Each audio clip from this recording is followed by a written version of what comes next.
tickets now and join the fun in person. Or watch online at event.brawlstars.com for amazing Pro Pass rewards.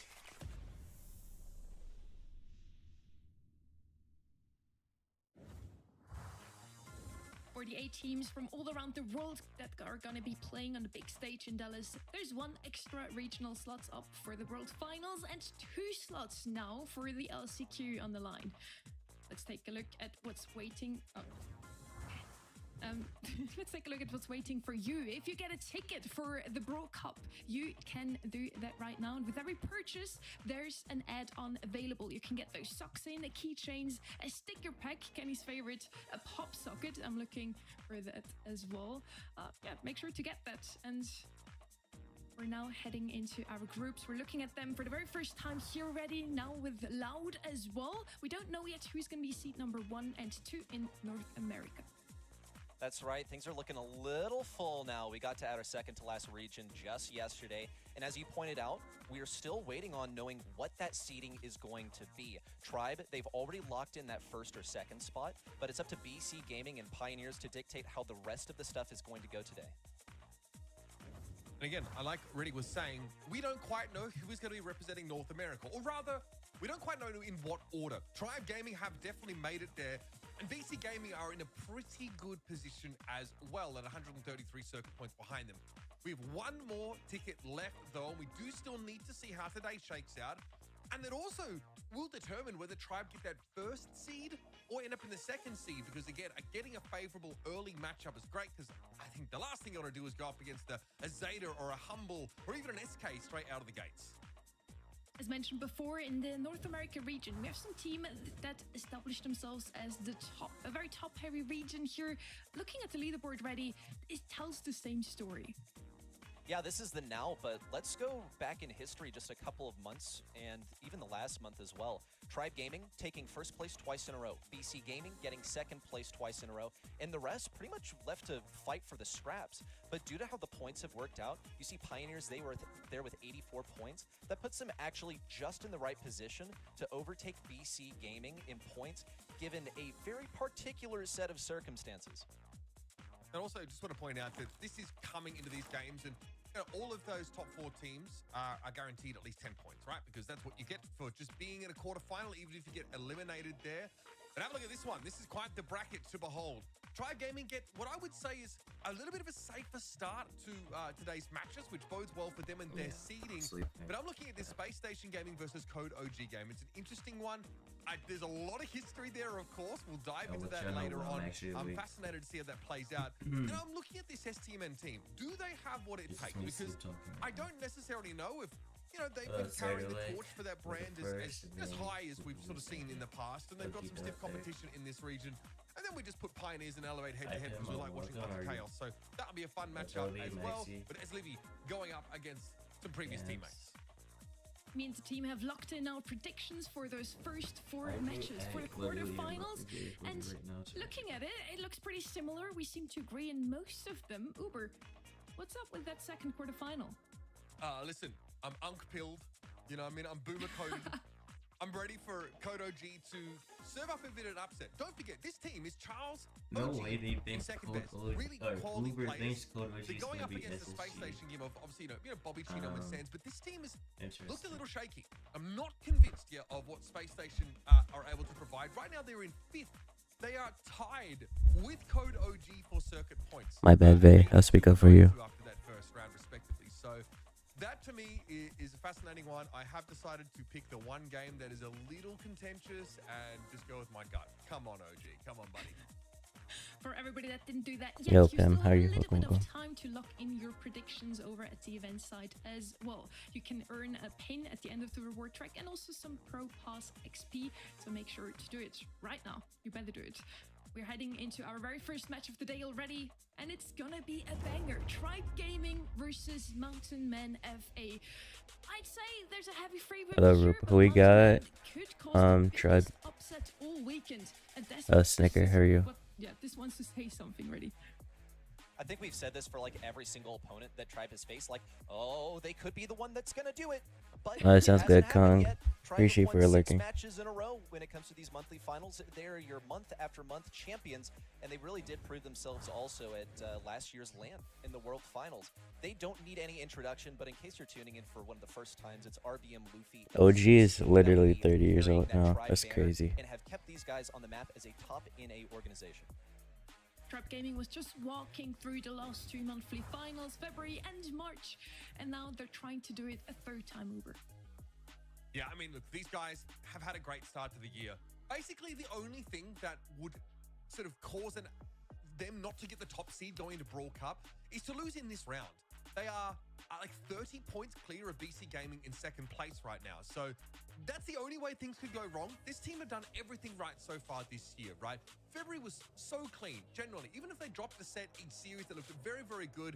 And then March, of course, they showed us against that upstart team of BC Gaming that they were just better. These guys feel like they're head and shoulders above the rest of this region. And yeah, they are flawless so far. I have 30 and Unk still got it, yeah.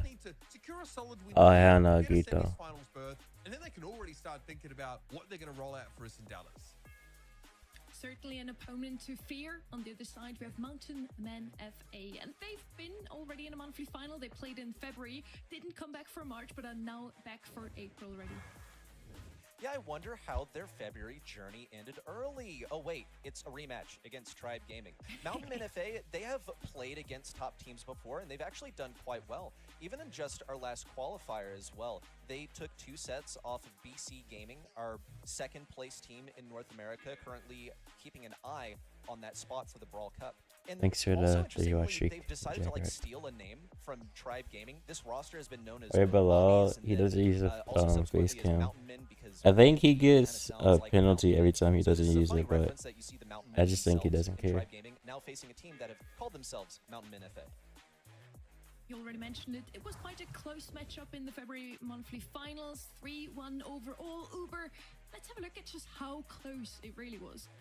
Yeah, I mean, I think that there's a lot of credit that should go to Mountain Men FA because the last time these two teams played, yeah, the meta was in a very different place, but this says to me that their drafting was pretty good. Right They after were- this they were stream, sort I of need to preparing restart my compositions that could laptop. most I haven't of the time restarted it at in like least take, half a week. a game off of Tribe Gaming, and then when we got to that bounty map, they kind of wiped the floor with them. So that's very promising.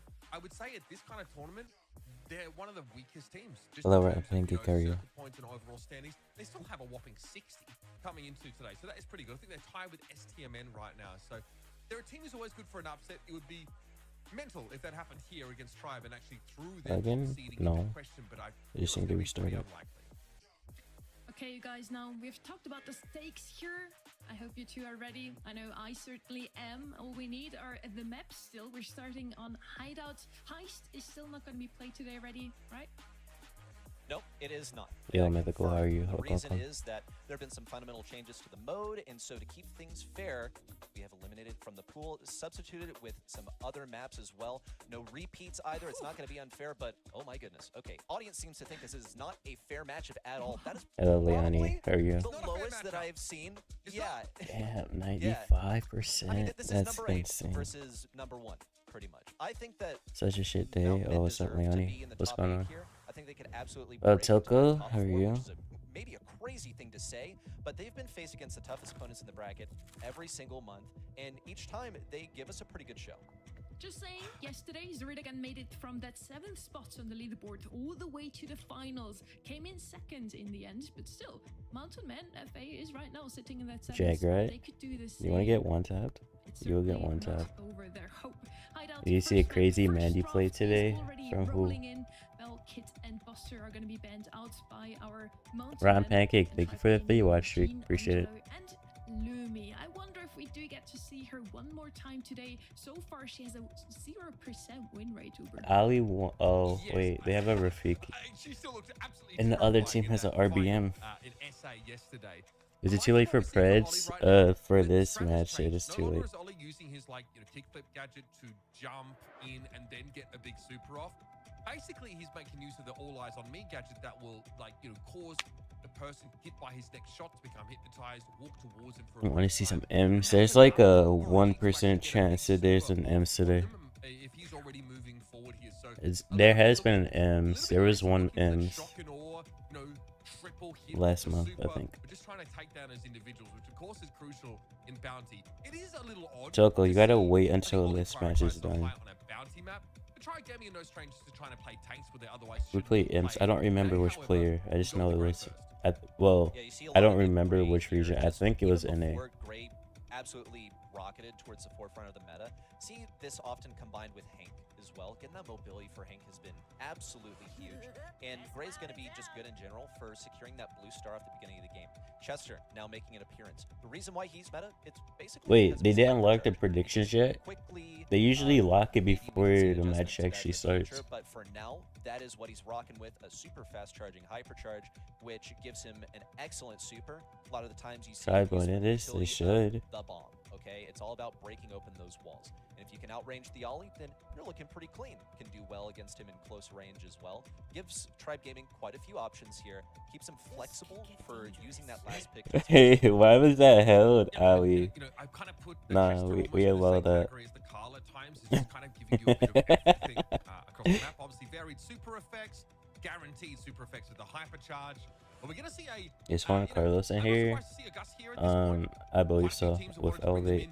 It's really powerful when you have star lead and you are giving up. Are you done, Ali? I'm okay. Inching back in towards your corner towards the end of the round, and then giving that sort of guaranteed survivability. Anyone at this But it also point? pairs so well with Ollie True. on offense. I do wonder what Belal's choice of Nah, gadgets last are time gonna be. you expected someone to Shadow do and well on the Gap Mandy. It because then didn't he go can well. get a ton of extra value, out of that Gus shield, just to make sure he can actually deliver the hypnosis to where it needs to go. Brock will round things out. Hey, Here's Mountain Men, the see you option of a later. little bit of wall break as well. Also, very long range. Definitely is going to allow Hope Rafiki one to compete wins. quite One will well not be with winning. Zeus and even Luffy to a degree. My one concern from these selections for Mountain Men FA so far is that they don't have really great options for if things get in close range. Like a Daryl could really, really mess this up and try. What do you mean? Why would you play Daryl into Ali? That doesn't make There we sense. go. There's the aggro pick. Melody's going to be able Trying to to start stop at up long fight. range. I remember you work talking way about it closer. in Really, as far as Mountain Men's Access options for stream, dealing I with this, think. they do have CC. You know, of course, Ollie. That's like the main thing in his kit. You got some have Gus as well hypers that can blast and up missed Rafiki, every pick single him up to one swap of away it. from that wall break and decide to go for the rocket laces. So all kinds of options here available to Mountain Men FA. There's plenty of opportunities for these gadgets to be baited out as well. It's one of the benefit of playing Melody is that she has 3 different supers Thank you, that can Ali. utilize, and her hypercharge charges decently fast. I think that Tribe Gaming can win this pretty much based on a skill matchup. We will have to see how the strength of the brawlers goes for Mountain Men FA though. Oh, look at the wall break here. Rafiki pretty exposed there, but pretty tanky setup for Tribe Gaming. Lal does end up falling. Yes, ma'am. Mountain Men end up with that star exchange, getting that second I love elimination. him.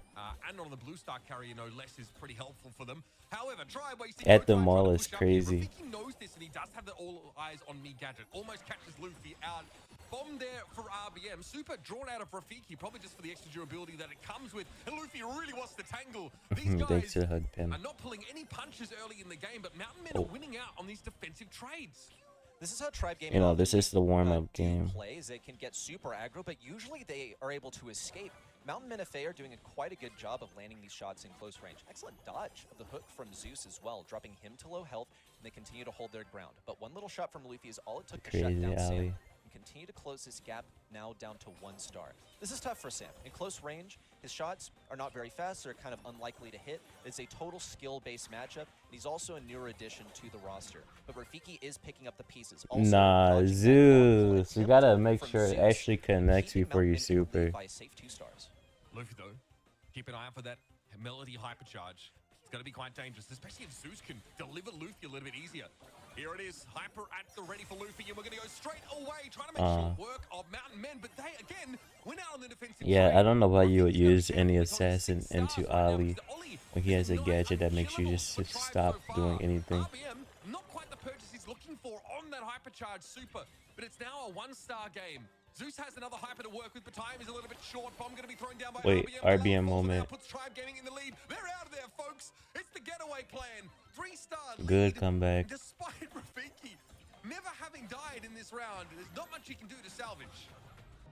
He's working with a ton of health, and I mean, Geez, just the fact That that shit he probably got get some every single coffee one of now. those kills, he's not working with a lot of damage, whether that's team comps, whether that's just serendipity that he wound up with all those stars. It's a good look for the guy, but I really felt like Tribe was pretty much farming the other two members of the squad. They didn't have much that they could do with their backs against the wall. I think in particular, Brock, he doesn't operate with a ton of health, and in mid-range, he's not often going to be that successful. Could be an early interaction Nice win trade. for Tribe Gaming. Nice They secure this trade. 1-star lead and a blue star on Zeus. Mountain Men still adamant about trying to fight for that early blue star here, but Zeus can punish it all too If easily. Mountain Men went against Very any different, very other obvious when team, Gray needs to make use of they that probably gadget get to catch a player out, and Zeus is able grand to use finals. it to blow up these walls. Rafiki caught. Again, Except being Ollie, maybe getting damage BC, down. However, the map's actually. opened up a little bit more, such that the Ollie's subject to this poke damage, and it's even going to be easier for Luffy to charge these notes. Rafiki in, RBM vulnerable. Bilal gets the kill, but he's flanked by Luffy. He's already picked up the one piece behind him. Zeus now looking in to claim vengeance. Good Lands pick, the shot Zeus. as Bilal tried to juke it, but straight right back into that bullet from Zeus. It keeps Tribe Gaming in the lead by 2 stars, which was much closer just moments ago. Yo, Check this out, Sages, Zeus thank you for the continues to raid. break open the walls. Hope the stream was Makes things good. a little bit more favorable for Bilal into RBM, for example, but that's made up for by the fact that there's a teleport on the right side. Nice defense from Mountain Men FA on the left side, closes our gap to just that tie-breaking blue star. Yeah, nicely done for Mountain Men.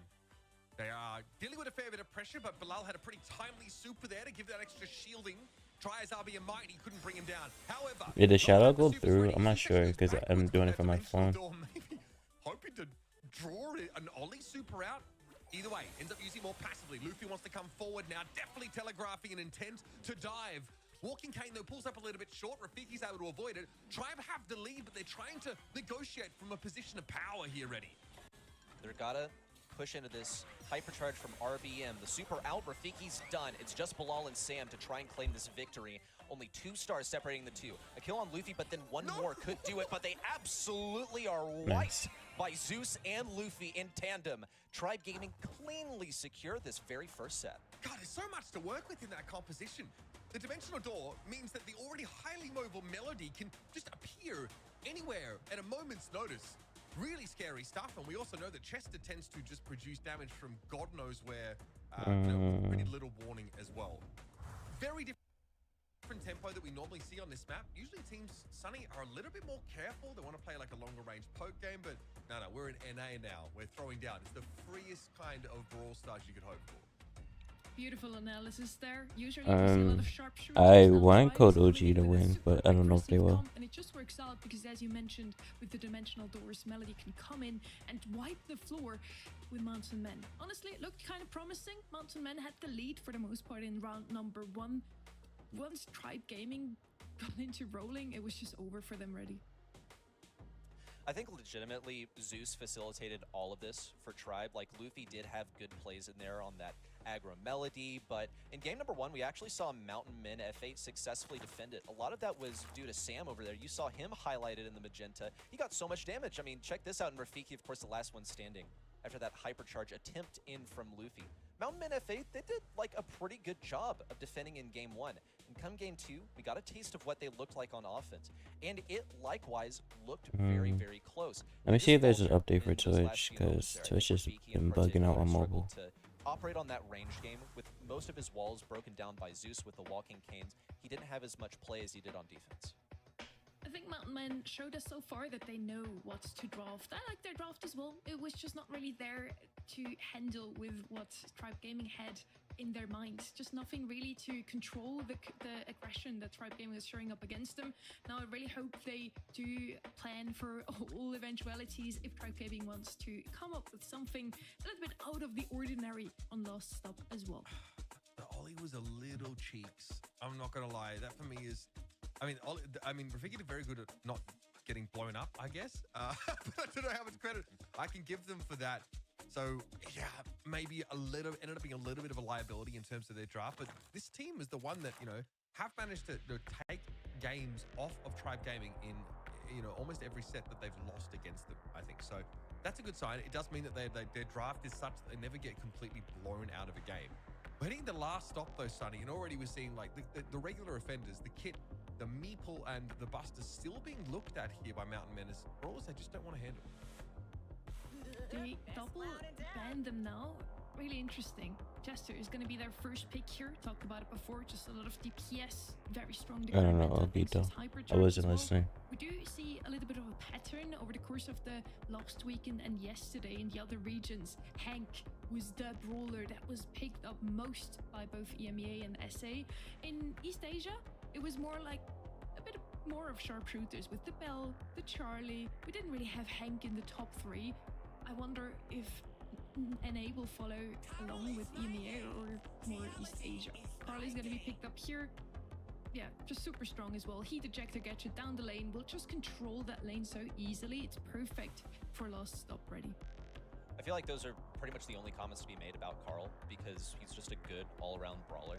And yeah, like the gadget in particular, I say this a lot, but I want to remind you guys that it does almost as much as an Amber Super, like really just a couple hundred damage difference. And having that as a gadget that is on a timed cooldown is just so huge for Tribe Gaming to possess. They'll also be successful, I believe, in this Chester matchup as long as they actually know. Would you ask for Tribe? KLA 17. And I think Bo will also help with, you know, the Chester issue because he can now break those bushes using his super. I'm really high on the Bo pick right now. I believe. We saw it a lot in SA, and it's really punishing. Maps like, you know, Gem Fort, Last Stop is a good example. These are both maps that have those strips in the side lanes that you want to try and bully into. So much so that this map actually gets split left to right instead of, you know, north to south because teams usually just try and take 2 brawlers, collapse onto one of the bush sides of the map and control them pretty aggressively. So Bo got to be obviously very, very good because, you know, much like Bell, you can deploy these sort of traps, these mines around the gem well and kind of give your mid an advantage if you're not the mid laner yourself, right? And Bo can fill that role pretty well. Letting Luffy just kind of run wild a little bit and, like, you know, abuse that map control, go for pinches here, and find that hard engage, threaten the gem carrier, I think is going to be very effective. But Mountain Men here have got a really safe gem carrier in terms of their stew. It's going to be really hard to actually, like, pick them off at any point unless Mountain Men come forward and give you an opportunity. But RBM gets to be here on a tank. And now, with this Tungsten Toughness hypercharge, Meg truly is a force to be reckoned with once more. She's much stronger, and we saw great examples of that yesterday. I think she's going to be pretty good into that Melody. Are you Ali? Now Melody doesn't really want to get next to you because Meg is going to be running that star power that blasts you away. Yeah, it's really only one brawler that properly gets on top of you, unless like you get snuck up upon by a Chester. But it is a worthy conversation. We'll see RBM. He's going to be using that jump pad to get into the left side, and I think that's a common theme that we can expect to see repeat throughout the game, since he is operating with so much health and capability in close range thanks to his star power. Okay, toolbox thrown down to soak up some... Oh, buddy, that's not good. I'm sorry. Sam, I don't know if he was ready for the super swing or not, but RBM's able to toolbox down, soak up some damage, and take down the enemy gem carrier. And look at this. As you can see, Tribe are using this 2-player stack on the right side of the map to try and control he had the speed buff. I was wondering how he dodged that bow mine. Win the 2v2 instead of doing the same on the other side of the map. RBM eventually falls. Sam picks them up, but Zeus is that mid laner. Bro, I've been at 99 out of 100 catches for this Master Ball for like 2 days. He's up with a protected pirouette and dropped them in allied territory. A big hypercharge swing there for RBM means that Zeus can capitalize, pick up some of these downed gems if he can get through Stu. Scrappy interactions Nah, left, that was right, some and good center, and dodges so many from turrets Sam. flying out just to tank these single shots. We'll see Sam hypercharging around, getting up to full health and claiming a kill in his wake. The hypercharge and super out from Rafiki, putting RBM in dangerous territory. You're one-tapping because This he's is trying to get me in Mountain trouble Men with my FA Pookie. only one gem to go. They have one And we don't like more that. they need to pick up before they can really start to feel safe about this. Tribe Gaming looking for their next entry into mid, but Zeus is kept low by Sam, who's actually on low health himself, now having to disarm these stealthy hypercharge mines that he may have actually just found the exact position of. We'll see Mountain Men FA now climbing up to 10 gems. They can just hang on defense here. They have the game. Hypercharge though for Luffy. That's a scary prospect. That's In we literally go, what you're doing. folks. Okay, Rafiki does get brought down, but not the intended target. Still, we have a countdown reset at least. Sam burning a little bit low now, and RBM, of course, is getting ready to jump on in once more. Rafiki should just be blown up here. And now Zeus is controlling the middle part of the map, catching up on these gems slowly, trying to force these resets. But now they have to go for the stew. RBM build hypercharge, but doesn't have a Wait, mech now to get is that into not the enough fight. time for Rafiki a takes Luffy reset? down, Sam a little bit dangerous here. RBM No, needs to they go could have for it. There's just nothing reset. to be done. I swear they could have Tribe play a little reset. too scrappy. Let Hello, themselves fall DJ. a little bit How are too you? far behind. It's wild to me though because already they do get Sam to drop 4 gems in the middle of the map. Luffy supers in to pick them up, but they can't walk away with them. If they Nah, lose there it, was they like try, 7 but they just seconds left, and don't there's get only the call one out gem that alive. needed to spawn. This looks way different.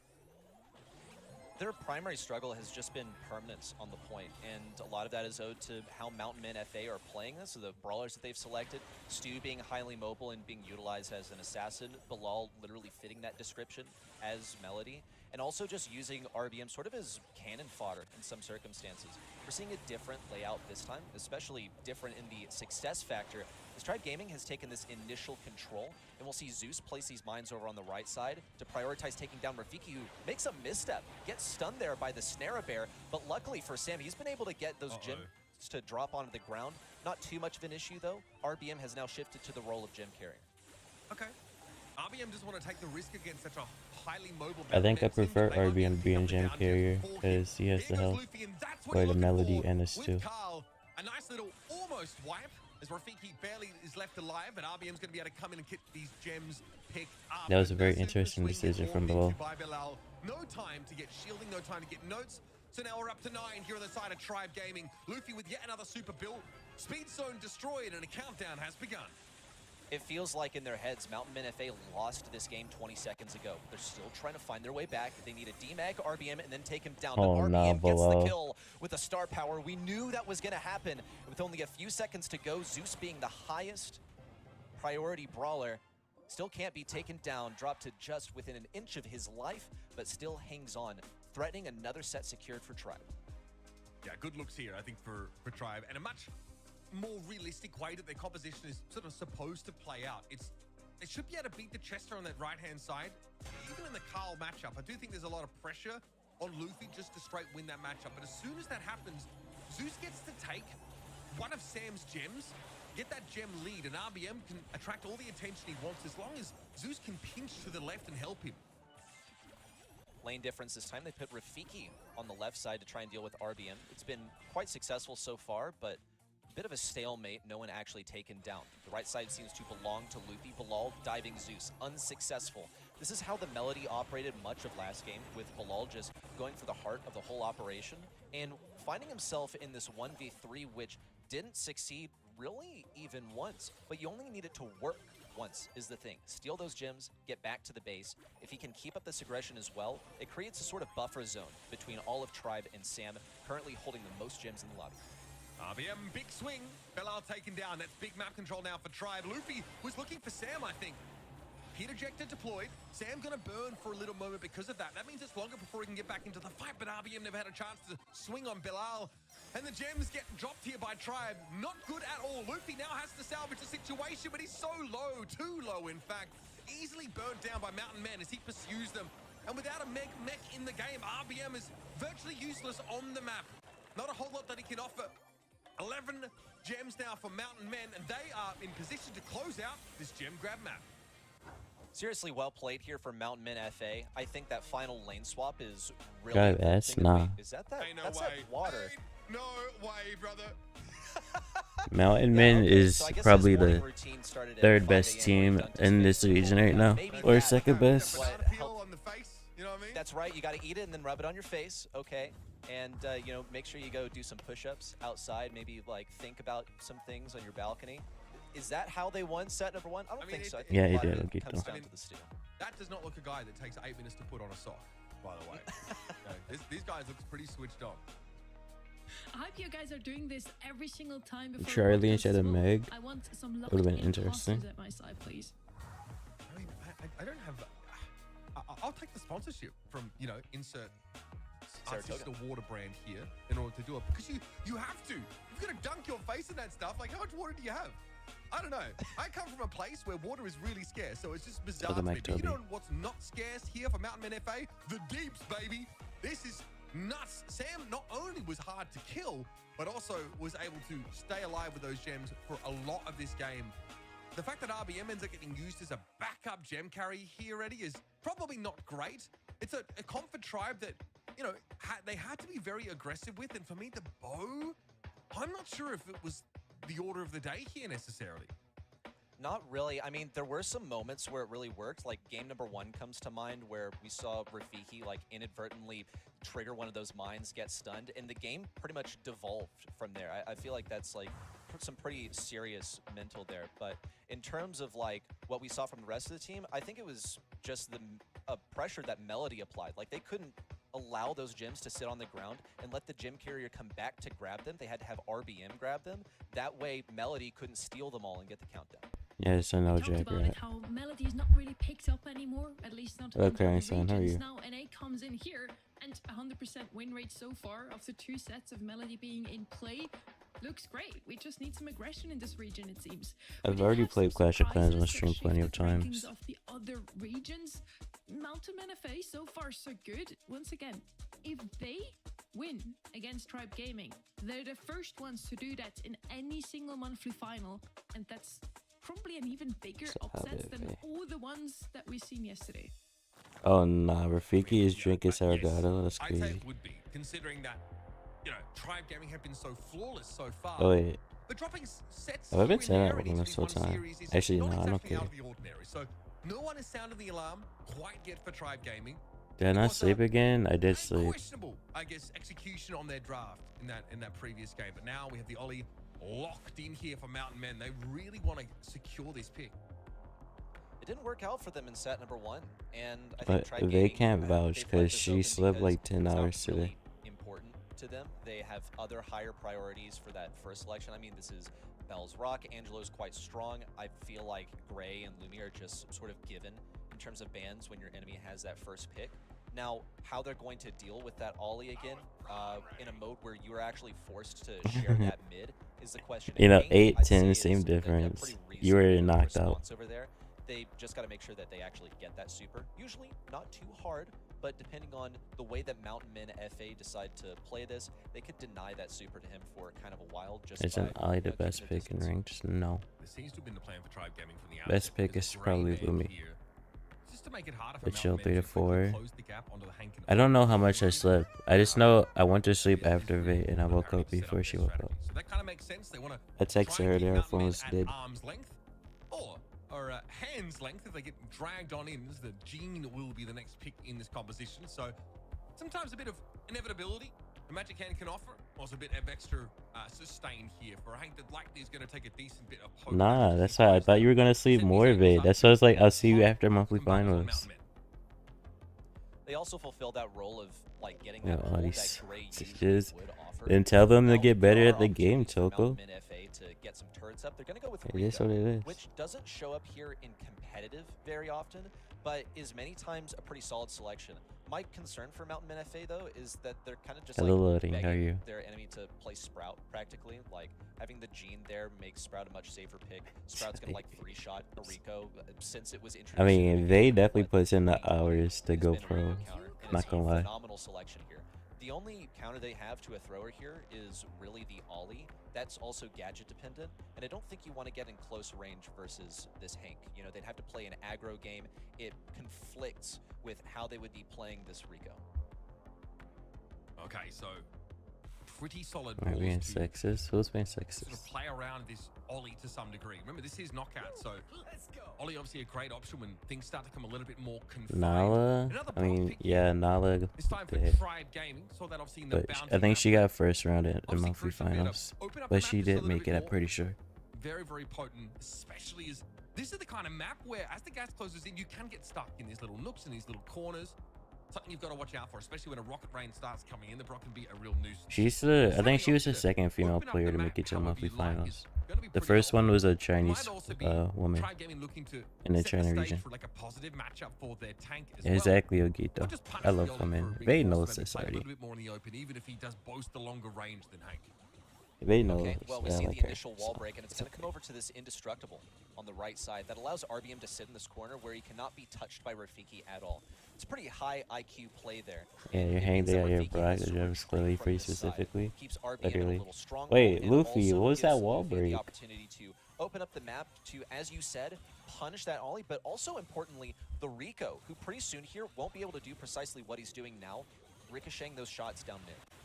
RBM's I don't been think encroaching on this Ashley made it to the right-hand side, just waiting monthlies. for Rafiki to give him enough room, and now he's got what he wants. This is pretty scary to go up against I the mean, you Hank now. can You've prove given me up this wrong, map but control. I don't think Because she obviously did. Rico, pretty vulnerable, not overly durable.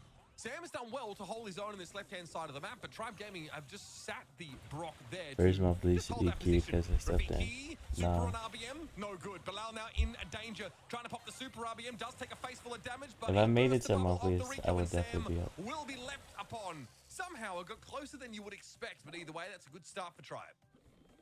Tribe Gaming really spread themselves out there, and really just the synergy was what led them to actually be able to get those kills. We saw the pull from Zeus and then RBM. Is wall break finishing not off, bad I for believe the it was Hank? Rico with that bubble. Just I mean, good team play right there.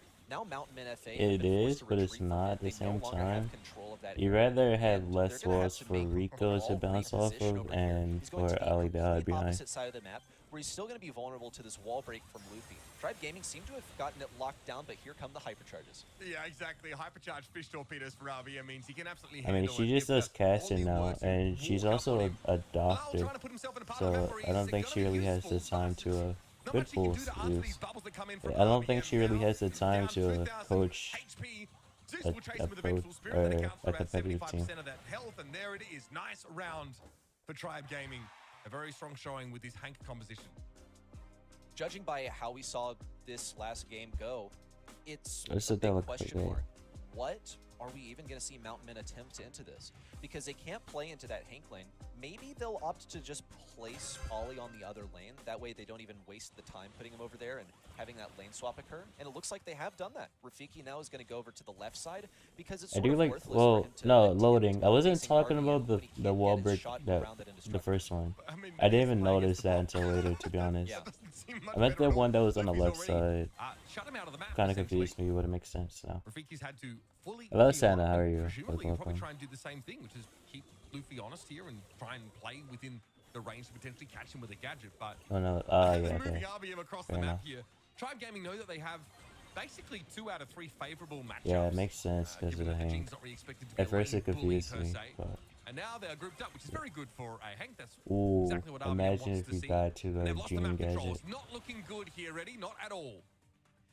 Tribe still have to maintain their position. Rafiki can get aggressive. He's going to go for it. Onto RBM, stunned, and everyone gets to descend upon him. But Sam and Bilal are still low. Sam getting clipped around the corner. Luffy got the kill. Rafiki in close range versus Zeus does have the DPS. Needs 2 Oh more shots, my but god, Bilal is on the Luffy case. should And have now confirmed Luffy the kill is on the getting pinched in by Rico, Rafiki and Bilal. and then they Tried would have not had a give chance to any kill more charge to Rafiki. Bilal, but he did anyway. The massive value for Bilal is actually Yeah, getting I the didn't even hyper notice that charge. wall It's break so until the difficult to second avoid. game, even though There's he was so many already different camping there surfaces for that the you first can game bounce it too. off of, that he's got to be getting close to that in order to get a better chance of winning a round. They're just 1 round away from taking this one now. Seems like they've found exactly how to deal with Tribe. Okay, Rafiki over the top actually has Holy, a that different pull use was of gadgets. crazy. So for the mobility, ends up running straight into Zeus though. Not ideal. Tribe though still need to win these next 2 rounds. So, you know, Mountain Men can afford to let this one go. They don't want to feed another wave of supers, but this has happened so early in the round that Sam basically has to run to the top of the map, and there's no gas to pick him up. Magic Hand's been earned off the back of that for Zeus, and that's the super Tribe are going to play around in the early stages of this decider round. And Mountain Men FA have earned their Rico hypercharge, and he's pretty much just bound to get that. He shoots a bunch of little pellets. One of them's going to hit at some point. Zeus, So Zeus, the Zeus, what are you execution, once again, doing? is of massive importance. Stop It getting didn't take tagged. Bilal many hits to actually secure that. Now he has it. And nothing, dear. pretty Nah. much. Maybe he scraped Luffy just a little bit, but that's a pretty big whiff. Tribe Gaming If the saw walls that were coming, still at the and they positioned bottom, themselves he would have accordingly. probably Yeah, team most of wiped, the I'm map not has gonna already lie. been opened up, right? That's of course the Brock going to work, making it a little bit hard for Bilal to get easy bounces and range extension as a result of that. RBM now has his hyper. I mean, it only makes Tribe sense Gaming because they have a Mountain Hank on Men their are under team. the If pump. they didn't have a Hank, they Here's wouldn't need RBM those walls at continuing to all. encroach on Rafiki. Well, Now if they had a realizes, of Thor, course, then they that probably Rafiki would has, still need him, you know, a but mobility if gadget they're and not going all just eyes like on me, so a needs Mandy to actually give or him a little bit more something room, of and the Sam sort, just wants too close to they control. wouldn't Rafiki's need gonna go for the it here, but RBM has hypercharged fish torpedoes. they wouldn't He'll need to push keep up, that up. secure the 2 versus 2. Magic Hand, Holy, hypercharge no, Mountain that Men was players, crazy. and Zeus has to be careful. He's having to back out of that Luffy. fight. Recoup a little bit now.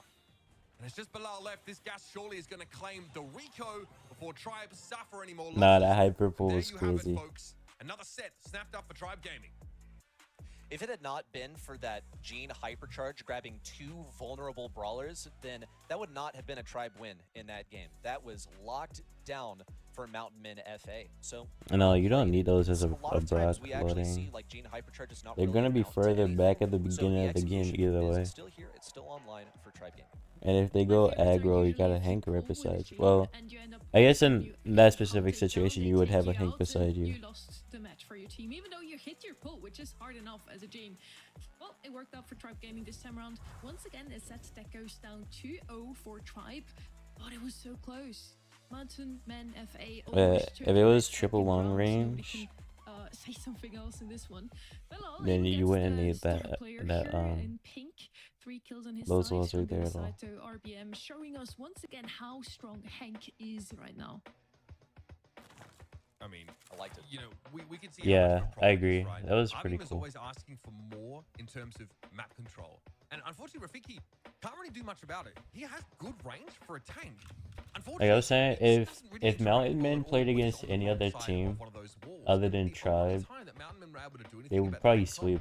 was Rafiki Well, not basically BC getting a either. perfect Like landing Tribe or with his BC, they super sweep. on top of the Hank, while he did not have, you know, a Yo, hypercharge Sardos, how are super you? of his Welcome. own and blow him up and try and sort of, you know, convert that player advantage. So really difficult. I just think that as good as Ollie is, Hank is doing it way better, especially on the map that features so many of these walls. We saw a lot of Hank yesterday also on Ring of Fire, which is our next map, so I do expect him to come out once again, or be banned out maybe.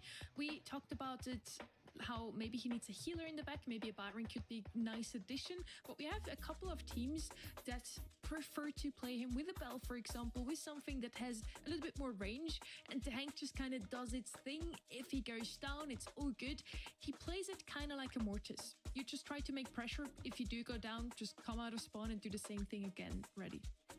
And sometimes we see people put the exclamation point, and by the way, not sometimes, like whenever possible. They're going to do that with a Gray. So that's got to be a high priority ban.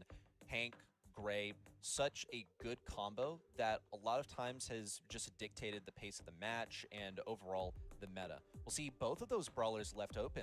Interestingly, Mountain Men FA have opted to ban out this loot. Despite it being quite counterable, there's this delicate balance between the prevalence of B, for example, who I would anticipate is a pretty viable first pick, even still. You do run the risk of getting pressured off the point, but when we saw B played yesterday, even in adverse circumstances, Nice it call. was quite profitable, and there it is. Good call there. B is going to come in. B1. A lot of range makes a lot of Oh, sense. A lot of they tricky banned pass out in Bo their and hands. Bell. With Bell Okay, banned out, good you B. don't really have any other long range bowler that I personally would pick into this B now. They left the Buster open on the side of Mountain Men FA this time around. They banned him out before. Feel like that could still be an addition that Tribe Gaming wants to have on their side. Hank, mentioned before, still open. And I just kind of, I look at those two bans, Lu and Lumi. I really look forward to the meta where both of those two brawlers are going to be left open and we just have a pure ice field all over the map. Yeah, there's honestly some really interesting brawlers that are still available. I don't particularly care for the Winter Wonderland on Ring of Fire, but you obviously have a number of throwers available here. Not always priority picks on this map, but you know, Juju is available and obviously combos really nicely with Mansions of Mico. If that's the direction that Bilal is going to go in, Rage Quit less of an option here because you're dealing with someone who outranges you as a sharpshooter. He said bubbles. Okay, bro hates me too. Let's see. You can basically just, you know, hit the showers I see how this here is and now, Vito. for another month. So, you know, What do you pick Mountain Men here? have to be very careful in this draft just to try and get a composition that works on its own while also denying so many of these extremely powerful brawlers that are still up. Shocker. I know, right? Sorry. And yeah, I mean, Buster might be the idea here for RBM. They might still be looking to get themselves a decent tank. Buster extremely good, you know, when dealing with people. Obviously, he's kind of designed to shut them down. But getting a chesty here, it just so happens that that hypercharge super. It's fine. is Everyone knows pretty good Ogito is coverage a when throwing literal on the monkey. point here. So a lot of nuke potential. We know just how good Chester is as an anti-tank option. Someone who can outrange Hank for the duration of the game. And Chester will also be able to break open What some do you key last walls pick here? for Hank. My concern Draco? right now is that they haven't. I don't know what I would have done last picked against there, this but I don't other think catch face Draco of would have been it. Draco operates on the basis of I have more health than you, and we've seen this Draco and Hank interaction before. In fact, we saw it yesterday. And at first, Hank was really taking the cake, but this was also on Brawl Ball, where there were plenty of walls to work with.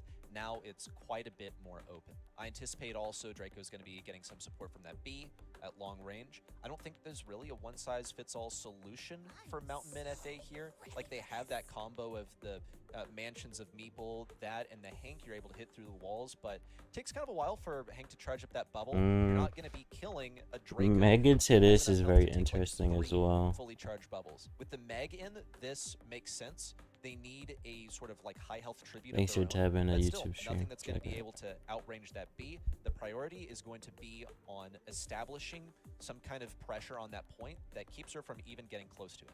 Yeah, I do think that if that doesn't happen, Luffy is just going to boot up Farming Simulator and be taking them to the bank basically with consecutive hit after consecutive hit. RBM now sees, two tanks in theory that he sort of has to deal with. So why do you go Used by Sam Draco? off the rip just to create some space and actually block Zeus's line of sight. But here comes the damage, folks.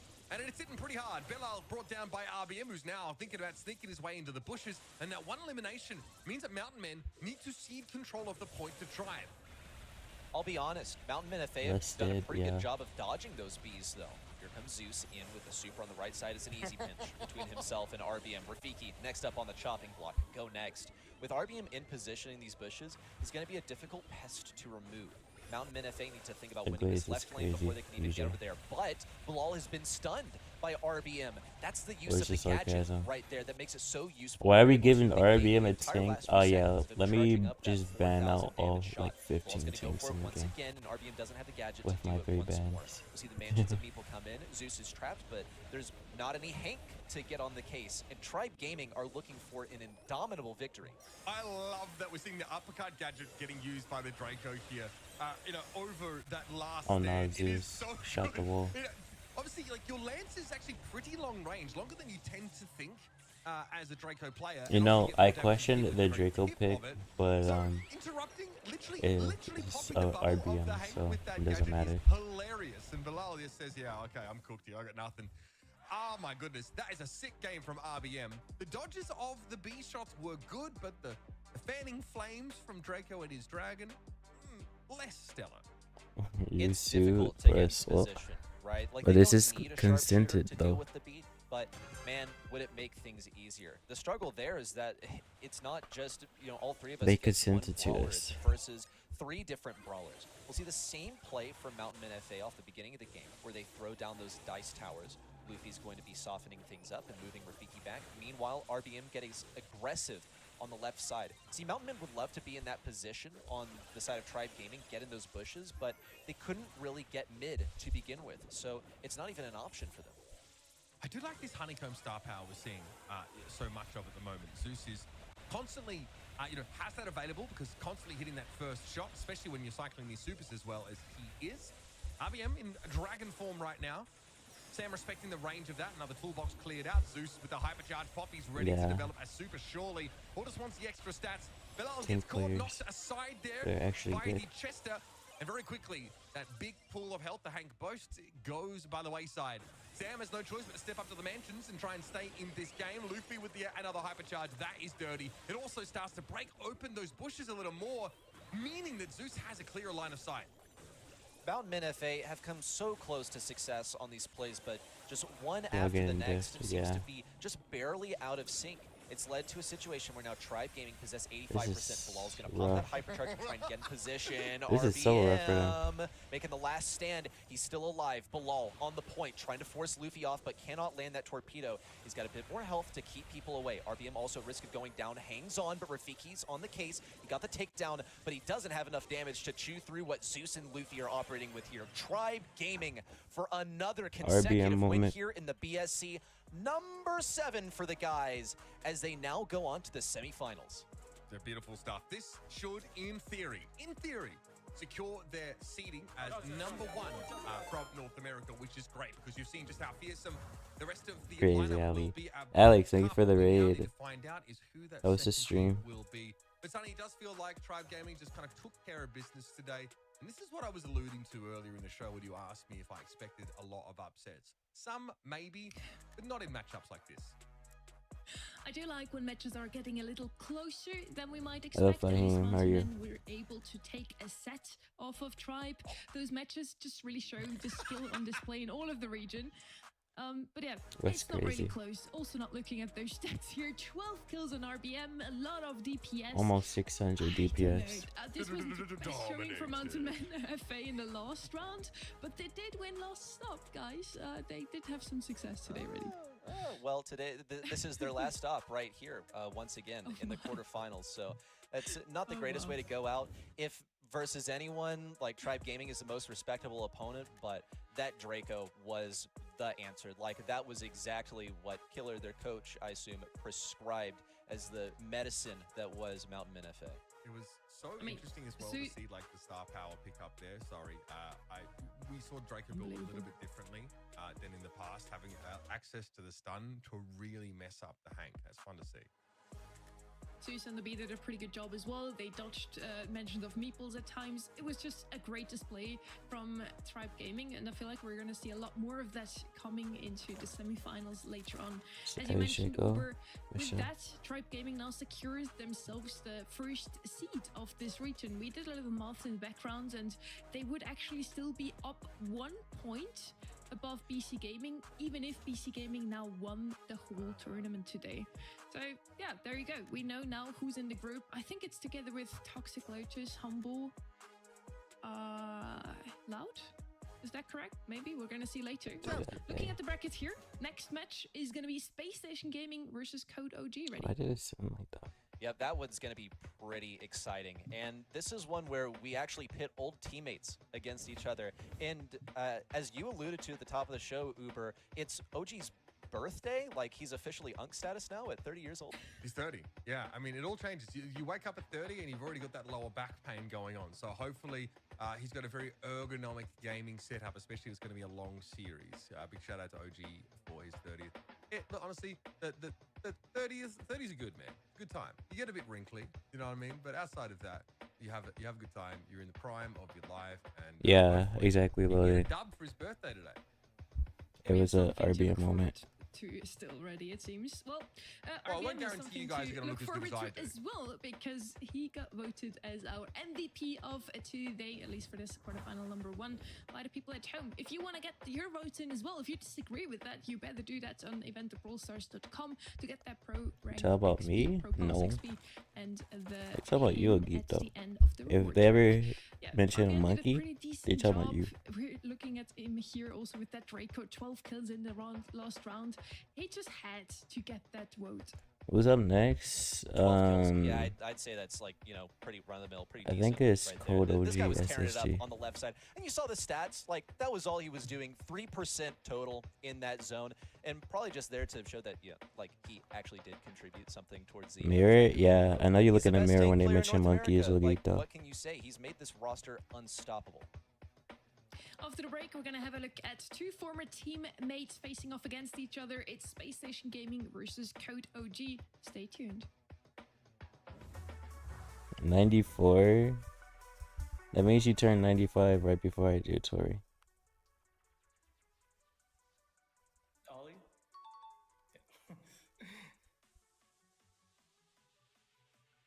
Oh, only 3 hints. 8 tiles, mythic, melody? That's a big guess. Melody? Oh, okay, well, I thought 8 tiles was longer than that. Okay, marksman, 3 epic skins, 12 tiles long. Piper? No. 1,000 damage per hit. 1 ammo slot.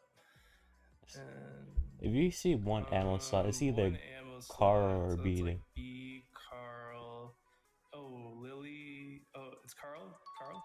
Lily has Carl? 2 ammo Okay. slots. What do you mean?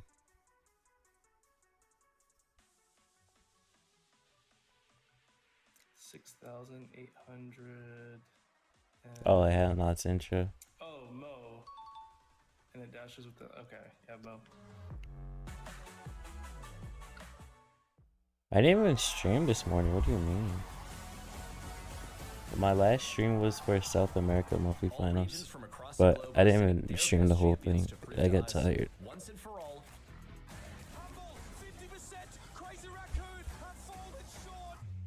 Which region is the best in the world right now? They'll compete for LCQ and World Final slots for their home region, altering the competitive landscape for the rest of this year. So prepare your flags, your patriotism, and cheer on your home region champions. 23rd to 25th of May, live from DreamHack Dallas. Get your tickets now and join the fun in person. Or watch online at event.brawlstars.com for amazing Pro Pass rewards.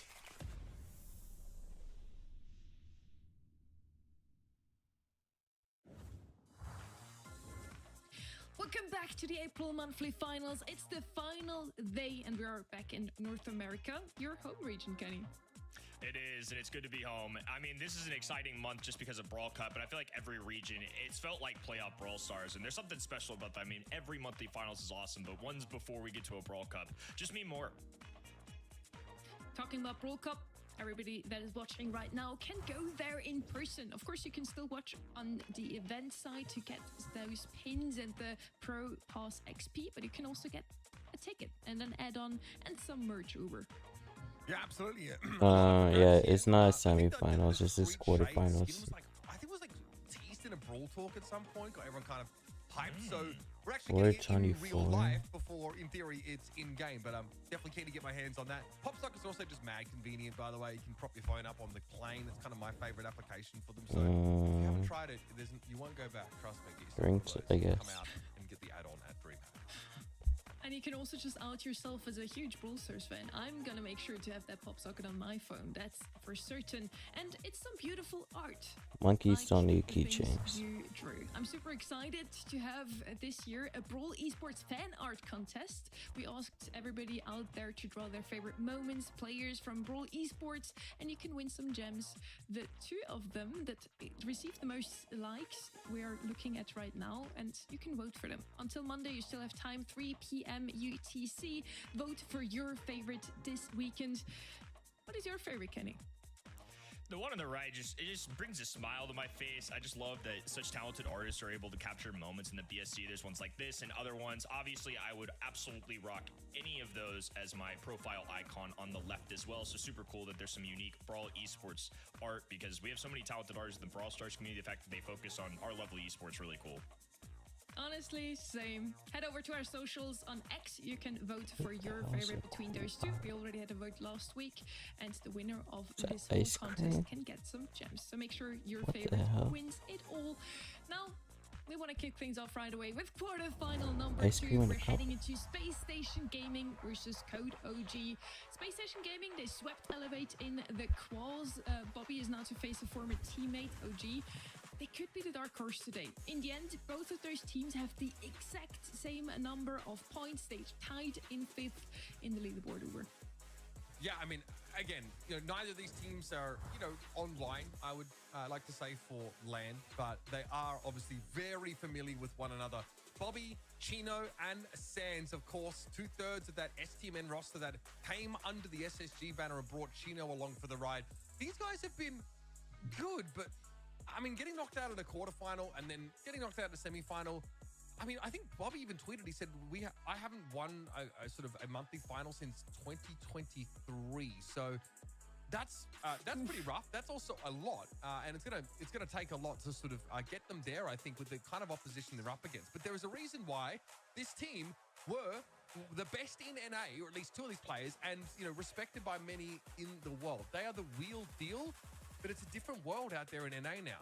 There are lots of these up-and-coming players, these new teams, even that Elevate team last year, who are now known as Tribe, really surprised people. So I'll be looking out for them. But these guys, both very scrappy teams, Kenny. That's kind of what stands out to me about their play. Ali, you want to get one I tabs? mean, it's going to be intense. Obviously, these two teams are Don't very ever familiar compare me with to each him other, again. and it's just Or look I'll at these one game tap mode you. win rates even from this year, neck and neck the whole way through. There's a few that stand out, and obviously we're only about the halfway point coming up, so it should be interesting to see how these two teams clash. But like Sonny, you alluded to, so No, close I'll let earlier loading here. do I it. mean, just literally even here, and a few points separating several of these teams. Yeah, we were just looking at their game mode win rates. It does look like Space Station Gaming has a little bit the upper hand between those two. But yeah, as mentioned, they're tied 5th right now on the leaderboard. They're literally on the same exact number of points. So this has to be the closest one of today. Crazy. Our predictions showed the same thing. I think 3 of us voted that Space Station Gaming should take it. I personally just voted that because in the qualifiers leading up to this, Space Station has been looking a bit better. The scrim data also shows they've been doing pretty great recently. Whereas Code OG, even though they had some great runs in the recent monthly finals, they have now only qualified through the lower bracket. It seems to be not their strongest month, but maybe OG gets that birthday boost Uber. Yeah, I don't know if that's a real thing or not. But again, I think that this is, out of our quarterfinals, one of the most contentious matchups. I think it's the one with the greatest potential for individual pop-ups and therefore a sort of upset. So it's one I've got my eye on. I'm willing to take a risk for it, throw it out there for my fellow 30-year-old person, or at least people in their 30s. I won't quite claim to be 30, but yeah. So hoping to see a great game here. I think that we have not seen quite yet what this Code OG team is capable of. Battling for who's gonna sweat by We're gonna hear tribe. from both Sounds of them about right. What they think of their rivals. Again, former teammates. That should be an interesting one. SSG, probably like the team I want to beat most right now, just because I was on the team with like Bobby and Sans before, and it's like just competitiveness, I guess. But definitely looking forward to the monthly final, and it'll be a good match. But I don't want to beat them pretty bad. Code OG. OG's turning 30 in 15 days. We're actually playing on his 30th birthday in round 1, so I'm gonna try and give him the birthday present of losing round 1. But yeah, another one of my old teammates, so I don't really have too much bad to say about them. They're nice guys.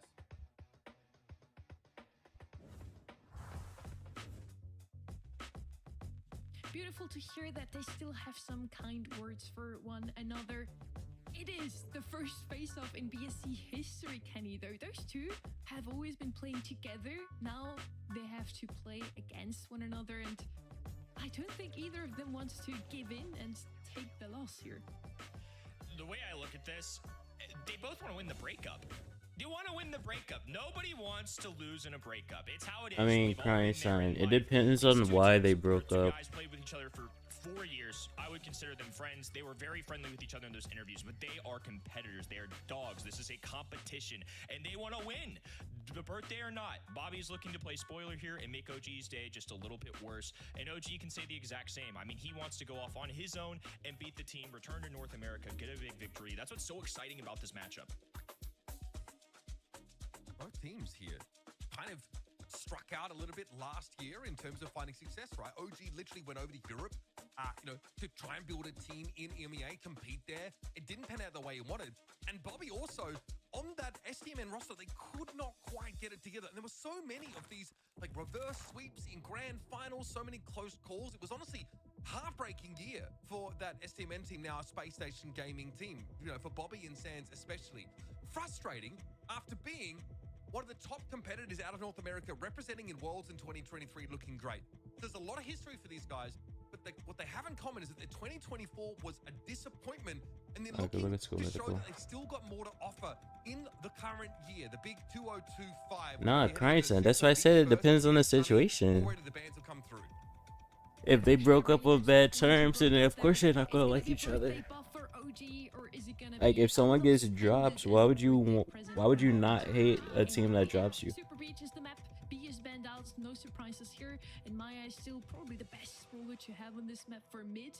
Max would be an option that is still open here, but Stu is going to be picked up first. And Kenny, I feel like that's a pretty solid pick, especially on lane. You can break up Also, the there's a map and lot then of just throw it. toxicity Less valuable. behind the I scenes like too. your call out To of be Max honest. because in general, Max has Or been at least played a it ton on used to this be. map, I especially don't with do JP in any particular. Shade in competitive the now. main stage is one of those brawlers But that SSG in particular have combined there's a with, lot so of these Max toxic combos are players. something that they are not unfamiliar with. Instead, though, they're going to go with a more safe, I think, start here. It's going to end up being that Stu. Carl's still on the board as well. I just want to shout him out as a note because usually he is going to be hitting the ban phase here. So the fact that he escapes is interesting.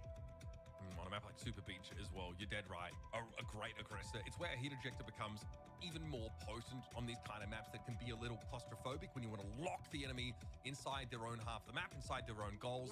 It's very, very potent. The things we've seen so far for me has been a little bit feast or famine, but one thing that has always turned up when it counts is the Juju. Great win rate in South America. Very, very powerful, on maps that feature those bushes. As she has the title of the premier long-range thrower in Brawl Stars right now. You might want something a little bit more, durable or maybe closer range hit around this Code OG composition out, but it's very reasonable so far. SSG, however, haven't really tipped their hand. Going for the Stu here. The Sands from Undertale is the only good one. They actually opt into a range disadvantage in terms of their throwers. They bring Larry and Laurie. If you leave a job and move on to better things, isn't that kind of a part of life? Grindstone, it's not like you're leaving a job, it's like you get fired. That's the difference.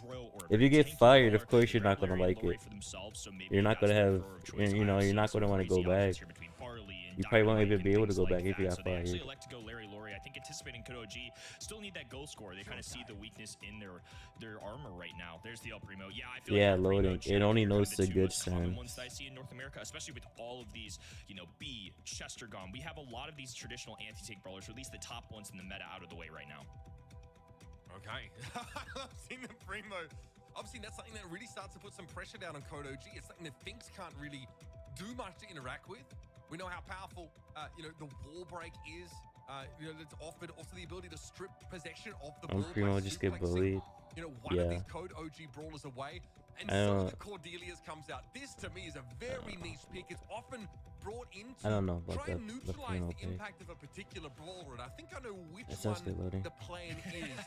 Cordelia's also has the ability to replant and get over walls and stuff in a pinch, which would be really handy. But Code OG are trying to be quick on their feet. I just really love Undertale. But Kenny, I feel like these are brawlers that really require a high level of skill to execute on.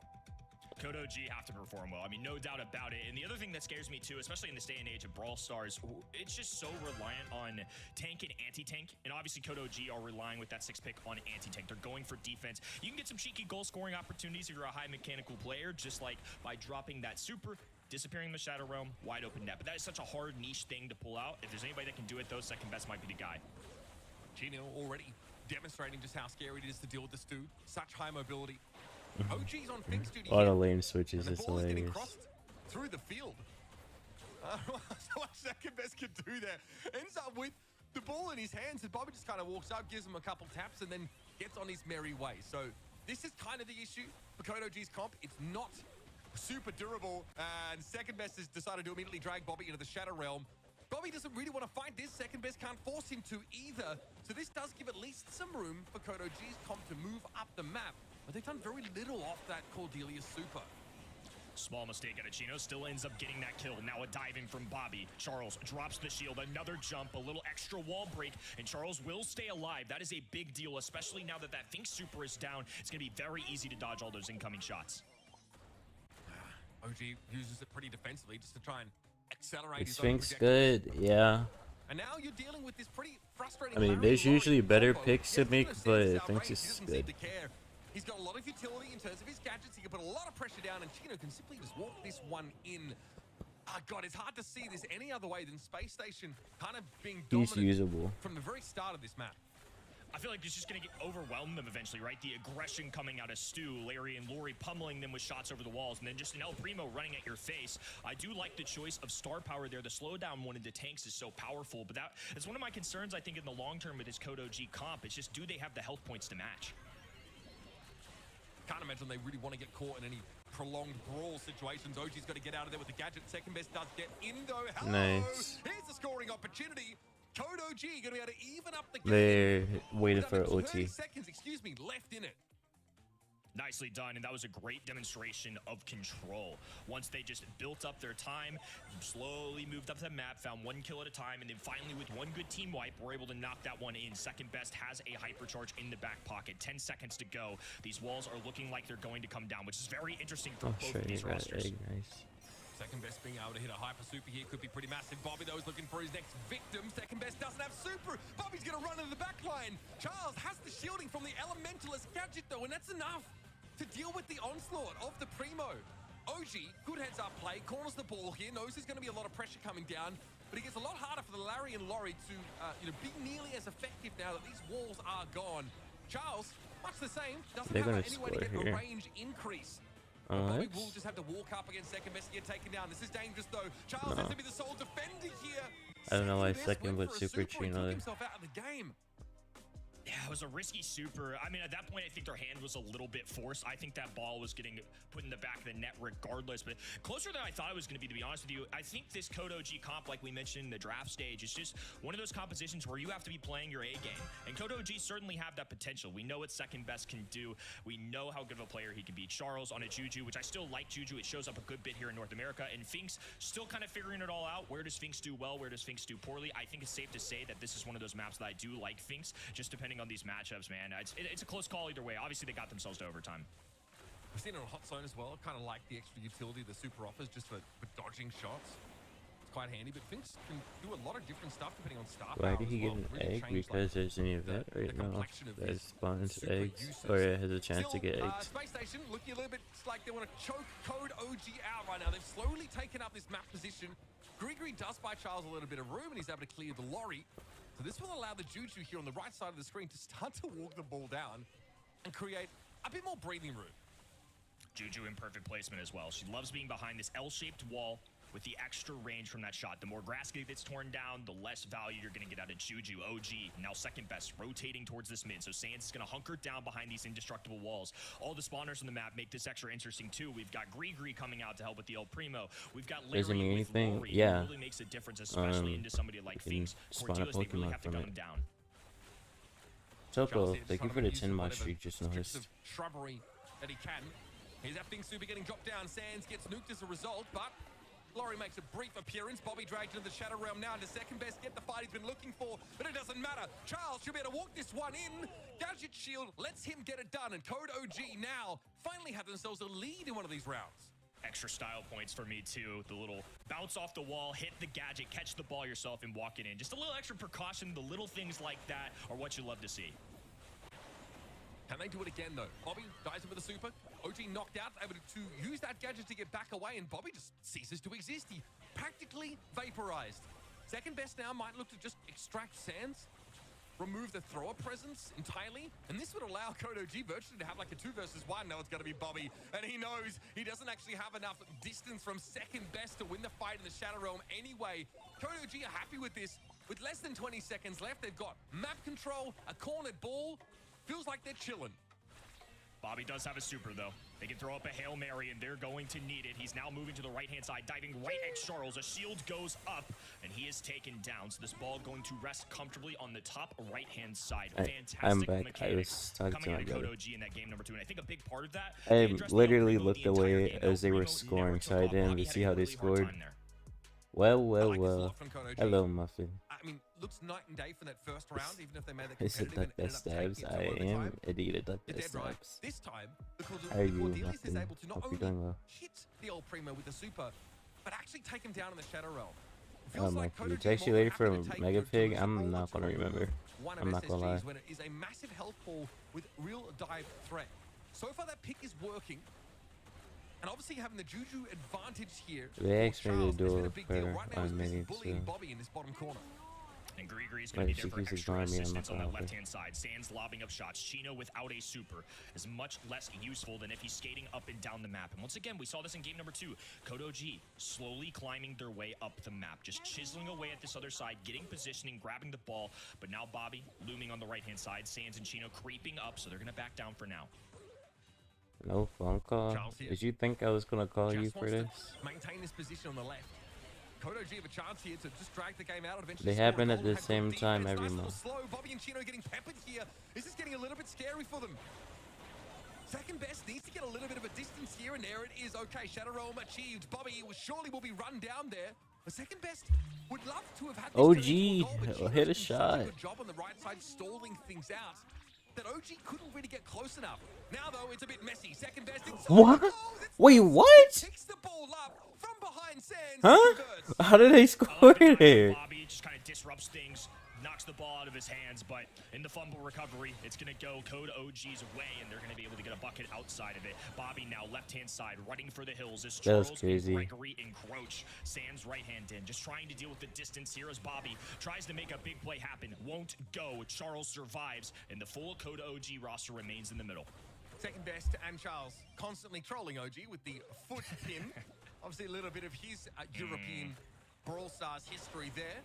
And not exactly the most auspicious outing for that roster. However, Charles again being pressured, hits the gadget shield this time, but Bobby has hyper, looks for second best instead, but he's stood inside that Finks area. Now he'll take Sands into the Shadow Realm. Chino's looking for the back corner though. Second best is not in the way. Oh, No way. He emerges half a What second does that too late. mean, Okito? It was just some funky positioning from our end, but underground, they knew that they had a wide open net. 15 on the clock, and SSG are creeping their way up this map.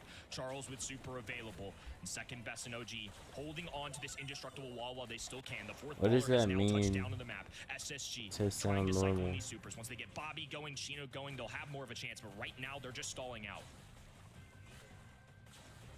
Second best, doing what he does, throwing the pins now as he looks in Chino's direction. Not a great matchup for the Cordelius, definitely outmaneuvered easily by that Stu, especially with Hypercharge at the ready. Chino here looking to try and wrap around. Second best brought down. OG and Charles huddling together for safety. A recall there for OG, but he ends up right in front of Bobby, who then can deal with the Juju.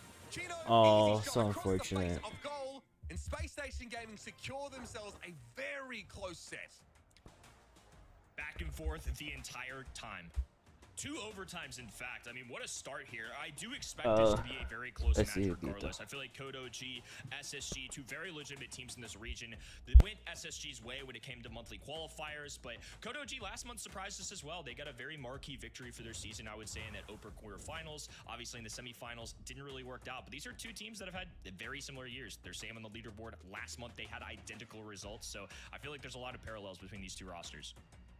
For everyone liking a bit of closer matchups, I think that's very promising so far. Both of them playing it super safe, both of them just really showing a lot of respect from the opponent, especially in that round number 2. OG copied an SK special, just cornering the ball, playing it safe. Both of them make it all the way to an overtime because they just don't want to overextend. Looking at stats here, OG with the most kills, Jars with the most DPS, and yet still they didn't take the set over. Yeah, I mean, there's a lot to be said for, having like dive and having good durability. I think that the El Primo here is obviously a big difference maker. The mobility, I think, of that hypercharge coming up for Chino there towards the end of the map was really important.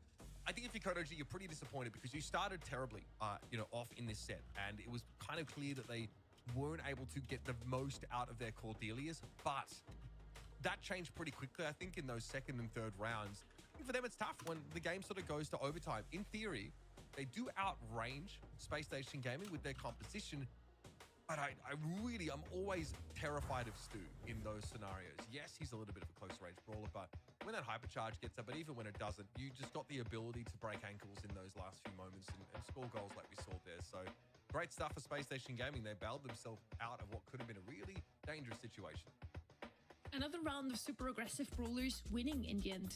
Not necessarily aggressive, but the mobile ones. We saw a lot of Melody before from Tribe Gaming, and it worked out super, super well. Now it's the Stu for Space Station Gaming as well. I feel like this region so far is showing us some fresh ideas. It's not just Hank all over. It's a lot of those quick plays. And yet still, we have hit overtime twice, Kenny. Very true. I mean, I think that's an underrated thing. When we look at these drafts, I think sometimes it's easy to forget the little the extra mile that you can go with an El Primo jump, Melody dashes. I mean, mobility is not a stat in the game, but it certainly plays out in the map every single time. All right, here we go. Shooting Star on deck. And, well, we've seen Lumi in a bounty map recently. was pretty impressive. Also, pretty scary. Look at Kodo G, by the way. Look at these bands. 3 of the biggest sharpshooters taken off. Even Nani dealt with by SSG. So Nani were definitely hoping to potentially get a pipey here. Or something at least that is countered by Nani. That's why they take that out of the game. Kodo G, though, came ready. They knew Space Station would prefer to go for a longer range style. And they're going to try and nip that in the bud. But SSG can always go to the old faithful. Look like a Max Gene pairing, or at least get half of that setup.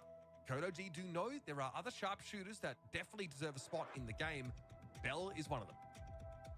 Definitely a standard start, and then they're going to grab Carl alongside it, one of the most played / banned brawlers we've had this entire month. A pretty standard start, too, from SSG. In this region especially, it feels like Gene or RT have been your textbook first overall pick. RT, of course, going to be in that ban stage, so I think it's just an easy click here for SSG.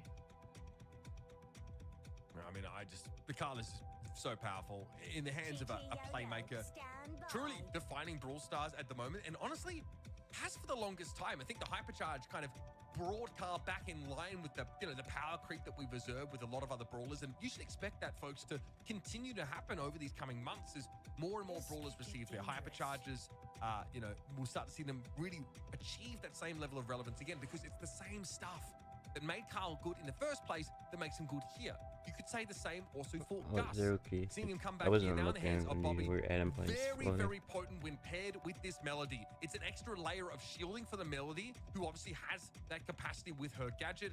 Now the Melody hypercharge means that she's much more devastating on those all-ins. It's a common answer to the Carl, and it does much the same thing, except maybe lacking the same level of zone control that, Heat Ejector has. Instead, you do get that shield on your gadget, which is very strong. And man, we see an 8-bit picked up here for Kodo G. A little bit less spotted lately because as healthy as he is, Kenny, he's not the fastest moving, not the most maneuverable, but still packs a punch. Talk about parallels. I mean, we've got Melody, who's the fastest brawler on the planet right now with those dashes. And on the other end, you have the slowest arcade machine you ever seen. It's really interesting to see him show up on Bounty in particular. We're used to seeing him on things like Gym Grab, but how is he going to play out slowly walking up this map? Is he going to be able to hold his positioning? Is his extra HP going to give him the benefit of the doubt here? Really curious to see how this one plays out. It's a bit of a boomer pick, OG, I'm not going to lie. You turn 30 and you start picking, only trophy road ballers, Respect it. I respect it. Charles here, of course, look where he's placed that nest egg. This should tell you everything you need to know, about what OG are expecting Space Station to try. Looking at the composition, the Bell is definitely the most obvious choice for Chino to try and dive on. And of course, Charles, aware of that too, is setting these up very defensively.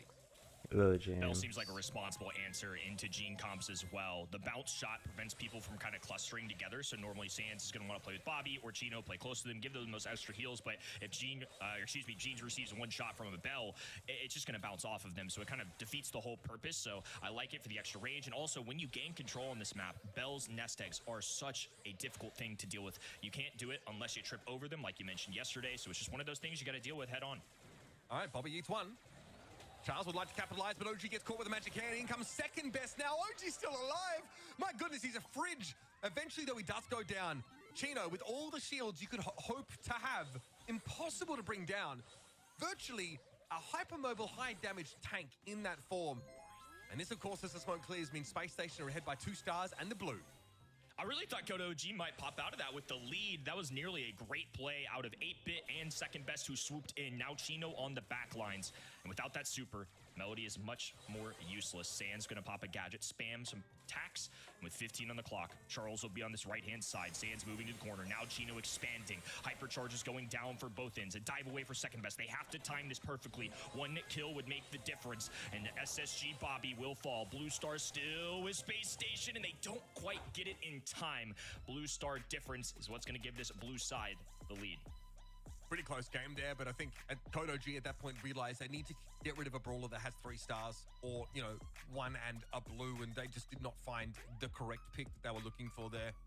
Because see what the comp's supposed to do, it did feel like Bobby was actually having issues hitting this Space Station comp, because they are pretty quick. They are playing at maximum range. Obviously, that can always be a little bit difficult for 8-bit. He's great at sort of suppressive fire, keeping people's heads down, but once, Melody starts to get moving, you realize this new age of Brawl Stars is all about go, go, go.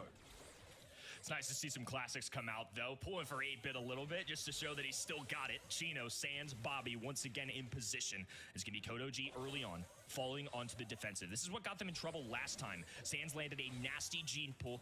I don't like the 8-bit. He's too slow for this. Follow-up shots were there. The evil spirits go down. Charles, OG, down a lot of health points, but I mean, they got a SSG turret also now. received some That's heavy good. fire, so they're going to back away for now. Second best narrowly survives. It's all the red roster on the top left. They've done enough, though. Code OG do enough damage, at least to get Space Station Gaming to give up the chase for a time. Bobby's also Loading. forced to In use my the shield a bit more opinion, defensively. if they don't get Another the good blue sign. star, they Code just OG straight drawing up out some of lose. his key resources from Space Station Gaming, Like forcing them without to use them on the back any, foot, you know. as opposed to making their Melody dive, for example, more potent. Charles Holy here. Yeah, curve that's a on the hyper charge super. marking Chino up, so now much easier to blow through that Melody. Code OG have got all their ducks in a row. They've done the right things so far in this round. They have a blue star lead, Kenny. Can they land the plane? Bell's hypercharge is called magnetic for a reason. Even with the Chino dash, it wasn't enough, and that's going to be lingering. Those Bell markers make a huge difference as the set progresses, so we're going to have to see how that interacts in this game. Will it give Code G just Yeah, enough it's of a an edge here hypercharge, as we Toby. progress down to the past 30 seconds? Magic hand up for Sans. Obviously, you need to be careful because that damage booster can get in the way. And that will be the last thing Sans wants to try and catch. There it Good is. Big pick from pick. OG. Chino goes down. Eventually, the boosted booster Good prevails. pick, OG. Probably going to fall soon after there. And Space Station just don't seem like they really had an option, a way to try and get Code OG on the back foot. This is what I said about doing everything right. Beautiful execution there for Code OG. And honestly, a pretty chill way to end that round. That was a very calm one, it felt like. We never really had a big burst of damage coming out of SSG. It just started with a blue star on Code OG's side, and they dictated the pace the rest of the way. I mean, we saw the screen at the end there. I think there were 5 nest eggs down. That's just such a hard thing to walk into and get aggressive against if you're SSG. All they've got is Chino who can dash in. They have to land either a big-time pull from Sans, and then Bobby just has to hit the long shots, and that's about all you can do at that point. So I think these early starts here for Code OG, if they don't give up any kills or at least hold on to a decent blue star lead, or maybe get an early tag, I think that's really all that it's going to take for them to win this set. Remember, Space Station are going to do this often. They are going to try and pose a real threat, get up close, start to probe at Code OG. Code OG just need to do a decent amount of damage to force them back and buy time for Charles to set up a literal utopia of nest eggs here. A legitimate kingdom of steel traps that Space Station Gaming would not be able to walk up on. It's all about catching the Melody when she tries to orbit. We need That's why Charles to is putting spam every them in gadget. these positions. In other matchups, sometimes the Bell tries to get like some space on this left and put a trap a bit further Yeah, forward. there's But Charles silver is even more everything. defensive. Oh, nice use of the flying hook to get out, but Chino Go will on, pursue Charles, yes. and ends up getting 2. Dirty little But double another down, trap but Code there. OG still find themselves with a star lead after that exchange, and that's frustrating for SSG. And you know what did it? Was the nest egg. It was the little nest egg in the bush right there. As good of a play as Melody made, it didn't pay off because Code OG were able to swoop in, grab the blue star back, and get the kill. And now with 40 on the clock, we're right back where we started. Code OG with a 1-star lead and the blue on their side. One mistake from either of these sides, though, will mean the set. We're coming down to the business end of Bounty now, folks, and the Magic Hand catches the damage booster instead. Code OG got to be pleased about that one and shows it across the map. And these nest eggs, again, are continuing to be distributed on this line of scrimmage at the top. Nah, they of needed the to map. get rid of Code the OG, with 15 seconds left in the round, 8-bit are in a turret. commanding position. No, I think Another he should have damage put that booster turret a little has bit been further up, deployed, I'm not but gonna lie. Charles goes a little bit low. OG's also seen better days now. Oh, With good Bobby pick falling from straight, second. it's a bit easier. Damage booster soaks up the damage. Charles Nice. Chino never gets to him. They played And that Code well. OG chalk up a set of their own. Fantastic adjustments in another close set. You know, after the first one, they went down. Melody made a nice play. I think more than anything in that game number 1, they just landed a big-time gene pull that gave them a lead. They were able to hold on and kind of run with it the rest of the way. But in games 2 and 3, Carl off the rip gets you a blue star. They sat back, relaxed, and the more time that they added onto that clock, the less aggressive that SSG were. They just fortified their defenses, and it was just impossible to walk in there.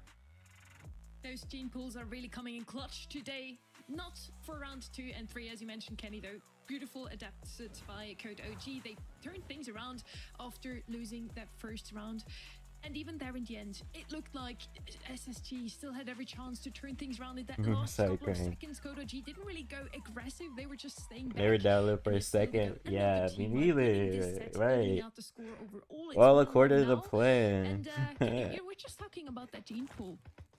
Sans still got the most DPS, but unfortunately not a single kill. That's odd. That's tragic. I mean, Chino got 4 of the kills, and nobody else could really say the same. Sometimes that's how it goes, though. Gene just does so much consistent damage between the evil spirits, the poke damage from the regular shot. But nonetheless, I feel like Kodo G just had the lead pretty much the whole time. I mean, there was really nothing that SSG did to kind of break away or have enough of a lead to where they could be the ones to back off. And even still, they have Melody. I mean, Melody's not necessarily going to want to sit there and just buy her time. You know, you want to be up in the faces of the enemy team. So they had to have the mechanics there, and I feel like Kodo G's clever pick with the 8-bit actually worked out really well. I think having all of those health points and just heavy fire if a Melody did approach you worked out. We were just talking about how maybe this region is onto something. I actually checked in the meantime. 3 picks from Melody in EMEA, only 1 pick in South America, and now in NA we've already seen her 3 times within just 2 matches. NA's onto something, but maybe Kodo G have the perfect answer here. You just have to counter that speediness, that quick play from. Since I will be streaming less soon, I'll turn the ads down after the stream. Just battering down your opponents with the 8-bit Uber. Yeah, just get a brick and basically sit it on the middle of the map. And okay, bro, okay, we are extremely boomer pilled today, guys. Tara won. won. Interesting. Here on Gem 4, we've seen her banned, honestly, on this map. Obviously, she's very potent at catching out the enemy gem carry, and she's super good at bullying the side lane, daily streaming. providing that she can, get up there. Psychic Enhancer has had some value on some bushier maps, but you expect to see help from beyond here to punish some of those single-shot brawlers.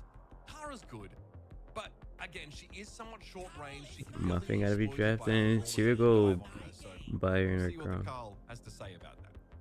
Tara is honestly probably the most played brawler I would gander just leading up to practice. Nah, but I want to be hard searching again. Including Kodo G, including SSG. I think a natural response here makes sense to be Carl, especially since it escapes the ban stage. You get the Incendiary, which Reddy praises because of how much damage it can do, and reasonably so. That's why it's often in that ban stage, in that pick stage. Yeah, as well. But I think most importantly in this situation, when you're looking at it on paper, it pierces through every single one of those Tara spawnlings. I think that's just going to be a great matchup in general. Now we see Bobby picking up a Stu here, which is known not to do well in Tara, especially with the extra spawners that she brings out. But I think because they have the Carl, they maybe feel more comfortable with this. Yeah, just a safe mid. I think it's a great gem carrier. Someone who, can use that super to steal one of the enemy side gem spawns, right? Because that's what you really want to do to get that early lead, is try and get at least one of them. If you can get 2 of them, that's amazing, because obviously that puts you, 2 ahead, and it's hard to interrupt that kind of countdown. But okay, Used to. Oh wait, I forgot you have kind of decent ping. Hypercharged pneumatic booster also allows her to close the gap very quickly. We'll have to, see if it's going to be a hardy hard hat or counter crush selection here. I'm thinking probably the former. What do you want to do? Make money? Long range oriented. That's all. But now there is a Jackie delivery system in the dimensional door for OG, and also we've seen the walkie can be very powerful. Very uncommon to see Gray bring the sort of grand piano gadget that blows up the map. It's really narrow, and there's better brawlers at breaking open the map, like, Griff, for example. But yeah, Gray, incredible for setting up these kills. And so Surge gets picked up, a bit of a lane bully, so to speak, someone who can really dominate a particular side of the map and is not weak necessarily into any of these matchups. I like this composition for Kodo G. I'm not going to lie to you. I think the Surge is going to be great at trying to address both Gray and especially Jackie, of course, but it's just such a common strategy that's emerged over these past couple weekends. NA having the benefit of, seeing what every other region comes up with, what their answers are for all these maps, what their drafts end up being. Gray plus tank, especially Jackie on this particular map. Anything particular? Anything except the fucking warehouse, bro. Anything except the fucking warehouse, and we're chilling. And Ash, honestly, to be an answer to a lot of this, so I could see it happening. I'll say the same thing that I'll say about this instance, as we said a lot about Gray Jockey or Gray Double Tank. You don't have to be the best the whole time on Gym Graph. We've seen those ground games, true. This time, though, Kodo G are the ones actually starting. There's a Jackie. Jeez, I mean, second best very interesting. Oh wait, there's a Gray too. Hold on. For invulnerability being picked up by that Surge. Dimensional door being used here. This is a way, in theory. Oh nah, Tuckle, that is wild. Space station. We talked about a Jackie delivery system, but that super left a little bit to be desired, Mr. Second Best. That was average. Bobby able to turn around and deal with the Jackie. Kodo G have done well. I mean, OG especially has done well to continue to accrue gems throughout all this chaos, but he hasn't really been getting too involved in the scrappy fighting on the periphery. Second best just gonna get right on in there. Sands dives away, the extra speed zone to help out, and they're still able to hold on to this. OG could be in trouble here. Bobby lands the tag. All the gyms spill, but Bobby can't take them. So they're still gonna rest on the Code OG side. No worries yet, but I think more than anything, this needs to find some kills or just a way back into the gym for. Second brother, you are feeding. I'm sorry. There's not much you can do when you've got a level. Nah, yeah. So anyone here use Twitter? Okay, make use of a hypercharged dimensional door seems good, but though that help from beyond is not exactly cutting it. Genuine question, because there's context needed if you use Twitter. Okay, Toby, have you seen the thing recently about people talk about 100 min versus a silverback? Just yet, and second best is living Groundhog Day out there. Once more through the grey super into the middle of the map. TP's back out to recover some of these gems here to continue to make this competitive in terms of overall tally. Yeah. Bobby has Okay. This is not over yet. Now with that context, I think you can put two and two together. Charles going for gold. It's going to connect with only Chino. Sands still alive and well. They have to get this gym in the mid, and they will. A reset, a pull, and Sands has to drop a gadget out of desperation just to play a little defense. This is far from over, folks. Okay, map control's good, but Chino steps up. Second best throws that super down. It's a Space Station Gaming countdown. A gem to spawn on Code OG's side, though, and Bobby knows he needs to take it to keep the countdown going. He gets it. Chino caught out by gravity. OG looking to come forward, but Sands is going to be able to dash. I'm just saying he would be the one. That's all I'm saying. You want ping? You can have my bad ping, Lugito. Chino wants to come forward.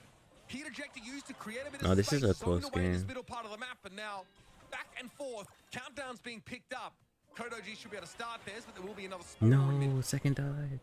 Oh, and this could be bad. Charles is going to scoop all these up, so it's tied. But Sands Oh wait, obviously with complete good. control of Second the mid. They died. grab their 14th gym. Second best diving it into a hard counter. Hypercharge Oh, goes down. no, Bobby cycles never mind, another not good. jump. A dive away. 639 HP. He's going to stay up here. They're down to 8 gyms. And it's a lot on the other side. They're able to pick this up. The 15 gym, of course, No, what y'all matters gotta is get a SSG scoops kill. it. The gem limit is 29. All the gems are on the field right now. Nah, this game is over. It's a backwards teleport Unfortunate. there for OG, and he still gets burned down by the heat ejector. Now second best and Charles, they've got to go for it. But Sands is untouchable. He had to use his hyper Neutral on rings the around them there. fuck, who was A on him? very, very competitive first game. Sands knows he needs to keep a lid on it there. That one could have gotten away from them, but they did such a good job of avoiding those Tara supers. That's a stress Sands right there. You don't often see the guy like that, but he was stressed. And an important note, too, for the folks at home, you don't usually probably in your ladder games see this go to a 15-14 score line. The most gyms that you can get is 29 on the map. So when you see that 15th being picked up, you don't have to worry about the mid anymore. It's not going to go back and forth. Whoever picks that up is going to have a huge advantage. So the fact that SSG were able to snatch that was a big reason why they walked away. Second best as durable as he has. In 2 weeks, let's go, my fan. I'm happy for you. This time, though, OG isn't able to benefit from the early trades and take a 3-gem lead. Sands has already managed to pick those up. But Charles has run of the place on that right-hand side, so can wrap around a little bit, put pressure on, but this is a good response from SSG. Turning around and dealing with a Tara like that, though, forces them to give up their mid-control for a time, but they return to this part of the map with a player advantage, and eventually Code OG probably have to respect it. Second best right on in there. Nah, that was He's a funny. hypercharged super, which interacts really well with Chino's super. He can kind of disrupt the Carl tailspin. It's just so many little interactions here. The Tara pets do well in the stew. Jackie can deal with the Carl really well. A lot to go back and forth. I think this is one of these drafts where just depending on how you play it, you can play it 100 times and it's going to go differently each way. Gravity on the left, Charles able to win that fight out, and Bobby gets picked up by a super from the Jackie. So this is much better for Code OG, and they've been chilling while these gems have been spawning. Another one will go over to Space Station's side, and OG doesn't quite feel ready to go and pick that one up yet, but a 2-gem lead is enough to work with. Also, he does not have super yet. We do have a hypercharged Tara super at the ready, though. Heal picked up by the use of the dimensional door. Charles able to catch Sands out. That's dangerous. The gem carrier is brought down, and Bobby knows he's got to get here and fix it. Charles, though, almost gets away with it. Second best picks up these last 2. One more for him, and he would have been able to pick up the countdown, but he goes into the teleporter instead. Chino, though, falls. Code OG, only 1 gem ahead. They could have had a countdown at this point, but Bobby gets in there. The surge is still a problem, but OG at least is able to trade. There's Charles once more. The Tara. What does streaming list look like for me personally? I mean, not one a week, but just not daily like I was before. And then back out. 11's Because good. I was doing 3 is daily. enough of a gap to where SSG I mean, now I've already press stopped forward streaming second best, daily. hiding on this Like, right-hand side. if I Charles don't there feel like playing it, I defense, just and don't Code stream. OG defending against his previous teammate. Teleport available, dives in, gets the Nice, grab. nice cleanup. Played there. OG in this second game. Started treating Beautiful all of mechanics, you us. saw it there. He was actually the one getting Maybe. aggressive towards that game to get them that gym count. He dove in, had a walking cane, made a nasty pull, and walked away with every single one of those. Really well executed from the big guy. God, these guys are going to make it close. Make no mistake. They want it. They've been hungry all year. In fact, they've been hungry since late 2023, folks. Now, Code OG, show us why their composition can work. Second best was able to get much more done, and the big Tara catch from Charles was a highlight for me. Charles had some great supers in that second game. And I feel like there's just such a high ceiling with his composition between the teleport that can constantly get you back in the middle, these Tara hypercharge supers. There's a lot of boom bust potential here with Code OG, and that second game, it really came to fruition. Second best looking to dodge these shots, but some of the neutral fights here looking less ideal for Code OG. Bobby's also become a nuisance, already getting up to level 3. Oh, buddy, yeah, he can just... With that gadget up, he can roll anybody. OG knows he needs to run in and bring him down, but just doesn't really have the safety, the defensive architecture to move in and pick up those 2 gems. So this is still a gemless Code OG. Get your money up, boys! We need 10K by the end of the day, especially if you're going to be drinking that artisanal water. Bobby goes down. Chino, with only 1 gem in hand, will have to respect this hypercharge. Wednesday nights. I mean, I don't know yet. Right-hand side wall, waiting to catch somebody off guard. I haven't really made a plan of action. That's a tough look. Egg, yeah, it's terrible. No way, Bubbles ignored me when that egg how she's doing crazy. Charles, nah. Door could have been big, but Bobby gets in and gets the prize. OG there knows he has to fight this. On top of the D door, gets a heal, gets the 1. Walking cane misses Sands though. Code OG had to go for it. We need to see a Tara super from Charles. It's the only way. Yeah, Bubbles is popular. Bobby tries to disrupt. Goes down. You see her full friendless? In advance, doesn't get a super off though, and it's another SSG set. Another set that goes down to the slimmest of margins. That game 3 was one of the more dominant. Yeah, ones I don't know yet. SSG, though. It just felt like Code OG made too many mistakes. Yo, Selena, thank you for the raid. That was the stream. We saw that dimensional door interaction there, and Tara just missed another one there. I mean, so there's some unusual gameplay, I would say, out of Charles. You have to make those Tara supers count. That's just part of the reason why you draft it. Unusual gameplay. So far, unusual. So far, very close. It's another set that went all the way to the very Yo, last round. Nick, Those two welcome, teams welcome. really How are you? want to take out Thank you their for the opponent, raid. to Hello, take Knight. out How you doing? Their own former teammate. It's honestly 3 streams watch these two left. face up Yes. against each other.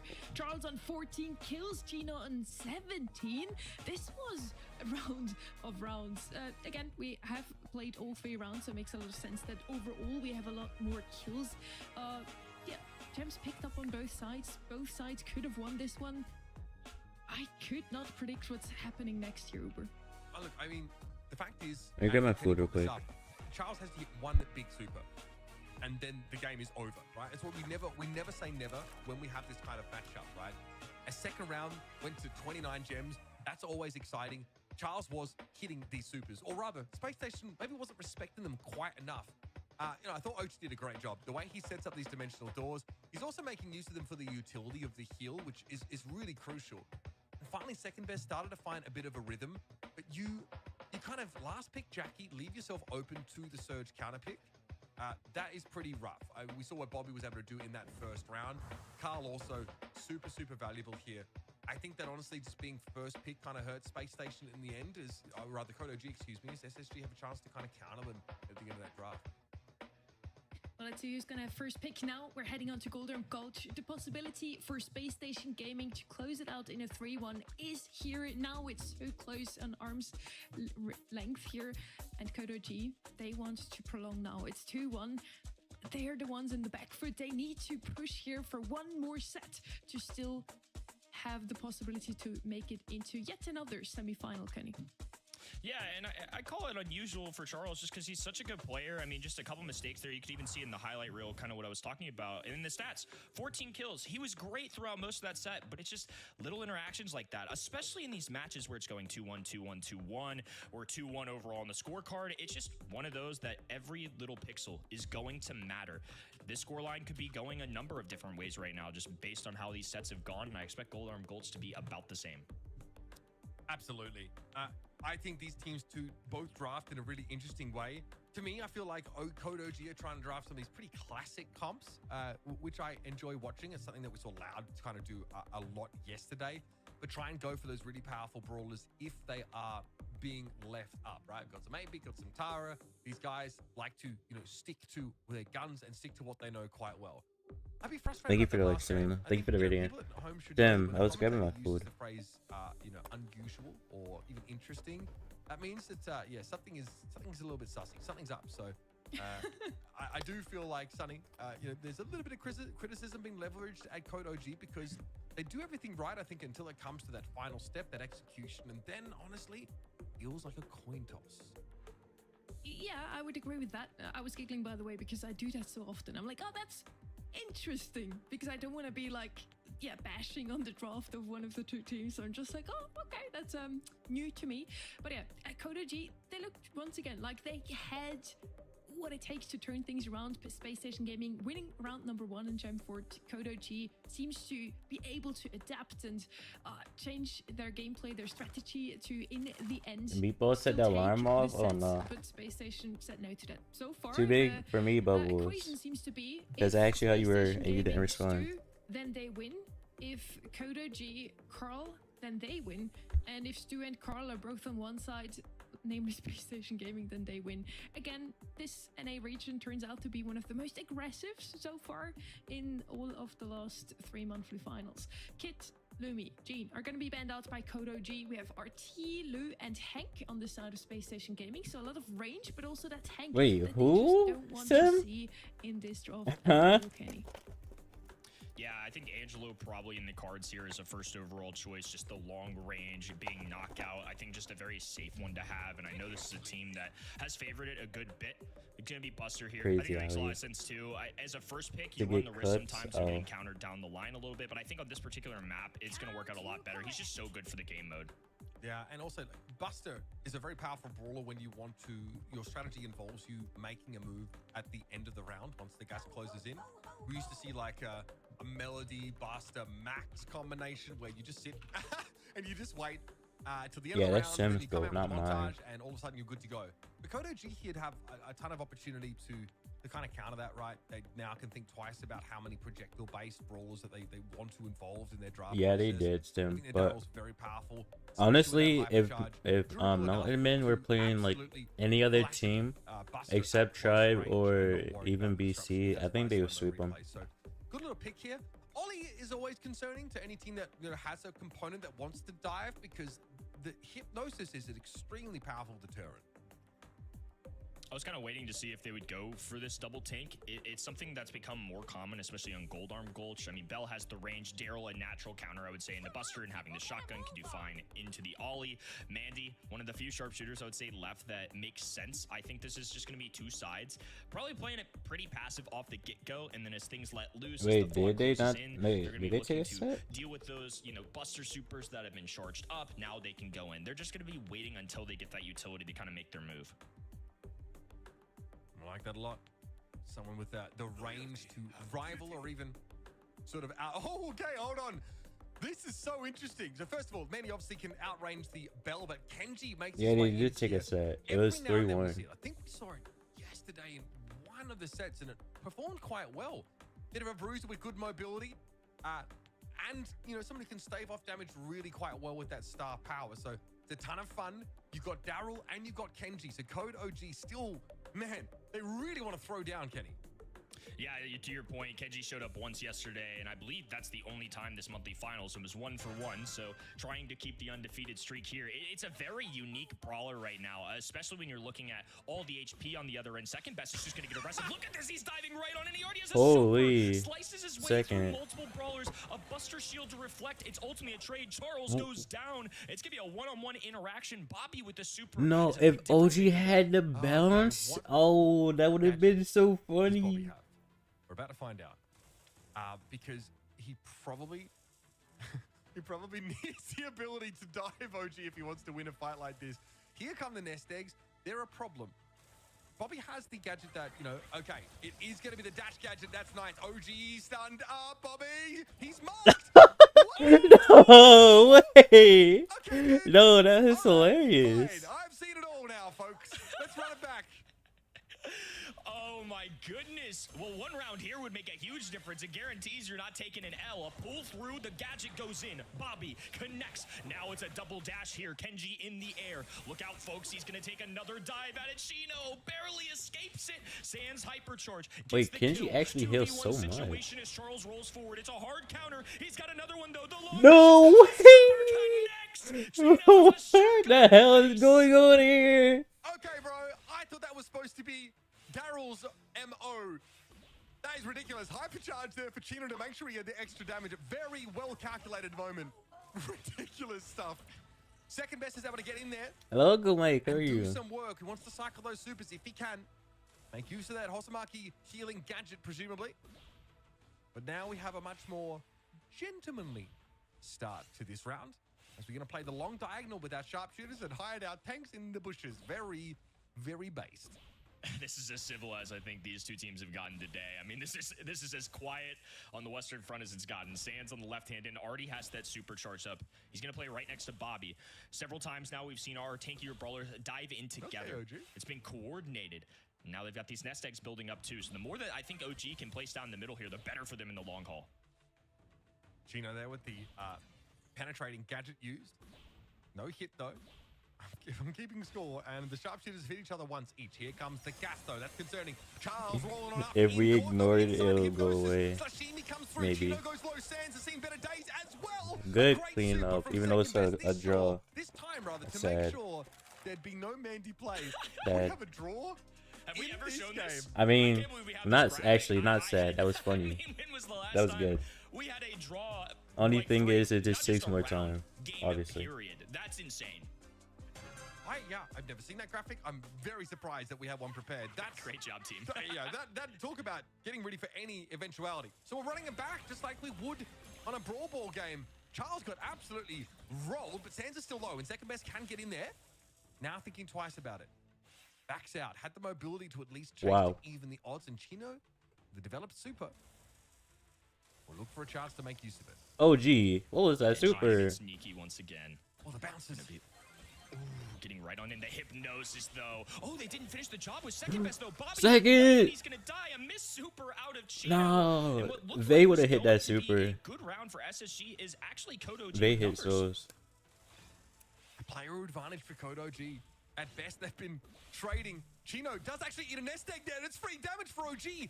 Does take the Mandy low. This means second best can encroach a little bit more. Gadget pop for Chino, but it actually gets outranged. OG's able to get out of there. Hypercharge build, but OG would love to save it for the next round. Because SSG are playing a comp with two tanks. He'd love to soften one of them up with the mark, and Chino doesn't want to give any super. Into the gas he goes now to try and get this one over and done. He has with. a hyper Super for the next round, but this is a good start for Kodo G. That was a Hashtag cancel. Where you been? What do you mean? I was here yesterday. Not for that long ago. Most importantly, got a hypercharge and a super. So now we're gonna have to watch it out because they're all getting seeking the grass. This is the first time that we once again see left and right. No members mixing it up from either side. I think SSG want to get a surprise pop-off play here. Somehow, I think Kodo G have a bit of an idea of what they're planning. Sands though has hyper montage. Chino with hyper sugar rush, so can obviously hit that sort of forking super across the map. But it won't one-shot anybody, so some softening up needs to be done. And I guess you really put things down to the gas here. Kodo G don't have supers on two of their brawlers, so maybe something Space Station Gaming are hoping to keep in place. So we're gonna wait Cracking this it. one out. They're all just spinning and dropping emotes. I mean, it's just hilarious to watch all these sprays go down. No one really wants to take the fight here. Bobby, though, takes the first hit. OG with the hyper ready. Super to back it up. This is dangerous now. Guaranteed hit of that mark goes on to Sands. And the Mandy Super doesn't hit anything. No, they hit With the those. hit the ties, will be dodged by the Slashimi in second. They hit those In there for his literally. just desserts. There we go. A game going the way of Code OG. Looking to take us to a 5th set. We're back on track. No draw this time. Just a clean sweep there from Code OG. A really interesting draft too. I mean, Kenji has only shown up one time in the monthly final so far. Made a nice debut yesterday in Congrats, South America. City. I'm proud of you. I mean, I never would have thought to look for this on Really this good map, job. in this mode. Just love the ingenuity. I'm glad you Second best, followed obviously, through we with it know too. he can play these tankier brawlers well, so it's awesome to see him pilot this. OG got unbelievable value. This team wants to group up around Buster, and OG knows it. This Bell is, I mean, already has another super built up from one shot fired. As it just bounced in between Chino, Sands, and Bobby. Back and forth it went. We did. They've got to be It careful was with that almost a USSG. week ago, They're huh? so concentrated, so grouped up. Hoping to try and burst Charles down, apparently, but we've instead, Kenny just flipped the map. Well, it'll be red rotating to this left-hand den. Sands has the super available. Chino just trying to look for No way, Chags, and I'm still a big reason 99 why I out of think more 100 casual for players the love passive Mandy in is because Pokemon. of the limitless range that she has and that super cross court on the map. And it makes a big difference. And just unfortunately, Chino just couldn't quite hit there with that hypercharge. That can be a swing of a game. On the Instead, 21st. it gave them a loss. We'll see if things change up here. Okay, second best caught out just by that hypnosis. Hoji playing through the I gas. did. Charles gets in, but also I did hit by not hypnosis. stream Clean on the sheet there for Space 21st. Station Gaming. I Nice streamed on the little round to pick up. 22nd though. Nicely done by SSG in that round number 1. I was so Hopping into tired on round the 2, red 21st. to right. It's going to be blue on the left-hand end. Everybody playing it safe so far. OG No, does have never that that super City. hypercharge ready to go. Once again, Charles is just going to sit there and charge his own super up passively. Bided time now if you're Code OG. They really have all the tools they need to take a round like this away. And remember, as the round goes longer, OG can deploy more nest eggs, allowing the swarm to take over, making it even riskier for SSG to try and take space. But they want to play more aggressively towards the middle of the map because what they don't want is for OG to put traps in the center. Allowing him to do that would be devastating. Makes things much more difficult. What do for you sure. use super here as Definitely can cause an OG? issue, Do especially you with the team use that just super clusters together, Ali, like you or mentioned. do you We've got try to bell down super shots. Kenji Buster? to try and address that directly. I mean, Love to Buster see has it. hyper super Everybody's though. still taking some shots here. There goes the gadget. No, best with the second. diving. Why would you Goes dash down in there? immediately. This is catastrophic. Hypercharge going down for OG, trying to make something happen here as Charles dives in, takes care of Chino. What the OG hell? low HP. Charles going in again. Bounce back and forth. Oh, he's got 5,000 HP. No No way. It was close, but Space Station Gaming will survive that interaction and get themselves a game. Oh my god. Heavens to Murgatroyd, folks. We're going to a deciding game in this set. That is absurd stuff. And you mentioned it, Kenny, a big mistake I there. love A it. catastrophic one for Code OG. Now, I mean, geez, these guys That's what I'm are determined to make saying, this as hard for Sam. themselves Oh, as boy. possible. It's got to be now. We need to see them win 2 out of the next 3 rounds. Really interesting setup. So SSG sent a full 3-stack to that right-hand side. That is not traditional. The norm would be left for your entire roster, and of course, from the red perspective, all right. Instead, is SSG getting on the aggressive. They've actually dropped a nest egg on this top left-hand end, too. So we're going to have to keep an eye on that, because literally one little trip up at a pro level can make a difference. Oh my, I'm we are. okay. A little bit cold Space Station today because it's trying to windy group it up here outside. because they're But not too worried about the bell chilling. damage for the time being. Oh, what? Charles, are you kidding me? what- It goes in. Quickly, Bob is able to respond though. Sands low. The What- damage is still how did he bouncing get in out? between them. How did he get out Nicely done alive? for Code OG. Nah, that is Starts crazy. it off the good old-fashioned way, about the least subtle way to begin an engagement you could ask for, and that's what Code OG were looking for. That was sly. And honestly, the fact that he cycled in another super to get out without dying was insane. No, 'cause that was could've been crazy. make or That break that right was there. crazy. There's a real potential that SSG could have round that round. Instead, though, it's Charles surviving, second best swooping in. OG with some taps. Beautifully Nuh-uh, played. I son. mean, both these teams just look so good today. God, what is it with the games this weekend? They've been so good. SA, and now here in NA, this one's a nail biter.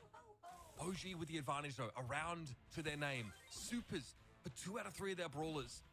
Space Station Gaming's comp wants to pretend to be as good as Code OG's. I see. This is around they must No, win. that's good. Big montage up. Bobby also That's has good the for hypnotize. Cold That's OG. been a problem for Charles as he tries to dive in. Ollie really looked like an anti-tank on this kind of map. Chino, it's hard to play the Mandy here. Even with the gadget that can penetrate these bushes, it is tricky. Second best is getting bored.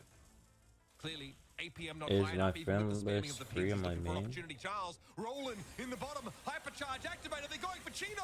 Here's the wrap. Bobby goes in, though. Nice little stun, but the Sashimi gives second best invulnerability. Sands, Yes. caught out. It's Chino. Let's Mark, go. baby, you better believe Set we're into a 5. fifth set to decide this one. We wouldn't have it any other way. Anyways, Dennis. We got everything. We got it all in that set. I'm pretty We had sure you Jaw, we saw had me SSG quit in my game server win, we had that Code OG getting some, but I most was too importantly, lazy we're on to set remove 5 people yet from my again, family. folks. I feel like it's just a deja vu of yesterday. Just so much action to unpack. I felt like this was going to be a 3-2 SSG before that, and now that we're here, these teams feel really evenly matched. Again, Code OG made a big splash last month. These two teams are exactly the same on the Okay, leaderboard. I know you Had saw the my exact same messages. results in month number 2. You should And now respond we to get the them. reunion of Bobby and OG. We're going to get something special here. We just got 4 rounds of knockouts. How crazy is that? Did you ever cast that before? I did. That was crazy. I'm absolutely loving how 4 close all rounds of in those one sets set. have been. Each one feels like it could go But either the way. first one was a honestly. draw. And to put the cherry on top, we even get a draw on knockout. Uber. Yeah, at this point, I really Oh, don't know who hell can take nah, it. Did you Loading. ever cast Surely 4 rounds not. of knockout? Not sure.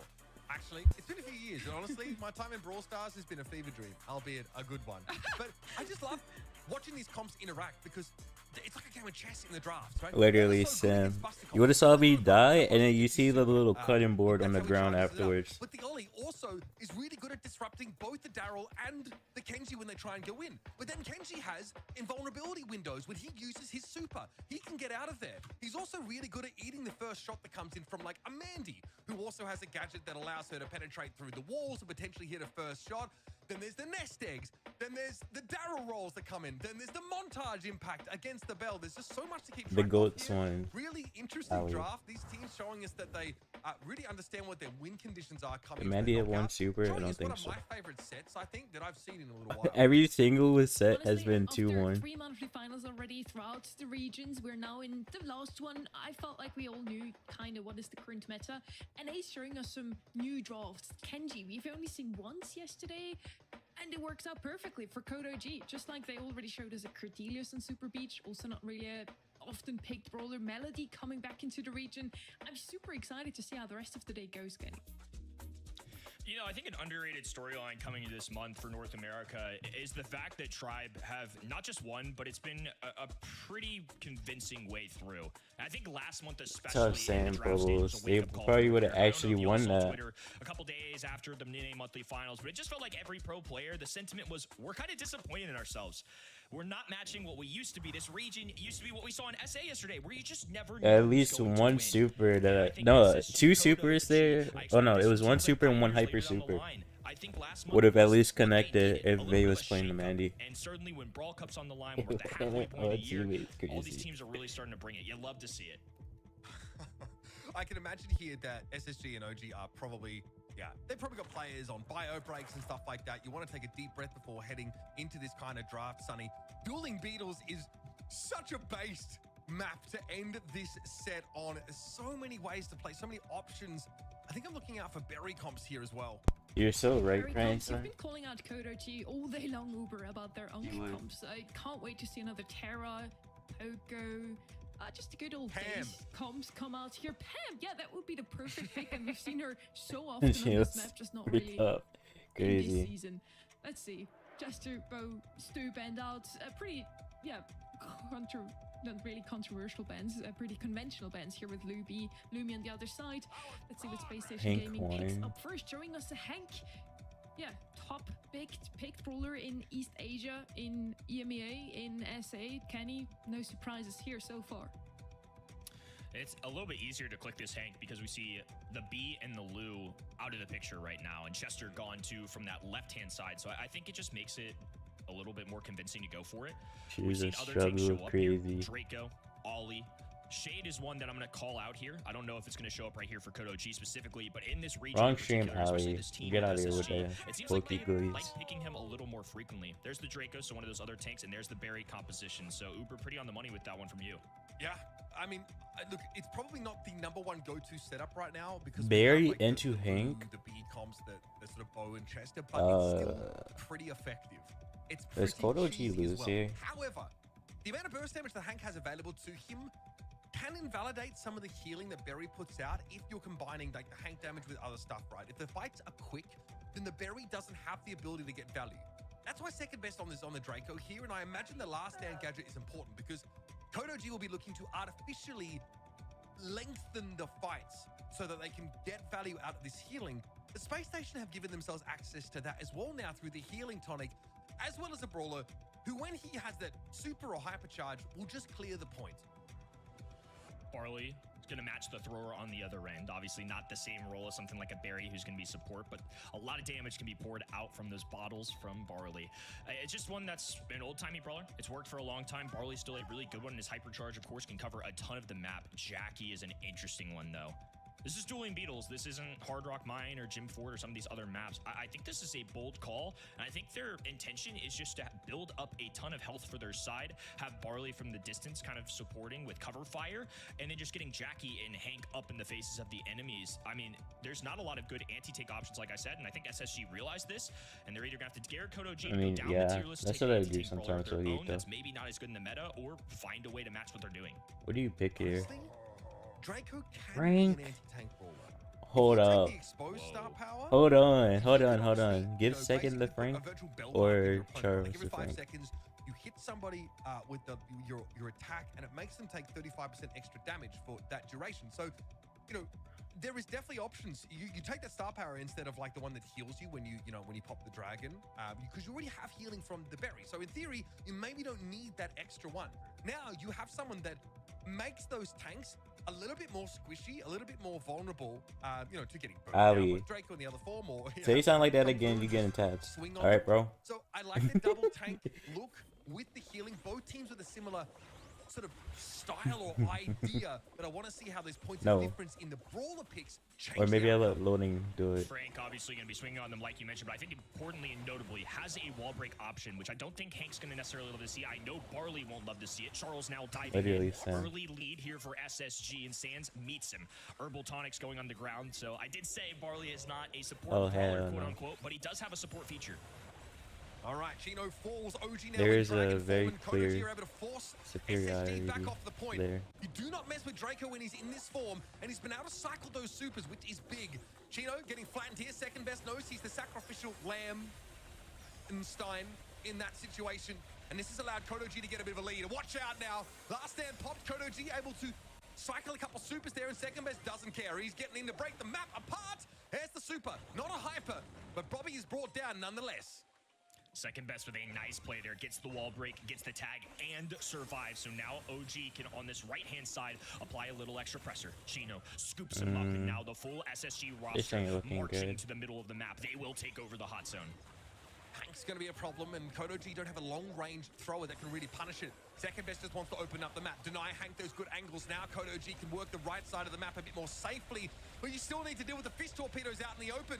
OG's able to bring Sands down. Farley out of the game for now, and you see he does have the healing star power, so it does give him a bit more durability. Oh, that's big from OG. OG looking Now, like RBM Kodo G right needs now. to do some serious work in catching Oh, up he in this didn't game. kill there? Sands, lucky to be alive. Healing tonics himself just to make him a relevant threat, but here comes that Frank super. Second best opens up the map a little bit more now. 78 plays 89. Kodo G still have work to do. OG, has been so good in this coming set in so far. He's clutch. gonna have to keep OG, putting that no. work, so it's not enough. On to match point for SSG. Kodo G are now going to have to go 2 straight. This one is really heating up Uber. And we're starting to see the issues for Kodo G's composition. They just don't have that burst damage. This is not there. Draco is really scary because he puts out a ridiculous amount of damage in that dragon form, but it takes time. And when you're going up against a Hank that has the gadget to mitigate incoming damage, and your damage comes in smaller increments, you're going to do less. Barry's heals Hello, essentially Listry, have how are to you? be more than the damage that Barley is outputting, I think. And I just noticed he has the golden Draco.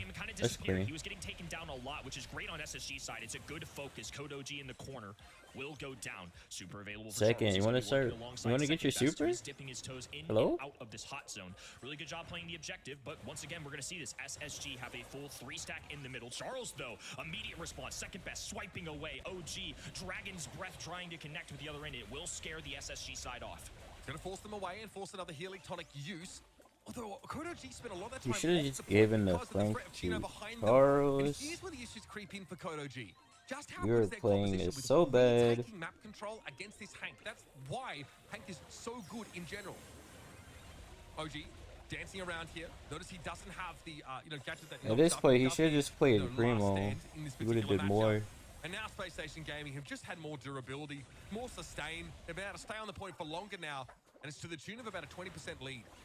Charles didn't get much value out of that fun super B game. either because Jackie used her super to scoop him off it. Chino now B on interacting Code really OG well side, with second but best. That's easy money for the SSG Oh, side. they would need Now the Frank to 70% actually open climbing. walls. So. OG trying to pepper Bro down has the broken SSG a and total it's a of hypercharge for 2 Chino. wall Gadget goes pieces. out from OG. He needs these heals. Second best Finally. clobbers his way up When the middle game of is map, almost but it might over be already, too he little decides too to late. break SSG stuff. are just rotating in brawlers too quickly. Chino does go down, but it's hard, really hard for OG to stand on the point. And now, Tribe at this point, they've got to 1, push up 3-1. past it. They can't really just fight for point control itself because SSG really don't have to spend long on it to end up winning the game. Second best probably knows it. Protesto's coming out now. Chino does at least get taken down. Hypercharge super thrown out and Sands. Oh, he will probably finally get the rest of the breaks a percentage that's wall. required. OG gets up close and personal with him. It's a very low health Code OG team, but they can now get back to full health. This is where the comeback starts. But it has to be Huh, centimeter Bubbles? perfect. The It has to colors be are doing what? unstoppable. Chino gets a touch, and even when stunned, he's able to accrue that capture Nah, percentage. And second so three Code there. OG finally put to bed a very competitive series. But SSG are just a cut above. Nah, second play that terribly. What a match. North America's shaping up pretty good this month. I think they responded to the call. I mean, there were a lot of doubts, and I think, again, the sentiment on the internet has been NA has not been up to par this year. First half's a pretty good start for our quarterfinals. We've seen 5 matches yesterday that went all the way to Gotta set retire, 5. Now, do you true. feel they're gonna beat them to it today? Are we gonna see even more of these? We played 32 of 35 possible sets yesterday. Is NA gonna be even crazier, Uber? No, guys, come on. It's Oh, not hell no, happening. crying son. I wish every Even game though was as they're close better, and as they're competitive as this one, but it's just not going to happen. Barley gap, by the way, monumental. It's like Mariana's Trunch level gap here. 707 DPS. Sands also with a very respectable amount of time there on the point. The Frank pick into the Barley, knowing that you have a shorter range thrower, just didn't get him there.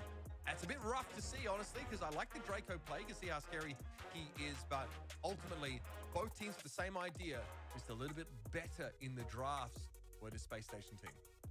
This series alone really had it all between Space Station Gaming and Code OG. We had 4 sets or 4 matches in knockout. We had a draw in there as well. We had sets that for each of them, the loser of the set still took at least a game, made it look really, really close. And we did go all the way to set number 5. So it really looks like those 2 teams could have that's both crazy. been sending the semifinals. Now, Muffin. Space Station Gaming, it is, and they have to face up against Tribe. The mods can Gaming pay up next predictions day. loading. Yeah, Tribe Gaming, of course, going to be one of the representatives here from North America at the Brawl Cup. like the They're content legitimate. creating. They're looking for a 3-peat, and I think they're the favorites to do so. 3-peat in North America is a big deal, too. There's been very few times in history for this region that has happened. But on the quarterfinals side, for the other end, BC Gaming, big question marks coming in today. Another man with the birthday I hear is going to be playing for them. Jerusalem. That's a great point. Obviously, was it Chino? Right? Is 19? I think is what we found out. Yeah, and I don't even know, guys, if Space Station Gaming have gone up against Tribe yet in NA monthly finals. I could be wrong, but I don't think they've managed to get there. So that could be a fun little tidbit here. Good question, Sam. Again, 2 teams that are really familiar with each other at this point, but we just feel like Tribe is. I mean, the more important part of the more important side of the bracket this month anyway is the lower bracket, because Just in the last set. BC Gaming and Pioneers are fighting for the last Brawl Cup spot. 707 DPS is pretty ridiculous, but Hank was certainly a menace with Bobby. Let's see if either Barley or Hank got the MVP vote from the people watching, and it was Sans. I don't mind it. Don't mind it. Anytime you have 707 DPS, that's a pretty easy click of the MPV vote for me. I mean, yeah, really well played. Sans for me is the guy that sort of ends up being the glue on this team. We saw him start out on the Gene. Great showing, I think. You know, on some What do you of these maps vote where for? you really have to Wait, use them in a what's perfect- this he's the kind of match guy coming that- up? Isn't it yeah, the BC synchronizes versus them too. Stamina? The I would vote for balance is with BC. him. He's a gem carrier, of course, here on Gem 4. I remember watching him just like randomly start picking Squeak at that World Finals and look incredible. And I think the Barley was great. The fact that they had that in their back pocket, that Space Station have access to, again, a thrower who can really punish Berry and just have that extra range plus hypercharge potential is very handy. It got them a long way. Kenny already teased it a little bit. Our next match is going to be BC Gaming versus STMN. One of the two is still in the race for the Bro Cup, but they're under a lot of pressure. They need to win the next match in order for them to still make it. And a team with a sub hasn't won a single love match so gambling. far in the Crazy. monthly finals. We're going to find out if BC Gaming is going to be the first one after the break.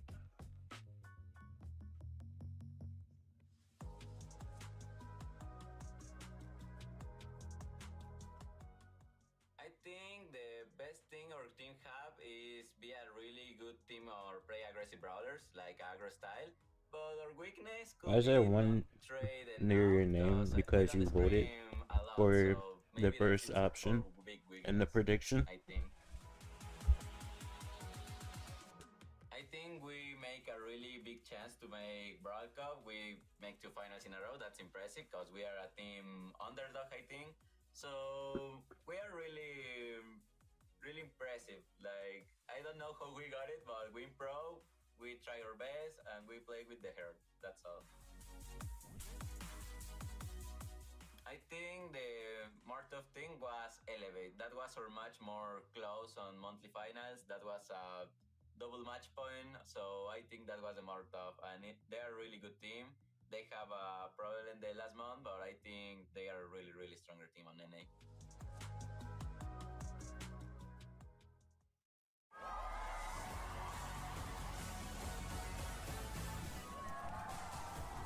All regions from across the globe are sending their best champions to prove to us, once and for all, Humble, 50%, Crazy Raccoon, have fallen short. which region is the best in the world right now. You tagged Compete for about once? LCQ and Crazy. World Final slots for their home region, Oh, nah, son. altering the competitive landscape for the rest of this year. So prepare your flags, your patriotism, and cheer on your home region champions. 23rd to 25th of May, live from DreamHack Dallas. Get your tickets now and join the fun in person. Or watch online at event.brawlstars.com for amazing Pro Pass rewards.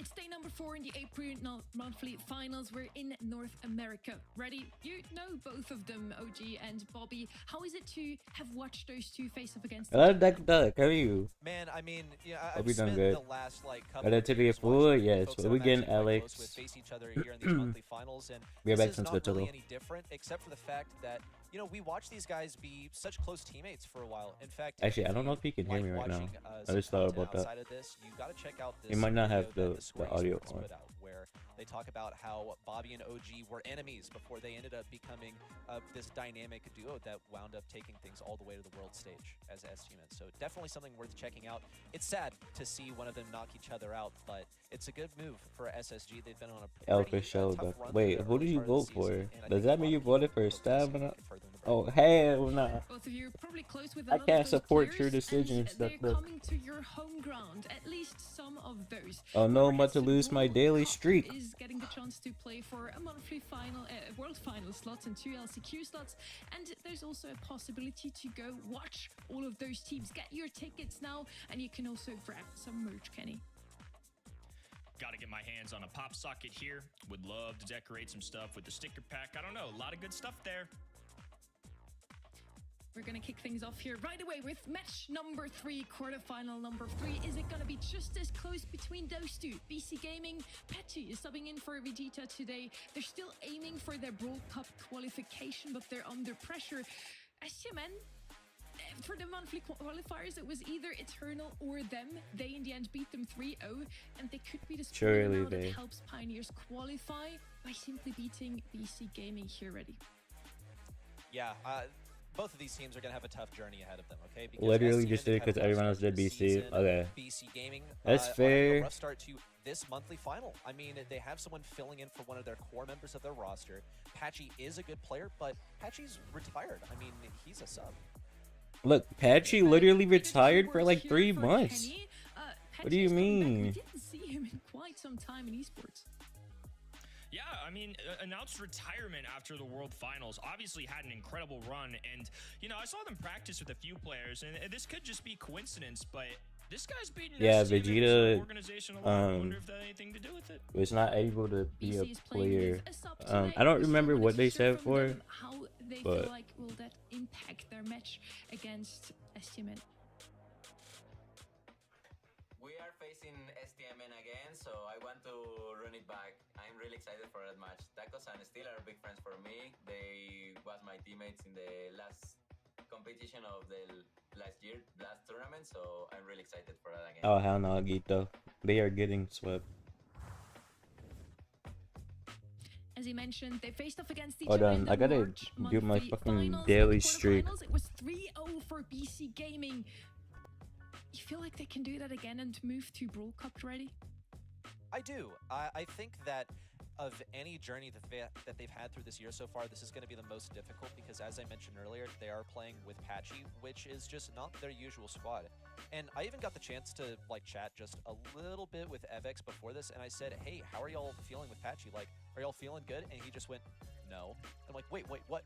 No. It can't be as simple as one word." But they are outside of their comfort zone. No one This is not Nobara the is squad that crazy, they've by the drilled. way. This is not who they're accustomed to drafting with as well. Patchy, of course, is typically like the drafter, at least he was last year on Luminosity. Maybe Vegeta will still be like here in some capacity in terms of draft, but he won't get to be on the battlefield. Maybe Or they just wanna Maki, keep it a literally, secret, you know? my They friend. want to keep it interesting, the stakes high. After all, they and Stripe Gaming have been the only ones ever going into the grand final in this region. Very top-heavy region overall. They're a whopping 40 points above Pioneers. That means BC Gaming only has to win their quarterfinal, and they would already be taking that second slot. in Yes, the World Cup literally Kenny. both. What the heck? A lot to be done and a lot of pressure, obviously, with this substitution. And I mean, like you guys have mentioned, Apache is no slouch. He's been around the scene for a long time, has competed at the highest level. Back in the NA West days, he was very familiar with facing STMN, but obviously it's a new look for this roster and this organization. My So, iPad is completely tripping. different. What the I'm excited hell? to see if he comes through in the little practice they did have. I was What pretty was impressed. I that? mean, I think all things considered, with how short in the amount of time these guys have worked together for. There what I wasn't saw an this week, alarm. but I pretty opened my solid. Usually iPad with and it said I got a substitute Discord being on the call. winning side, I think BC When that Gaming call are good happened enough 3 roster to where hours I'm breaking ago. that rule, and it seems all What of us the in the fuck? casting desk are, which is a little surprising to be honest. Let's see if STMN can be the spoil sports here. Pioneers are certainly hoping for it. When BC Gaming loses the quarterfinals, Pioneers still have a chance to claim that spot themselves. She said that, STMN never mind, real quick, huh? back-to-back monthly final qualification last month. Unfortunately, they lost to the same team 3-0, but I feel like today could be going a little bit different ready. I mean, I think they're certainly hoping so, but the folks in the audience seem to be siding with BC Gaming in a, which can't fault you for that. They have taken second place the last couple of months. They've been very consistent, and I think the primary area where they find their strength is... Jagger, I will ban I don't you. think that's Stop really gonna be fucking going calling me. anywhere with just one player out of rotation. So we'll see what they have in store for us here as we get started on Pinhole Punt. Kenny, we see some of the important brawlers now banned out. Lou out of the question. So I think something like Stu, which would usually be a first selection here, is probably also going to be deprioritized.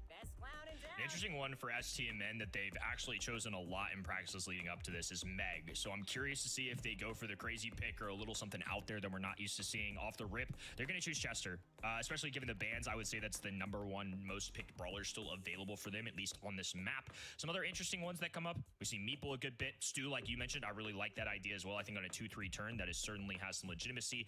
And then Max is maybe another one that kind of is a mid brawler, not necessarily all the range, but a great support utility kind of asset.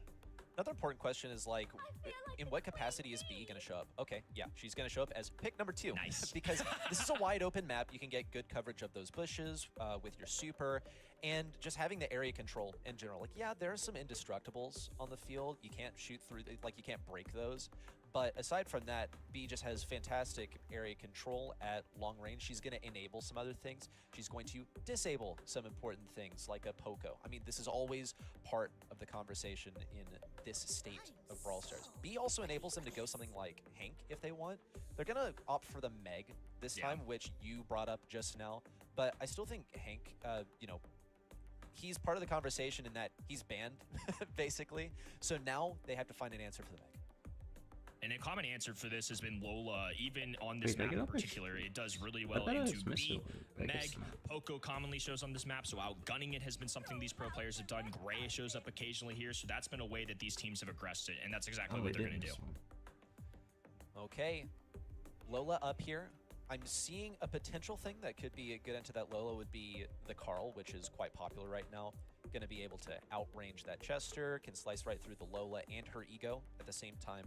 Very, very useful for dealing with that. But STMN are looking for some way to actually confirm a goal. They are able to do that with Chester in a limited capacity. If he gets that bomb, they're actually going to pick up the Carl themselves, which pretty much the same reasoning. They do not want to leave this available to BC Gaming. But I still think that there are tools that BC Gaming could have at their disposal, like something aggressive that gets right on top of Carl. Maybe stun him a little bit. Always going to be a strong option into Carl since he can get stunned out of that super, where he usually finds quite a lot of value. And maybe something for BC that also makes use of some of these walls. Ollie. Okay, this one slipped through the draft, but I can't blame them too much because it hasn't really been a guaranteed success as we've observed earlier today. Yeah, coming into today, Ollie, 12 for 18. That puts him right around a 67% win rate. That doesn't include any of the stuff today. Haven't been quick enough on my feet to do the math there, folks. But still a pretty good brawler in the meta, I would say, overall. This gives him a little goal-scoring capability as well. It gives them those health points that they're looking for. They've got the B, which I think is a fantastic brawler in this current meta. One of the better ones, I would say, for this map, too. Usually going to be in that ban stage here. So the fact that they get that, the Meg, which has been, for whatever reason, a popular one on this map in North America. So curious to see how this one will unfold. BC Gaming, opportunity to go to Dallas, win and in on the other end. STMN, a familiar foe. Ball already being repositioned to the left side, where Evix is notably absent. Taco's trying to push into Patchy. I think they're going to isolate Patchy as sort of a point of putting on as much pressure as possible. This is an easy walk-in for Evix, though. He's able to do this right through Steel, who didn't have enough DPS to chunk down his HP. They have a couple of delivery mechanisms when it comes to getting that ball in the goal. There's no way. There's no way he just scores like that. Teammates to enable that one. No, that's funny. Gaming rapidly firing away on game number 1. Nasty work here. Look, their mechanics are good. These were some players that we were looking out for last year that made a splash from time to time, but weren't the consistent force that they are this year. And now it's just insane to see the growth. He's proven his worth. Now they're a top team in the region. They're drafting well. They're playing well. Just to go in here with the substitute, I can't say it enough. I mean, it's a hard thing. It was kind of funny. Was I playing with you when we played against them, or was I playing with someone else? It was in a match ring. No. I was playing the day 2 of monthly qualifiers with Ash and Jack. So, and we played against BC. As soon as I played them, I'm like, okay, they know what they're doing. But not doubt them if they make it to monthly finals. Diego Gamer has this mid entirely open to himself, and Evix picks up that kill on the right, which is going to give this control back to BC. Patchy now taking off to this right-hand side. Will pop a hypercharge. Oh, and a perfectly timed stun coming out there. Pain still falls. Patchy moving forward. Pistol on the right hand in. Taco's trying to make it happen. Good defense. Steel intercepts, and a complete team wipe there will save stamina. BC Gaming have enough time to respawn and gear up for a defense. And STMN are working with the Chester hypercharge here. Here it comes, breaks open the right side. Steel needs to pass it forward. Evix trying to intercept, but he's slowed down by the pop rocks. And STMN take this one or they gotta have a pull up. Advantage. They're still gonna have to fight Chester through Diego hyper Gamer over here on is the right side. probably They're the playing best in quite the game. cautiously around mid. Steel's going to pop that hypercharge, still gets slowed. That is just going to bring that offense to a halt. STMN still have that mid control. It could only be temporary. It really depends on whether Diego Gamer is able to make contact with these high-powered B shots. Terrific teamwork to get that goal. Now BC Gaming need to respond with one of their own. It's going to be a takedown early. Hypnosis, not enough. Steel dribbling at 2v2. Now down to 2v1. Super shot connects from downtown. Payne with a bucket to tie the set. The Chester wall break has been crucial for enabling some of these goals. That was the mentality from the outset, that yes, he's a good brawler, but when you get that hypercharge, which you do pretty quickly as Chester, he's going to get a guaranteed bomb. Usually it's like a 1 in 5 chance. Now it's 100% as long as you charge it up enough. So that's huge as their goal scoring condition. Game number 1 was really just an exception. That one slipped through their fingers thanks to the solo offense there of Evex. They've done a much better job of locking down control of mid, denying Diego Gamer No, his I let the usual Moco position go, in the Selena. middle of the Do field. you still play it? And Payne, with just the amount of damage that he can pour out, can deal with Meg pretty well, brings her down there, and then Vex, who's a tank, can shred through him rather quickly. Taco's now the last My brawler favorite. standing for STMN. Gonna try and get their footing back in this map a little bit. Lola with an ego on her side. Vex trying to pierce through that with his regular shot. Patchy still working in pistol form. Rattled Hive does not hit the mark, but Payne will be surrounded, and he gets a nice little roll there to back the enemy side away, and Steel cleans up. Patchy needs to stay alive. He's got that hypercharge, and he's taken down before he can get right back in the mech. Diego Gamer's holding it down at mid, though. He's got that right lane held down, just trying to back away from Steel, who's got that ego up now. Evex looking for a chance to play aggressive. He needs that support from Patchy with the hypercharge, but it would be a waste to do it now when he's burning all the way down to just about 3k HP. Still a chance for BC Gaming to take the control here. They have the hypercharge available. Here comes Payne Good with job. one of his own, trying to push in this right side, but he's pretty much fought off, especially with this hypercharge from Diego. Good body blocking from Steel with the ego. That maintains the control for STMN, especially with the wall broken open on the right side. That's one of Evex's strongholds now denied. The hypercharge from Meg, This is super underrated. It can be Pushing real ladder, nasty. You saw the select enemy it. team clumped up together, Well, so Patchy just it's swung the away, ladder, did a but- ton of damage from a large distance, but Vex has to Have fun, I multitask here. guess. Payne on the right-hand side, Steel now rejoining him. Payne getting a little too close for comfort here, could go down. Patchy trying to find the follow-through shots, but Payne has been a nuisance. Lola on the map, dropping a spawner, doing a little extra work here. Tacos pierces through. Oh, so close to bringing both of those BC brawlers down, but somehow they survived. 30 seconds to go till these walls break open. That would definitely favor STMN here with their range, but Diego Gamer is a brawler that they have to watch out for. Now down to 25. Ball positioned towards the backside. Evex is going to go for What? it. He's He the got double both of them? hypnosis. Diego Gamer doesn't have the burst damage to do it What? immediately, but he gets the kills in the end. Patchy now moving the ball forward. Just needs to go to Diego Gamer and Diego. needs to get it in. The slow Yes. slots it right between Payne and Tacos. Only a few seconds to go. STMN, they don't have the utility to get this one in. Evex going to stall it out, and BC Gaming will steal away set number 1 with that last second goal. The difference maker was the play-making ability. How do you, that's what I'm saying. How did I catch him? Fantastic That work was there actually crazy. Just to get in some big-time buckets. I mean, those were not easy goals. The self-pass one in that game number 1 was flashy. In game number 3, as a buzzer beater, they get the perfect one in between the defenders. Just so well played. Really well played. NA is cooking today with the stories, honestly. I was so ready to say, wow, STMN take that set. The pressure is surely on BSC right now. BSC on BC Gaming, because they have to win that one to make it into Brawl Cup. Just sort of a reminder here. And they take it in the end anyway. It was super close once again. I was looking out for Steel especially. He did a phenomenal that, job like. on that Lola. A pick that, by the way, I saw him coming, and I was super happy to see her. Just so much damage output, super good against the B, the damage to deal with the Mag anti-Ollie. And I thought STMN had it. They didn't. In the end, ready. You call it a fluke in that round number 1. I assume you didn't expect BC to take it either. No, I didn't, but see, that game number 3 was not a fluke at all. That was earned. Check this out for Evex. Like, that was left completely open, pretty much. That was a hole that he located in STMN's defense in fully exploited it. That one, though, was earned. 2 of those goals came from breaking open a wall, thanks to Chester. We saw how the late game Chester that's can really crazy, find true. its value. But that hypercharge, it didn't find its way into the goal. I think really BC Gaming did a good enough job of making sure they didn't fall all the way into their back lines, establishing the pressure, so they didn't get their walls broken that time. And the B goal in the last second, I mean, that was just a skill diff for Diego Gamer. I mean, what a guy. 9 kills in the round, and then that last second goal. Huge. I mean, that round number 1, Avex was just running for it, kind of a filter roll of a melody. Super good Ollie on their team. And then also the B, as you mentioned, just, yeah, doing a phenomenal job. In the end, BC Gaming takes it, and they definitely earned it, Kenny. Absolutely, just some really good plays. STMN certainly in this one, though, kept it close. I think made some good draft decisions as well. The Lola one, I think, is a natural response into some of what we saw, but honestly, just the mechanics for the early buckets out of Avex. We saw B, who was just a pop-off brawler that entire set, and for good reason, both of these teams are going to eliminate it here on Open Zone. It's another map where we could potentially see Chester. It's always been a very interesting one for me. When he first came into the game, into Brawl Stars overall, I was like, it's a really cool concept, the randomness of him, but is he ever really gonna be competitive because of that? And yet, he's one of the most picked brawlers ready. How come? It's a couple of things. First of all, it's his damage output. He had to be reworked as well, getting that star power away from benefiting his 4th shot, and now he just gets the 4th shot as part of his kit, and the star power now increases the damage of his 1st shot. So that's part of it, and then also just the fact that he gets a hypercharge that charges so quickly.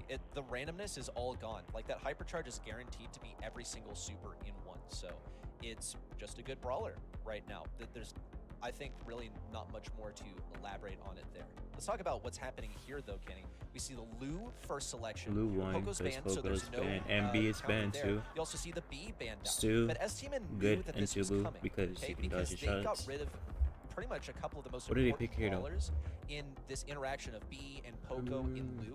They've got that Stu that's going to counter the Luna.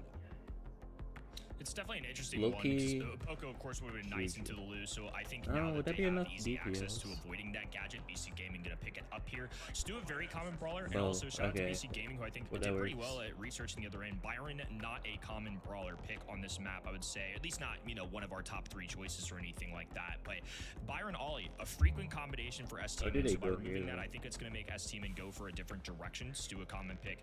Bo has started to become a more popular run. I don't think he's one of those brawlers that, is on the top of your mind, but given this ban stage, maybe a little difference in strategy here, STMN are going to pick it up. Okay, Mr. 4-5 P, now for maybe? BC Gaming. They could opt to just try and outrange Ali, this fair bow over enough. here. Bo is so annoying and hot. I wonder why you say that, Vay. as well. Ollie is the selection over here. Note that Hank has not been banned or been picked yet.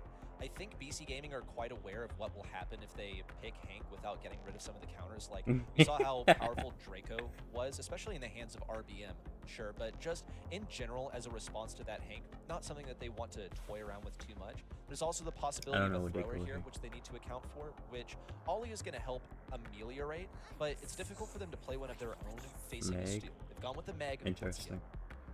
Yeah, and when I see Meg, and just given what I've seen on this map in the past for practices, Lola's on the mind. I feel like Ollie, who has a lot of HP, can cover the distance, having the extra. I don't really I like just think this is a Meg natural into answer Bo. and one that makes sense for the map already. So it's going to be the good pick there for STMN. We get Stu, we get Bo, who's going to have the mines for coverage. Lola as a matchup into Meg. Really interesting again from STMN. I really do feel like how we have SSG back-to-back and where Stamina they are in haven't the same drafted house. poorly. Just BC Gaming I thought I took was away tripping a at little bit better first. skill in that first one.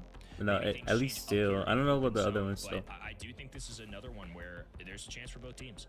Yeah, I feel like this is kind of a draft diff for STM, and I feel like they have it here.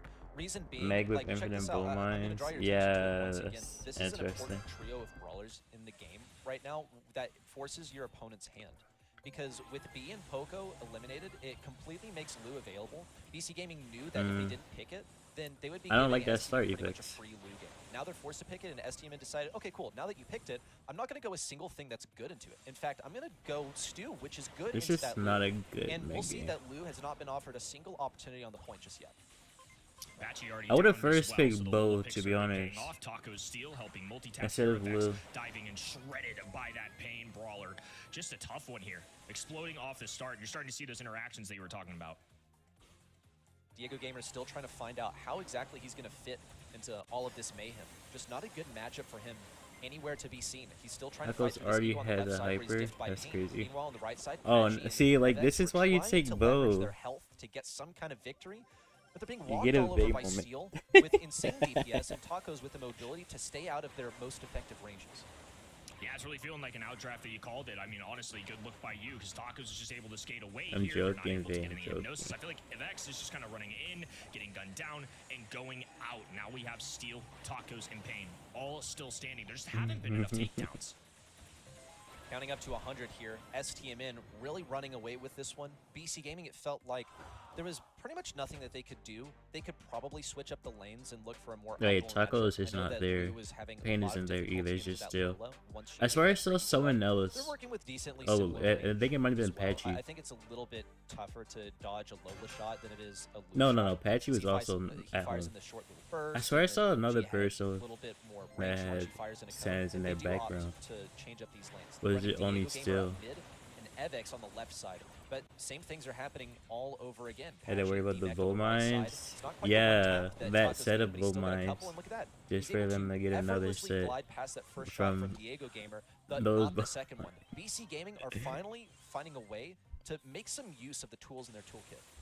I think this is just going to be one of those where they really have to rely on the mechanics, and that is a great burst of damage there from Patchy. The hypercharge connecting not once, but twice. And now Patchy demacked. It's going to be Steel facing down Patchy. Does get enough for that kill. They're going to be able to go through these mines a little bit. Avek's going to dive right on top of it with the hoverboard. and took care of those ones too. activated, Yep. and they have well Just over to, for them to 50% get lead at this more. point. But Mhm. note that it's not because of It's the a loot, cycle because going on Diego here. Gamer has yet to get a super. He's got to be getting one soon. It's just difficult to hit those shots as Lou. We'll see him taken down and Tacos dancing all over everyone, healing up with Gassy Heal, Nah, getting there's good zero position on pings Evex and still. staying alive. This is a comeback for STMN. Now that they have this position, I think they can hold it quite similarly to how they did in game number 1. But this is, once again, a different strategy from BC Gaming. They all stack on the left Nah. side. Think a good Blaming chance for me is STM to crazy. make that comeback, but Avex trying to have a direct answer. Hypnosis goes through, pulls Pain, and now Pain just left the fire back. All of his teammates are still alive, though, so even though Avex gets a trade, it's not going to I be would've enough. first Now picked STM Bo. have taken over. Patchy back to Old Reliable on the right side, and finally Diego Gamer gets that super he's been working so hard for. It's going to be worth something because it keeps STMN from winning this game outright. They cannot continue to exist on this point. In fact, it gives quite a lot of space to BC Gaming, but not control at all. this is over. Tacos, once again, dashing all over them. This is over. Evex denied any positioning, now counting up to 90%. They Such a are star bow player in mines. that opening one, but this Lou pick, just not an easy one to pull out. Finally, they're able to expand a little bit of room. Oh, but the mine strip up of Vex. Massive mistake, no. and STMN will push forward. But the And now Lou- it's going to be all tied up here. 1-1 in sets. Fantastic draft leads to fantastic results. That's often what we see at professional level. This is the reason for the discourse about blind bans. And, you know, some people expressing a little bit of frustration because with these blind bans, you can do stuff like catch your opponent off guard, enforce their hand, and picking a Lou that they're not going to be able to do anything with. This was IQ from STMN. This was well-researched. Hats off to the analyst on this one. One of the first sets we see closed out in a 2-0. Not a single game picked up this time around from BC Gaming.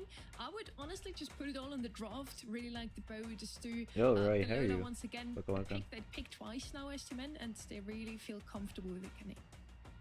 The Lola just made a lot of sense, and honestly, credit to you, Reddy, for just immediately identifying. This feels like an outdraft. You were absolutely right. The Lou just was going to have a tough time, and that's just kind of the mind games that we juggle with these pro players. I think oftentimes when you're playing your ranked games at home, you make your 30-second picks. Maybe you think about it a little bit, but these guys are trying to trap people with their bans. They're going to make a first pick to try and bait you into something. This is just so much depth going into this, and to your credit, again, good job by the analysts. They made a good 2-3 turn, and then they followed up with a nice counter pick. I really like this out of STMN, and it obviously paid off.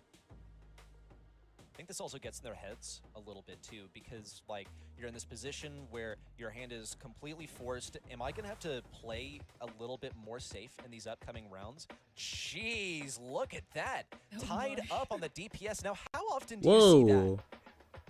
That's cool. I think we saw it. They just the twice first time I've ever yesterday, to seen be that. honest with you, but it's so rare, and now we see it again. And also, when it's I'm that alright, just Roy. large of an amount, makes it even better. 10, 4, 5, 3, and then honestly, they were so close in hot zone percentage. I don't even know who you'd crown the MVP to there. I think it's literally just that 1% the game would just have to make a call. For everybody getting their votes in on the event side, definitely a tough one to choose the MVP here. For me, also a huge surprise. Usually the one with the mines, for example, in Bo's case, are the ones with the most kills. I guess in a pro player's case, they can just dodge those a bit easier, but Bo definitely still had a lot to say in that set as well. Sounds good, Heading Martin. over Thank to you for the like. Layer Cake now, and I'm sure Pioneers that we're seeing a bit later are super happy sleep right now. soon? They All right. want STMN to win Sounds this good. one. Only then they're still contesting for the Brawl Cup ready. Yeah, they got points to compete Cookies for, and but Brawl Cup comes down to STMN's performance here. That's a lot of dependence to put on another team, but this is kind of perfect, like best case scenario for Pioneers at the moment. They've seen that STMN can get this 100-0 outdraft. I mean, I don't even call it like 500-0 outdraft. BC Gaming was completely helpless in that situation. Yeah, it's Moving to a bit of a spooky. Thank you different for one the like. in terms of outdraft, I don't think that that usual trio that we Oh, you discussed moved in. earlier is going True. to be one of like the main focuses True. of this one. There's a bit more diversity enough. here on Layer Cake, and I would expect once again stuff like Hank, Gray, that usual duo to be a big part of this conversation. I think this is another one where the band stage matters a lot for what teams are going to end up going with. We see something like Carl and Angelo, some more stereotypical ones, but other ones like Hit. If Kit's out of the band stage, then that literally limits other brawlers from what their strategy is going to be pulling off. Gray also in the mix here too, Sunny. So Layer it'll be Cake. interesting to see what these teams like to go for. There's been a lot of mind games going. A lot of mind games here in NA. Terra, for example, has come out today. Cordelius, Melody has had a huge comeback, so I wouldn't be too surprised if we get some surprises into this one as well. We're still waiting for the bands here on Layer Cake, as you two mentioned. It's one of those maps where the usual 10 brawlers that are very strong in the current meta could show up once again. Juju is very strong, Carl, Hank, as you mentioned, and some of these have been left open. I only see the Hank ban here, and then triple tank ban actually from STMN ready. I'm seeing 3 brawlers. that Triple would be tank pretty ban. good against Honestly, Cordelius, it's so valid if when you're they decide playing to go against that Evex. direction, it keeps things a bit There's only more like, open. well, I mean, there's a If few the- tank players, I guess. There's okay, Evex, okay. That's one way RBM, to start it off. Actually, a good Rafiki. brawler for this. Just the hazard is like, Um, okay, if BC Gaming decide to lead with a Brock or something, then second, Shade I doesn't guess. have any walls to sit inside of getting. Shade's a really popular one, and your mind went to Carl, which I think makes a lot of sense. All 3 of those brawlers would have been very targeted, good bans, but also all very good brawler options, I think, to allow Shade to be good, especially that Jackie. We commonly see Hank and Jackie in a professional level be the Shade answers to Shade. A big one? reason for that Oh, I is the guess amount of Jackie health is they carry, banned and the Hank fact is that they can banned. also shoot through walls, so Shade can't just sit there and passively charge a super, and it takes Shades a lot of Yo, shots. Chin, tell you. Even with those perfect middle tags, as you see as his shot fans out a little bit, if you hit it right down the middle, What it's gonna else take several counters goes. It's still a Shade? bold first pick, don't get me wrong, but You could low it key seems last like that's pick probably what Primo they were intending to if go, and maybe it counting on allows. Hank to be banned by that left-hand side is a little extra legwork. Okay, there's a Jin Ali. and Ollie. Ollie, Interesting. we've already seen what he can do. Okay, he's a good all-around brawler. He faltered in the last one, but that was because he just wasn't getting that support. Shade might like, get individually cooked. on the stats. I don't know. Ollie was doing pretty well. Like Ollie and Meg were both doing their thing. It was just Lou that wasn't able to cut the mustard because he had no matchups. But with this Gene, what I think that does is it will counter out a possible enemy Carl. Because you have that CC, you're able to pull them out of position, stuff like that. Could keep it safe for BC Gaming as, you know, pretty decent last pick. And also Ooh, keeps it Ash. relatively safe against throwers. Unless, of course, Ash throws down that I need, like, rat, hella and DPS you're for not their gonna be able last to grab pick. through those. It's an aggressive strategy on the Ah, right hand. Primo, I'm curious what they pair maybe, this with, because often or we see Frank. things like a Kit go with Daryl or Ollie. They still have that option open, and North America is definitely about it in the past. I like this Ash pick, though, in general. I think it's an underrated option here on Layer Cake, especially into these other tanks that you're going to see. Gets a good strike. This map isn't necessarily some wide open map unless wall break gets in the equation, too, so I think this actually fits Ash pretty well. Poco. A brawler that we've seen in previous months as well. Janet was somebody that we've seen. They elect to go for Poco. I think makes sense just given the strategy they're going for. I mean, clearly they want to enable these more aggressive brawlers. What do we get from watching? If you go on event.brawlstars.com, you can get Pro Pass XP and a pin, I believe. Or I think it might be 2 pins at the moment. Because there's one from last month and then the one from this month. So this is going to be a tricky one for BC Gaming. How do we do something that counters that Poco and also the Mortis somehow, like enables the Gene? Mortis is Poco's the bad. No, Poco is not bad here because they have an Ali on BC Gaming. That's the only reason he picked the Poco is to counteract his face against Shade because Shade can literally sit. What is it even called? Like the attraction. Most effective option here. It's not a, what is it? I don't know the official term. It's not a stun per se, even though it is, but they're still walking. So that STMN has to play offense first.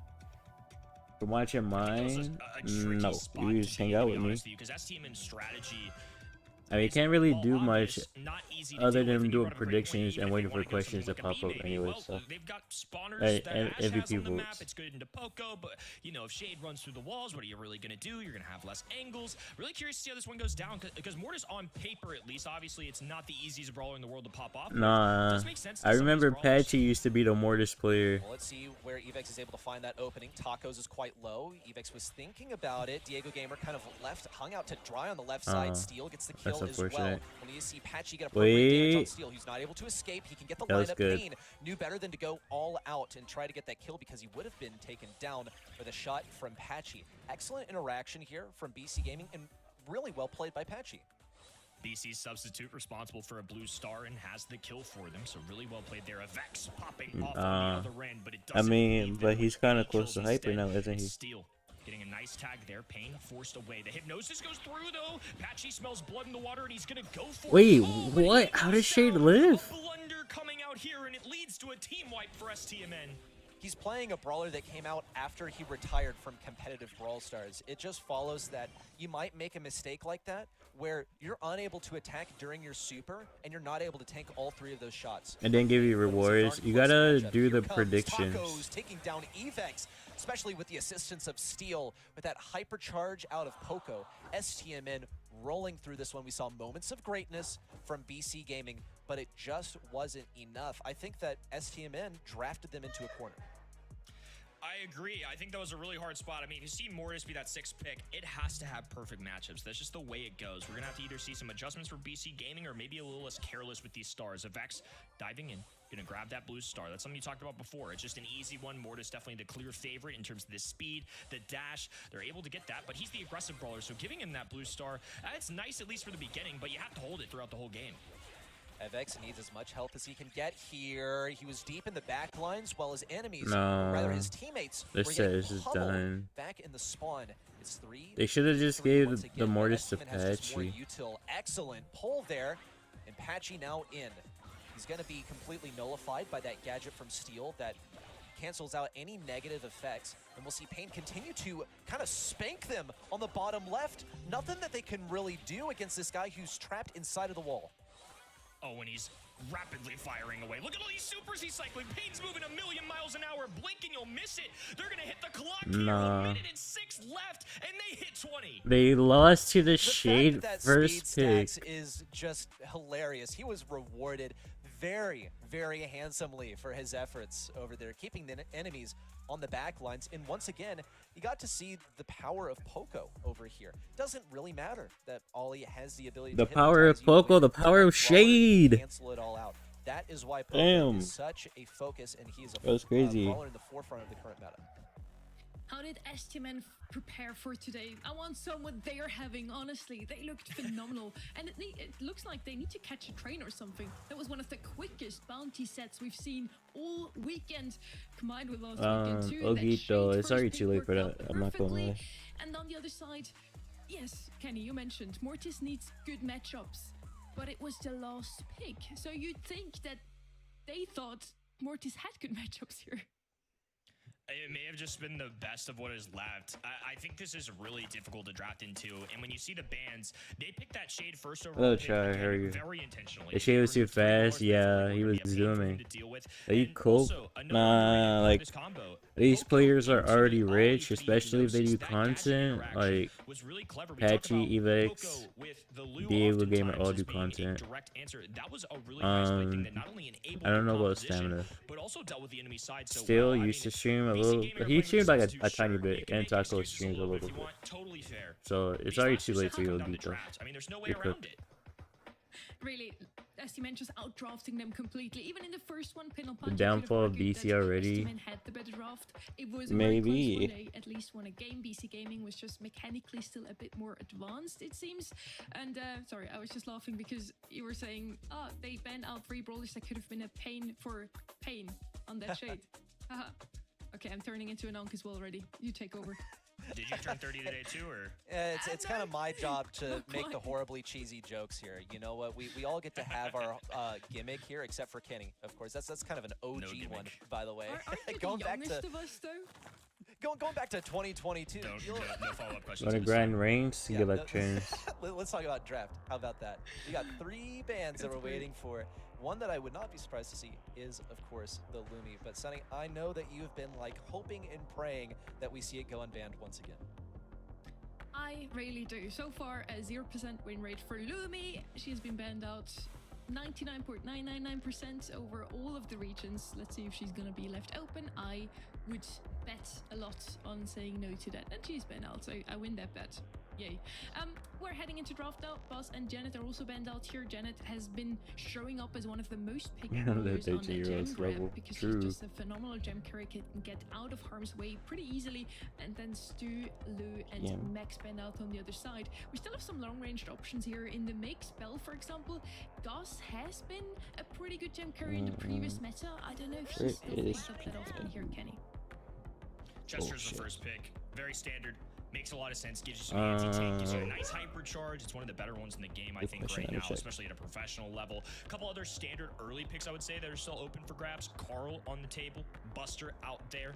And Ollie as well in this region in particular, I would say shows up a little bit more. I don't know if that's necessarily the early pick for STMN here, especially when they're facing down at Chester, but just a few of the common ones I would say we see here ready. Okay, 2 and 3. Lots of options that you just listed that are completely viable here. Some things have kind of come out of the woodwork as well, as we saw in the last one, with Shade being the first overall pick. We'll see Juju now. Juju has an interesting one here because, as with pretty much any brawler in the game, can be really good or really bad. We've actually gotten to see a bit of both, especially last month, where she was picked in just about every set where she was left unbanned. The thing is here, she does have extended range when she's sitting in that grass. And would you believe it, there's a lot of that grass on Hard Rock Mine. But in terms of her other utility, she's kind of lacking on the range when she makes any meaningful shots in terms of dealing damage to the enemy team. With this bow coming out, though, seems like STMN is quite set on what their mid selection is going to be. They've left themselves open to a last pick as far as maybe a tanky or aggressive counter pick would go. Really interesting right-hand side because we started so standard, and then we go Juju and Bo, which are good brawlers right now, don't get me wrong, but especially for a 2-3 turn, not necessarily what I was expecting. I would say not the norm here in our region. Gray, much more normal. Curious if BC Gaming go with a common strategy that I think we've seen this math of pairing Gray with a tank and gym grab, just having easy access to the mid, getting your aggressive brawler forward, and just allowing you to cut the time it would take for you to just walk up naturally. Now you can get a little more sneak attack in there, get the big play, whether that's a walk cane onto an enemy gym carrier, or like I said, your Jackies of the world, which I think may be where BC Gaming are going here to try and pair that with the Gray so you can make some explosive plays. I think another part of the mentality here is like, hey, let's put Patchy on something that he's comfortable playing, which honestly, Patchy's pretty good at Jackie too, so I think it could be either or, but I don't know if y'all remember like when Gray first came out, but this is another Bo is your favorite character. Now at that time, his teleport was instant, like you could stand on top of him and just get teleported forward, so Gray Jackie was basically everywhere. But Gray is still going to be a good comfort brawler. I believe perhaps for Patchy, And he's also going to be able to get someone all the way to mid, like you pointed out, Kenny. You can show up there with the respawn shield as well. You can sit on top of the teleport that's placed honestly, respawn. might cook. Can prime the Yo, teleport Manu, for how are you, you? the Welcome. hypercharge one that goes into mid as well. So I'm seeing potential here. It's going to come down to that early game execution in terms of the Grey, though. Surge is the answer into that Jackie. That's going to be what they're looking for. So if Surge can get the kills early, get those tags, he's going to be able to get past that tier 1 stage. At tier 1, one of the worst brawlers in the game, honestly. But once you get to that tier 2, heck, tier 3, tier 4, hypercharge level, he's a real problem to deal with. So we're seeing the back and forth in terms of these pick ban stages. And a really good job by all of our teams so far today. Haven't felt like, I mean, STMN taking off at the last couple drafts here, but again, credit to these teams just for doing their research, doing their homework, making good selections, but great mechanics there from Patchy. He's the substitute, and he's the one nailing the walking cane early. 2 shots on a steal. He's well on his way to getting that teleport, which is going to be crucial for Evex's success. Tacos, meanwhile, on the left side is just waiting for the opportunity. Or Once ego Evex picking decides to actually Bo. get aggro, that I means a mean, Bo great isn't really an super for ego Tacos, pick, is who it? is now looking to earn it himself. It's forcing Evex to reposition, which he's quite comfortable with by the looks of things. Baiting out some of these shots from Juju there on the right side as well. And BC Gaming actually being forced out of their position. Patchy gets 1 teleport in. He's well on his way also to getting that hypercharge. This is sort of the halfway point. They triggered a couple of those mines. Now they're backtracking for one BC more. might be cooked Patchy here. hovering over that teleport will allow Diego Gamer to take it quickly. No way, That's Duck's gonna get his points. Now it's going to be a numbers advantage for STMN. Patchy I don't even brings know if one he's still down. here right now. And it's going to be successful here. BC on the back foot for now. Diego Gamer has to clean up, and Tacos will get away. So for now, STMN with a large gym count. 8 gems and counting. Evex trying to pressure him out, going for the kill. The TP in from Patchy. It's so coordinated. Payne trying to tank as much as he can with the Gree No, and snaps up never all mind. of those gems. What a defense and excellent timing on the use of that super. We'll see also Tacos snag that kill on the Patchy. It keeps BC Gaming they're out of mid cooked. for just a moment longer. But now that the They're teleport is set up, this cooked. could This be is devastating. over. Only a couple more gems for Tacos to pick That's up to get unfortunate. this countdown for STMN. They're not out of the woods yet. They still have to be concerned about this TP in from Evex, who has the hyper ready. And now Evex diving in, Steel in trouble, 10 gems deleted. Taco swoops in to the rescue though. A real hero in that moment. Patchy with the super available. They have the hypercharge. They have to get the teammates through there quickly. They've got the bow mines on the ground. Evex going to be trying this once again, and he's stepping directly on every single one of those. A walking cane missed. Stamina top right-hand side Unfortunate. corner. Tacos with the takedown, and STMN are now on match point. I know that Pioneers are a punch in the air right now. They are hoping that STMN is the end of BC Gaming in the quarterfinals. And then, from that point forward, Pioneers would be the controllers of their own destiny. It would dictate that they have to win a monthly final, which would make really 2 unlikely things have to happen in one day. First of all, BC Gaming lose a quarterfinal, and second of all, Tribe Gaming lose a grand final. But at least it would be possible. Their fate is in STMN's hands right now. Just 1 game separates STMN as well from a semifinals advancement. Steel for now, holding 2 of the gems. No, Mine's this is- already on the ground. Patchy will trigger the first. Diego over. Gamer in the mid. This is over. Trying to deter STMN from getting any closer. They've got the range from Payne, who will rotate to this right-hand side, long up the extra range shots because of that grass. Evex just getting right on in there. Taco is just able to respond rather quickly. That seemed rather aggressive. Seem to be so. Oh, here comes Diego Gamer, but shut down by Payne in close range. The Gree tanked all the damage for Juju. What a noble spawnable. But here comes Evex. Nothing. Just feeding the enemy at this point. BC Gaming are scrambling to find some semblance of control, but I feel like defeat is already starting to set in because they're using the odd strategy of filing in 1 by 1. They're taking a moment to recoup. They need Diego Gamer to come back and start getting care of this right side because Payne is becoming a huge BC issue. is cooked. And Tacos able to clean Unless up we there. get a Chester Now diving moment, once maybe. again, ready for Diego Gamer, but it's a fail. Tacos Wait, goes down. there was a Payne Chester now has to moment. run forward. Activates a gadget to try and stay up a little bit longer. A Vex with the pull available too. This all of a sudden just got real interesting. Ready.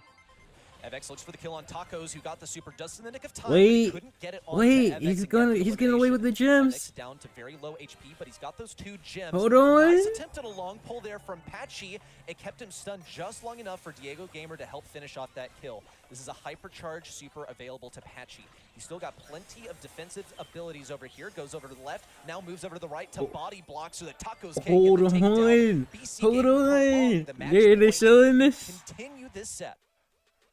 BC Gaming in an interesting spot. I feel like coming into Bro this just year, looked we into know our that it's the second souls. place What was team in the that? region right now, but I feel like they haven't necessarily had the pressure of what it's like to be a top-tier team in this region. The expectation has just been, well, Tribe will take it. In the preseason, it was all the historical teams, the SSGs, the KCPs of the world that were expected to be here. And now, with Brawl Cup on the line, substitute in, and you're facing a 2-1 deficit on now a second match point. Will they answer? This is a big moment for this roster. Well, let's see if they can get off to a good Yeah, beginning. Crying Patchy Sun. gets the double tap on Steel. That's exactly what No, they just need to Evex keep cooking was going to until fall. He's just they trying to win create that pressure. the match. Once Patchy gets that first teleport, that's when BC Gaming can really get this ball rolling. But the pressure is now starting to Yo, come Sweet down Death, upon how you welcome, Tacos. welcome. Thankfully, Diego Gamer was able to peel for him for a little bit longer. Also, Payne's position Yes, is good revealed. job, Ogi, Diego though. Gamer and Patchy are I'm able to proud of both you. Try and get some hits in on him. Patchy's got to be a couple shots away. No, just one, and he's got the TP now. This is perfect for Jackie, who now gets to start applying that pressure to Steel. Bo's got the mines down, covering up the teleport, so if Vex wants to go through, he better be quick with it. Tacos holding on to this right-hand side against Vex. The direct counter into Jackie is the one properly laned there, as Patchy is just kind of in and out right now. They're looking for an opportunity to move forward, and Vex triggering all those mines, goes to the pool. Pain in trouble, Gree receiving heavy fire as well, and Diego Gamer in great position. Tacos still holds his ground in the mid, though, so they will hold those gems for now. Gotta give credit to Patchy because he is hitting these shots reliably. When it comes to the hooks, he's got great accuracy. Oh, but he's gonna get stunned. Takedown for Tacos. Seal taking full advantage. Evex with the hypercharge out. That's perfect timing. It almost peeled long enough for Patchy to get right back into mid. He's not gonna be able to do so. Best he can do is another TP. He's primed it for Evex. They're both gonna take it at the same time. Here they go. Another TP from Patchy. The hook onto Steel. Evex can't go through there. He's got to bait those mines, but can't get them all done. Tacos and Steel now taken down. Diego Gamer body blocking for Pain. It's not just the last What a shot for robbery! Juju, and they're running all the way home. Right-hand side, they have to catch up quickly, but they're being slowed down. Tacos jumping forward. BC Gaming, a heroic effort to try and extend us to 5. Steel flanking left-hand side. Tacos, long range. Diego Gamer. Holy! No way! Gaming delivers in the final moments. Evex can't believe it. Set 5. It's a set 5 coming in. BC Gaming are not done yet. And Pioneers probably got to take a look away from the screen, take a little lap around the room, each of them, because that amount of, I'm sure the disappointment in this moment is immeasurable. Crazy. It's not over yet, but to know that your dreams were just that far away has got to hurt. Evex can't believe it, neither can I, honestly. What just happened in those last seconds? Pain was absolutely Yes, good job, Ogito.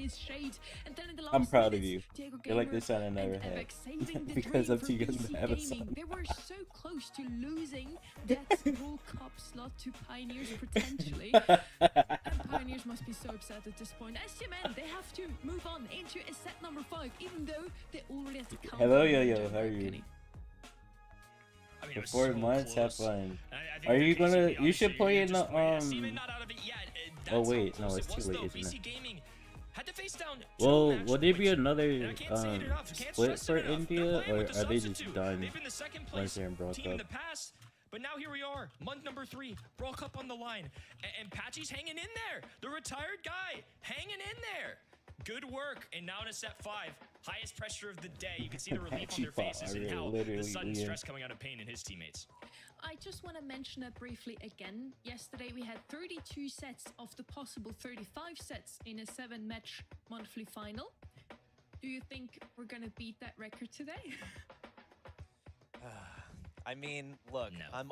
I'm a sucker for more Brawl Stars, but that was an absolute He retired. He gauntlet. retired I for was like shocked 4 that months. I was, still breathing on the other end of it. But hey, you know what? That's the price that we pay for some good Brawl Stars. And if I had to place it in any particular match, I would probably choose this one. Yeah, you said he most never times, played. just True. because the story is so incredible. I mean, here. it was The literally stakes like at a hand little are really vacation. that He was still Pioneers could playing go the to World game. Cup. He was BC playing Gaming, ranks. they're He missing got one pro of their rank, I'm pretty members, sure. a retired member, a So, like, legend in North American was it Brawl really Stars has a returned retirement, to or fill was the it just a spot of vacation? Vegeta. There's too much at play here. I'm glad that we made it all the way to set 5. I just got a message from social media. Don't you wish that? Well, we'll see if we're gonna go all the way once again. Best of 5 that is played all the way to the last map here. Whoever wins the first. There's no 3 way we're gonna sets have is gonna another move 7-hour For PC day, Gaming, it would right? mean going into Brawl Cup, Wait, going we're to 3 Dallas, hours and in already? participate on the global stage. And for STMN, it would just mean playing spoiled sports and still enable Pioneers to do just that. Heading into out in the open now, it's knockout Kenny, so I'm sure in North America we're gonna see another draw here. Oh, I mean, we might. Some wild stuff's happened this weekend. The fact that 32 of 35 sets happened yesterday, the only reason I'm so quick to say no is just because that's unheard of in the BSC. That's just hyper competitive. In North America, certainly delivering that so far. This is only quarterfinal number 3, and we've still got some storylines to go throughout the day. No Kit in the equation. Daryl alongside him. Oftentimes, they're a dynamic duo. Buster out of the picture. And finally, Meeple showing up here. Meeple, a brawler that's shown up quite a bit in other regions. I was curious how North America were going to adapt to it. And this is the map where they're going to bring out Hank too. I mean, Hank's entered the band stage, hasn't necessarily been played as much, I would say, here in North America so far today. So this is 2 very different compositions. We have stereotypical sharpshooter ready on the right hand side, and then we have the new age And Meeple was Hank. And I feel like Gray's got to be part of this conversation as well. Oh, He works yeah, Reddy said the very same well thing. with both of these. A lot of times you'll see the mansions of Meeple come up, then Gray hits the hook, blah, blah, blah, blah, blah. Okay, you know, GG go next. We know that BC Gaming are capable of playing that Gray, as we have just observed. Now STMN are keeping this in their minds, probably thinking of how they're going to deal with the tanks and how they're going to deal with something that could teleport in on them. RT is a response to that. That's a target that you can never, ever teleport onto because he's going to split top half from bottom half, become 2 Jackies, one-shot you, and get a free kill there. So that's cool. You know, that's Hidden one Diamond, good luck, They also have to make sure that they don't overstep their bounds. I RT was do probably have an the account safest that's pick that they could have in gone for Diamond. here. Wait, I So more don't seconds remember decided which one what it they're is gonna go though. for next. If Pearl. it's Diamond 3, we The logical won't be able response to to this play. would just be But if Bell, it's less than honestly. Diamond 3, then we could. But I'll probably do I that can the see next it. I think time they I just just need some stream range, just ranks kinda on my computing mini. there in my brain what's still Just available, chill. what's left, and What do you if I'm last doing pick here, that, bro? I mean, these guys No. are certainly having I a mean, you conversation could, about it. I but I think don't some think they people will. might be surprised to see the Pearl here on out in the open. I think it can make a lot of Yes, sense Mosquito. for the vision, It's for the the Tory constant Brawler. damage, for opening up a wall if you need to on your side. We saw SK Gaming pull this off in the EMEA region last week, so I don't mind this selection here. Okay, just Squeak. a moment left to select what they're going to go into. This Pearl Squeak is the direction that Interesting. they are headed. Squeak is going to be good for getting some long-range damage. You know that gadget is quite effective, can compete at range with that Angelo, but most really above all is just the fact that Squeak is going to have that area control. I think that Squeak should be able to shut down that Pearl quite effectively, hold that lane as well. And I'm curious to see how these lanes are exactly going to work out. I'm sorry, Tori, what but I hope expect your is that, brother at least from our loses. perspective, Pearl's going to try and swing out wide on the right side, and we'll see Squeak have that responsibility of taking down that lane. Set 5, BC Gaming, Brawl Cup in the balance. Oh, he's just Tacos slow. in the mid, and Stamina trying to play spoiler and get a little bit of revenge for themselves. Tacos now making another good Good couple attacks. pick. Patchy down to 100. Good Eventually start. gets a Wait, kill, though. Evex might Despite fall all here, the though. damage incoming, they're the No, ones he with the doesn't hot fall. start. He doesn't fall. Yes, Wow, good and start. another one on the Good main. start. STMN are dropping like flies. Of course, it would be Pearl to be the last one alive. That's her main responsibility here, is to not die. And it's a little bit difficult to die as Let's Pearl when go. you do have that shield up. But when you're the last one standing, you're just fodder to feed the enemy supers. That was a lightning quick round for BC Gaming, but they managed to catch the enemy in a great position. They didn't trap Tacos necessarily in the mansions, but they did get him there on the right side. You see Patchy now with the mansions, and Steel taken down. What? Oh, that Preemptive was super crazy. placed down before he even got the gadget. No, How often Evex do you might. see that? Oh, Maybe that was Evex just a doesn't go little down trickery. here. I don't even know. It's not often that Patchy! you see super Patchy's big going gadget, crazy! super combination. Perfectly played from Patchy. Tacos goes down, and BC Gaming all of a sudden with a match point. Nah, I told That just ya, felt it was little just a long, though, vacation. to It wasn't see even a the retirement. wall piercing super come out, and then the gadget. It's like making a sandwich, except you like put the bread on last. It's just the wrong order. It was backwards. Yeah, pretty much. Like, why? But you know what? I suppose it worked. Hey, Yo, Mico Panda, was not how are you? expecting that gadget to come down. She was really trying to flee for her life. STMN have been walked all over in that first game. Now they're going to try and establish some consistency. I would say that the first he didn't play, catch him this time. 100% That's of the unfortunate. time, which was only 2 rounds, so small sample size, came down to Patchy hitting that gadget. So that has to be public enemy number And they 1 go is back. the Meeple gadget. I'll throw it out there too. He's carried some Could have just people been a to beautiful mistake. high places. You never know. Would love to know from Patchy later on if that was the intention or not. And Meeple will be in a long-range affair on this right-hand side.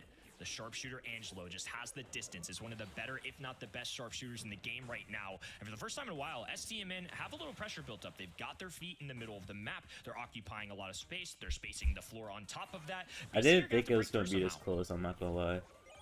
Meeple gadget down once again. No one trapped in there. They've managed to isolate Pain on the right side. Just a couple more shots would do it. Evek's going to try and get up there. The additional reload helped him get that bubble sooner. Evek, Looking for the last no. one. Pain actually Okay, gets a it's fine. takedown, but Patchy's homing shot It's deals the killing fine. blow. Let's go, It's just Tacos Patchy. left. He has a chance to One more survive, but only if game. he heals enough, which is an impossibility. 1 round for BC Gaming to take it all. That was the first time where BC had to contend for a round, and they just found a way. Payne was pushed back all the way. Vex managed to make his life really difficult. Now Diego Gamer working on this right-hand side. He's electing to go for the gadget that provides a cutoff point. Gonna be playing more of the control features with Squeak, and Payne just can't touch this water because the Squeak shot just perfectly covers it. He has a super. He just needs to wait for his STMN gadget getting and then aggressive, catch someone lacking. looking for the ideal position. Patchy sort of brought to his knees, though. He's marked up and doesn't want to play too aggro anymore. That is going to wear off in just a few seconds, so he can play aggro once again. But BC Gaming have been forced out of position. They do have utility. They have 3 supers at their disposal. That's survivability for Evex. It's a little bit of area control for Diego. For Patchy, it's the ability to shoot through a wall and easily take down someone that he catches in that gadget. Oh, But it's he not going to be catches anyone like for that. now. Unfortunate. There's a gadget as well from Diego Gamer, denying that left side, helping just against Steel. STMN No, might be able to Diego. survive a little bit longer this time. That's big damage on Steel, and the poison's closing in. BC Gaming had them all low. Just a little bit of health left on each one of them. Patchy, the last one standing. No There's one, but he can't way. get 2 or 3. Oh boy. 1-1 overall. Still a match point for BC Gaming. A round 3 victory here. If Diego hit Carried one him over shot into the semifinals. or one Patchy more shot, building a mansion they here probably in the would have middle of won our map, that covering up there. some of that grass. It's going to make it a little bit easier to get some vision on Tacos and his teammates. Steel hidden in the left-hand side, just trying to charge up. Pearl is the perfect passive-aggressive brawler. You're going to take that time to make sure you can do enough damage into the enemy side, and then you're just going to pepper him down. This sort of slow approach from STMN was quite successful in the last one. STMN also have the room to back up now, thanks to some of that wall break that we saw come out of Steel. It was a price that he paid in terms of oven heat, and it's been giving a pretty big advantage to Tacos. It allows not just Angelo now to effectively back up. It's another gadget out from Patchy that hasn't been successful. He went 2 for 2 He in missed the game gadget. number 1. That's Has unfortunate. not been successful just yet in this 3rd round. Here we go. Pain falling. Evek still alive. It's only Steel and Tacos to take down Patchy. No. Looks like they'll be able to do it. Evek's with only 2K health to his No, name. bro, and come STMN on. bring us to a double match point. Here we go again. Yeah, It's so just a far. common theme this week and Ready. We are really going through the ringer here, and so are these players. It's just been incredible performances all around. Even no matter how you spin it, good drafts a lot of the time for both these teams. The mechanics coming through, and I think most notably, those Meeple gadgets were the difference maker in that game number 1. We need to see Patchy get some trapping. If you're a BC Gaming fan, if you're on the other end, you want to see Payne keep tapping away at that other side. Biggest difference is whether Patchy can get this gadget. He's trying to force Pain into a position. Needs one more shot. Just short. But all that pressure was now taken off of Diego and Eveks. It allowed them to get into these bushes over here. Someone's trapped. It's time for your meeting with the bubble. Eveks No. decided not to go for it, No, though. In fact, Eveks. whoa, he got peppered down by that No, Pearl they're gadget. And the next to throwing. fall is Patchy. What looked like a winning position has now become a disaster, a nightmare for BC. Yeah, just a blown opportunity by BC. The missed bubble made a huge difference because either they were going to connect with 2 enemy brawlers and have some serious damage dealt, or on that left-hand side, they could have been looking at what could have been a free kill. Instead, it's BC Gaming now needing 2 straight rounds to guarantee themselves a Brawl Cup. There's so much to play for here. Patchy needs to hit this gadget. couldn't get that one on the left. Tacos was just forced out of position for a moment longer. They apply a little bit more pressure to paint. That's all they really get out of it. Need to be dodging these shots. Patchy. It's very tough business. Patchy felt the Evex, brunt. Evex is Couple of gonna go attacks there. down. Evex also getting dealt a ton of damage. Now has to back Wait, up. BC good Gaming, pick. though, they get a pick early on. Good pick. Patchy needs to not get hit twice. He's dodged quite a few Patchy. shots. Whoa, he's in the Matrix. He can't be hit. Patchy. And now we see Angelo totally trapped. Patchy gonna go for that killing blow. There's one. There's two. Okay, It's just a trade. holy It's shit. Tacos versus Evex and Diego Gamer. We know how this one's gonna go. It just comes down to whether Diego can actually get a hypercharge for the next round. Unsuccessful. It's all down to this, Kenny. One round to decide the entire match, to decide where BC Gaming here and now goes to Brawl Cup. Super available for Avex as well, but Pain can match with a hypercharge. Tacos can drop the static at a moment's notice. Still gonna hold on to this left-hand side and charge up that shot. Cooking in the oven. And it's a total STMN takeover in the middle once again. Tacos is trapped. Oh. Could it be a bait? It looked a little willing that he let that happen. Here comes the No. hypercharge in from Pain. Evex opts to block. No. Patchy's taking quite a bit of damage, but thankfully it wasn't a high No. damage shot Yes. from Pain. Down goes Steel. Yes. Oh no, it's a 3v2. Yes. Pain down to low health. Same goes for RT. Tacos just trying to stay Let's alive. go, There's one. PC. Tacos knows it's Let's over. go. BC Gaming, they get the final win. And a No, new that was star funny. has risen here in North America. That was funny. Their first ever Uxo win. got it. What are we looking at, Patchy? Does Bro think he's on the team? Happy birthday, brother. He's got a nice win for himself. Helped BC Gaming out. I mean, can't make it up. Came down to the very last Nah, that was game. crazy. A marquee victory, and honestly, this one's got to mean Literally, more than yo. any of getting to the grand finals that these guys have had in the past. The most adversity that they faced was in this match right here. Taking on ST Men, securing themselves a Brawl Cup, and doing so with a substitute. Can't illustrate enough. That is a crazy feat to pull off. So far, so good in North America. Another set 5 played out and another double That match was point from those crazy. two. Honestly, you got to feel for us. Who's next? They would have had the chance to finally move into a semi-final. Did not manage to do Wait, that last month. what's the last And set? they I mean, the had last 2 round of the match quarterfinals? points to try and close it out here already. Elevate KCP, This right? is a difficult one for not just STMN, but also the other team that had a prospective place in the Brawl Cup. Pioneers were watching this one super closely. There's no doubt in my mind the entire time. And we SSUP saw a Photo pretty G, solid yeah. performance from STMN. I mean, heck, they took it to the last round of that final game. Pain really put the hurt Can't on be them mad as this time, Patchy. but You're BC right. Gaming, I think really Patchy deserves this one. We saw good stuff out of Diego, out of Evex, but Patchy did something like unthinkable. Like as a squad, yes, but as an individual player to come out of retirement, to put up the numbers like he did on such a crucial brawler in Meeple in the final round has just been fantastic. Come back to comp, Patchy, please. And I need some. BC Gaming is now the first team to win a match whilst playing with a sub. And North America has its Brawl Cup fighters, Tribe Gaming and BC That's Gaming how it had is, to are you? Dallas to face against Vegeta 6 teams that are got waiting there already, Ken.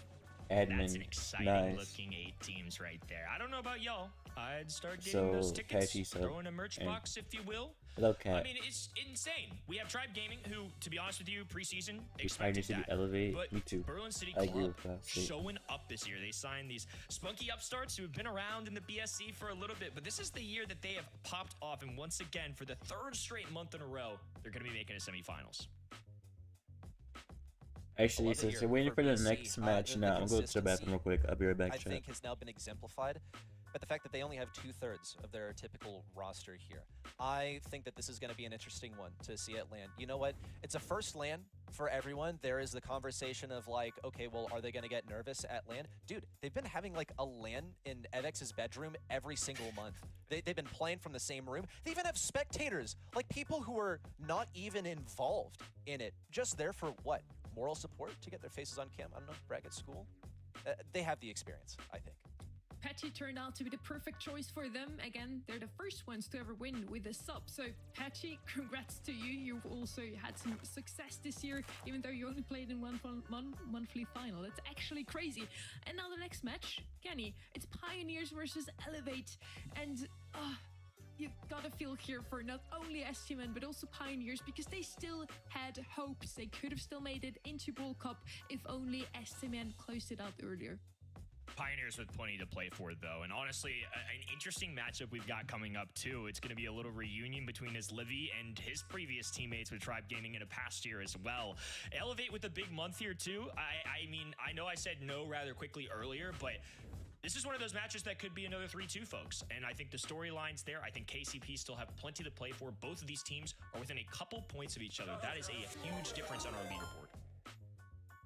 I wish we could have had 2 MVPs this round. For me, honestly, on the side of STMN, it was Shade, it was D'Angelo, it was all in the hands of Pain there. And then on the other side, we have Diego Gamer taking it. The people voted for him. He did a phenomenal job, Reddy. Diego Gamer, just like his development as a player over last year, has been shocking. I think Diego Gamer went from a player whose name was synonymous with like Maturino Merchant to now being one of the most mechanically skilled in the region. I mean, that play alone blew me away. Yeah. And that was only set number 1. I think keeping cool under pressure and also like the way that he is rocketed from being like maybe barely top 8 to being a definite top 2 has just been one of the most heartwarming stories to witness over the course of this season so far. We're heading into a pretty quick break, so you don't have to wait for too long. Pioneers versus Elevate is our next match. One of those two had a 9-0 sweep in the qualifiers. We're going to talk about that afterwards.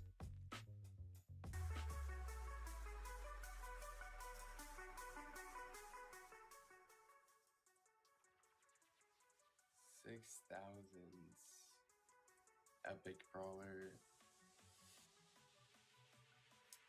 This is Meeple. Blonde hair. Mythic brawler. Blonde hair. Damage dealer. I don't know. I have no idea. Lumi. Okay. Okay. That makes sense. Mythic sports. I don't know. Byron? Is it Byron? No? No.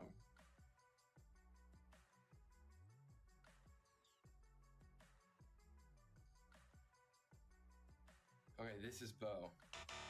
No? Wait, what? B. Oh. Okay. Hello, Sing. Thank you for the raid. That was the stream. I was literally just away, but I just got back. So. Got it? Okay. That was the stream. Hello, Zeri. Welcome, welcome. Alright, see you, Pando. Appreciate you for dropping by. I don't know if loading is still lurking around or not. Are sending their best champions to prove to us once and for all.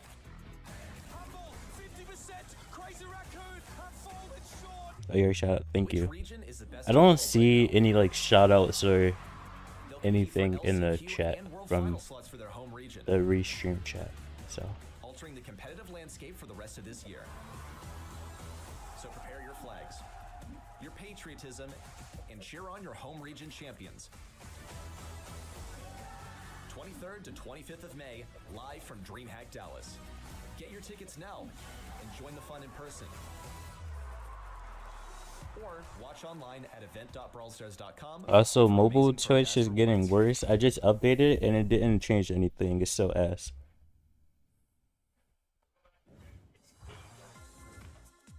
It's April monthly finals time. We're still in North America, the last of the 4 regions we're covering. And this region now also has its 2 representatives for the Brawl Cup Uber. Are you happy with those 2? BC Gaming, Tribe Gaming have been looking strong all season, right? Yes, I'm pleased with them because they represent much the same thing that we're seeing in South America, is that these young, hungry players are coming up and now being given an opportunity to show what they can do on the world stage. The first time we saw that Team Havoc, we had no idea really what we were dealing with unless you were sort of deep in the scene. You didn't know what to expect from them. They came and showed that they can hang, and it's great to see, of course, Tribe Gaming with a second year of dominance in this region, showing that they've still got it. The old heads here, and there are a lot of them in NA, I'm just putting it out there, are playing catch-up. It really is a very top-heavy region. Those 2 teams have just been standing at the top ever since we started off the season, and now those 2 are also the ones to go to Brawl Cup. Well earned, I feel. We still have a couple of upsets. Oh, can you start another prediction? I just thought about that loading. Let's see if for Pioneers Elevate. are going to be just as close, ready. It is former teammates facing each other, as Livy no longer part of that roster alongside Zulon, Fade, and Tyrant. Fade was a late addition to the roster of what was last year Tribe Gaming and is now Pioneers. I'm just going to note that I think I saw a little smile there on Zulon's face. Fade also feeling good vibes. Dig the mustache. I think they got good vibes. This is actually a good look coming into this because I would expect that they were probably quite disappointed that STMN couldn't finish the job just a moment ago. As you said, they were still in World Cup contention coming into today. They had a long run to do. They had to make sure that STMN somehow beats BC. Then they would have to beat Elevate, then STMN, and then Tribe. Good morning, Fire. How are you? Path, and it got interrupted quite early on, Uber. Yeah, I mean, this is statistically crazily difficult. Oh, you know, so BC game even with a sub able to take STMN Pioneers down. can't make it. I don't have my earbuds in, so I don't know what they're saying. Does this mean Pioneers just can't make it anymore? But yeah, obviously then how to get through Elevate and STMN back to back is kind of crazy. So a lot to ask for. Pressure I'm on chilling the as shoulders well. now. You're here to play for a bit of bragging rights, I think, against a teammate and try and think about the later part. I'm not 100% sure, but I think that means Pioneers can't make it. On the other side, we have I don't know for sure though. They don't have a shot at the World Cup anymore. Well, now neither of those two have. They just focus on leaderboard progress, and this time around, at least they're back with their full roster ready. This is true, but they're not really in full Nice form just Fire. yet. They got some fire-looking jerseys. That's so good. I just want to I point need that out real some quickly. chill time. But Elevate had a bit of a difficult entry into this month. They're the lower bracket team in this side of the matchup. In fact, they got swept 3-0 by SSG in those monthly qualifiers, which is not really the most confident way to come into a monthly final. As mentioned before, we have Zulon and Livy playing together before. They're old teammates, so we also wanted to hear from them just how They are just sitting in a to play hotel against room or each other today. something. Yeah, he's clutching Jip. Yeah, that was crazy. Obviously a great team. I have this Livy Wait, over why there does playing. Zulon look They're so playing different like here? Am I years. tripping? We did a lot He of looks great like a things, completely so I different can say person. Who is that I this? love each other. Pioneers, that's my old team, and I played them round 1 this month. So hopefully everything goes my way, selfishly, but I love those guys, so I'll always be rooting for them if it's Looks more pale. Yeah. in the running still. Maybe he hasn't been getting sun recently. So Yo, much Waters, love how are in you? North America. That's beautiful to see. With the game mode win rates for you, everybody that loves Just woke some up. Good stats, morning. Here we go, Uber. Yeah, look, I think a couple of things worth looking at is Pioneers' win rate on those bounty games. That's definitely been a bit of a pain point for them. And you know, I wouldn't worry too much about Brawl Ball. Whereas Elevate, like we kind of seen maybe a little bit less from them in terms of just overall games here. But obviously, you know, another team that is pretty good when it comes to Hot Zone. And yeah, I feel like they're favored Lightning? heading into bounty. Maybe. But again, your fortunes, your win rates on those map modes. Oh, also okay, depend on so the brawlers that are BC the locked in current second meta place. picks are ones that you're comfortable with. So is Tribe and So far BC. from every single team we've seen today, I feel like we've seen Oh wait, beautiful apparently growth, some Vegeta new can ideas play a with Brawl Terror, Cup. Delius, Melody making How does into that the work? region. Mech has been showing up so often. I'm super excited to see what they are going to show us here now in Open Zone. You got to fear a bit here for Elevate. Pioneers comes out of a 9-0 run in their monthly qualifiers for this month. They just didn't even drop a single Yeah, set, whereas I'm Elevate, looking on they lost Twitter. 0-3 It to says Civilization Vegeta will be anyway. eligible to compete at Yeah, Brawl this is like Cup. sort of the polar opposites here. So, right? They huh? come into this super confident, Elevate, just about This the monthly opposite, ban? and now you're also having to play against your former teammates in the very first round. But I know that there's a So lot he of was only not mutual able to play respect for between this these two, month. especially Zulon, Is who's that a what this key is? captain on that roster that is living I which don't- one's part of. Let's talk about these players in particular as well. And How just does like that even what work? they're What's good the on, point of I think that for a doing good that? while, you know, This what shit used to be the Diamond? Tribe Nice roster, what is trend. now the Pioneers Congrats. roster, found a lot of their comfort in their specialty playing these control modes. Okay, now this is a more aggro meta, but when you look at Open Zone, this is precisely what it is. It is about area control, not just in the mode, but also the map. Did they itself. even tell us what he got A lot of suspended respect for? between all teammates and a lot of love. We're heading into our draft number 1 here. The Set Pioneers number- jersey or so match number flashy. 4, quarterfinal number 4. Both Spins the starting wheel in and first bans someone here every for month, the side of literally. Pioneers, and he's been showing up here quite a bit, Uber. I feel like Bo is the perfect start into a draft on open zone. Yeah, has looked really good as a very serviceable mid on maps that obviously require there to be a role. And obviously your ability to control those zones is very, very powerful. Zar there, of course, previously on that STMN roster last year, Elevate really became a bit of a collection of the players left behind by a lot of the other top teams in this region. As Livy, someone I would sort of consider there as well. So I like the pick bow here, one. for Juan Carlos. There's maybe a couple thoughts here. Obviously, you do know that Lola is open. And amazing, obviously, at punishing tanks that want to walk at you. You take the Lola. Lola into bow is still have very interesting. powerful damage dealers that can really punish Pioneers trying to stand up on the point. Plenty of options to go with. When we've seen this Amber before, it's typically been paired with the Byron, which was aptly banned out by Pioneers since it's such a powerful combo. But Elevate has still gotten a couple of strong things on their side. The Amber always does like raise a question mark for me because usually it requires Did I that play Byron you? to I will actually not be keep it playing on right lane. now. And it makes me just a little Okay, bit concerned. good Carl. Yeah, here's Carl. Game. Carl is like kind of the better Amber right now because her super is now just a What do you ground last pick for here? him You need to performing pick that something gadget. that doesn't let So them worthy buzz conversation. into you. That plus he's very good into Lola. So I think this is a pretty smart selection from Pioneers. I don't even know anyone on LA plays buzz. Maybe he's we get pretty excited around here about the damage that Heat Ejector can put out. And like you mentioned, that's something that is super good for controlling that space in the middle part of the map. And what's so brutal about it is you keep burning for so long. You take one tick of that and you're like burning for the next 3 seconds. So not only does it do more damage than you normally think, but it also delays your healing. It's still a your buzz natural game. healing to begin, which really is Yeah, nasty it's on a map buzz. like this It's where you crazy. need to be in the fight as much as possible. So Elevate haven't really tipped their hand too much here. I do think that there is a brawler that needs to be the glue for this comp to come in here. It could just be yet another strong duelist, another brawler who like operates pretty well at mid to long range and is quite punishing. You could look at a facilitator for either of these. Yeah, Random bit of a Minecraft, how centerpiece that's in going Hank to now talk to. to, I could round play it, things but out. like I just haven't. Once more, I though, might think do it's a one of those brawlers that stream needs to be enabled playing the in first, many or like ways for my first time on because usually PC the combo is and there trying to with, beat the Gray game. or something like that. So maybe the decision to not involve Gray in this draft so far was a way of concealing the fact. Have that you played he any did ranked want to this end up getting that Hank. this season So after you got you're gonna L3? have a bunch of health to work with. That plus a tank trait means that you're going to be getting super for free. So that is the idea of getting the bodies on the point, fulfill the objective, and win the game? That's the question mark for now. I think that Amber is going to struggle just a little bit because I'm not seeing stuff that it's actually very good into. You know, usually you want to leverage the fact that you I've been outrange playing stuff much. that's I aggressive. see. I haven't even played There's until just not an Masters. opportunity I don't even think I got to L. Keep that in mind. Actually, no, I am L3. Elevate here already dipped But their I toes on the haven't point played to till start with. Masters. Juan Carlos able to get pretty close to Fade.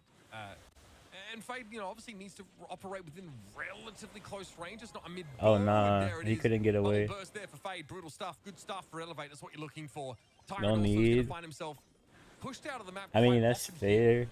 Even though we feel like To Carl be may be in honest, many ways the but- better Amber, Zara has been You shooting know, pretty people that nicely enjoy here. ranks will be Keeping playing Tyrant ranks honest. regardless.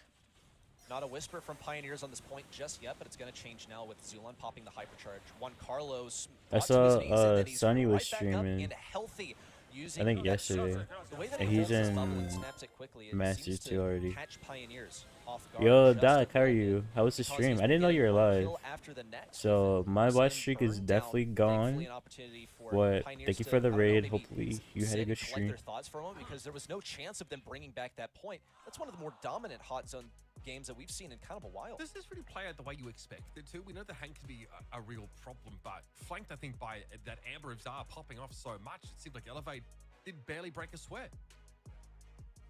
Another worthy conversation point there is that the Amber, even though it's not played in its traditional sense of like, okay, well, you went Meg, and I want you not to be able to run me down. Okay, it's not played in that context. but Revenge Zara's watch streak very still skilled true. as a brawler, and Pioneers are really feeling the Bro, heat so yoinked much my so that watch they've streak actually opted away. to switch the lanes. Tyrant now on the right side, and Zulon placed on the left. Zulon is getting some damage on Zara at long range, and this is the only semblance of control that we've really seen from Pioneers so far this set. So it's already an improvement just from the rollout of those lanes. Zara really got pushed back there. Zulon just imposing his will on him, I suppose.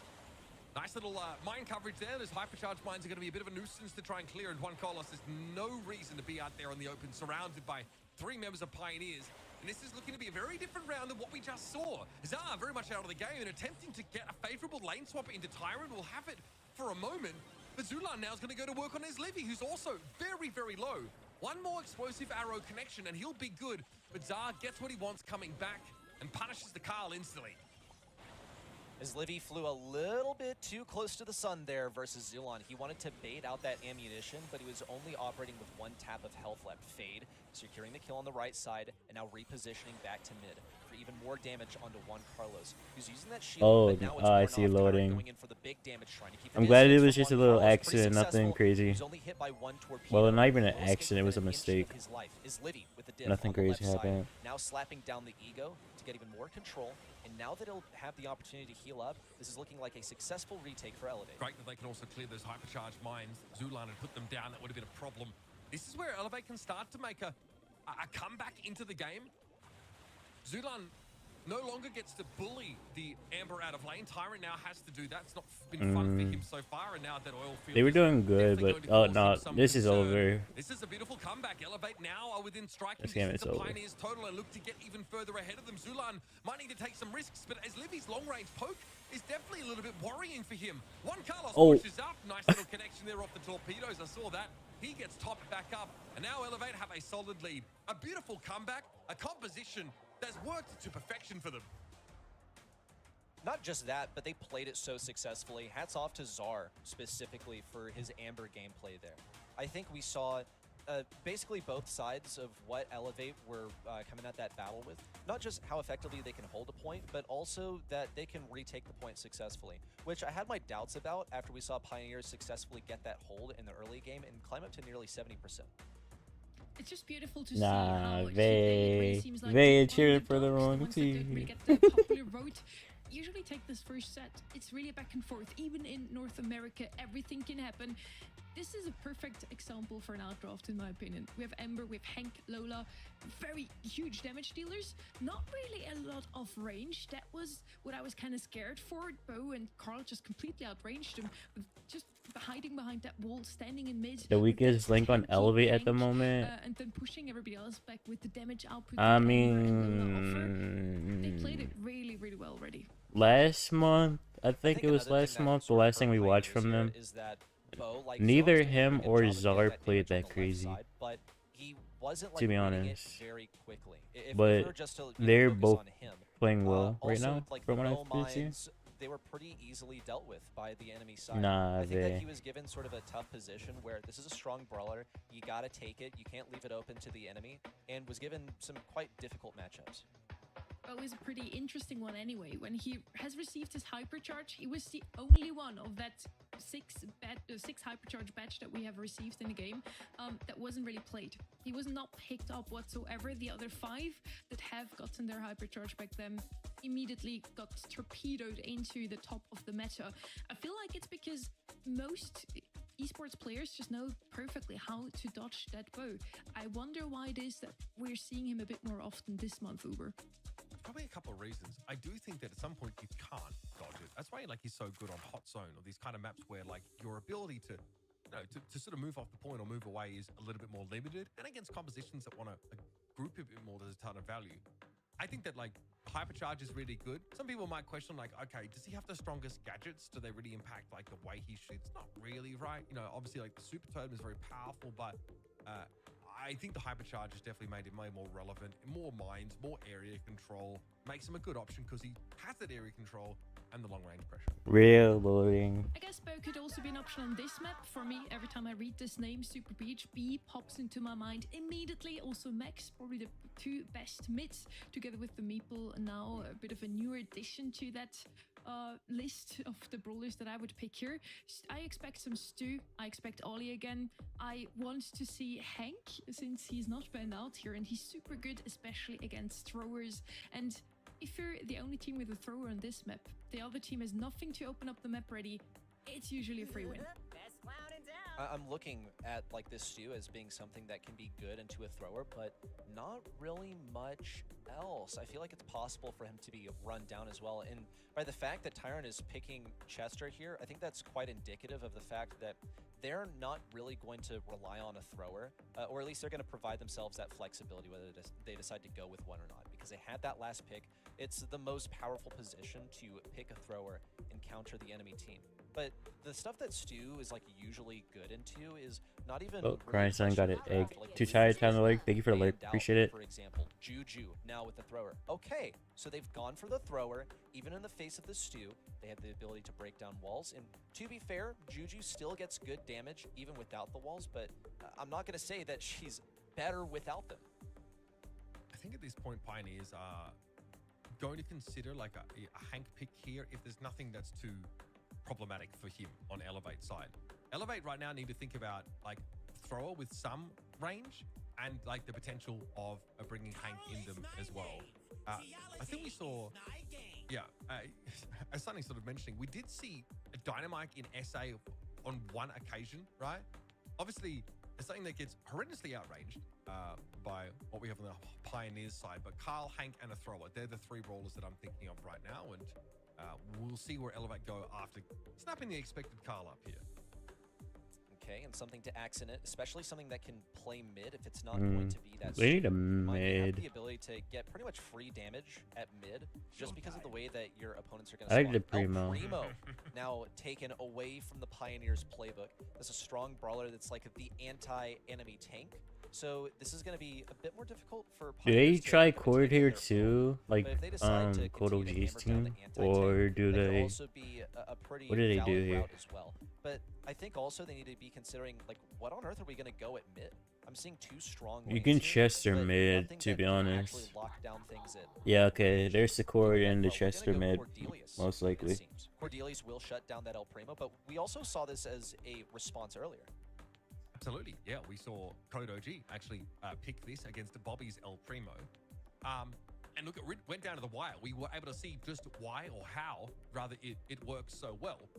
This pick, though, I think at that point, Pioneers were probably hoping to take a strong mid.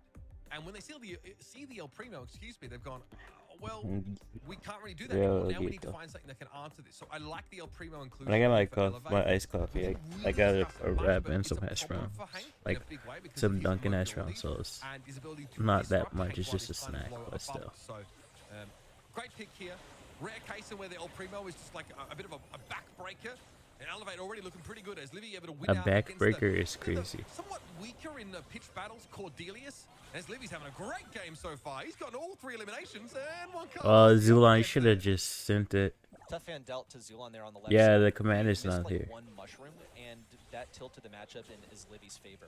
But Zulon has that super that he needs now. He's able to move the most problematic brawler out of the way now, and he's going to focus on Juan Carlos. That's fine. Does As long as Tyrant he have communicates the position of okay, Juan yes, to heal. his teammates? He's going to be emerging from the Shadow Realm in just a moment here. Tyrant is keeping his distance, and so is Fade.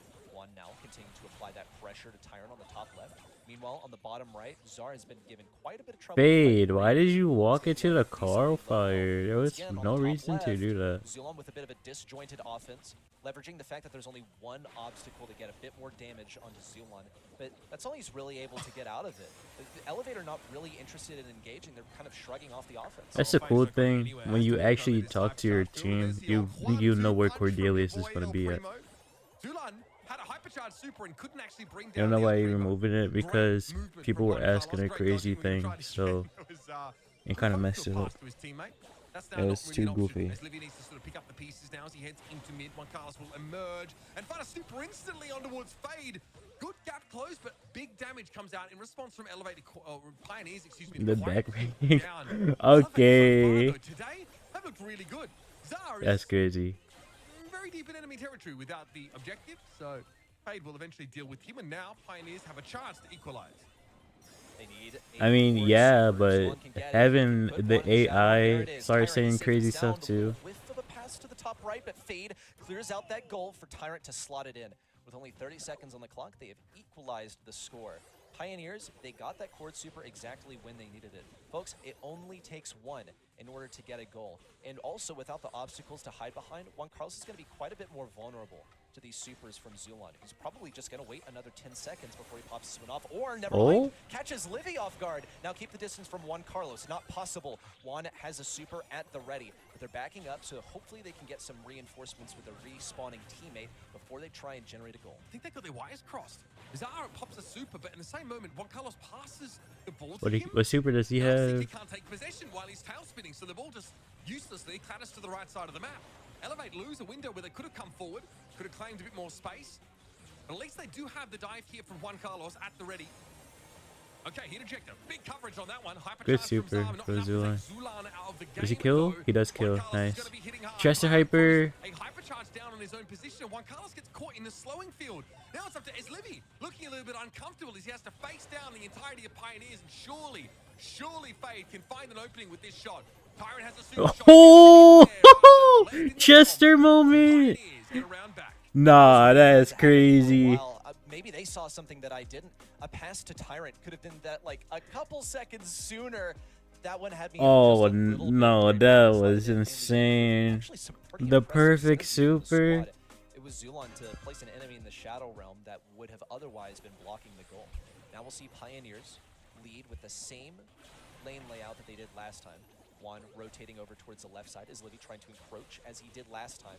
He was able to upset. Yeah, that was insane.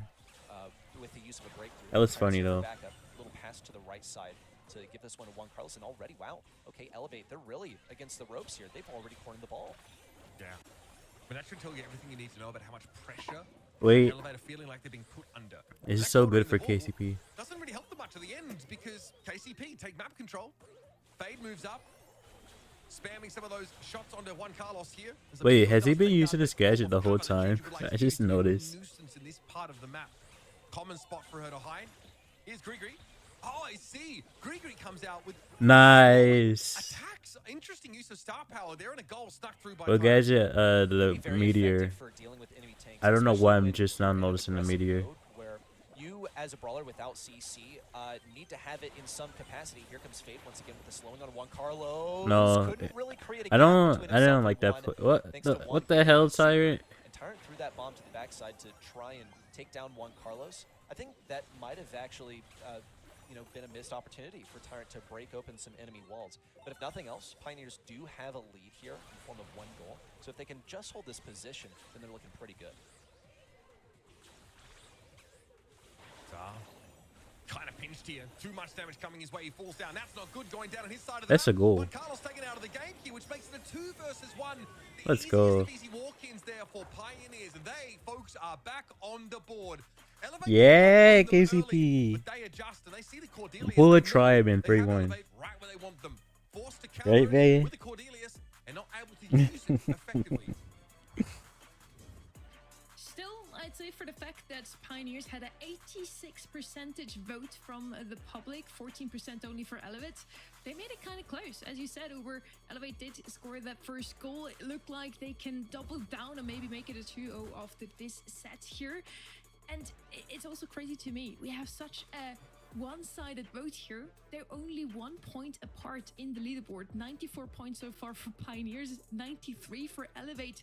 Where does this Elevate hate come from, Reddy? I mean, look, who knows? I think like this Pioneers core are so popular, right? That old Tribe Gaming team and Fade is also really loved. So that might sort of be what you can chalk it up to. To correct myself, the Cordelius as a counter to the Primo really works out. Initially, right, Zulon gets run over by Eslivy pretty badly at the start of this game, and it's like, oh, Cordelius can have problems, but we can see why he's so powerful. Not only as a counter to the El Primo in many cases, I also think the star power choice on Juju is amazing, as we sort of discussed, but to take an extra player out of the game, to remove like 12,000 points of health. Yo, SquarePants, how are you? Welcome. In the Shadow Realm, it gives your team a huge advantage, especially when you are playing in their side. Very so funny. Reddy, what can we expect here now coming into set number 3? It's going to be Bell's Rock. You feel like Elevate is going to double down now, or will Pioneers just continue? Honestly, we might see the super Mandy come out. Zone that Pioneers operates within.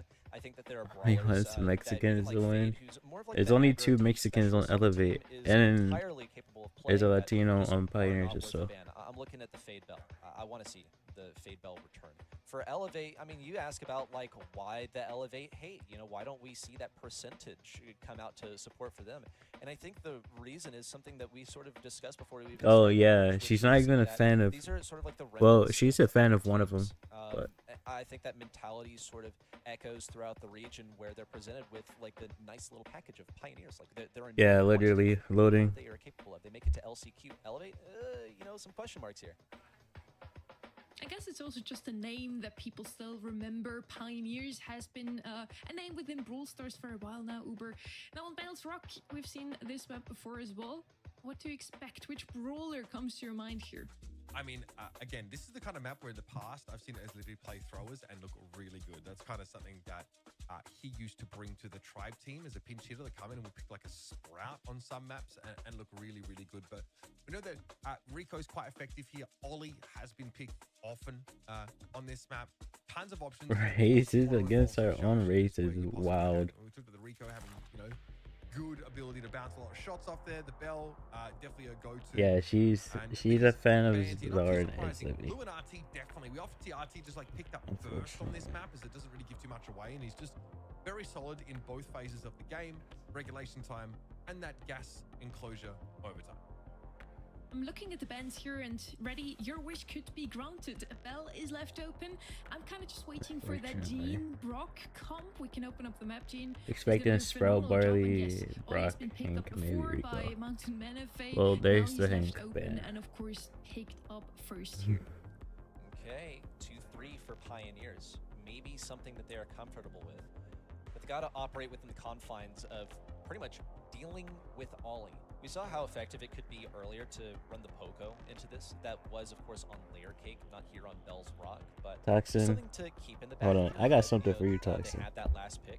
Here's the Gene that you, I guess, rubbed a lamp and wished for, and combined with the Brock that could be pretty strong, eliminating some of the usual strongholds around which Ollie likes to lurk, while also providing Pioneers the flexibility of dealing with something like a thrower. The only drawback, though, is that to something quite aggressive. They've already thought ahead and banned out. Remember that, so Vay. that's not going to be a possibility. But some of the other things that could get pretty aggressive are still on the table for Elevate. Pearl here, okay. Oh, it used to be ubiquitous. Trying to know how to play Brawl and lap style. Why? So well into longer rounds. What floor? Definitely seen her fall off as of late, but she can be pretty devastating. A gadget that basically makes first contact with her really inadvisable. A super that can destroy terrain and punish anybody who's trying to close the gap on you, like, I don't know, Ollie. Means that she's a great option, and the durability when she's at full heat to basically Are we drafting to this?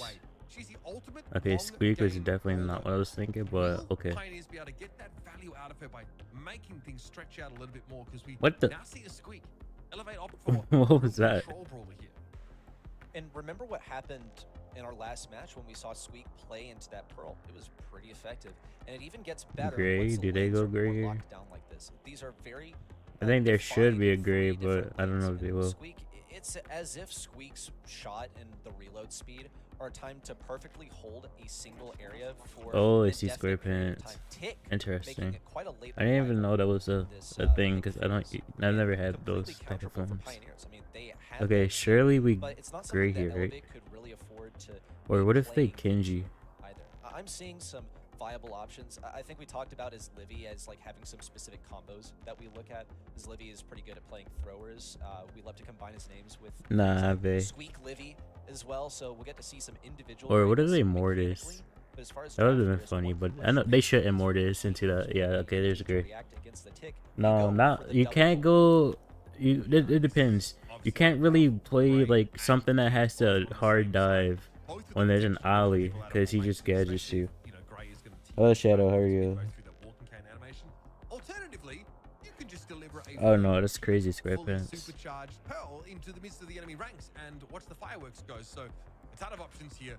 Elevate get punished basically for any single missteps, but it's a question of how much super are you planning to feed Pioneers as these rounds go, because that's obviously what you've got to be careful of. It's the Gene, you don't want to give him too much free damage. If you're laning against him, try and swing out sparingly. I think in terms of also supers, it's just sort of a given that is Livy here on the tick is going to be getting one at some point. and he's going to be getting a hypercharge by like round 2 at latest. Oh, near I really miss wanted from that big Fade connect. on that walking cane. That was a near wall break of something crucial for Zar and Islivy to stay alive. Because if that wall breaks down, then that means that Tyrant gets to walk all over that lane with the use of his gadget. It's a total loss of control on half the map for Elevate that they cannot rectify. But so far, Elevate have done a good job of just holding control right here and now. Islivy already has his super, which will assist if they get pushed a little bit too hard. He's well on his way. Why? How did he not get pulled through? Which can pretty much win an entire round for them once the smoke closes in. Zard's going in. Zulan. Okay, He missed it. hit with a hip. He died. Let's go. Pulls up a little bit short. And that is enough to punish you massively against Elevate. Now you're in a 2 versus 3 against a double pull composition. I don't get it. Really looked like he forced that ready set desperately where Elevate start off a fight. And somehow they're still positioned relatively well. Stuck in the gas. Tyrant now, obviously full. Okay, Tyrant. That is filth. Pioneers. You love KCP? Yes, we do. I think some of the urgency now can be understood. Why exactly Zar felt that he needed to go in and make the first play, even though it was entirely suboptimal. Because you can have the 2v1 as everything closes in, as Livy could have his super, and Tyrant doesn't even care. He's fully heated up, he has his gadget, he has everything at his disposal. But would make for it a much better Tyrant lane over here is if Fade can hit a hook. I don't think Elevate are too keen on giving that to him. Oh, Zara's getting in position, maybe fishing a little bit, trying to get Fade to play aggro, lure him into some of Islivy's shots, which is probably also just enabling Zar to lurk in this position for now. But so far, just farming that late game utility. And in just a moment here, that poison is going to start forcing. You man, KCP haters, they said. Tyrant's getting pretty confident with his positioning here on the right. Zulan's in danger again, though. Here comes up. Oh no. This time, to his credit. Wait, good break. Good breaks. One shot on Zar will get the job done. One Carlos going to be the recipient of the damage anyway. Can Fade make a play here with the dimensional door in a 1v2? It's probably too much to ask, and he knows he's cooked. Once that last He low-key could have won that. Low-key. Hypercharge now available for Fade, but likewise for Livy. So if Fade encroaches on Elevate's territory a bit too much, Livy is ready with the punish. He can also just drop down the old-fashioned tick super if necessary, and he wants to conserve that hypercharge for the later stage of the round. Once again, this is like a game-winning strategy. A little bit less so now that some of these walls on the diagonal have been broken open and are thus missing. But something that Pioneers are going to have to play around and obey. If they can bait that ability, then they would love that. I know that Fade is keeping that in the back of his head right now, so that they can get rid of that before the poison actually starts forcing things. Oh, big dive for Fade. Zara going to respond here, but this Tyrant! Holy Tyrant. Bro's about to die to the tick hyper. And he couldn't go to the help of his teammate. So this sets up the 2 versus 2 now. Tyrant at full heat at least, and Zulan with a hypercharge. Not that that's wait, didn't Zula have a pull? Oh, my tripping. Zara and Livy looking to make another play in the direction of Zulan. He is ready. Takes the raw stat boost now as Zara goes oh. in. Oh, Bro whiff. Causes him to miss that super. Now he's going to be stuck in the corner. Zulan needs more shots in his time. Nice Tyrant. As the dust settles. He missed the pool. I see. If you need any guarantees in Brawl Stars, it's that Pearl is going to be the last one to die in any knockout round. Win or lose that round, she is not gonna die, okay? She doesn't have unlimited health, but there's almost no point in even attacking her since she absorbs all of your shots. But the thing is, if there's one player that you want to be the last standing, it's gotta be Tyrant. He is, I think, really the mechanical wizard of this team here on They just need some wall breaks and they'll be chilling. It's a priority for Fade to break open some of these walls. He was quite successful in doing so in the last round, so he's hoping to replicate that success. And Zara is determined to prevent that from happening by, instead of lurking near that destructible obstacle, now near the indestructible. Zara knocked around a little bit there. Fade using the walking cane sometimes as a precursor to his engagements, like we saw in that previous round. Very deep dive though for the Great. Ended up causing a massive brawl. Zulan spectating this game, yeah. I mean, he's trying to get a pull, but hypercharges like those of Livy. Those are really effective. We're going to track those over the course of these matches. Tyrant then went for the burning cookie. you could have let that break a little wall for you, Fade. Faye wants to drift across to the Any right wall now. break is good Traffic wall break into starting this to comp. flow. Good There it pick. is, there's Livy going down. No throw pressure available. Now you can play behind the walls as much as you'd like if you're Pioneers. Zar looking for a start. Good, Caught by one good, Carlos. good, Now, all on his good. lonesome. A One more very game. Clean 3-0. You see that Ollie super towards Tyrant while he's fully heated up, while he has the gadget ready to go, and you just know that Zar wanted to do anything but that because you know just how it's going to go. Whoa, what a pull. Whoa, With a holy jump. jump. That was a Actually crazy predicted jump. it, but he was just a moment too early. Could not actually get Zar in that position. But really well played. That was some crazy synergy. Everyone's locked in now at this point in the series. We're approaching the halfway point. The Pioneers, though, winning this round means that they will take the set. And they've got so much to work with here. The exception of Zulan's Magic Hand, you're in a pretty favorable position. What, So he man? might just be trying to save this head first for the hypercharge. He's developed that now. But likely will use it more reactively. Tyrant Good starting break. to open up the map. This is looking scary ready. You almost never see a Pearl do that, Hyper. by the way, but it was so crucial. Tyrant's willing to take the hit so that his teammates are able to succeed. Particularly Zulon, for winning this next round, needs that pull. Here comes the hypercharge TP in. Fade, he shrugged off as Livy forces him back. Bit of a waste on that tick super, but he was forced to use it. Fade, now in for the kill. Fade, Carlos could what not are we secure it. doing? It's 3v2, Zulon and Tyrant barely hanging on. Wait. But Tyrant, as usual, the last man standing. is Holy Livy, forced to Tyrant. cannot Tyrant cleaning outlive up him. every single game. Oh, God, he's like 2,000 HP. The tick is full health, and it just doesn't matter because he's sat in the middle of the map. Tyrant is not affected by the gas. An interesting engagement from Fade there. Even he has a bit of a head shake. He's like, not sure what I was hoping to generate there with the dive forward on Grey after already drawing that hypercharge super out of the tick. I feel like they may have a chance to regroup. He went for it. Credit to him. Fortunately, the rest of his team had his back, and that was a astoundingly good set for Tyrus. Now, will Pioneers make it a second 3-1 today, or will we infect the 34 or 35 possible sets today? We'll see. If Elevate can prolong this one. I feel like it was pretty obvious that the lack of DPS with Tick and Squeak didn't really work out against the comp from Pioneers here. Every single brawler on their side, Grey, Pearl, and the Jean, have above 7,000 HP ready. That's a good read as well. Yeah, they can take those hits from Tick, and they're both able to independently defend against the Tick super. Jean probably has the toughest time, but Tyrant's always going to be on the case. Look at this guy. He's reliably the last one to survive on the field, and this happened like 3 separate times throughout this entire set. Here comes once again Zar. We're at went 4 for the hours, hypnosis. yeah. Okay, you managed to hypnotize Why Tyrant. aren't they showing It only cost you Tyrant? I'm not sure. 6,000 I wasn't paying HP. attention. Once again, Tyrant.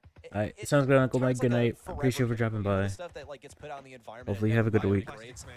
Yeah, there you go. Like, you know, he is a big garbage patch right there, but like in the nicest sense of the phrase. That is beautifully put by the two of you. I'm sure he feels very flattered to hear that. We're heading into set 4 now. Pioneers could close it all out here. Not going to Brawl Cup, but still get ahead of Elevate in the leaderboard. As of now, they're only 1 point ahead of them with 94 points versus 93. So I'm sure they want this win just to move up the leaderboard ladder a bit more. Uber. Yeah. And hopefully, like, coming to this one, Pioneers are ready to close it out. Tyrant, is, instead of researching where microplastics are commonly found in the human body, is just trying to think about how he can elevate, if you'll excuse the pun, this composition for Pioneers now. We're going to give it a shooting star. So it is that kind of open map that makes Pioneers want to ban every single sharpshooter in existence. But Sunny, they can't ban them all. You unfortunately can't. We have a lot of long range out of the way on the side of Pioneers here. We still have a lot of them open though. Byron could still be an Get option together. here, as well as Oh, Sunny. hell We no, have they. seen him on this Hell map no, before. they. He always a fan favorite Jean as well. Let's see what is going to be the first pick here for Pioneers. Even though it's been a long We can stream. still also Yeah. see some Yesterday's Josh, was Angel, like 7 hours. From Kodo G worked out phenomenally. Carl still open to snatch away. Would that you first star still have ended from stream under yesterday when you did if it was opponent's NA notice. finals Ready? instead of What will SA be your finals? first pick here? Shooting star, I feel like in the Probably conversation has to not. be like No, something like probably 10, would have and got it to I'm a coffee. little bit But surprised honestly, I that probably it would have wasn't slept selected more here, given that he as wasn't well in banned. that case. Maybe it's fallen off a little bit. Maybe Pioneers are, or rather Elevator, like a little bit shell shocked as well. Because from I was staying not up being for able to make someone much use of that to tick wake with them up, lacking DPS. But they are and then geared they up for didn't some even of the end up stuff, waking as up, you so I went to referenced, sleep Sonny, until they woke that up an Carl is hour going to be after I making went to an sleep. appearance here. in many circumstances these days, he will be still grabbing that blue star thanks to, you know, the health that he possesses, but not sacrificing the super strong gadget for the one that gets you better position. Still possible, of course. Pioneers opt to go for something that's a little bit squishier, and here comes the gray from Pioneers. Gray often combined with something like Literally woke me up an hour out of my sleep when they woke up. Elevate have kept themselves too long range, I think, for that to be that safe of an option. Yeah, the hour felt good. Yeah, I wonder. I think there's, you know, we've seen obviously the Grey used to, you know, start fights often. We see like What do you last pick here? Nani? Fair enough. Okay. The Kansas City Pioneers say we want. But honestly, like after the hour, I literally felt energized enough to go through a whole stream. But that was like hours before. You have some long range presence now. There was like 3 hours or so before the monthly final started yesterday. That person should pay for their crimes. That's what I'm saying. Very good if Kaiser isn't all in, and also allows you to be just a little more aggressive on some of those side lane engagements. Low key, I kind of thought Elevate might. They banned Mandy. Yeah, honestly, it makes sense though. Long range, like Like, can you blame them? Teleport in. Maybe it's just like the respect that they have for Tyrant's capability of dodging shots, or earning that teleport. Like they won't be able to deny it to him. But I saw some potential for something like Sprout to be played here as well. Y'all are probably like now realizing the Sprout bias on my end, but can't really complain about the Gus either. It's a good support brawler. You got good options in long range, and with a lot of the sharpshooters banned out, it's now actually difficult for, it's more difficult than it would have been already for Elevate to find something that can go toe to toe with this Nanny. Oh my gosh, so I did talk up the post. There's no way you would spread your alarm if you didn't hear 8 phone calls. Now, of course, with no chance for them to advance to Brawl Cup, they're here for the circuit points, for the glory, the bragging rights. Cash. Fade wants to get aggressive here. Oh, that Holy. excuse me, that explosion is something you've got Is to respect. almost That was a died today. kick that come across the map, and Tyrant Is Zulan OG on the Nani? but this does turn into a decent bit of map control. It's a little funny to see Zulan use a return to Cinder on as Livy's gadget, just getting every single little scrap of damage that he is capable of. Here comes the peep in. It's going to break up the stronghold in the back right, which is actually quite advantageous for Zulan. King Zula, able yes. to back up Zara into a bad Holy, he got a hyper. dropping him to just 1 Wait, HP and that doesn't now kill coming in though. with the hypercharge. Fade Oh, looked at if the synergy Tyrant hit that and shot, he that could have Zulan killed. Cinder offered, but was not able to secure that. He was just out of Gray's range, but they still have opportunity. Fade, come on. Give Zulan a team. No one can help confirm these kills. He's doing so much damage. Oh, Dar looking to come in. Flying hook used. Zulan, of course, in peak No. form, and is brought down. A little vulnerable, and that's an opening the elevator been able to Give exploit. Zulan a Trying to go in team. and fix the mess that's been caused. He also will I think he wanted to do both. I think he wanted to break the walls and hit Zara at the same time. Fade comes forward, walking can connect, and there's a Gus shield ready to keep Juan Carlos fighting fit. Scant seconds and very few opportunities remain here for KCP to even up this game. Fade's going to try one more time, but try as he might, everybody just seems too resilient. One super going to make its way out of the back right. Zar tanks it with just 230 Give HP. Zulan a None of those team. shots from Tyrant find their mark. Wouldn't have been a game changer, but would have at least kept Pioneers on some sort of streak of momentum, but nothing. They got 0 starred right there. That was 7 and a blue star to nothing. Totally shut out. I love the heads up of, you know, getting forward with the flying hook. It's not only good for taking the blue star, but you punish Zulan when he's in that peak form. With sub aggression, yeah. That's exactly why. Can't really go like Melody or Kenji or, you know, stuff like that. Ali. Opportunities for a little bit of a bounce back. Here we go. Zulan on the diagonal once more. We'll see Zara tucked in a position. Yeah, Zulan might even want to switch lanes, by the way. So if he does peep, Zara can't catch him. I think there's like also I literally need one pass Pokemon catch. I've been at one for the last 2 days. All of that damage they're actually doing is being negated over And I keep time. missing There them. is a certain urgency that now matters in getting these Screw kills. loading. And they're not playing brawlers that I hope it's not a deal set 5, really but a it whole lot might of be. damage. Like Zulon is able to Tyrant get almost quite got a lot double tap. That would have been with his long-range crazy. shot if he hits all 3, but if you'll notice, he's usually hitting enemies with like 1 or 2 because they're sitting just outside of his range. That is his strength as an Annie, is outranging all of these enemies. Tyrant is hitting Still, shots one-star now, but advantage for Elevate. Czar's gonna Fade get is quite not. aggressive, but he has nothing to punish. Just creating a bit of space for the team. Pioneers pick up 1 kill and Elevate fire right Tyrant, back, why did you taking down fall Tyrant. there? The peep is here, but there's not enough damage done in advance. So Zar will just eat that and will sort of go back to business. Zula's hoping to, have that super ready when both of his teammates are up and they can actually apply some pressure with it. Hypercharge for Zulani, he just wants the raw stats for the most part. Return to send to pop. Zar, Yes. in fact, it was a point-blank peep.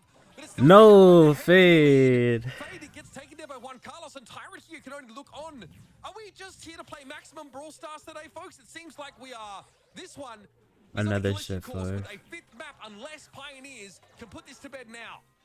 Fade Final sold, test. yeah. Tyrant now moving in from the side. There's a Wait. 1-star differential as Livy has to fall. No, Zulon's gotta make this super Tyrant. count. Going in for the maximum value target. They need 4 stars to make this work. Zara has to fall, and so does Juan Carlos, or one of them. But Yo, Elevate Sunny, thank you for the scrape by. raid. How And was just the a 1-star stream? lead into I the thought you set were doing a 5. full watch party. Oh But man, okay, just as expected. welcome, welcome, Another hello, very nuts, close how are you? game, another game that is bound to go the distance. And based on your predictions at home at event.brawlstars.com, you did not think this would be remotely close. It was like a 95 to something. Well, 5, I guess, if I can do math properly. almost sold it. I wish they did. Now it's set 5. Let's go on to E. Oh, I see. 14, but yeah, close enough. That's what I'm saying. It's like, what is this?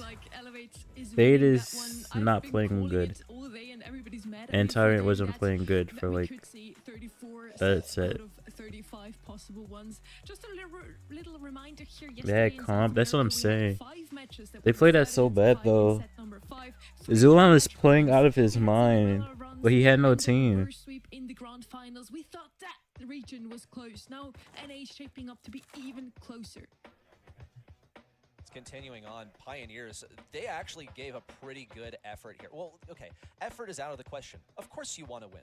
But in terms of the performance, Hello, Brian. How are you? Long guys stream. Yeah. Yesterday was 7 hours, but I didn't stream the whole thing. I stopped after like an hour and a half because I was tired. And at some point, Just play Gray better. You gotta play Gray better. Gray hit like no shots. Constantly being boosted by the Gene, and no, okay, that's like an easy little lane swap. Just migrate a little bit to the left of mid and keep those heals up. He was getting damage. 7.5 hours. Yeah. That was the weakness of the comp.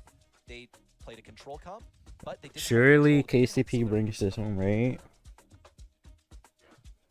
Oh man, I mean, I honestly look pretty close, but I do think it's an issue with Pioneers not being able to. I feel like Elevate had more team synergy. Yeah, I think they were just playing better as a team. And in Bounty, it was literally just Zulon versus the world. That is super interesting. Where we talked about Tara not being in the top of the meta right now. She's even banned out. They deem it to be that good on the side of Pioneers. Now it really could be anyone's match. Is it gonna go towards the heavily favorite Buster Pioneers one? team Interesting. Or is it gonna be Elevates that's in the nick of time, turn things around now? What is Buster Gonna be one the first stop? pick here. Super good on Gem 4. You really just want to hold on to I'll that play mid solo. control for as long as I possible. mean, So having a brawler that can just Fade was charge like is near super Zulon, is but he gonna wasn't help defending him at just all. get ready. Or And like it's he wasn't special. following He up is on very anything good that at Zulon Buster. was doing. I've gotten to speak with him at length about playing Buster, and this is just one of those where when the brawler came out, he instantly knew that it was going to be Yeah, one of hard his carry next every big game, yeah. focuses as a brawler. He's able to play as a tank, and he's also able to Good morning, play as one that Ace. supports his team in the more traditional hero shooter sense of this is a tank. I make a wall that the enemies cannot shoot through. Except for Hank, there are always going to Where be do you go here? exceptions. Hank Graves doesn't really been. care that you have I a guess they shield out in front wanted of you. Gray Still out gonna there be so able they to get can't that Gray damage. Hank. But But Hank Pioneers is so good knew as a that this was Buster. possibility So here. I don't know. So there's a contingency plan that they have with their 4-5. Surge We're just gonna have just to wait oh to no, see what Surge is exactly bad that is and actually. How Elevate preempted. Poco, fair enough. It limits a lot of other options, like a meeple 2-3 pick. We sometimes see that brought in here. For a lot of the brawlers that Where do you are go here? controlling that space, like you could even use Blue, for Surge is example, where banned. he's banned out, That would have been my so first pick here again. a little bit. So Pioneers at least least build the core. Or my of the first team. thought, Yes. not first pick, Buster, but and first if, thoughts honestly, here. even if Elevate don't go for any projectile-based brawlers, there's still value to be gotten there with Buster because Meeple? he can charge his super by just playing with teammates, and he has crowd control on his gadgets. So still I don't reasonable, know, because still they could just go powerful, super good base tanky stats, if you has go an impact. Meeple. The fact that B has survived so deep into the draft for me B? is that much more surprising. I It's don't because know Elevate about are really that. trying to craft like this comp to supercharge their Hank, but they leave through I don't know one of about the best B. tank counters in the game. These brawlers, like the Pocos, the Bees, are really, they're not even a variety. Primo, It's go just double these tank two B. brawlers that have such a unique interaction in the game right now are always in the conversation. If you don't see them drafted, they're still influencing how things are going. And it seems if like this after is that still Buster going selection, on, everything else Ryan, is just sure. kind I'm not gonna automatic, promise anything though. basically. And another one But that if is this is still notably going left on, open, keep in mind, is then that sure, Stu, you which can in get through many it. ways, having the Poco on your side can enable. And a lot of times, Stu is the way that you deal with the I loop. don't like Stu the is also Stu gonna be able pick. to keep that distance between himself and an enemy tank, so that's going to be quite vital. I don't understand what Pioneer's approach to those bushes is. Gotta be somewhere in a bit. I mean, this is still going on, so Inside of them on the side lanes. this is at least Could be a good another attack couple vector for hours. Elevate. Looks like they have the exact idea. Poco double tank here and has for many years. Yeah, been one of the Poco double strongest approaches in tank. the I don't know why they Also, was the fact that you have too. these long bushes on the sides is going to be the delivery of the hammer to the enemy stronghold. Yeah, and that's why, like, you mentioning Lou there feels like it's an opportunity that Pioneers end up Literally, letting Ryan. go. In order to secure this comp, they do need a really safe mid, especially against like a double tank comp that's going to run you down. And Stu needs to run wall break, I think, but it's still not good. A thrower, I'll end thrower on here, especially for thick. Also a reasonable mid option, but if you have these tanks that move up and take space and the map isn't opened up enough, it could be hard for her to actually get these shots. And Griff, I was thinking that too. Really, we're just looking at some like Classy? Brawl Stars. This is, it's a little I abstract, mean, but it's stuff that's been yeah, made for a very long but it's time. risky B too. plus wall break equals win. B But counters this is not a Poco. bad classy Poco game for counters sure. the Lou, because of his gadget, and especially now that it is spammable, since you can use those protective tunes every 15 seconds, and it also lasts for several seconds. So the cooldown effectively is not very long. Look at this start from Pioneers, though. They wants me for Got that Mega wall Pig, break which was out from ignoring me Tyrant. You got earlier. a couple of those. Keep in mind that's going to be Interesting. recharged, so there's almost no limit to how much he can break open. Meanwhile, Zulon and Fate have Mr. prioritized that right P? side. They opted to actually back away. Zulon's gonna be No, cautious, if you go trying to Mr. leverage the PB, that's a information Mortis that he game. has to know where Czar is, but he's sort of given up hope of detecting his position. Thankfully for him, Czar has revealed his position, and it's going to pressure Fate and Zulon quite a bit. Fate doesn't have enough Yeah, damage Griff to would definitely three-shot be Czar, better which than is one of the Clancy big because he can weaknesses brick of the Buster, is walls. that he cannot three-shot a lot of these other tanks, and that's something that Elevator hoping Is to always lost? He's not lost. He's waiting and plotting. Big bubble coming in from Juan Carlos, though it's scary. Fade's trying to get away, but that is going to be tough. As Livy, with the hypercharged super, will walk away with 5 gems. Elevate finally get that map control that they've been threatening for the last minute or so. Fade, though, kind of has the advantage that has one less button to worry about than anybody else on the map, because Montage is absolutely bloody useless at the moment. Still going to try and throw it up, still try and make some play of it as R comes forward. Hypercharged pop, and no purchase Oh, there no. for Elevate. They are caught out Respect in the open. to- it's and laggy. Fade steps back up. Note that he is the gem carrier right now. A little bit awkward, but Tyrant had to give up the gems earlier on, and that is a big one. Zulon catching his Livy out. Elevate fall to pieces. With all the healing of this double tank Poco composition, they cannot keep it They together. was about a monkey. And It's our nothing Pioneers crazy. can walk away with a confident gem lead that really can't be assailed. 1 second left, and Elevate have only almost backed them up into a Nice, corner. one more Very game. well executed here for Pioneers.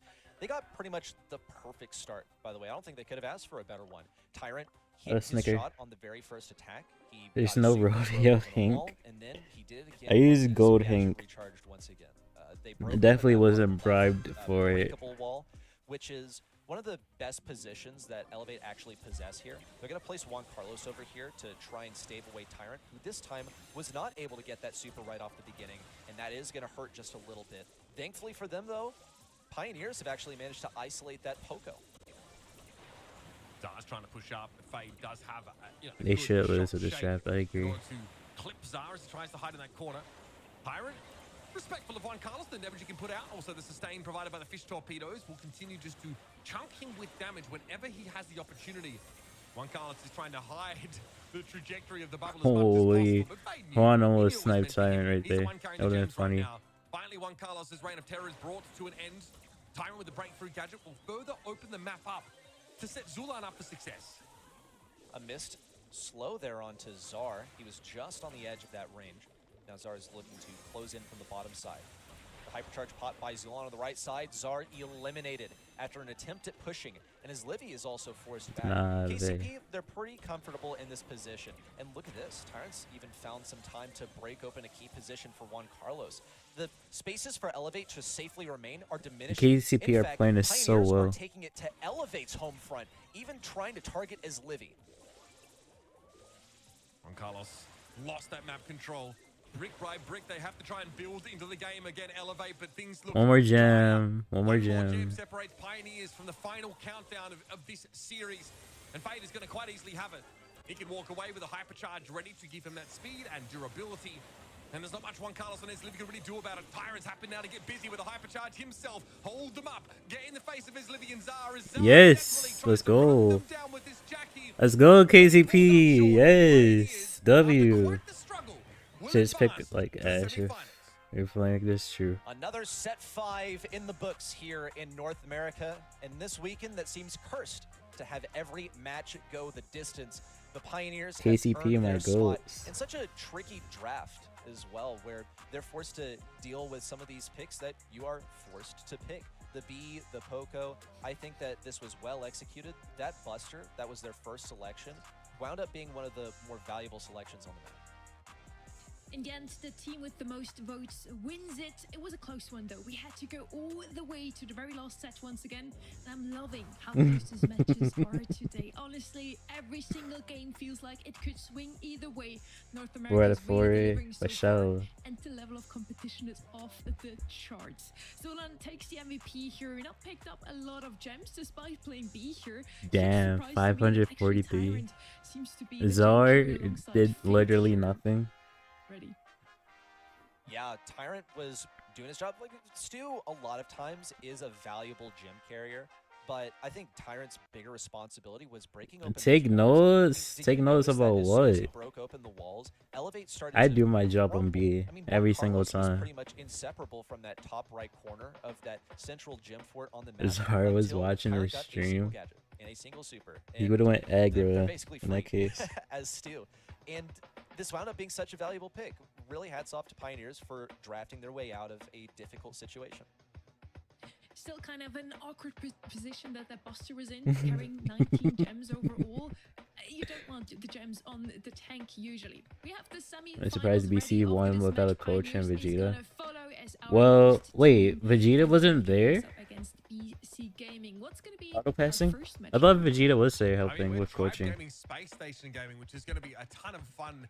I think out of this first round, the heavy hitters of NA have all managed to As advance, which tanks. means that we should be in for a I treat. mean, Should I be feel like some really Quan solid is their games. team I'm a player. little concerned about BC I don't know why Gaming he today, went just double. because As good as Patchy's been, they were a little bit shakier. Vegeta against was there? STMN. Okay, that's They what I were was straight up thinking. dominant, in those last two monthly finals, so there might be a chance here for Pioneers to get that grand finals berth if they can't put it together over. Not on the side same. of BC I Gaming. mean, when That's a Lotus backup was group. coaching, they were like Like, talking to we each can't other have about crazy it. stuff So today. We really need to I feel win like Vegeta knows what he's Plus, doing. Again, it's been a long time since he's been able to win a monthly final. That team wants to prove they still deserve to be in the conversation. Yeah, I feel like Juan's Hank is actually not bad. He can hit his, he can snipe people with the super. That's really important. I'm not gonna lie. The people have voted once again. Who do you think is going to be the MVP? Okay, this is a tough one because we saw moments of greatness from everyone, but I only have like half Holy a second to shit, say, an so ST. Tyrant is what You I'm missed one of my I streams, like seeing Waters. Tyrant on that Pearl, particularly in knockout. Were you here Maybe yesterday? save the day. Zuwan! El Rey, as he is sometimes called. And that final set also, I think, provided an instrumental role. He topped the scoreboard in catch terms of yesterday. DPS as well. Zulon as MVP. Gene, this was Bro, did you see Zulon matchup for in him. In fact, I fucking think Shooting he was Star? willing to take some of the more difficult brawlers during this match. I'm remembering back to like Open Zone, where he had to play that boat. That's when we started to cast doubt upon like whether Pioneers were going to be able to pull this one out versus Elevate. This is a different Elevate. And better soon this month, but 543 brought together in DPS the and end. I mean, LS he's the that lifeblood kind of this of team. He is the team captain, and he sure captained you them to know, victory today. convinces the In people the end, it is a team that effort don't pay and every attention member to of the Pioneers other did sides. pull his weight, otherwise they would not be the ones to beat. You was here today. yesterday? It was a close Then one. I don't know why your watch Are we streak gonna would be see some gone. more best of That fives going I all don't the know. way, That doesn't some make more sense. 3-2s after the break? There's so much space. Semifinals, and I make mean, sure yeah, to tune in but again. I triangle. Well, fair enough.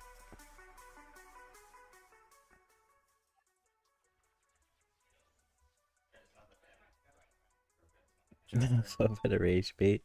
I mean, Tyrant. I like their whole team. So even if he prefers Tyrant like on their team, then I'm fine with that.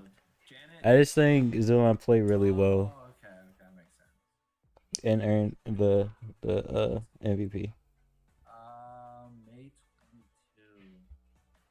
May 22. No one caught the S tier. Top Pam. Alright. Janet? There we go. Okay.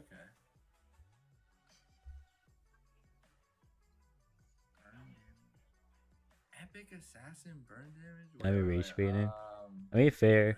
I think I don't know. Zulon and Tyrant did their fair share. I think Fade was the weak link this month. Well, I can't even say full month. I don't know about Matrinos or anything, but like this monthly final, he was the weak link or in that match. I will be there laughing. I think Tribe wins this 10 out of 10 times though. Tribe wins that 10 out of 10 times. Nos pueden poner un meta de tanque, jugamos tanque. Nos pueden poner un meta control, jugamos control. Cualquier meta, yo creo que nos podemos adaptar muy bien. Y más en este, que es como una mezcla rara. El meta está un poco raro. Pero siento que nuestra habilidad más fuerte es saber adaptarnos al meta, que es de las cosas más importantes. Y el punto más débil de nuestro equipo, aún no lo sé. No hay ningún equipo que nos haya dicho decir como este es nuestro punto débil. Por ahora, quién sabe para la tercera mensual. Pero por ahora no encuentro Hello Kenan, how are you? en nuestro equipo. And the team that is about to lose? Yo creo que por el trabajo duro. Nah. Siento que somos Oh, with the guest of Brawler. Oh, I don't even pay attention to those, to be honest. The only one I actually paid attention to was OGs earlier. Y siento que cada uno hace como su parte. Obviamente se puede mejorar y más, siempre se puede mejorar, pero siento que estamos número uno porque nadie trabaja más que nosotros. Bueno, en Twitter hay una tabla que dice las skins que hacemos y creo que somos el único equipo en el mundo que tiene más de 2000 skins, algo así, no me acuerdo muy bien, pero sí, somos el equipo que más trabaja en el mundo. Mel Bobby did. I mean, going against Tribe, does that really count? And you're tuned in back again with the April monthly finals for that region. We got Kenny back as well. Did you expect another 3-2? Are you hoping for some more, Kenny? I did expect a 3-2. So far, so good in terms of the score lines. Yesterday in South America, we took some heavy falls in terms of the predictions, but we have bounced back today in North America.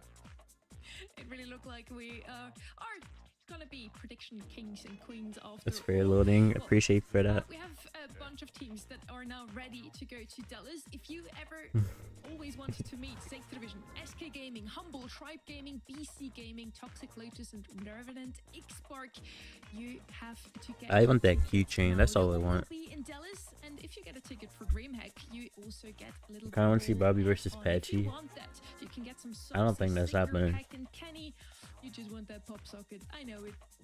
Pop socket, gotta have it, must have. Coach Uber said to use it on the plane, gotta do it. Goes hard. It does, and so does our first semi-final. It's gonna be Tribe Gaming versus Space Station. Tensai, Side Temple, and Melty will go crazy. At least amongst the monthly finals, they've never faced off against each other, Uber. Yeah, which is kind of crazy to think that.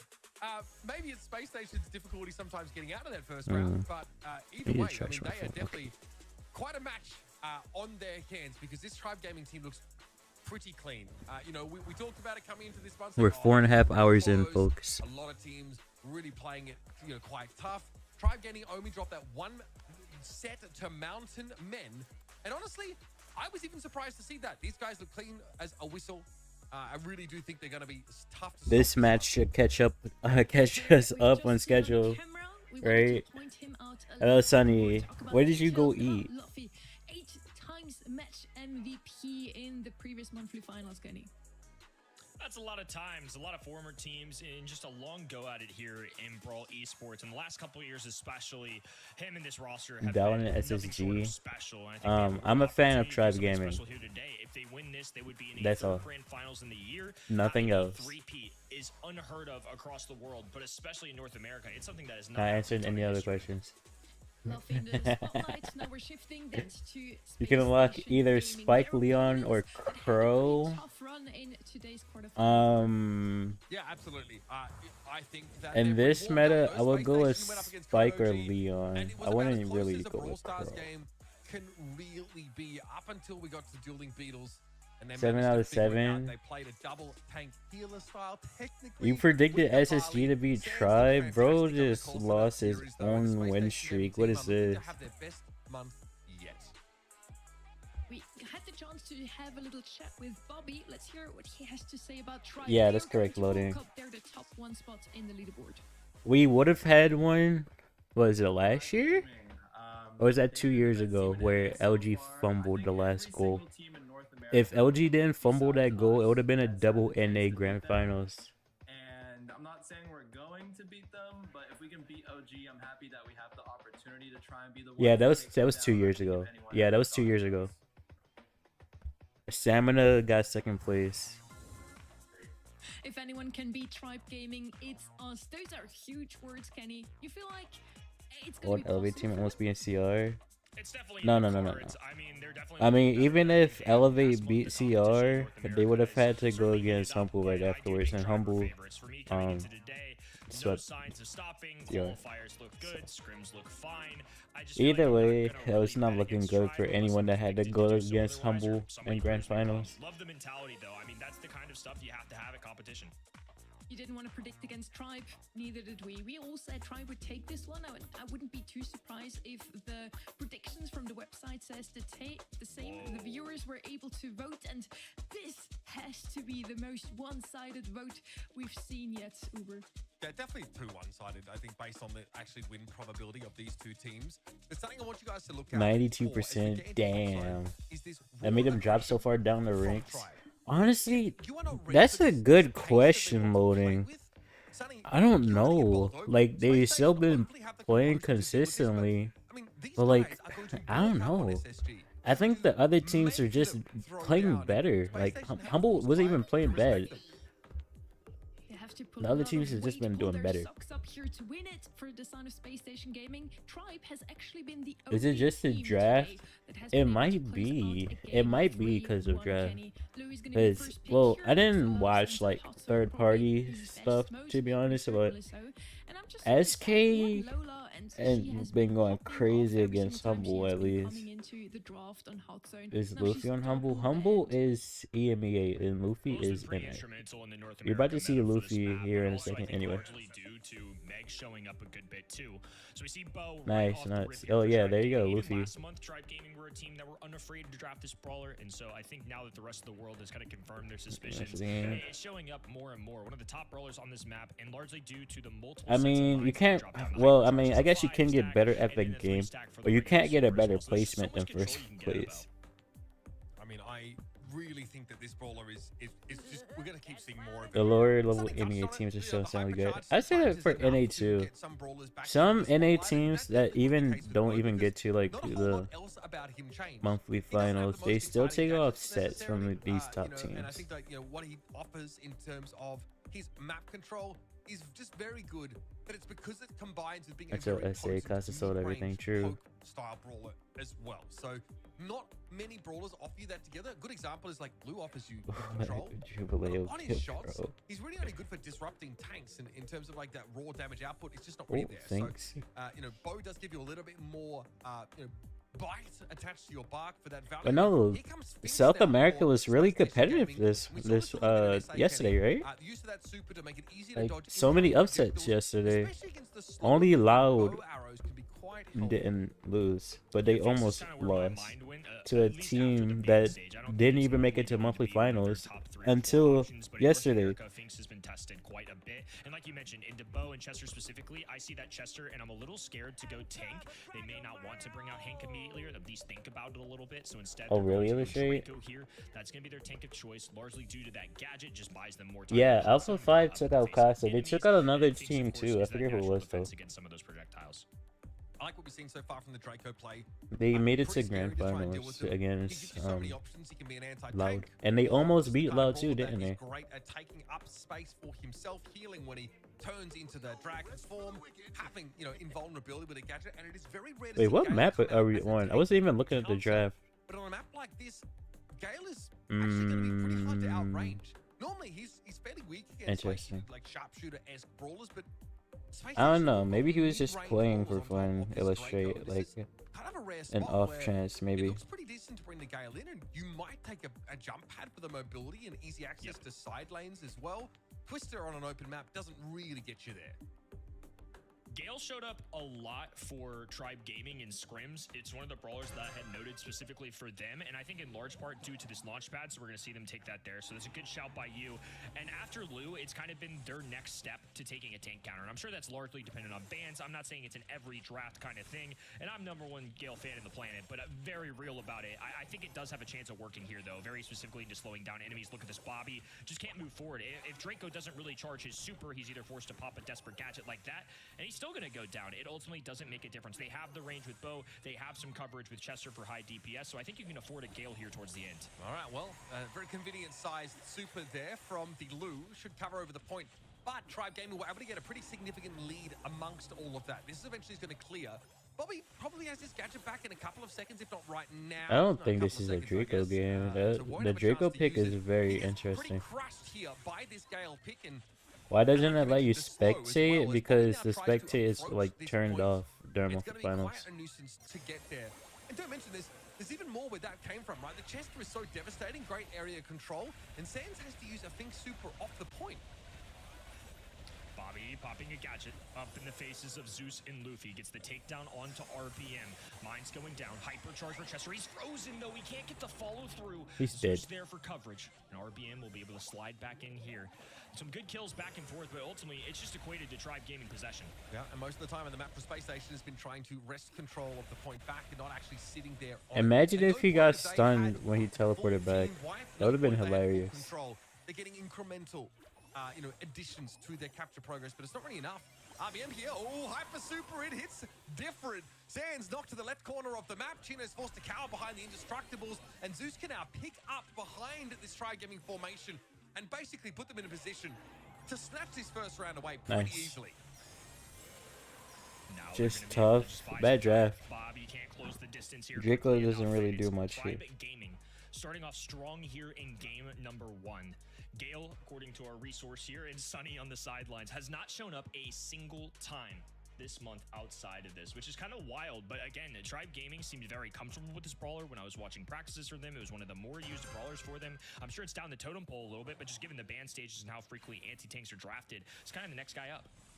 Yeah, and honestly, the jump pad is just a cute little boost. Also, they're playing against Tribe. Like, if you ever think something is crazy or a team is playing bad or not good enough, they're playing against Tribe. Abuse being in the favorable You know? position of this open map.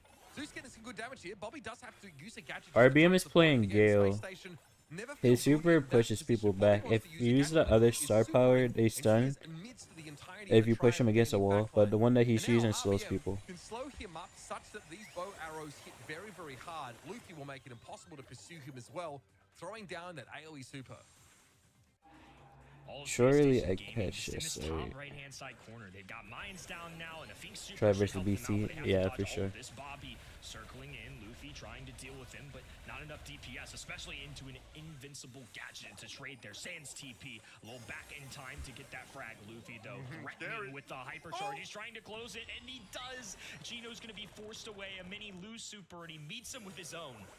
Gino, oh, actually dies to the poison. That hypercharge is so powerful for Luffy. Chester is so good in this meta. He's so good. 86% and counting. Like, I didn't use him much before his hypercharge. I could tell because the gadget I use, I just played him for fun. But he's so good. He looks very strong. I mean, he's good in the right matchups. Why is Luffy's face cam potato quality? I have to throw this out there. Gale has a 100% win rate. Lumi has a 0. Facts are facts, folks. That is just beautiful, honestly. Gale, therefore, the better bowler than Lumi. I mean, never really you're not handled. wrong. I just didn't Really play him. He has Okay. to be the better bowler. It's just true. And yeah, Tribe win with it. They have been winning ever since they lost that one single set against Mountain Men. And now they just take that momentum also into the next set over 7 kills. I need a pass Fluffy Pokemon and to RBM. spawn. I'm still No, at that's 99 out sustained. of 100. Yeah, and I mean, what a devastating betrayal to the entire tank class for RBM to switch to one of their natural predators, but it works perfectly. Space Station kept at arm's length the entire time in this game. That was a dirty Underrated. super there from RBM. That's fair. Sands obviously tucked into the When I used Chester, I used the gadget that'll let me change my super. So obviously I wasn't playing him optimally. And going to town. It's very, very difficult for the Draco to get any space, any room to breathe there. God forbid he has a chance to touch the point. That's not going to happen. We are heading over to Pinhole Punt now. It's going to be an interesting one.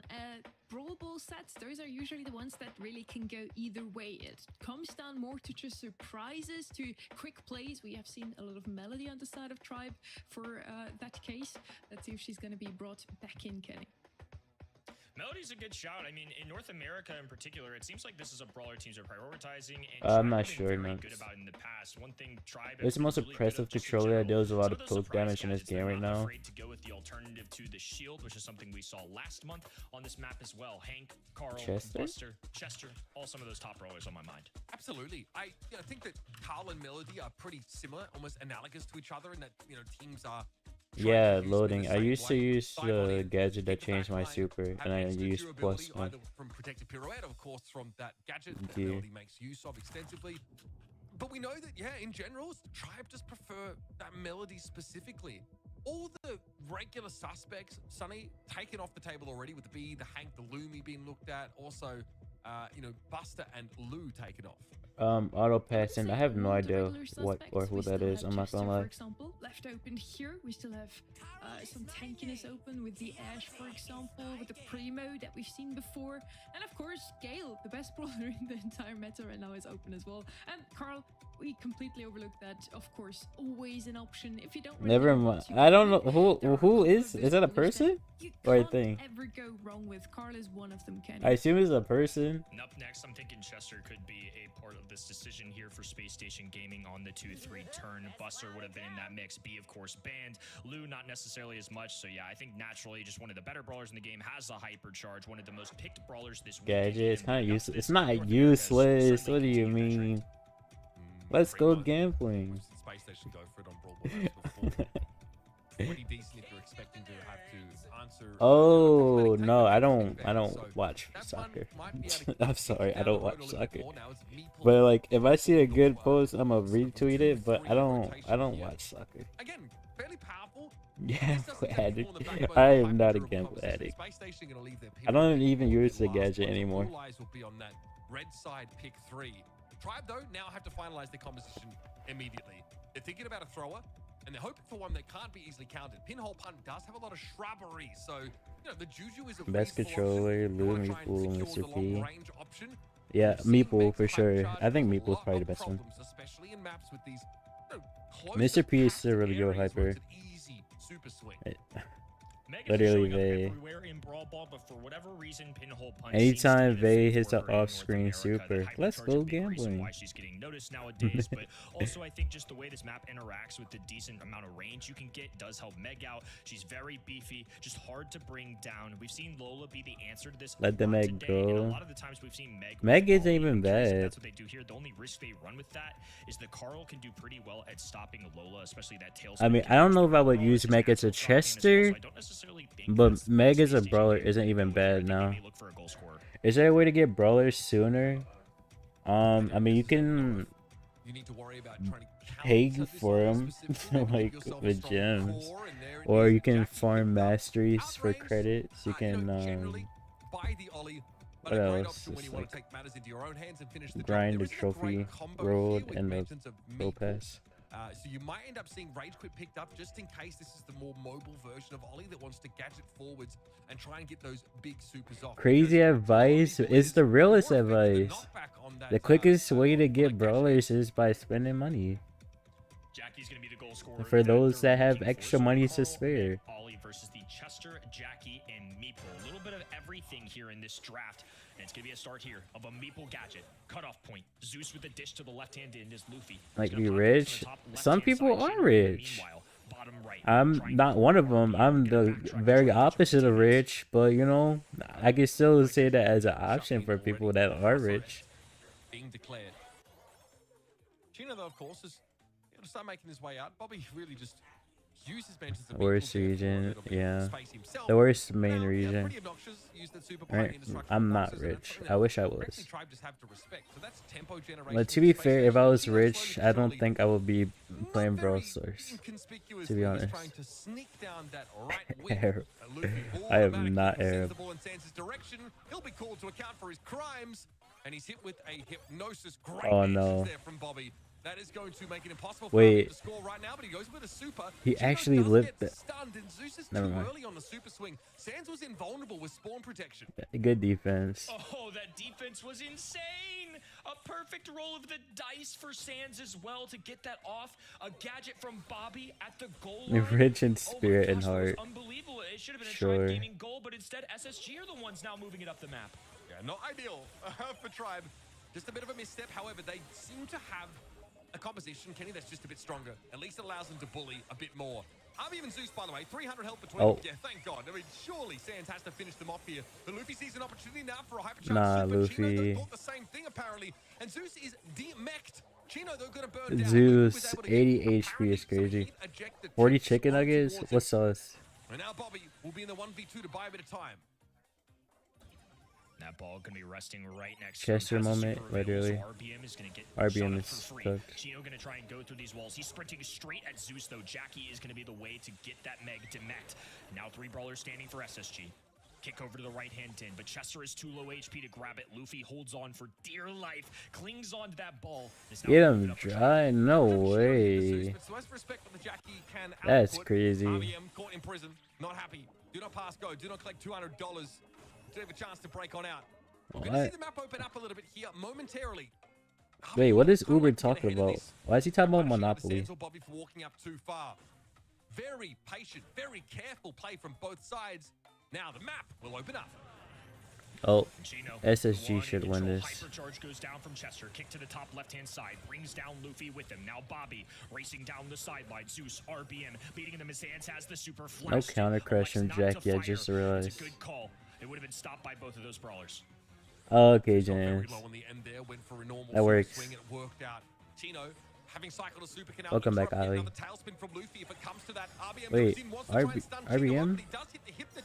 But the damage follow-up. No one's looking at Chino right now. Luffy and Zeus have got their minds and eyes elsewhere. Oh? And for good reason. Luffy's able to nice. Down, that works. Get themselves the first round. Yeah, I have, James. My dad used to use them way too much making barbecue wings. Back, like, when I was in elementary. There, and honestly, could have ended even earlier for SSG had Tribe Gaming managed to push through that goal. Just the heroic effort there on defense, put a lot of work just to get them. How did that interaction even work? That was so I was trying to figure out, kind of thing. Like, I feel like as soon as I saw the Chester hyper and OT, they should have won that. But that was just not the case. Right, gadget used there by RBM. Catches Sands out, despite the super being thrown down. Luffy will eventually get caught by Bobby, also using super. So big investment there. Yes, now we're on the same side here, Ray. Love to see it. But it's worthwhile if it gets the ball back to center map and if it gets SSG back on even footing. Okay, James. Oh, that's crazy. Hey, RBM scores just like that. That was a checkmate. If they tried to get close to him, if they tried to stand in the way of that goal, it wouldn't have mattered. He had the hypnosis ready to go. Brutal stuff. Not a darn thing that SSG could have done about it. Now Luffy ready to throw down. Sees Sand slip the ball past him, but Chino's fallen, and Zeus wants to get this one over and done with. Holy Zeus moment. Honestly, RBM Zeus moment. briefly, but not long enough. Tribe go 2-0. I expected this. Yeah, Bull on the wrong side. The Tribe is not the wrong side. Necessarily feel like that. We'll see what happens here. Steamroll, literally Snicker. This weekend has been very prone to set fives and even some crazy reverse sweeps. But Tribe Gaming Overhyped. I mean, yeah. I feel like the drafts have gone well for them. The mechanics have gone well for them. As good as SSG played on defense in that first game, it still wasn't enough to grab a set. Don't jinx it, Kenny. We don't. But also, they're playing against Tribe. Look at you do. Which team you think, Snicker? Which team would you call overhyped but ass? I listen to Queen, not Pro. Usually, that's alright. Round one really goes to show that More SSG are watch pros at than taking the pace as out of OG or Tribe then Gaming, OG? though. We Like did the same go amount into of overtime watch? that round number one. Round two was a bit more one-sided. RBM had 0 kills. Kenny, you did point out how the synergy between Bobby and Sans is really one that is unmatched in Brawl Stars otherwise.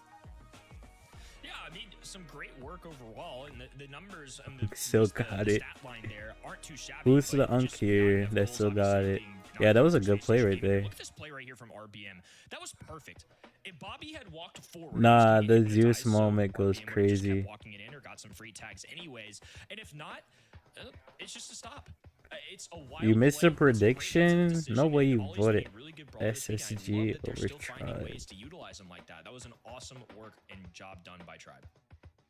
What I was trying to say with the synergy, that Bobby and Sans have just been playing together for the longest time, and maybe he Still was better right. than Maybe if somebody Bobby can and beat OG. Tribe, it's gonna be I mean, he literally so far, didn't it's a deal play for Tribe Gaming, in and if BSC not for even SSG can beat them, like it started in just means February, so it's only been 2 Tribe months Gaming is that just the one competitive that season were was in, meant to be and he was the still playing at top of this Matcherinos, region over. so he wasn't even really retired. If anyone can beat the Pioneers, Let's be real. potentially beat them. I also think BC Gaming at their best can beat them. I You don't know who was who. Fair agree enough, with young James. Bob Worth, but I do understand why he would say that. I mean, you know, PlayStation You do gotta want to believe in that they yourself, can- right? Exactly.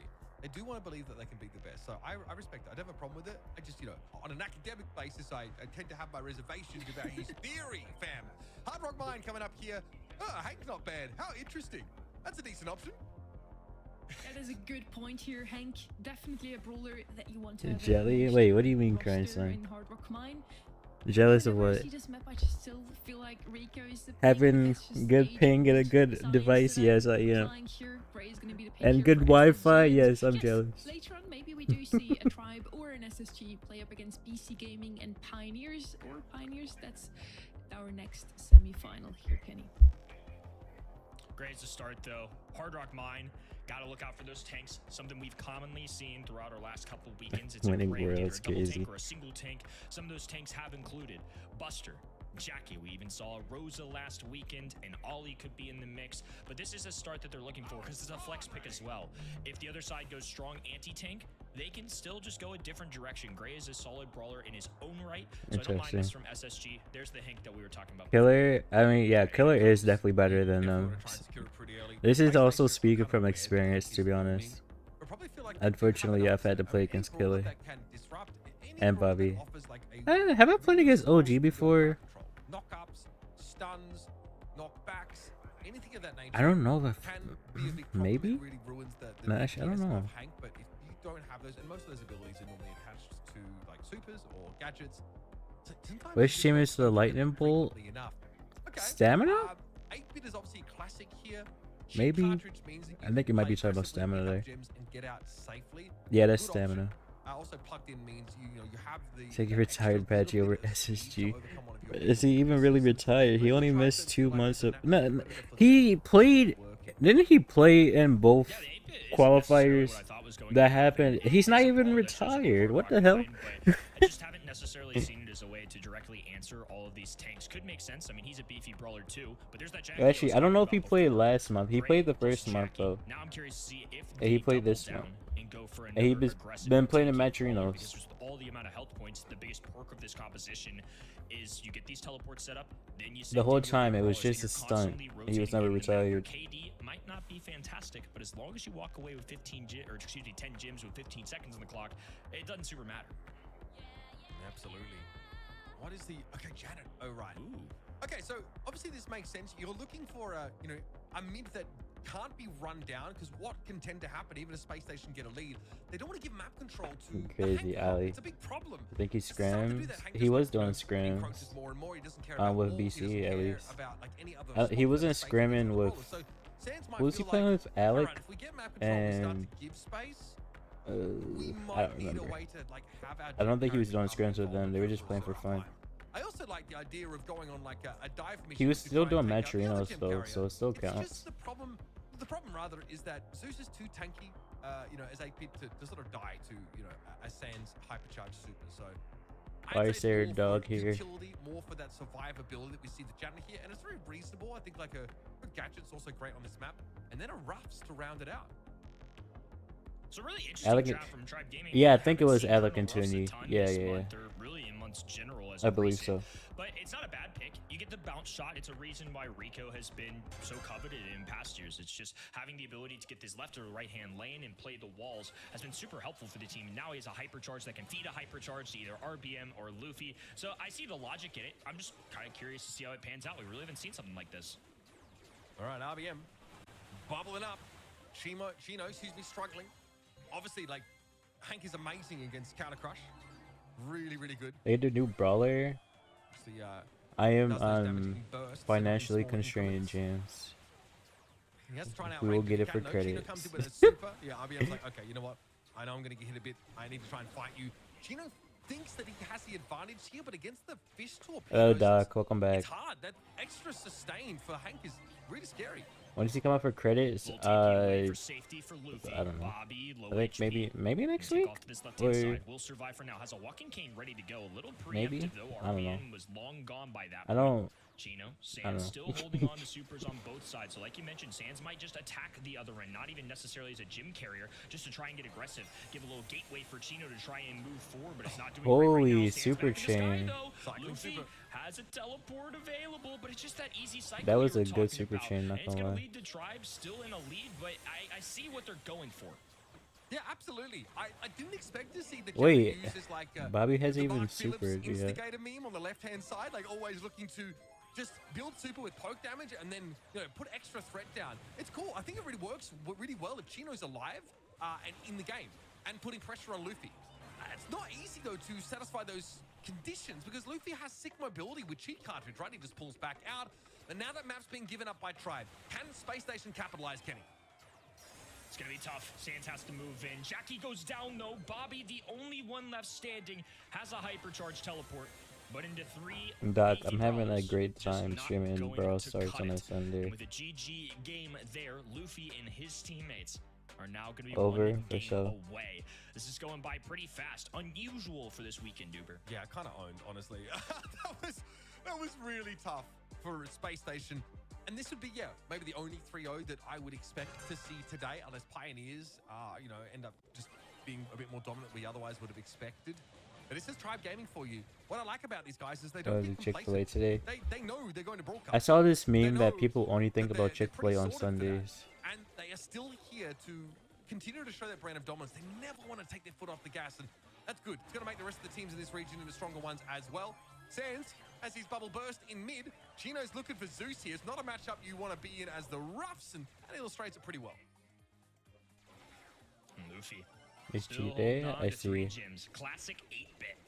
Still having it in 2025. Alongside him, a Hank and a Colonel Ruffs. Just a really interesting synergy, really interesting combo that Tribe Gaming are making work well. Known for their drafts nowadays, but the mechanics have really improved with this team over the last couple of years. Zeus's growth has been awesome. Luffy coming into the scene and RBM joining these fellows last year has just made it that much more special. Chino with a nice pull there. Jim swing the other way. Luffy trying to gut him down, but it won't quite be enough. Yeah, Bobby's got to be the gem carry now. Looks like they were sort of allocating those gems to Sands for quite a while, but there's not much you can do about RBM. When he Wait, gets up how and you did go like that that, bubble not hit Chino? Chino's going to be in trouble here. We saw a walking cane just used it by Bobby. No longer has that available to interrupt the Hank bubble. That is actually a big deal. Luffy now, just playing the safe game here, kind of knows that eventually with some map control, Tribe could Barely really see threaten Sand. Gem I carry. see. But here comes Sands for a bombing run. Notice Chino coming in for the left. There's going to be a real pinch into the back line. Initially looking at Zeus, Sands going to touch down. Luffy, of course, it's an Luffy easy might cycle die of the here. Super when Sands is at point blank range. He's These dead. gems are going to drop. Yep, nothing Luffy can do about it. But Zeus is a reasonable replacement for a gem carrier. It's nice to have a backup plan, and Luffy now back in the mid. Bobby does have 9, though. This is a close call. Walking cane available, and this hypercharge coming in from Gray could be a difference maker. Zeus trying to get. I mean, they could attacks still in there. reset, Not enough. though. Luffy from the distance, looking for one. Bobby at about half HP here does have to back off. Zeus Got is a dead. 9th. They've got 10 seconds. Should be enough. Luffy has to scoop these up, and they have to grab the one in the mid. RBM there is a little bit of No. coverage. Chino Wait. rushing in. RBM. Will tie things up. This is RBM gonna be all moment. even Oh, out he's here. dead though. But he stopped the Another red team countdown. RBM just dropped the gem though, so that'll make it 11 to 10. Should be enough time here for Luffy to get the next one. Chino knows it, so when he has to go, and 8-bit is Oh, just far no. too slow to get on out. And there, finally, the Wait, real use of the this is dimensional door fine. comes in from Bobby. This He is safe fine. with the bag of gems, but we are still tied up. RBM has 11 to his name. Chino's trying to get in there, but from behind him, Luffy is pouring damage in. Another countdown cancel. Oh, Space Station, of course, back even spike. things up now as Zeus charges back into the middle of the map. No. Oh, and he's gonna get a takedown there Wait, too. this All is- the gems this is spill. fine. Zeus picks them back up, and it's swung to Nah, a blue they're gonna get team that gem. countdown. One more At to least the make it last gem even. spawn on And Tribe's Janet side. Gadget just for a little extra pressure. Look at all Oh, this. A walking cane goes nah, down right wait, into Chino's hands. yes. RBM, no, Holy, and this explodes. game is so All the close. projectiles connect, and it'll be 14-13. Sands taking off. Oh, trying to get to Luffy. the other side to get some Oh, tags. okay, Oh, and it's not okay. enough here. Zeus What? Juju getting attacked. 600 What? HP to preserve his Why did that work? third straight month in a row. Why did that work? Absolutely. That right. is One crazy. minute, you know what he is looking at there. It ended up being a really close game, but it was an awkward switch situation. Holy where the Galaxy sweep. ended up with a large number of the gems. Bobby obviously really tried to make that one work. But I'm sorry, from start to finish, I felt Nah, like that was crazy. the That was drafts out of crazy. Tribe were dominant. Their gameplay was sublime. Holy They really didn't break a sweat in the 6-0. final. It's crazy. Any challenger in our Nah. Really an unstoppable force. Tribe Gaming did it again. They're running through this region and are in the grand finals again. Last week or last month, it was a trio versus Code OG in last month's semi-finals. Now his former teammate Bobby has received the same fate. And how did we Yo, call it? Preppy, how are They you? made the three-peat happen. Yeah, Kenny. the three-peat, baby. Yeah, it's a three-peat. Yeah, it's a hard thing to do, and it's been a few years since it's Yeah. been achieved in North Well, I mean, America. he So already the knew fact he that wasn't this gonna new win age that Tribe Gaming prediction, roster to be could do what honest. old age Tribe I don't Gaming know did why he back would in predict against Tribe 2022, of I all wanna say, teams. would be pretty wild. That's obscure They knew reference, big guy. which team to pick up, honestly. Tribe Gaming seems to know what's up. And yeah, Tribe Gaming does it again. Now let's see who they could 5 hours, potentially yeah, face we're in chilling. the finals, Uber. Okay, so my hopes are for a Pioneers Tribe Gaming matchup, just because I think that right now Pioneers are, firing on all cylinders. They're at full strength. They took down, their rivals, I'd like to say, in Elevate. BC Gaming can definitely give them some trouble, but I do think they suffer without Vegeta on their team. As good as Patchy is, and he is good, one of the best that NA has seen, he's moved on. And I think Vegeta is just a crazy, young, cracked player. Coming up here, Pioneers, I would like to see them advance, take on Tribe Gaming, and give us a close final. I've always felt Pioneers, even though, they've been sort of on the outside looking in, deserve to be like a top 3 team in this region. And that's spicy, how are It's you? gonna be tough either way. I'm kind of in the same. I was line any of more thought. predictable than I think SA. KCP are a good enough team to where BC Gaming with the substitute Real. can finally break the streak of Tribe Gaming versus BC These were Gaming, all but predictable. BC Gaming held by on a thread last time. They somehow But I found a wanted way Code even OG to win, with to be a honest. substitute. But So maybe they can still make the it rest happen once is again. all It'd be really completely interesting to see if our predictable. World Cup representatives could go for 3 straight monthly finals facing each other. It would be the third time in a row. all we where need is Tribe and BC Gaming beating are standing in the Pioneers, finals if and they then just now like beat Pioneers, and basically third time's the charm, everything usually. was We say easy that, no? So Yes. let's see if they actually make it happen. It's so interesting how yesterday we were talking all about how in South America, every single month we have 2 different teams in the finals. It's the complete opposite here in NA. MVP was Uber. Quick. Avium. Yeah, buddy. Honestly, you can give anyone on that team MVP, and it's like, yep, that makes sense. That just completely ruined Space Station Game. Like, Bobby got absolutely clowned on, man. It was He's on Pioneers? frustrating No. to play the Draco on that hot zone He's map. not been on We're Pioneers gonna since throw back some painful last year memories for you, for in the Space World Station Gaming Finals. guys here. Obviously, Gale is a niche pick. Really. Is he playing at all? Yeah, he's playing with OG and Charles. They're on code OG. They lost to SSG today. You would never really take him unless They lost to the team that just got swept 3-0. But there were no true long-range sharpshooters that could sort of punish Gale, and even on an open map he found success. Really heads up from that Tribe squad. I think that's one of the reasons why they're one of the best in the region. The very first 3 of the day. With that, so far we're on the same level as yesterday. 32 matches out of 35 could still be possible. Just want to throw it out there again because Kenny is It's jinxing also the Super everything Trap today. defeat. Yeah. But yeah, our next one should be a very close one. It's Pioneers versus BC Gaming. We're heading into a quick break. Arrest her. Just so Promptly. Uber can't say anything. Take her away in shackles.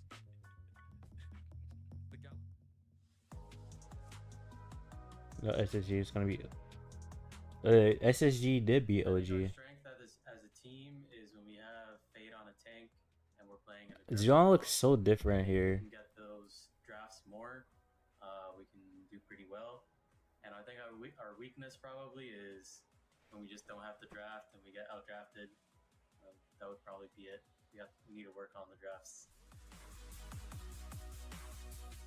I would say me, but recently Fade, we would go crazy like auto, and we get to kill, and it's just very loud. But yeah, probably me or Fade.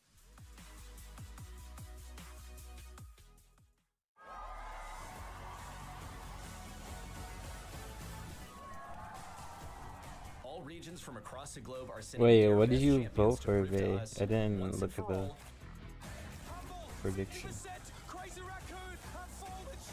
It's not even showing for Which me. region Wait, is the never mind. best in Found the it. world right now? They'll compete for LCQ and World Final slots for their home region, altering the competitive landscape for the rest of this year. You voted for BC? So prepare your Well, flags. Your patriotism that's what I'll vote for too. ensure I think your home BC is region gonna be champions. KCP.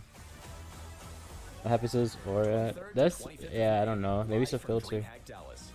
Get your tickets now and join the fun in person. Or watch online at event.monstro.com. Don't get me wrong. for KCP is still amazing my Pro Pass goats, rewards. but I think BC wins.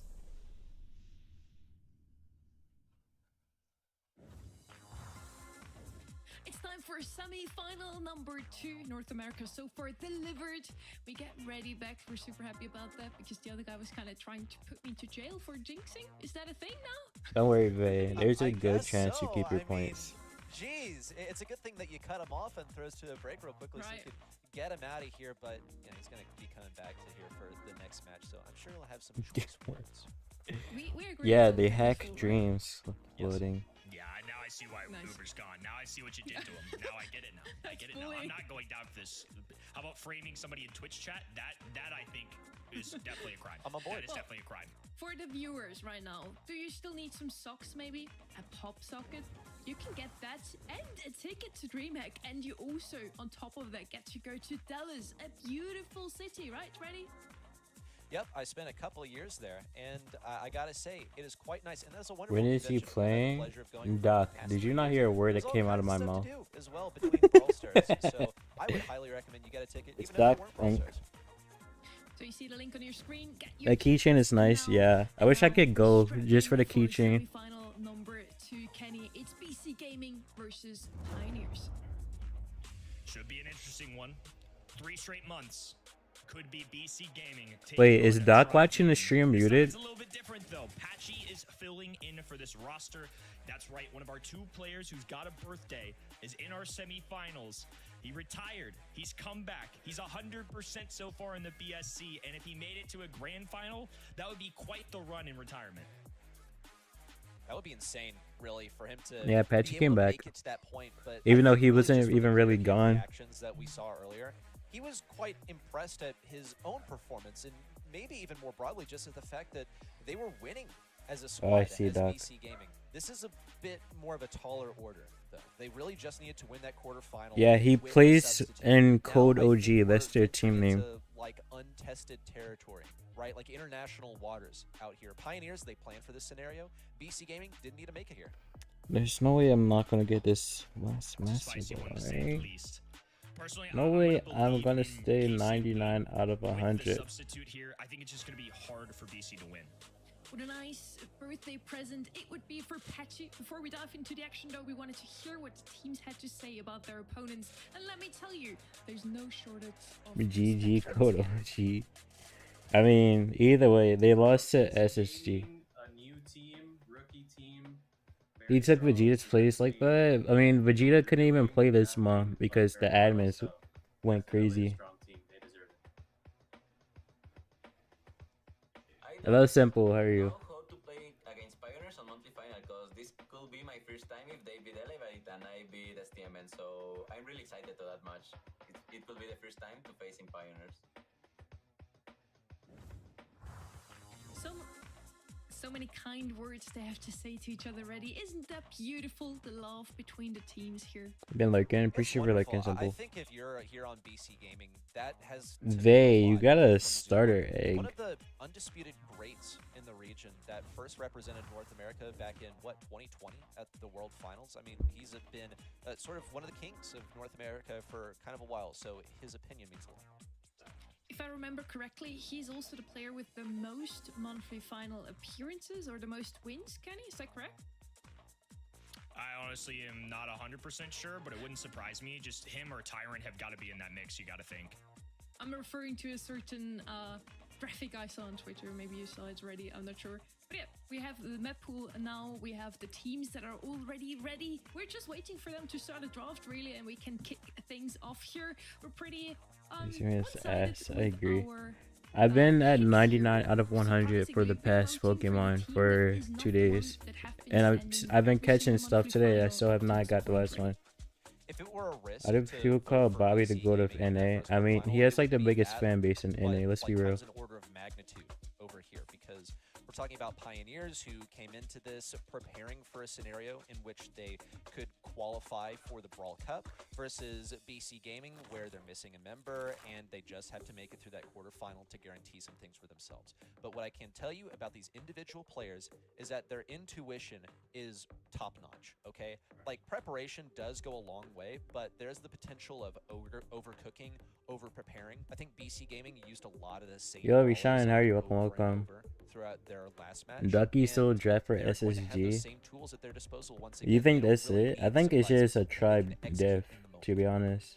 We're in semifinal number 2, draft number 1. None of those two teams has played Golden Gulch so far today, but Kodo G versus Space Station Gaming has, and we saw Kenji on this map, Eldaryl, Mendy, Ollie, and Buster. From those, Kenji is definitely the one that's Now Trap gonna win like always, yeah. I I mean, I think BC has a good chance this month with Patchy playing. RT is going to be the first So pick here. we just gotta see what Pretty solid happens. Coming down off the side of Pioneers here, Kenny. Looking out for a possible meeple here. Mandy, a popular one in this Mandy spot. game? Go for Does the anyone here control, play maybe a Mandy? bounce shot. And of course, because of the ban stage, Buster is going to be a tank of a note that has escaped. So Hank was one that Do was they banned. grade one Ollie here? was banned. We see the kit combos Or- out of the way. Lots of opportunity, plenty of directions that BC Gaming could go. And to your point, Reddy, I mean, grade 2, they RT'd one. Angel. They haven't been the best by any means in scrims, but at some point you just gotta throw that out the window and just use your own 2 eyes. I didn't mean the chat. I meant the players that's playing in the monthly finals.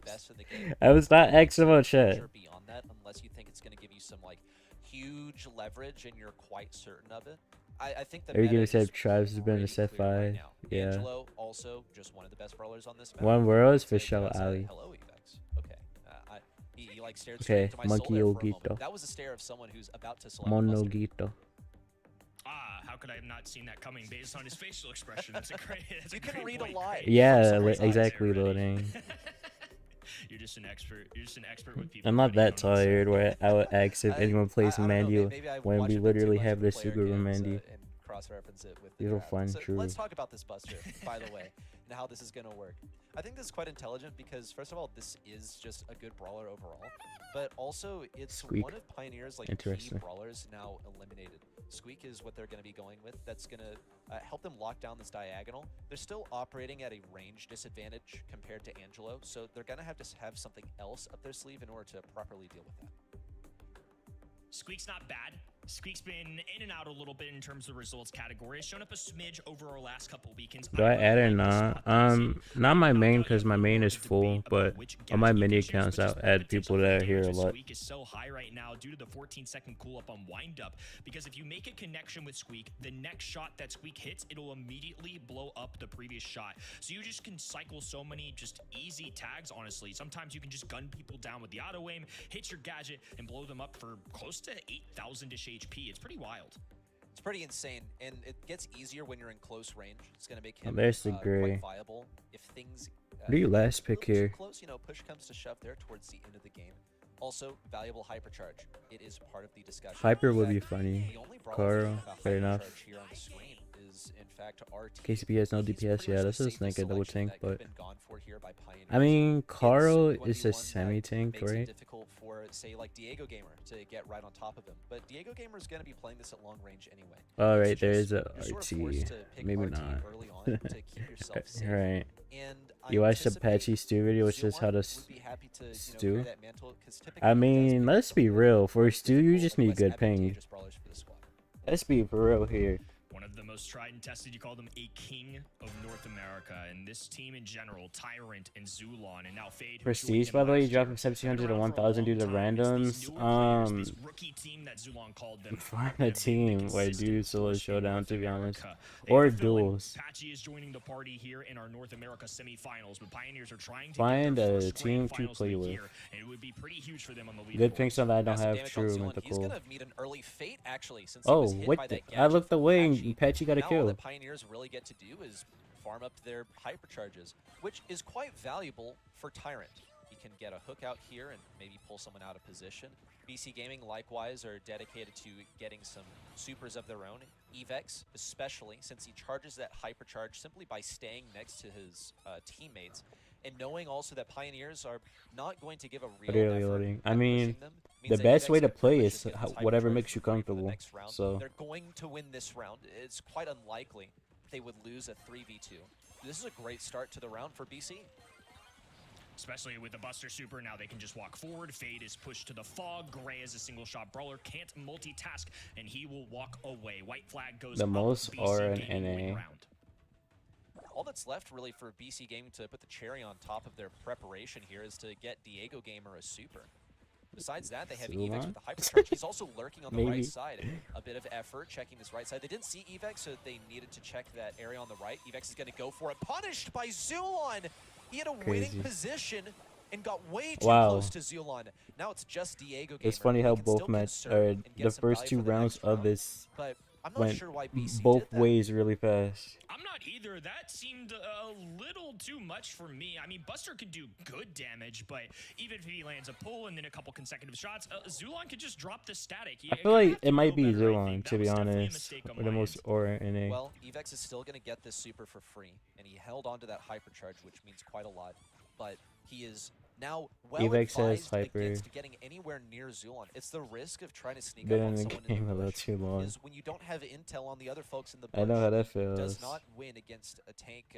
Playing this game too I long. suppose that Zulon pretty much becomes when he splits the top half from the bottom half.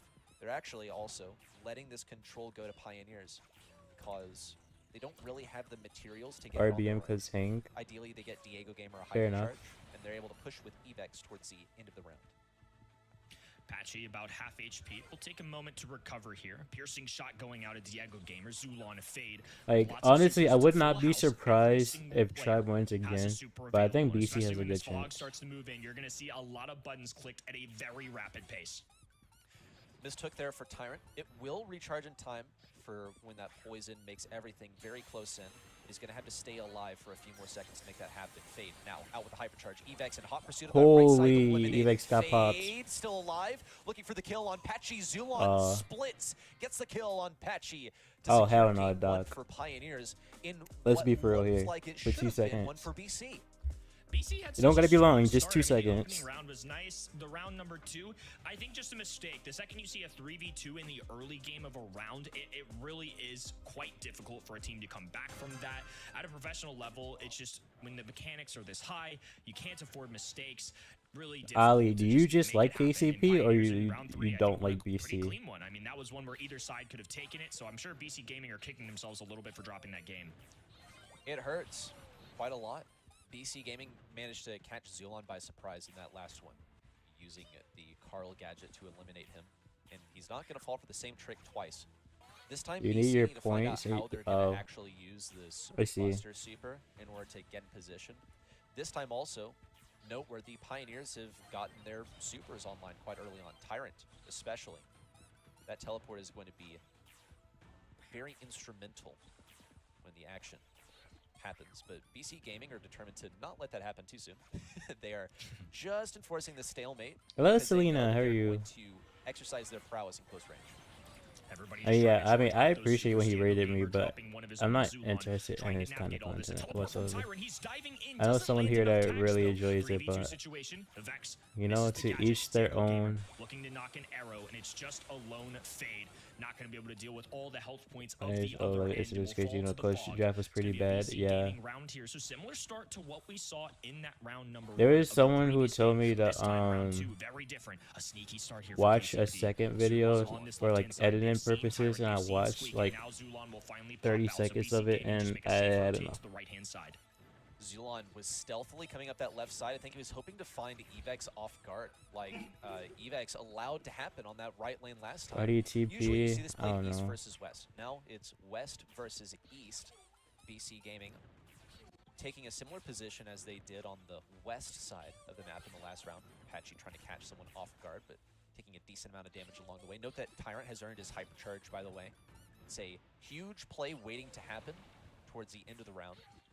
Even better if he can save it for the next one and just get a good old-fashioned teleport to win this one. The stat boost is honestly, I think, the biggest part of Buster's hypercharge, and I think a lot of casual fans may not realize that it's just so powerful for these tankier brawlers to get the extra stat boost. Diego Gamer getting a stat boost of his own from his hypercharge. Yeah, let's Vex go with that moving in as mythical. well, 2750, and he goes down. Patchy swooping in. It's a trade, 2v2 situation, trying to swipe through. I think it's Tyrant funny lands how the close final these games blow, are and right now. KCP will once again tie up the game. 3 hypercharges in 0 rounds won as a result. That one's got to hurt for BC. They use all of their Unk late still game got it. utility. You see them scouting out some of those bushes as well. Wait, I After missed the game number message, 1, Rashawn. can't Let me blame go them back for up. very thoroughly scouring these bushes for any pesky What's busters oh, yeah, or yeah, okay. RTs that may be lurking there. But the position. How'd I come up with my name? So this is not my original like gamer tag or anything, like even on Brawl Stars. But I was in a VC with some homies, and one of them made a profile picture with, you know, like the duck with the knife. He like took it and edited it, and I took it and made it my profile picture on Twitch, and I changed my Twitch name to it, just to everything. So Preemptive pop once again, misses. that's literally the only reason. But not quite enough to be very effective. Another tag coming in from Fade, down to 350 HP. Diego Gamer nearly fell. Meanwhile, up top, it's Tyrant taking on Buster. Vex does have a hypercharge available as the fog closes in. All the action gonna go down. A couple purple buttons being clicked. Vex moving forward. Zulon teleports, downed. Now KCP I love how are close falling these like games are. flies. It's actually BC pretty Gaming fun. come through and tie up the set. This is the BC Gaming that we expected. Not necessarily dominant Crazy like they message there, usually appear Ali. to be, but still formidable. They managed to take down a pretty scrappy STMN in that quarterfinal. Now here in the semifinals, they are here. But this is a much different playstyle. They're playing pretty passively, and they're also throwing, well, maybe it's actually Pioneers throwing caution to the wind. They're trying to take the same side as BC, pressing them out of here. It's a rotation from Diego Gamer over to the right side. Looks like BC Gaming, more than anything, just want to play passive towards the end of the game. Pioneers recognize that as their win condition and are applying much more pressure than they did in previous games as a result. Vex traveling with a teammate to charge up his super, but his buddy Patchy has fallen down. That is an early blunder coming out of BC Gaming. And now Fade, Zulon, and Tyrant have a huge advantage. Down to a 3v1. Diego Gamer Yeah, that's just true. one Auto tap passing. away from going down. And He's Pioneers literally rich execute off them in of a Twitch quick and fashion. YouTube. In terms of strategy, this is an arms race. It's about locating. Unfortunately, where you I'm faltered too in the chill. I previous round cannot and then do correcting on that it toxic immediately. stuff. Pioneers knew that they just had to go aggressive. Now BC Gaming, It's 2 they had a.m. to Oh, go nah, aggressive in Ogito cooked. response. They're missing a key condition here. Now, since Buster is Okay, can we get an eliminated, event proved to be a spawn? pretty large issue as well. Surely. On terms of the There's matchup, only this like actually 2 looks more quite even spawns that can between happen, BC and Gaming I Pioneers, but need that one super that they catch. no longer have. That's the late game condition that Buster had in that shield.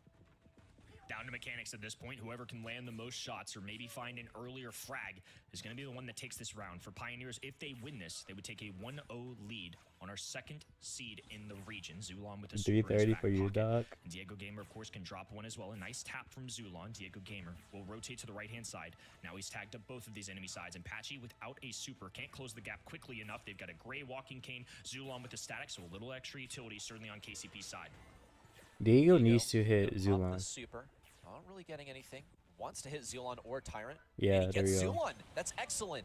Bit of a whiff there from Patchy, but he zoned Tyrant into the bottom right while Diego took down Zulon on the top side. That's Tyrant eliminated. Whole set is on the line.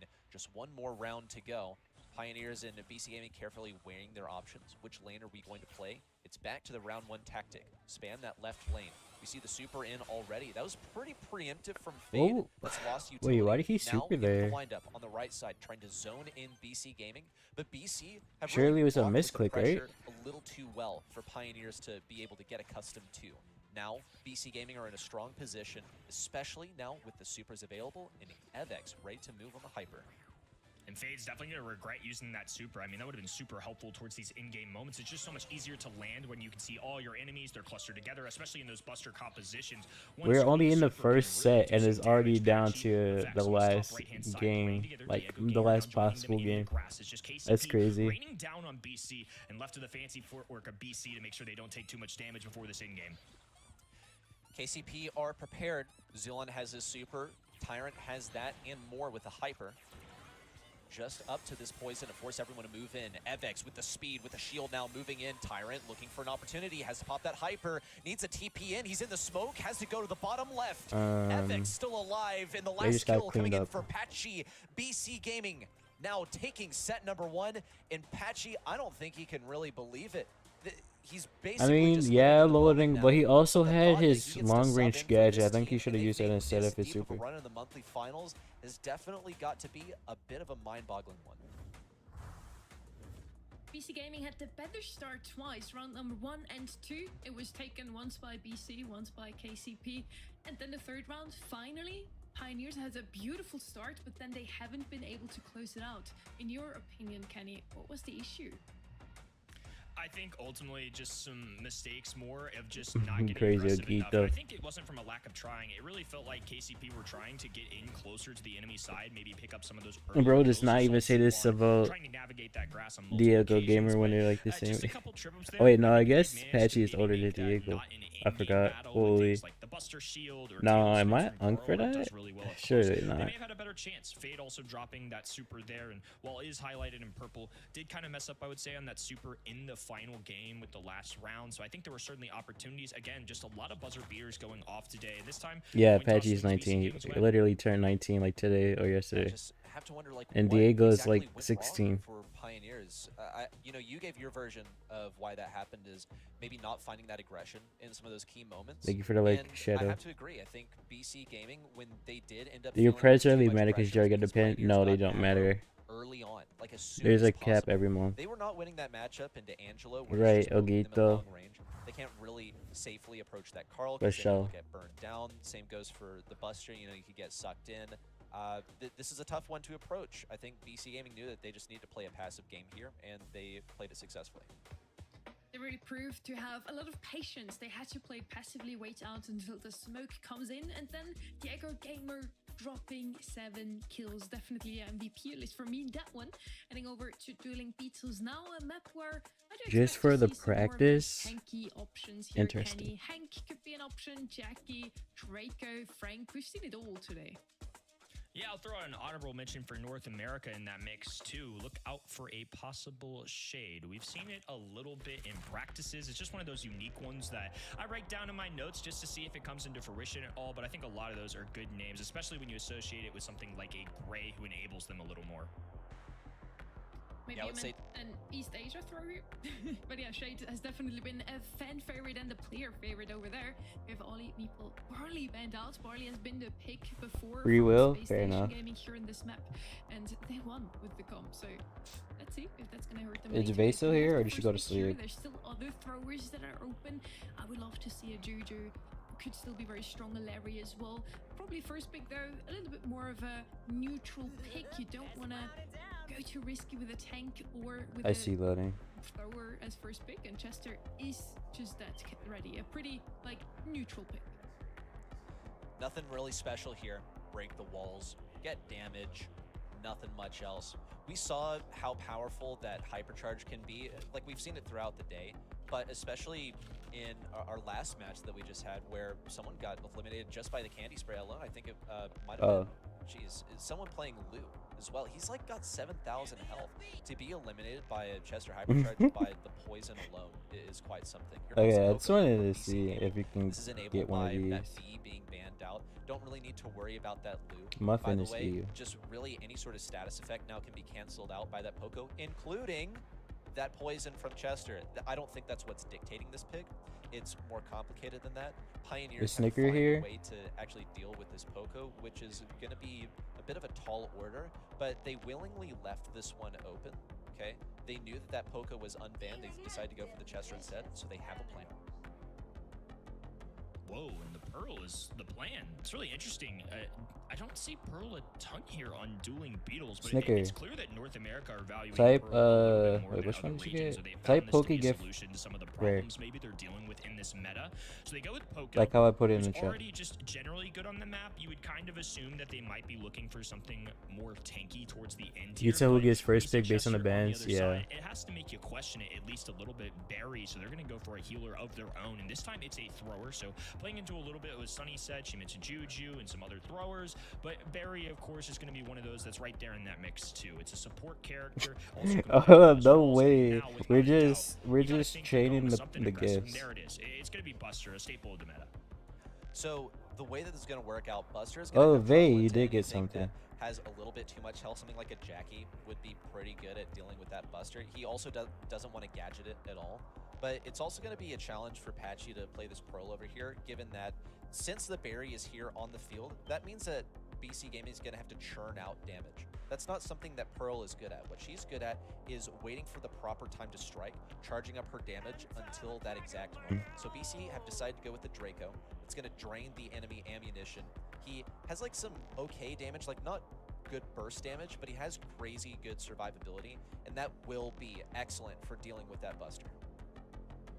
Two very interesting drafts. The Pearl, the most notable one to me. I think you could have told me any of the other 5 brawlers that are shown on this map, no surprise, but the Pearl specifically. That burn down damage from the gadget too does interact very interestingly into the heals coming out of the Barry, so it will kind of counteract that a little bit. Obviously, you can't just spam pop that gadget or anything, but just a worthy note. Another thing on paper to kind of keep our eyes on. Here we go. BC Gaming squeezed by in That's how you set number VIP. 1. I gotta go through Now my they're gonna be VIP taking on list. KCP I've not with a removed very unique composition. inactives. Draco, Yeah. right hand, and does KCP cluster together to make sure Fade can get that super with relative Also, ease. you gotta have at least a day of watch time, but I think you do Oh, and already. Sulan with a little bit of a whiff there, went right No, into that never wall and mind. You also don't even have died 4 in the hours. process. That is a tough You're here a game. lot recently. I Mid thought you would super have is had a it, difficult to be one honest. to get that Barry eliminated. The Tyrant has gone right to the source of the team. Patchy now taken down. Wait, Evex to what am I follow. loading? And Diego Gamer now forced back into this Going corner. to He's Draco trying to get some earlier, damage out here, RBM, but I he's not believe. going to be churning out the damage that, say, Evex or really maybe even Patchy will be capable of because he has to charge up that heat. And Fate seems to be ready with that You gotta shield. have at least 2 24 hours gadgets of in a watch row. time to get With the VIP. wall broken open, Fate's job has gotten a little bit harder. Same goes for Zulon, who's now deciding to act as an assassin. He's not facing that much DPS on the enemy side. That's the supreme weakness of BC Gaming. Yeah, They RBM have had an healing, RBM they have moment permanence loading. in Pearl, but they do not have the damage that is required to chew through this enemy healing. Zulon has certainly bounced back from the mistake early on in this game. He's gotten now, I believe this is what, his second hypercharge Let's charge get out. drop. Keep it He's alert. dealing damage, he's getting heals. A good berry goes such a long ways. It's one of the better brawlers if you can make it work, and Zulon is thriving right now. They've climbed up to 95%, and I think BC Gaming only know that this 23%. game is over. They're going to have to make some serious halftime adjustments in this set if they want a chance. After seeing the Pearl, I don't have issues with the execution, you know, the way that Diego Gamer played it. It really just comes down to the brawler overall. It's an outdraft for Pioneers. They have the better healing, and there's not enough DPS coming out of BC Gaming over here. Maybe like a solid hold on mid could change my mind here. But that initial interaction, even though it looked decent for BC Gaming in game number 1, they ultimately managed to punch through. That is Pioneers. Finally got a legendary with everyone staying so daily. close together, Fade is getting these shields on rapid fire. Such an On mid, outdraft. Zulon picks up the kill. Go next. Yeah. Why do you pick That Pearl was an here? interesting play right there. So we saw Barry dive in, a pull coming out of Fade, and it still led to a BC Gaming victory. Now that they've gotten this team wipe, this is really the first time that we see them with map control, and Diego Gamer is going to be popping that wall break, which I'm sure is part of the inspiration probably for this Pearl pick. I think they want to open this up. That's a very intentional decision. They haven't done it on their spawn side. They elect to do it on the KCP side, maybe to expose them and I make don't it a little more difficult understand for the something like Pearl Zulon or pick. Buster, who operate better in these close quarters or with these walls. Zulon looking for his second James, kill right here. now Fade's gonna there's no dish that rare last bit of Poke damage. Dailies. We'll see Zulon pick up So the I'm other just kill. spamming all my Diego Gaming. resets right now. Pioneers in a strong position. BC Gaming pretty much trapped in their spawn. In fact, You they're play with facing me? a brawler I am that not doesn't playing the help game right either. now, Now James. Tyrant also in with that hypercharge. Just locking this down. Diego's going to The go rare? for it I got a now, legendary. especially aided by that hypercharge from Patchy. Looking for the full retake. Diego does fall. We'll also see the same happen for Tyrant. Zulon's still alive, has that hypercharge, and he's deep in enemy territory. Low-key, he can get out of this, just has to wait for the proper moment. And there it is. That hypercharge and the healing is enough to keep Pioneers safe Rare. and sound inside this radius. I mean, not Zulon is doing such a good job not of common. just I meant making his teammates' lives easier. not There's the so much green damage one. potential with Chester, keeping him afloat, and if I they bet can just James. constantly cycle in these supers to reflect shots, a beautifully played set will lead us to things being all drawn up. It's now going to be a tie here, and KCP have evened the score. They knew what to do here with the berry. A legend. Berry I did get a was the answer legendary. to I can show you all the of this, screenshot. I got a pretty much. Having legendary healer on my their last one. side instead of trying to address the Poco. Instead, they say, okay, how about basically But other than that, I've everything just else, been right? getting If a that lot all of rares. I collapses got like when 5 in a row. Poco's teammates that he's healing are not actually winning the objective. BC started with map control. this twice, meta that one about again, but drafts, as soon as they that's got pushed fair. out of the mid once, they completely lost mid control and they had no chance of even making it out of spawn, it seemed. That certainly had something to do with the hypercharges. All three members on the side of Pioneers, Barry, Chester, and the Buster had hypercharge ready, supercharged up by the time that BC Gaming were in spawn. Fade cooks. He had a Numbers Jose just moment. Not kind. Yeah, I'm looking at this right-hand side with you, ready, and it's just numbers. The are not looking Pokemon great for is that a, side on the left. it's a It's 8 5, tier. 6, and 9, and just plenty of highlights to back it up. It's just good for the Pokédex Check because this they out. kind Let's see of what Tyrant was spawn capable of, rarely. especially with his hypercharge over here. Didn't even need to use it in that specific circumstance. Kept the enemies back quite reliably. Really, I think the star of the show, we pointed it out during the Another game, rare. has been Zulon throughout both of the games in this series, which went by lightning fast, by the way. There was a moment over here where he was trapped deep in enemy territory and still found his way out because Yeah, he was kind of a legacy low-priority buster target. game right there. And also, he had a hypercharge and a super. The mobility, the healing, gone back to the enemy side, just a supreme draft, really, from Pioneers. Very good draft from both sides, I feel. Even in this one, dueling Beatles, it looked like BC Gaming had a clear game. Oh, They just the really were James. not for once. We now have an even out scoreboard. Pioneers do manage to get a set win as well. 1-1 now, everything's open. We're basically back to start here and heading into triple, a map I feel we haven't seen so far today. It's a fun one, though. Do like triple dribble. Thrower is certainly a possibility here. Some of those tanky brawlers as well. We've seen kind of a lot of different stuff from across the world here, so curious to see how these two teams will kind of adjust, see what the other regions have done, what they've done in their own practices, and how it'll interact here in our third set. Once again, the Surely map where this you last pick a thrower, Pokemon not spawn is a something you wanna pass pick up as event first pick, Pokemon, though, is right? actually not unbrawlable. I just need one. I just needed one for the And last 2 once again, there's days. a neutral picks to start out the draft. I like how we Something got like a auto Stu passing and Chester, docking here, maybe, just but those talking are all about banned out FIFA. already. Some of the obvious first picks have actually been eliminated by the team with the first pick. This could maybe lead to some of that funny business that we see with the Lu, the Poco, the B being in play. It's a bit of a curious one, and they're certainly taking their time on selecting their first brawler. Patchy on the comms also contributing to the draft selection. Hank is the highest priority here. Hank. Once more, keep in mind that stuff like the B and the Poco is still completely I would fair game Carl here. here. You wouldn't want to pick them as like a Maybe 2-3 Carl that Pioneers do B, have the maybe? option of doing. It's a delicate dance between BC Gaming and Pioneers. I would Carl with B those this. brawlers influencing the draft, but likely not going to be picked. Oh, I don't really think is that's a just pass. I think that's a interesting to future. see with the band stage what direction these two teams are going to go, because this is one of the brawlers that escaped that. I feel like the more unnatural ones Oops, from almost BC type- Gaming allow for some tougher choices, because if you go Hank, well, now the other Almost side's type going to go Pokey B. Daily in the chat by Kinda accident. curious if this is a spot where they want to pair it with a True wall break that. option. I mean, we haven't really seen anything like a Griff too much. I can't imagine a Brock Or shows up Pokey here, but Daily. I feel like it's I kind of do, more natural but given some of the I'm only bans going to we've use seen. one more right There's a lot now. of different directions that are still possible. I mean, Thrower is in the mix. I think B's just going to benefit from the extra wall break, especially into something like a Hank who likes to press up against those wall, put some pressure on you, move you back. Instead, they're going to go Nah, with Ollie. I'm really I don't at. mind that either. I There's just think one more Diagnosis can be a spawn. really good way to deal with And Ollie. I'm still at 99 out of 100. This is true. And James, you know, I'm not there- gonna lie. there are I like a am couple not ways typing of that. dealing with Hank, pretty much. I will Something that not Hank be does typing most that, Ollie James. doesn't is the ability to attack over these walls, which is going to be a key. I just got feature of the another interaction Poke Daily here. reset, and I I think don't. Ollie I'm also not does doing suffer anymore right into the now. Poco, which the B is That's so gonna help much. out with. I just BC did like Gaming would 10. be a little bit ill-advised to play that here on triple dribble because Pioneers can open up the walls with their last selection. They cannot The do it with snowflake's Stu, crazy. though. So Poco is the route that BC Wait, what Gaming did he have decided to pick? take. Oh, Now, how they they are went going to Ali, play around these not walls Carl. is sort of a different question.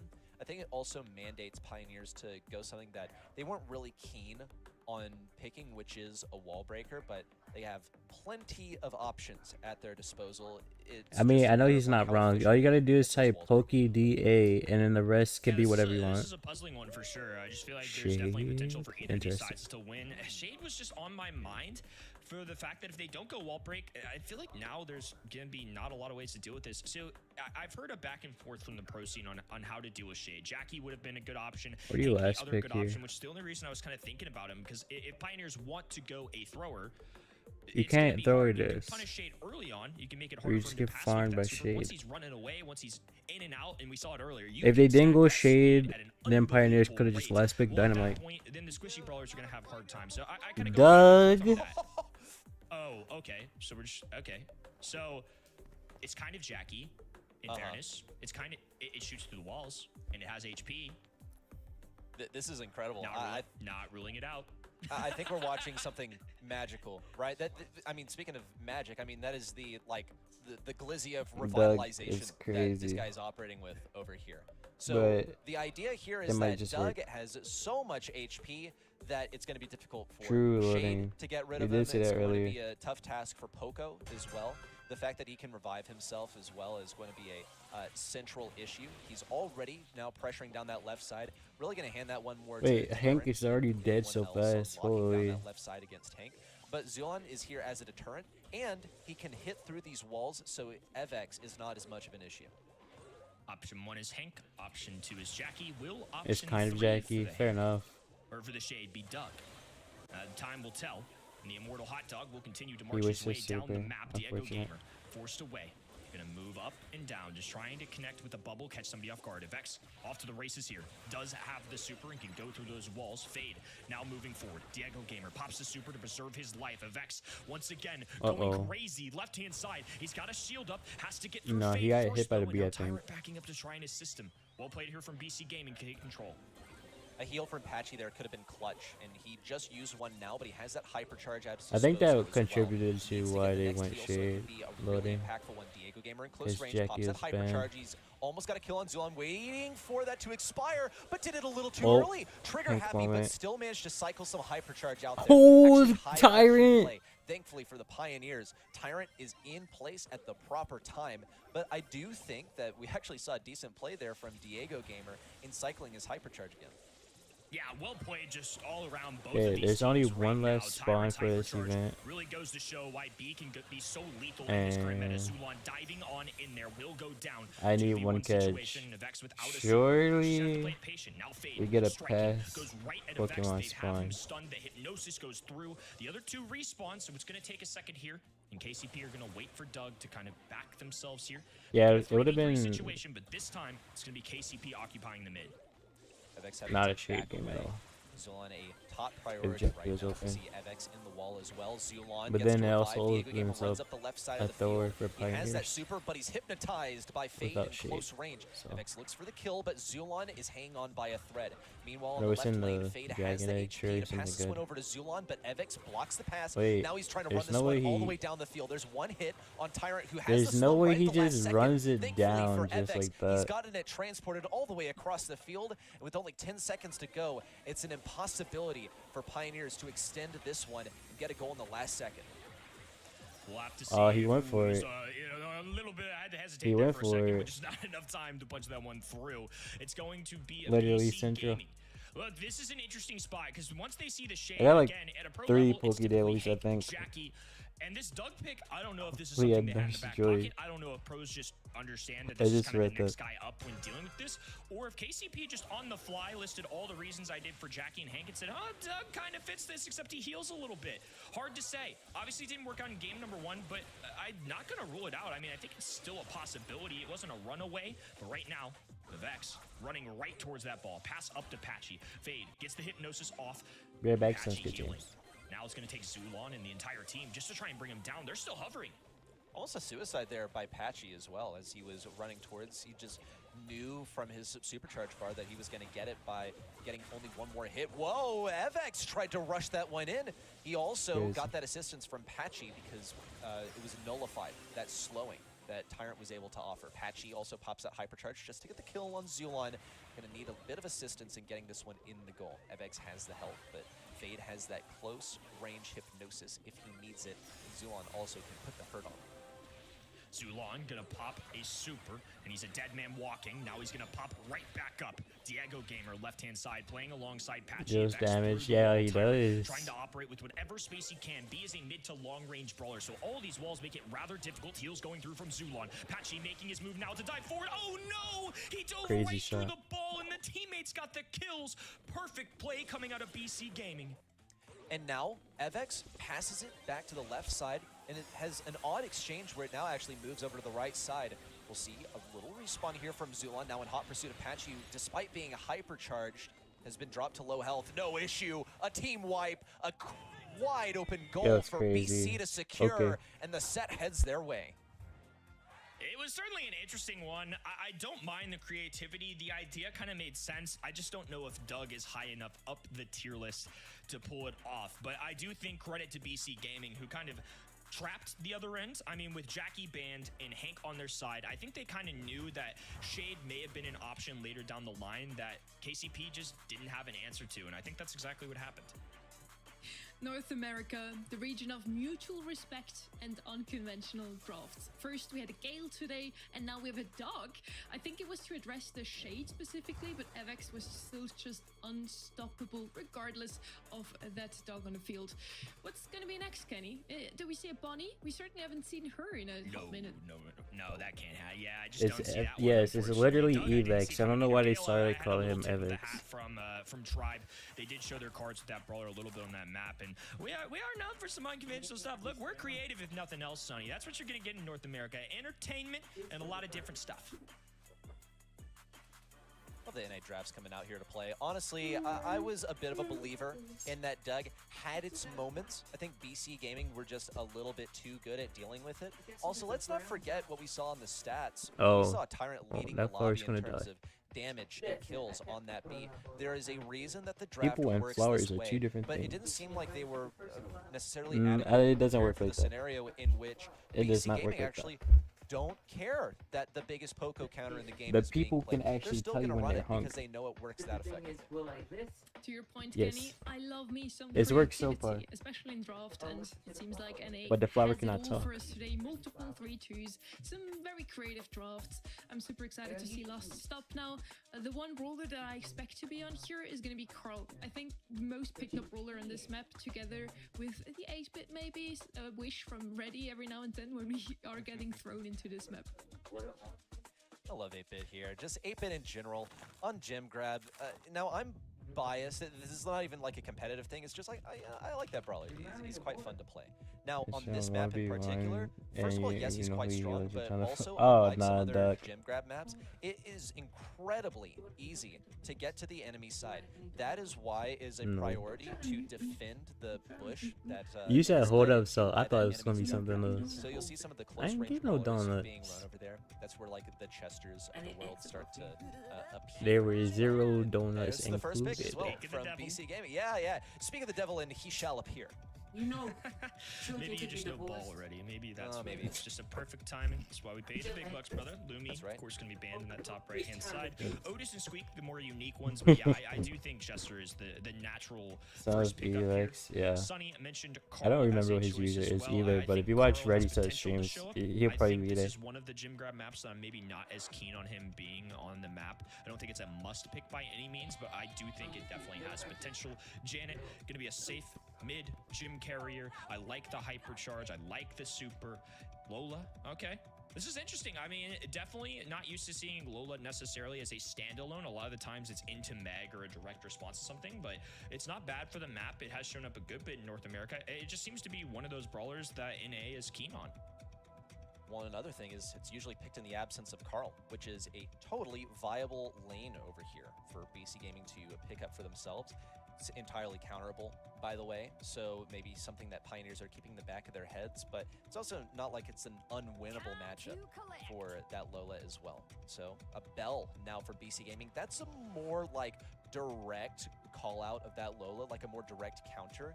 I think it also would be quite strong into Pioneers like running an 8-bit or something like that. Did I mention 8-bit? By the way, I won't shut up about that brawler. But also like with Bell, I feel like they having should pretty much Carl here. infinite gadgets now, you can get a lot To of be nest honest, eggs or down on the Stu. field. That helps in scenarios where, like, let's say Janet decides to land near you and try and heist all of your gems away. Well, now her escape is blocked a little bit more effectively. Yeah, there's if the she needs Carl. to make that trek on foot. Carl going to be the 5th selection in our draft, so a little further down the line. They make the call. I don't really mind it so far because, again, we see that Lola spawner, so for similar reasons. What did they last pick here? Piper? Fair enough. Well, Carl can kind of deal with it the same. It pierces through. However, an answer to the Bell is going to be this Piper. This is really interesting because I feel like we don't have a traditional, really aggro brawlers for KCP. This is a lot of control going down on last stop, while on the other end, Chester, high burst of damage. Bell, more of that traditional safe mid. Carl can be kind of a hybrid of both. So no tanks really coming out here, no Taras, no big play brawlers, I would say. Huh? Interesting. Wait, what Yeah, do you and mean, I Central? think some of that also is because Pioneers decided that what they wanted to use their last pick on was their mid brawler, which is quite untraditional in Gem Grab. Usually your last pick is an opportunity to pick the big thing that's going to counter the enemy team. Instead, Pioneers decided to pick up some brawlers that they found would be more important to have on the lanes and then save their mid for last. And honestly, like maybe they could have put Tyrant on mid, like it would have been complicated. It's a, but they did what is need a it, brawler that would BTTV fulfill the role or of playing 7TV? mid. Piper is going to be better at this job than Bell. One of She those. can 2-tap Bell. She also has the homemade But it's recipe at her not a disposal, stabby but duck emote. it looks like she brought homemade recipe because she had nothing for Patchy in close range. The loss of lane on that left-hand side from Tyrant into Patchy just made it a problem. It carried over to Zulon, who traditionally, Piper, a great matchup into Bell with a little outrange, a little extra damage, and a little extra distance. Patchy, once again, moving down the map. The substitute for BC Gaming, looking like a hero here in set 4. So much pressure now exercised by BC. How do you even know these, Just gotta keep this up for Centra? a little bit longer. Note the nest eggs now littering the field. Zulon wants it. It's a bit Oh, sus. did he know that the nest egg was in that specific position? What? He was piloting around that so effectively, and he also managed to chime in to help Fade win that lane on the right. This is absolutely key. They for should have Pioneers. shot This at is the beginning of the Zulon while he comeback. was They slowed. just have to keep the pressure up and maintain BC Gaming's position in the spawn trap. Evex is doing his best Oh, on the right right, side, back. but he falters no matter. BC Gaming got that one last gem that they needed. I forgot about They're that. retreating back into the back left. A bit I of a haven't hazardous really position looked for them, there especially with this hypercharge anytime down here on the recently. right side, and Tyrant ready with the super. Zulon could activate it. Why are Doesn't we have hypercharge spamming during these in the that corner. They chat? do get the reset. Please Tyrant stop circling it. around him like a vulture. Put Patchy those with a away. gadget. Tyrant has to hit this launch pad quickly. Oh, and Diego Gamer responds just in time. The long range shots though. Zulon, perfect precision, and now it's 10 There's to still 7. not This is a enough much to closer reset. call all of They a gotta sudden. kill Patchy. Okay, and not enough time for Pioneers, really, unless they're seriously executing the math right now. Not enough time to tie this one up. They got to get in close range. Upset Patchy. Just one kill is what it would take. Fade, he's marked up. I did not Zulon, add those homemade loading. recipe. Misses its mark. Patchy safe and sound in the back right. I didn't And a add match any point of coming in those. for BC.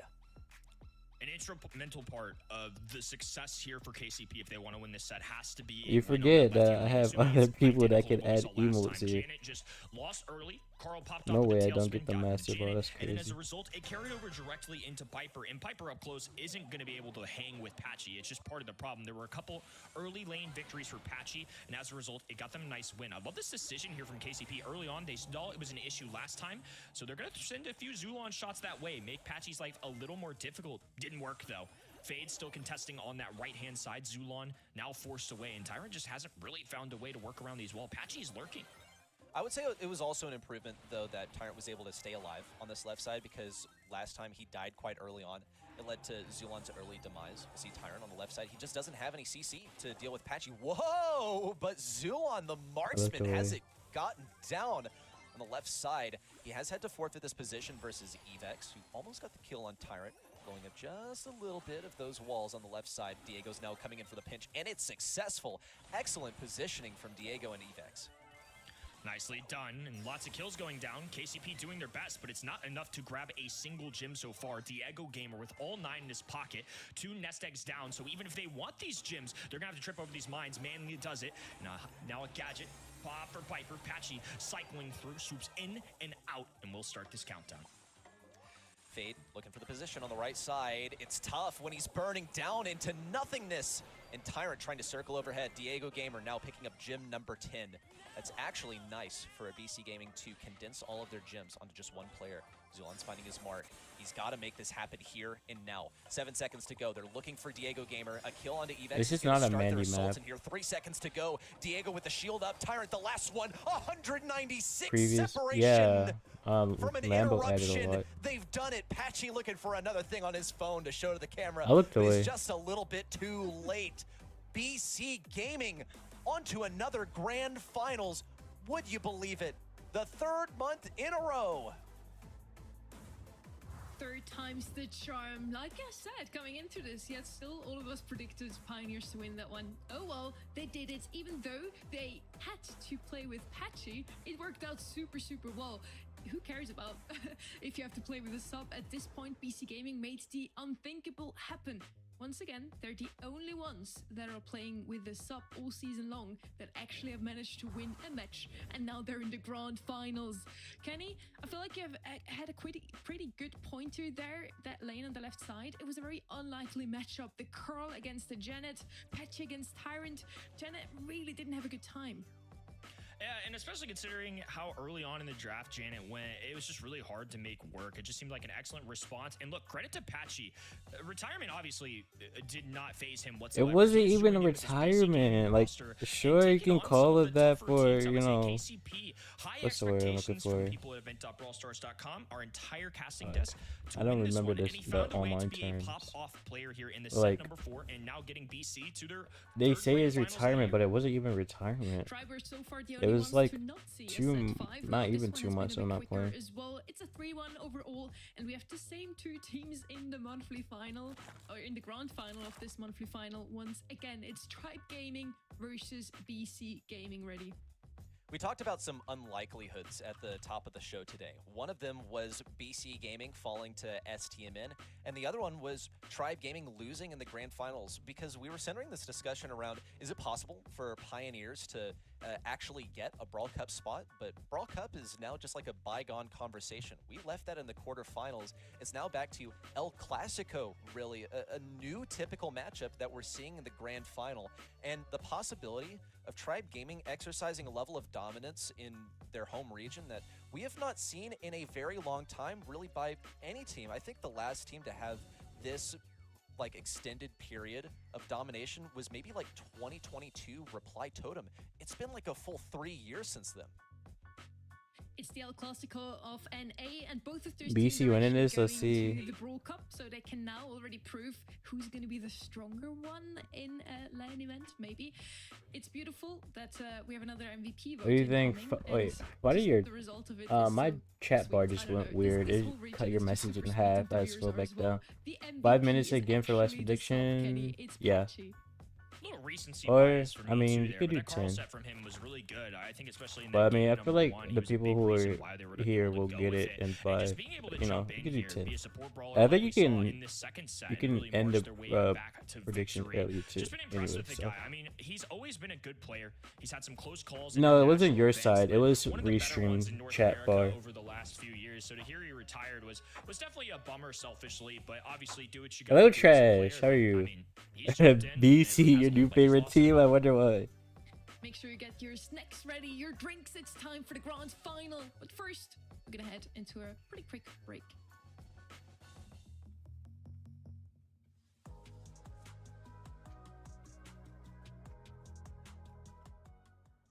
Yo creo que BC, o sea, sinceramente BC, o sea, Eternal no Zesty ass ganó emo. 2 sets. No way Doc is talking about Zesty when we asked who his favorite Brawl Stars player is. Siempre. Bueno, el primer mes Avoc y el segundo mes como BC. He's so quiet. I literally Que can't es hear him. algo muy raro, o sea, son muy I mean, I guess buenos that's what the y subtitles are como for. piqueando de una forma muy extraña, pero bien. Wait, which team is he talking about here? Y nos tuvimos que BC? adaptar a su manera de jugar y banearle las cosas que saben jugar, cómo las juegan y todo eso. Shh, Y, maybe, o sea, Ve. nosotros Maybe. en la primera mensual no pensábamos que ellos iban a ganar y estábamos baneando cosas normales y perdimos el primer set y luego dijimos como, ok, hay que cambiar los bans porque esta gente juega cosas raras y le funciona y cambiamos los bans y así nos fue mucho mejor y en la segunda mensual pues ya teníamos cosas preparadas contra ellos y ya funcionó también.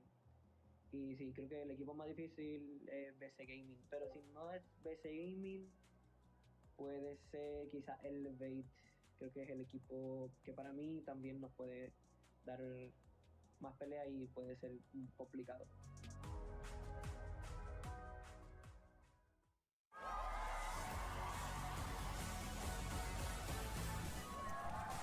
Oh, hell All no, Doc. regions from across the globe are sending their best champions to prove to us, once and for all, Humble, 50%, Crazy Raccoon, and fallen short. which region is the best in the world right now. They'll compete for LCQ and World Final slots for their home region, altering the competitive landscape for the rest of this year. So prepare your flags, your patriotism, and cheer on your home region champions. What did Zeus say? I think he said BC's team was unique, but Get it, your tickets now. something like that. and join the fun in person. Hell no, Doc. Or watch online I at genuinely event.allstars.com do not like his for amazing content, Pro Pass rewards. but I respect him as a player.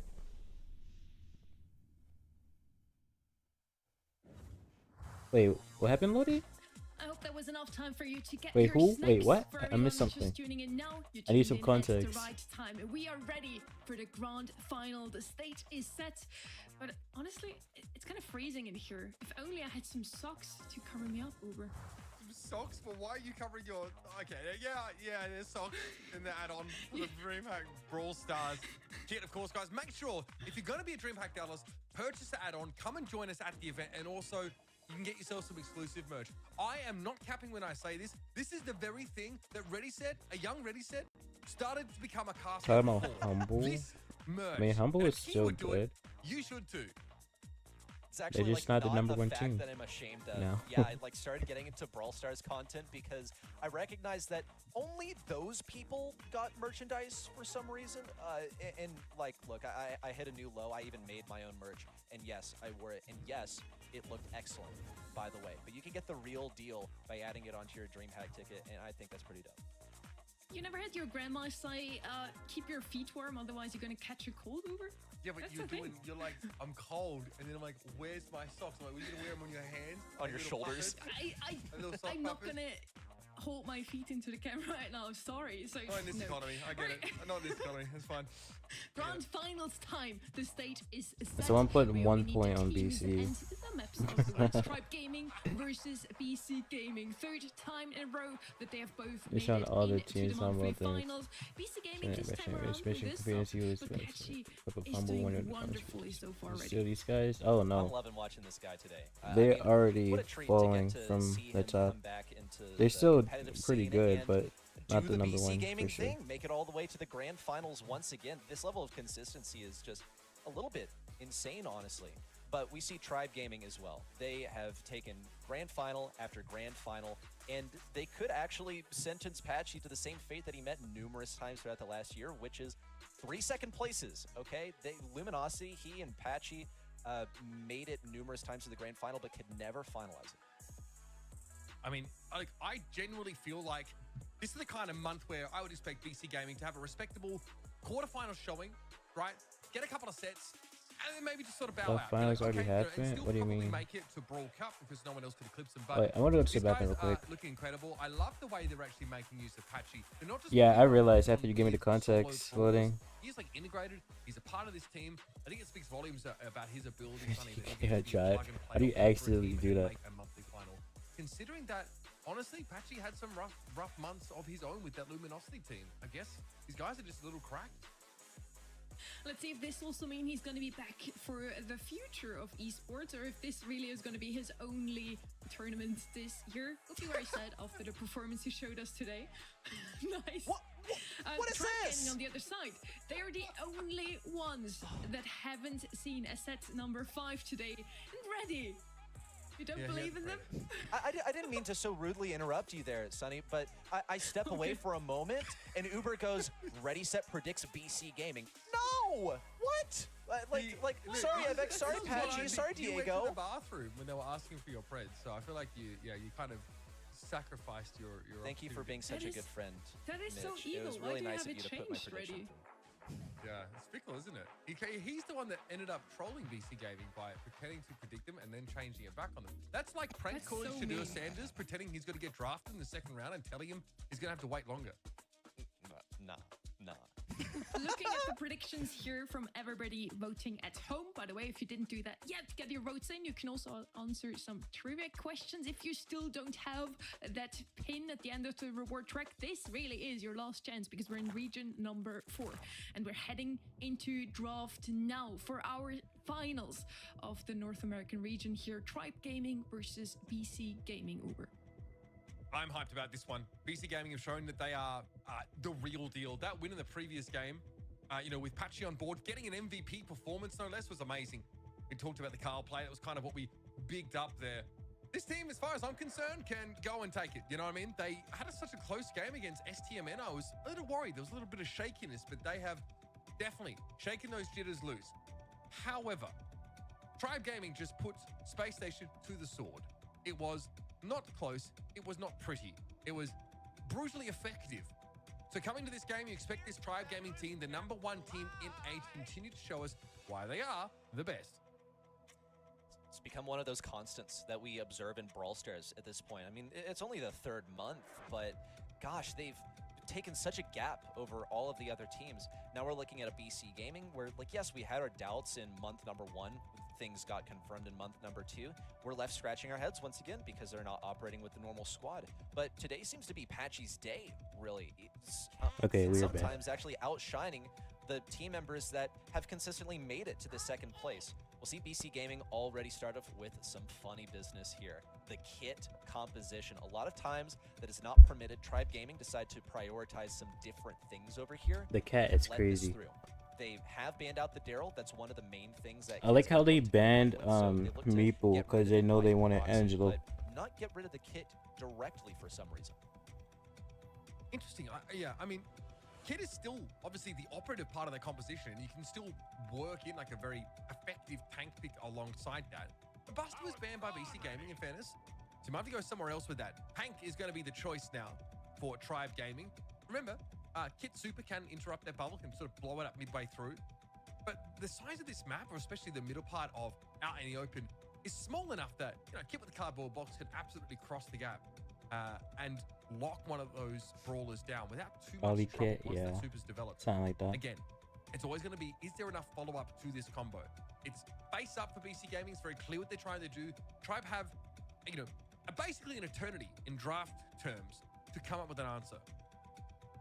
I think Finks will be pretty good at scouting this out. Finks' reload speed, is pretty decent. Can occupy a large area. Think about like. I mean, Gale's it is attack better as if well. you That's have the a level of breadth that we're looking at for Finks. So should be able to scout a out some of those meeple with it, situations but where a cardboard box could come in handy. let's BC see how it Gaming goes. are going to decide pretty much right now which strategy they're going to go with here. Ollie is the brawler of choice. Yeah, there's so the Ollie. Cardboard box going to be deprioritized. I don't know how that's gonna gonna work into a focusing on Finks, so building up that Ollie for a key moment over here. Now, RBM, I think, is going to be an interesting one to watch. I anticipate he'll, swap off of that Finks and pick up the Hank instead. But Finks, as far as a way of dealing with some of the long-range brawlers, can be pretty strong. It would mean that Patchy does basically nothing when that super's up. Yeah, it's a great point. I mean, those shots are going to slow to a crawl when they're inside that Finks Super, and he will be able to move aside pretty comfortably. Really handy brawler. Kind of nice in, in these knockout games, because right at the critical moment when your opponents are trying to take A advantage tier of chat. There's an A tier their range or Pokemon. looking to Oh, pressure let me you put my out, you have earbuds that back super on. up, you can turn the tables on them entirely. Angelo doesn't get through often. It's very rare we see this one come up, so look out for Zeus to hit very hard with these single taps. There goes Diego trying to lock Luffy down. At least there's a trade, so that's fine. It's worst case scenario. I think for the Kid Diver, I guess it could be slightly worse, but it's acceptable. What if they have a repeat of what happened the last 2 months, even with Patchy? That would be funny, to be honest. The use of the gadgets here has been They lose the fascinating first set because we and then saw they some sweep the unconventional rest. things applied here. A lot of times you see the Finks actually used with the recall gadget, the one that returns you to the state you were just a few seconds ago. Instead, it was used to lock that Kit into position, and Kit just utilized, some good timing to jump up at the correct moment. BC Gaming are having a tough time also chipping through the health that RBM has to work with. They don't really have the damage to do so. And it's feeling he's like not using shield, at least. If anything, they want to deny that He's using supercharge to damage. use, which has been kind of unsuccessful. RBM's going to clean up over here. I mean, Evax is going to give it his best shot, but won't be able to deal with Zeus by the looks of things. Just one more shot would do it. And Zeus has gotten a hypercharge out of this extended encounter. Damage and maybe healing. If there is any form of hard engage that comes down, Zeus, the fact that his little pool can move along with him, give him that healing, and also dissuade any hard engage. The problem for Evex especially, and I guess Diego Gamer doesn't want to tangle with that either. Patchy took 2 shots back to back from Zeus towards the end of that last round as he sort of just stood still inside the bushes. Very easy for Zeus to pick him up. Now again, it's about dodging that early poke damage. Patchy struggling with that in this occasion again, but Diego Gamer I missed the A tier, shows crazy. himself, goes for a swing. Zeus with a gadget jumps out. Here comes the combination. Okay, the RBM thing is about actually jumping ready on to someone's fire back. Kit against a He and Finks, Zeus have their the hypercharges Finks ready. can just Evex and Diego Gamer now backing up. just They gadget combined you and they weren't ready to if he's commit not using at the all. teleport. Yeah, Ideally, he's they not could've using softened teleport, up some so of the enemies first, he could just it didn't look gadget like it you, was in the and the works Kit is for them. just Patchy on this yeah. RT's just not had the damage output that they've needed, despite the fact that he is reliably hitting these shots. RBM cornering everyone in. I Diego kind of Gamer prefer to gonna use be the shield, second last one to fall just before Evex. but And Tribe Gaming that's clean usually up because I flawlessly. don't really get Yeah, strong opportunities to showing there fall in that back and first heal. game of this set from Tribe Gaming, and you can see just how bad it is for Evex to give up that map control. Once he gets behind those walls, he's really weak to Hank, and he himself Aren't can't I do a whole lot. I think tired? it was at that No, point I that have an iced they sort of coffee realized next it to was me. time to pack it in, and we're going to struggle from there on out. Good looks though, Tribe Gaming, cool, calm, collected. Zeus on the Angelo, definitely a force to be reckoned with. Well, he was aggressed very early I am on. Diego tired, Gamer but went for not it that right off the bad. beginning of the game. Zeus hits him with one. Not RBM that looking much for where another it's one. He's like got that a speed boost, problem. Star power that gives him a bit of additional speed when he has that bubble fully charged, and it almost let him close the gap versus Diego Gamer. For now, though, Second BC star Gaming has power. I found a used to chance shield star power and retreat shield to the gear. confines of their home base, but they don't have any more room to retreat. It's time for them to actually combine. Evex frozen over here on the right side, and he's basically a dead man. RBM reprioritizing, now fixating on Patchy, and Evex knows that this is over. They've been outdrafted. I don't think he's really interested at all. He's also keeping himself on low health to minimize the supercharge that Tribe Gaming is able to get out of him. good little note to pick up there. It looks like this Sphinx gadget forcibly separates the kit. Also, I don't. From, I mean, the I guess I could use speed on that's why Diego sneaky Gamer actually ends fields, up going but down first there while the Ollie gets locked in place. I don't That even seems like a get backbreaker. sneaky fields That's that the much last thing that recently Diego wants, to even because think about the it. whole point of him joining up with Evex is to shield his relatively low health pool. It's really interesting because BC Gaming obviously were Oh. not expecting this, given the way that they played into this, left them Oh. fully vulnerable to that Finks. Thankfully, though, they Cat managed moment. to get a win in this round. A big turnaround for BC Gaming, and a rapid one at that. Maybe That was some of such a it quick due to the fact round. That was Luffy like 20 not actually seconds. prepared with that gadget. It's got to be off cooldown now. And BC Gaming have also realized that, okay, this is what's happening. We got to make sure that we don't combine. Actually, here comes the Kit Super, able to freeze RBM. It's 2v2. Hypercharge from Zeus is able to That was a poison good play down from Evex. Zeus. It's Patchy versus the world.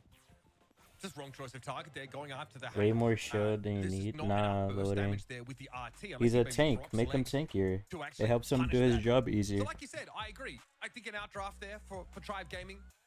D'Angelo is very powerful on this map because, of course, he gets off the mark so fast that it can shoot the enemy team while they're still on like that little straight corridor that leads out into the open and get a lot of early damage. Very, very punishing stuff. Angelo and Hank on the same team. Ugh, it's tough to come back from that. Just a little reminder here, again, those two teams have been back-to-back standing in the monthly finals in this region. Both times it was a 3-1 for Tribe Gaming. Just to put on a little bit more pressure for BC. We still believe in you guys, though. Just maybe get a little bit of a better draft. You really weren't a fan of it over Kit and Ollie. It just seems like Kit has better synergies with other brawlers. I mean, Diego Gamer, I don't even know necessarily if you want I to be mean, jumping to that's a what his team like that, supers are for. especially because she got completely countered You use the by supers to the heal Phoenix yourself. gadget. I think as soon as Diego realized that, wait a minute, why am I dying first? Even though I'm still attached? Oh, I'm not. I've been forcibly split apart. I think at that point, you really have to change your game plan. And yeah, I agree. You got to jump on someone. Not the 11, 12,000 health Hank, though, ideally. In that situation, RBM was low, right? In this replay, Diego Gamer was able to clean things up. So it also looked almost effortless when BC Gaming were able to win a round. But, you know, maybe there's other options you want to dive on. If you can get the Angela, that does seem pretty amazing. Tough breaks there for BC Gaming. Solid drafting from Tribe Gaming. It's really hard to see too many of these teams put a real dent on these opponents. They are the best in this region for a reason. And honestly, even if BC Gaming win, they can't catch them at first seed right now because they are more than 15 points apart. I hope BC Gaming had time to scrim the finals maps, even with their sub, because it's a map that Tribe Gaming has I already mean, played you in can their charge quarterfinal. Hank's Could be an super really advantage now for fast, though. BC if they Especially have if there's been an paying aggro. attention and looked what Tribe was playing there. Maybe they can ban it out or pick it up themselves. Or an advantage for Tribe because they are playing this map for the second time today. They are very used to it by... Wait, I just realized. Ring of Tribe Fire, didn't lose the Blue, first Drake, and set. Chester was the Does that combo mean they're Tribe gonna Gaming sweep during this that. small? Let's see if the same three brawlers are going to be within this Or draft will already. they do a reverse Yeah, Tribe? and we can talk also about like draft preparation here. You said just a moment ago, like, I wonder if they had time to scrim the finals maps. And yeah, I have exchanged a few messages with Evex actually literally maybe 30 seconds ago, and he's informed me that they have no prep whatsoever, and they had no time between the sets or matches to do anything. They don't even have data on these last We several still believe maps. in you guys. Yeah, that's so true. I mean, this is the real-time communication as well. I think those messages actually will reach them, which is, you know, a very sweet thing because they are, you know, tuning in and paying attention. But this is rough for BC Gaming. To repeat, they just don't have preparation for this, while the opposite has to be true for Tribe Gaming because they have the finals in their sights. Heading into draft now, folks. Ring of Fire, our second map only. Tribe Gaming so far in a one-set lead. We have Lou, Hank, Lumi banned out from the side of BC. We still have a lot of options open that Tribe Gaming has picked up here before. Could be another B here. Chester's open as well. Draco 2, all three of those bowlers that they have B1 played before makes are sense. open, and they indeed are going to start the draft the same exact way. as They did ban against Boat Mountain and and Bell, FA Uber. so you don't have to worry about getting countered there. They have this sort of nailed out when they go to this map. There are brawlers that they're targeting. Lola also and Bo are out of the picture. So I think that the picks you called out are a great shout. All of them excellent on this kind of map. Really, really potent. You may not feel like you have to play the Draco necessarily here. Obviously, there's no like, sort of Hank at large, so you don't have to sort of deal with that. Stu, Stu, gonna come in here. yeah. What kind of prep, if at all, can BC Gaming possibly put together? My guess is probably none. I mean, I don't really know how you're supposed to come into this kind of matchup already. Like, are you expecting to make it into a grand final with a substitute player? Perhaps you're focusing more. I mean, you say he's a for the substitute, maps but in the he series barely that took would a at break least from the guarantee that game. you'd make it to Dallas, right? That quarterfinal. Here, we just might be on the other side of tomorrow. These guys might have no idea really what's happening. People They're keep just, saying he trying to see retirement, what but works. he was still Support playing the preparation. This is game. just He was still playing prioritization. competitive. He just They wasn't need to playing make it at to the LAN, top, like and there's putting plenty to win in at the most LAN amount of time. besides stuff But he was just still for your playing region, competitive. Okay, that is the BC Gaming reasoning here. Besides, they're Carl. already at second place in the Interesting. entire region, and they're basically facing the unkillable enemy in the grand finals repeatedly. But they still can fall back to that intuition. That's something that we discussed earlier, is that they're still really good players, and they have this raw talent when it comes to the draft, when it comes to playing the brawlers individually. Chest out. But they are Yep. at a time disadvantage. Chester they have moment. preparation to do this versus Tribe, who have Sorry, been that looking was into the probably future, loud. sort of scrying My bad, in chat. terms of which brawlers are going to be most effective here. We saw that Finks be an excellent heads-up brawler in terms of separating the kit from whatever it is attached to. And I think we can also ride with that expectation that stuff like that is going to continue throughout this match. Well, 2 out of 3 from Sunny already in terms of the brawlers that are available. Draco would be the last. Another and it's Draco. the exact same composition here for Tribe Gaming and BC Gaming. Apology I have to video? admit, Yeah, if let they me get my watched the prior games ukulele of out. Tribe Gaming, they would have known to expect this, but god darn, this comp is so well rounded. We know that Draco is an absolute nightmare. What do you Hank last is pick not here? available. Is there any brawler that can actually stand up and fight this Draco here? I'm so surprised.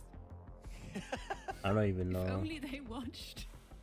But you just go get your socks. 8-bit. Alright. Oh my goodness. Get your socks on. I'm happy. It's wonderful. Okay, so hear me out here. I don't think it's better than B, really, but it is a way of dealing with that B. Dude, we're all so pleased here. I think it's Good draft. What are you talking about? Speak for yourself. You're literally like, I'm so happy, and then you're like, we're all so happy right now. I'm like, no, just you. Just you. What? Buddy. I You thought underrated. Sunny would be pleased with her predictions on the bans. You know, really maybe- want to throw to her again? You want to take that risk? I think You can. That's true. That's true. You know, last time you got kicked off the cast. Okay, wow. Crazy. That's crazy. Here we go. Zeus in mid, of course. Oh, on the nah. B. RBM will eventually want to step up and start to contest this as well. But for the time being, No it's the issue TP. of the Carl that's going to be poking at him a fair bit. But already, Luffy's Oh, swing Luffy's across dead. from right to left allows Zeus onto the point. There's a heat ejector drawn out. Diego's Diego close to Gamer, Super and 2. RBM feels like it's good enough for him to go. Zeus is pretty much straight lining this forward. He already got a wants to do hyper, the thing he wants holy. to. It's one of his most comfortable brawlers. It's one that he's actually really well known for. But it's not enough to completely circumvent this defense that Tribe Gaming has established over here. We'll see Evex actually get the super up as well. And who needs plugged in when you have Patchy that throws the turret down for you? Yeah, that's kind of nice, having a speed zone, and that means you can go for the boosted booster instead. Big fan of that. Patchy, though, does I don't get like this fighting. gadget Luffy choice on from the chest, it's Evex. just a little bit too strong of a pick, and he's able to wrap through now, and he inhabits the bushes. Patchy able to avoid most of the devastation from that bomb super. But then there's Zeus. Then there's RBM to step up. There's just layers and layers of final bosses here for BC Gaming to try and get through. And Tribe are looking pretty comfortable out there. There are numerous challenges on the field. I have to name number one as being Zeus on this B. He's such a mechanically skilled player. Maybe even stealing the show for the team. And then also placing him on that B, which has run the show so many times in a row, is a recipe for success. Nothing that really BC Gaming I know could do Bubbles with would be that. happy to see There this was B a gameplay. mentality there with, okay, 8-bit can compete I know with that V B, likes like B toe-to-toe too. at long range. It's going to be slightly worse. There is a possibility of setting up the turret and then getting an anchor on the point from there. But realistically, you're a pretty slow brawler, and B eats those for breakfast. I feel like we've gone from WWE style commentary to golf because Tribe Gaming are just not really giving us any space to believe in BC Gaming after that showing. Very one-sided round. We're going to run it back the very same here, Ring of Fire. Different approach this time. Damn, Diego Gamer Zeus. taking that left lane, Patchy on the right. He was shut down by Luffy, who also swapped over to the right side. RBM's going to have a tough time on the left side, but Luffy's got his back. Now Patchy rushing in pretty much solo and only needed one more shot to finally eliminate Zeus. FX, with a quick heads up on the left side, was able to rid those bushes of the pest. Damn, Zeus RBM is hitting gets like back every to shot. cause yet another infestation of these bushes. It's distracting BC Gaming from this huge thing at mid, where Zeus is finally encroaching on the territory once again. Going to slow down on Avex. Could not get the kill. Diego Gamer with a wide swing around the left side. Also got a kill. Luffy. Instrumental in exploding things on the top right. That was using the crazy. hypercharge to clear out any semblance That was a of BC Chester Gaming moment. control. The speed zone very quickly cleared. 69% and counting here. Patchy. Okay. I don't think RBM needed those extra couple salvos of fire to eliminate him, but he just wanted to make it clear. That's maybe there's some acrimony in that exchange. Zeus backs up here, and Patchy slowed up by Okay, Ironhide. yeah. Did not even get the touch. Looks like they're gonna sweep. 100 That's how he's looking right now. Extremely one-sided set, and one of the quickest we've had all weekend. It's falling apart right now. We didn't even see moments where BC Gaming had control. Like, there were a few plays where it's like, oh, cool, they got a kill, and it was immediately rectified by Tribe Gaming because they got the counter or they got the trade or something like that. And that's exactly what we observed in Knockout as well. It continues here, and it only becomes more dumb. We kind of expected that, right? Already coming into draft, we're talking about how maybe they didn't really have time to get the prep in for the finals itself because they made certain to get the prep in for the other rounds. 8 kills on Luffy here to Zeus on 12. That's ridiculous, honestly. The numbers itself, the draft, all speaks for Tribe Gaming over. Yeah, I mean, and Zeus, as you can see, never really left the point. That has got a whole lot to do with both RBM and Luffy just like running interference in front of him, basically diving into BC Gaming's bush side of the map. Watch it here. Luffy will go from right and cross across the point to the left constantly, not only, you know, causing problems for Patchy, but also making sure like MX doesn't have any space. Like he cannot just sort of sit back, play around his damage booster. It's always being cleared. When you have side lanes that are winning so heavily and an incredibly powerful mid that has a lot of self-peel, I'll call it, in terms of, you know, like built-in slows, it's really hard to overcome. And I mean, yeah, the look on Diego Gamer's face is like, yeah, they got us. Honestly, they got us in the draft. There's really not much we can do about it. Yeah, I think you figured it out here, Uber. We commented on Zeus's Bree before, and he just looks like a menace on this bowler, just tapping left and right. And as you mentioned, the 2 lanes just constantly winning. There was no chance for BC Gaming. Now their last hope is going to be Super Beach, and I would recommend banning B here. Ready? Yes, it has been a massive issue. Get rid of the stuff that dictates the meta currently. There's going to be plenty more powerful stuff on the table. I think the weakness here really is that BC Gaming, they don't really know what Tribe is going to ban. They don't have a semblance of what they want to play. They just don't have the stats. They're going to have to rely on intuition. But that only can get them anywhere after these blind bans come through. That's where the mind games come through. That's where the rock, paper, scissors is possible. And we actually saw one of those scenarios earlier today where a team just found themselves checkmated simply off of the bans alone. We'll see them fly in. Tribe Gaming with a double thrower ban as well as the stew. BC Gaming getting rid of that B, of course, but Lou has been left wide open. That is important, but also the Poco is wide open. It's true. Important and a little cringe. You know? Bring that Lou in. It's a little cringe. It's 28, guys. Maybe something a little more hard hitting. It's definitely been, when available, it's been picked up more frequently, it's been off the table. Very powerful to be able to cycle supers and a hypercharge that will essentially lock you down for a long period of time. It's also really dirty against Hank because you can just definitely retired, right? Like, what is this? He's thinking about picking Lou. I can see it. He's considering.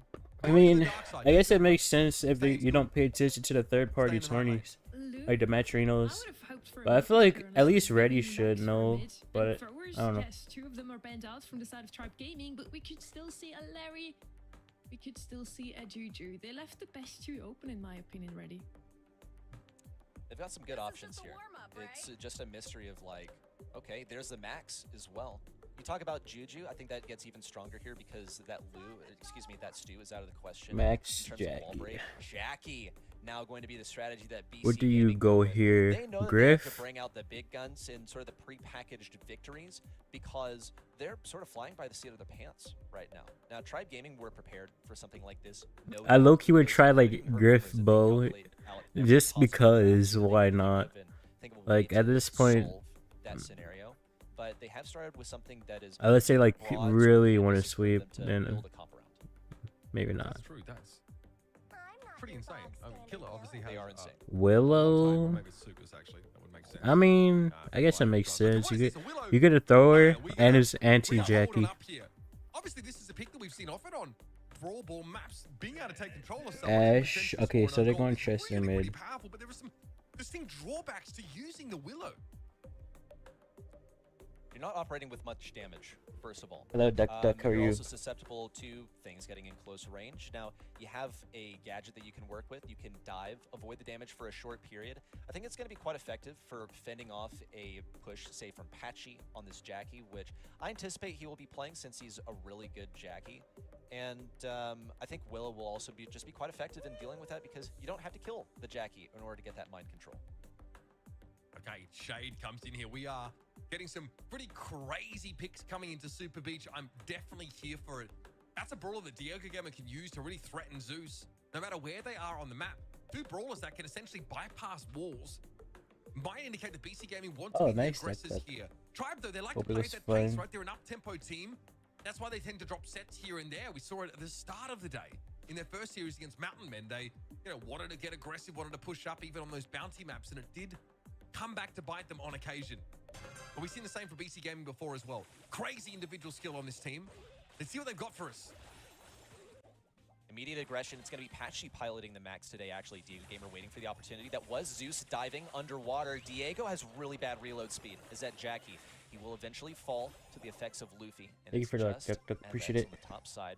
Not going to encroach on Luffy's territory. Instead, going to try and provide a foundation for Diego Gamer to aggress once again. This time on a different lane, getting close to RBM, where he actually does have a winning matchup if he can get in close range. Super is available and didn't have the ammunition to take down RBM. We saw Diego Gamer fall. Patchy trying to intercept. He's successful. FX now picking up the ball, or at least trying to get close to it. RBM with the Rats of Justice now laying down the hammer on FX, and it's looking like a slaughter. RBM's able to cycle that hypercharged Super multiple times, but lacks teammates to really make a play for the ball. I've experienced that before. It was not fun. They can dive, of course, with I did not even look at the last pick. I'm not gonna lie. I just noticed the shade. Hypercharge though from Patchy, Diego Gamer both going for it here. The little helpers though all drag the Jackie down. Now there's a player advantage to work with. FX though got the ball passed to them, mind controlled and slotted in. Oh, the Willow vibes hit a little different. BC Gaming should have known they'd be walking into that. It hurts. It hurts to score on yourself, but BC Gaming are firing back. They got plenty of firepower. FX with the super forward, clearing the way for Patchy. RBM was on a deathly low amount of HP, and despite that hypercharge from RBM, it was just not enough to fend off that offense. That is the power of having that high health Jackie running towards the enemy team. They have to obey your presence. But with the Jackie out of the question, Zeus has another mind control. Gonna walk in with Patchy and Tribe Gaming to a match point. Willow moment. Going to a match point set, you are BC Gaming. You know you have to pull out all the stops here. If you want to have a chance of being the monthly champions, and Tribe go and take a Willow. And you know it's so simple. Willow has the ball. Willow passes the ball to you. Willow supers you, takes over, and scores a goal. There's very limited counterplay to that. When Zeus's super is at the ready, Diego Gamer's just going to make a beeline. He knows it. Zeus burns a gadget early. Diego's still probably able to take them down after the fact, and they do. An important fight there for Patchy to win, and the field is open. BC Gaming have the run of the place. How did that happen? Tribe Gaming were walking these really predictable lines, and Patchy was able to thread the needle through. He picked up 2 kills as max, which is not usually a brawler that gets a whole lot of kills, but I digress. BC Gaming are gearing up for another huge offense. A little pass to an FX that doesn't exist anymore. On the left I want to side, see them Diego take a Gamer set, narrowly wins but the interaction on the right it's not side. really Luffy's looking able to break things like a open, thing. or perhaps I want to not. see it He happen was able though. to take down Patchy, so it's a good thing that FX respawned when he did. Otherwise, that would have been a goal for Tribe. Okay, hard and hoodie there for FX, and Diego Gamer might try and whoa! Okay, good shot, Diego. Good shot. Throws down that super. Everybody caught. No one able to interact with the ball in that state. And so he's able to shoot it straight through. Ridiculous game win there for BC Gaming. And there's life in their veins, yes. Patchy holding up the #1 there with his finger because they're not going to get swept. Congratulations. That's actually huge for them because they really did have a tough time just finding any sort of momentum here. And if it's going to be with the speed from Max combined with that of Jackie and her hypercharge, then so be it. They got to get a game win in here somewhere, and they got to have something to build a platform off of. Patchy with a little toss over to Diego. Oh, Zeus Luffy with got the interception, stun. and Tribe Gaming now running it to the other side. Yeah, RBM can walk it up here. Shay just doesn't quite have the deeps needed. And BC Gaming overextend just a little bit. Last time, they were able just to roll over the top of Tribe Gaming, but RBM's tough to get to. Diego Gamer again trying to run up on it. This time with a super guy, mechanically brilliant at the game. And here come the little helpers. Evx has a Nah, that's way too much to get that goal. Once more with possession, once more repelling the red side. BC Gaming actually This is did rough. damage this time to fend off the Tribe Gaming offense, so that's already an improvement over the last goal that was scored on them by Tribe. But Tribe Gaming are Yeah, this is whittling at their over. numbers. This is They already over. took down Evx. Now up next is Diego Gamer. Wall broken This open is on the left side. over. It's a wide open pass. Evx, despite his best efforts, is still going to get spun on. You gotta spin respect himself. it, though. He knows it's over. They took some Tribe games. Gaming with a three-peat, 3 months in a row. And for Luffy, this is just a Sunday. Wait, hold up. Is that the Italian brain rot? Of course, you instantly know what the meme is straight away. Again, I'm actually ashamed that I don't know the name of it, by the way. it's okay. It's okay that you don't know the name. I don't think any else. There's no way Jake is just now following. That is crazy. Just had a motion match, hyper, and miss, and proceeded to dash to the wall twice. Oh no. That's crazy, man. After all of the set 5s this month, or this weekend at least, NA now finishing off with a 3-0 win from Tribe Gaming. It hasn't been this not close the other 2 months, 3-1 for the last 2 months, now finally a 3-0 for them.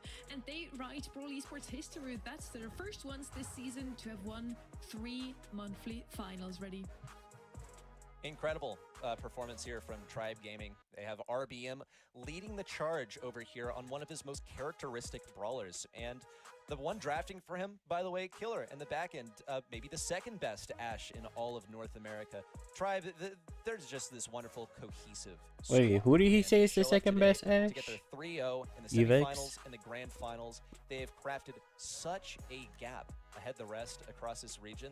Now, this wasn't the strongest and most traditional showing from BC Gaming. I think let's give credit where credit is due. BC Gaming had a phenomenal run throughout the day, but with Tribe Gaming showing up in their usual form, there was simply not a chance that they could do it. Man, I mean, this is a 3-time monthly champion. This is dominance in this region, the kind that we kind of saw from South America last year. And despite that, I still feel kind of like, you know, BC Gaming as the second seed coming out of this region are still going to look great. This is a BC Gaming that isn't at full strength. This is a BC Gaming that is missing one of their star players. I mean, they all are, to be fair. The fact that Patchy can slot into this team and get them into a grand final is insane. Speaks of his experience and, of course, his personal ability. But I'm not too worried if I'm BC Gaming. Another 2. Wait, what's in? What do you, why so specific by him? 2 hours. So I'm not too worried for them. The other regions better strap in for NA. Both of those teams are gonna do pretty well. I feel BC Gaming. Well, I gotta might do also mega win pick them on the anyway, final so a bit later on. We honestly, still have 3 to go until LCQ and World Finals. The MVP, we kind of called it already here. Ready? Who do you think it's gonna be? I have a feeling it could be Zeus. cheat Let's one see. time. RBM, RBM. it's gotta be RBM. Oh, this is true. Yep. RBM. What do you know? Well, Try to they're get us all another world MVPs in spot. my That's what I'm heart. saying, They all Rube. have their own little specialty. Bro. I'm not even just saying that. This is a full team of goats. It's actually remarkable that we see all of them in the same place. But RBM, I really think that this team was looking Hello, crazy, Semantic. as Killer, Luffy, and Zeus. What did last you year. think? When What did you RBM think about the joined monthly after, finals? last year's Space Station NA dissolved. It just leveled them Hello, up to Fab. this Welcome, little monkey. Welcome, Hyro. I mean, I'm Hello. How's really everyone? impressed with this little Finks tech. I think that was such Can I a stop high stream price. now? Okay, look, I gotta do my That mega game. pig, so The Willow throwback is we're about to great. have There are definitely 700 some people watch conditions, I Mega guess, where Pig. she can sort of thrive, and I'm gonna definitely have to ask. 8 out of 8 outdress. Yeah. That'll be very curious. SSG played drafted really well. Tribe is Tribe. Popular pick at the moment, but Tribe is Tribe. just right for that matchup. I hope you get a chance. I to really choose wanted that. to see Also, BC what take show at was least all one about set, that Willow pick. to be I honest. said it before, and I'm gonna repeat myself here. But NA is the region of Tribe is mutual Tribe. respect, ready Tribe, for it as yeah. well, and I mean, BC got unconventional like 2 drafts. games. We have seen a Gale for the very first time all month. Not a single other region has picked them up before. 100% win rate in the hands Especially of draft, none yeah. other than Tribe Gaming. And now Willow also picked up for the very first time amongst all regions. Again, picked up by Tribe Gaming. Again, a 100% win Oh, rate. didn't they say Both of they those didn't players really therefore better than Lumi ready. prep at all? Very For interesting, finals? right? We only got to see her played once, and I think it's one of those where, like, okay, you know, the time that she was left open, it wasn't a good situation for her, and Willow was left open. It wound up being a good situation for her in a grand I final. like how Tribe nonetheless. It's banned just, out you know, Bell really, really and cool Bow from Tribe and then Gaming. went It B. goes to show That's just how why I deep like to their see that. knowledge of this game is. In terms of the draft, it But they went did just it far 2 beyond different just what's times. I feel meta like right now at least and someone into would have what learned you can just use as a good tool. to do that.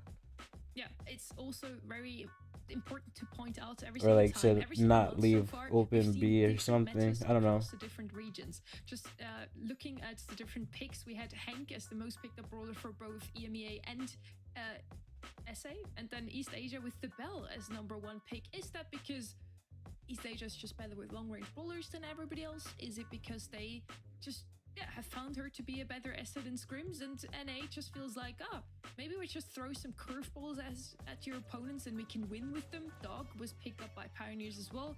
They were running draft last second. It was a Yeah, great idea. it's unfortunate. But Yeah, I do honestly, think that, Bell is such an I guess it inherent could have been asset. worse. It seems Like, such a they could have just easy not option taken for a single multiple game. teams. And I honestly think So, a lot of you teams know, reacted they could always maybe be worse. overreacted to the nerfs to the way that Hank's hypercharge works, right? The fact that like those fish torpedoes used to fully home in on people. Yeah, okay, you have fun with that semantic. I gotta do Mega Pig on 2 accounts. Unfortunately, and I think that while when it I makes stream, it, thank a you, little bit semantic. weaker, it doesn't really address the fact that he's still so strong in this map pool, and you've got maps like Layer Cake or maps with like pretty heavy. Guess I walls should that are see if good my for an iPad is maps alive, as huh? well. Torture, literally. So Hank's in a The great worst spot. experience Has great ever. sustain from his super, good durability from his gadget. He's a very clear option when you have situations when you've taken map control. We want to make sure that you can ask your question, Uber, about that Willow pick and many more. We have RBN for you and the viewers in an interview. Welcome to the show. Yeah, hello. How are you? I'm good, thank you. I hope you are too. I hope you're going to be celebrating tonight. It's the 3rd monthly final win in a row. How are you guys managing to stay this It shouldn't take dominant that long, month though. of the Hopefully. month? Wait, unless Yeah, Vay we're is so not. happy about that. I mean, So unless I Vay's in the think team we already. it's hard Then work I will not be and doing Mega always Pig. do our best, and everyone do his That part. So what? it's part of the Cry team. son. Need more Hanks. RBM, how are you Real. feeling about the level of I competition feel like here Hank is in North still America? good, Because even with you the and the team have hypercharge stayed nerf. so far ahead of the I think I rest of already the said group, that like when the barring, you know, nerf a few happened, but I quarterfinals think where he's still things good. come a little bit close. Do you You feel just like can't that's get adequately guaranteed preparing kills you with the for hypercharge nerf. international competition, especially with Brawl Cup coming up? Well, I think Literally illustrate. we will be. It will be hard for World Cup, of course. So we can tell about that. So What is Zeus I think doing? it will be hard than this region. What of is he course, doing back but there? What the I don't hell? think our region is that bad. Like the people say. Oh, he's It's just more about dipping some the cookies and drafts, milk. mainly. Why? Yeah, I mean, I'm glad you mentioned some of the drafts because, you know, you guys today have shown us a couple of really interesting picks. We actually ended up getting to see a Gale on open zone, which is Orioles, pretty rare, yeah. but also Willow in that last Brawl Ball game. When you're in the draft, what is it? What do you see that makes you think, oh, Willow could be really strong here? Yes, so we did test that on scrims like 3 times.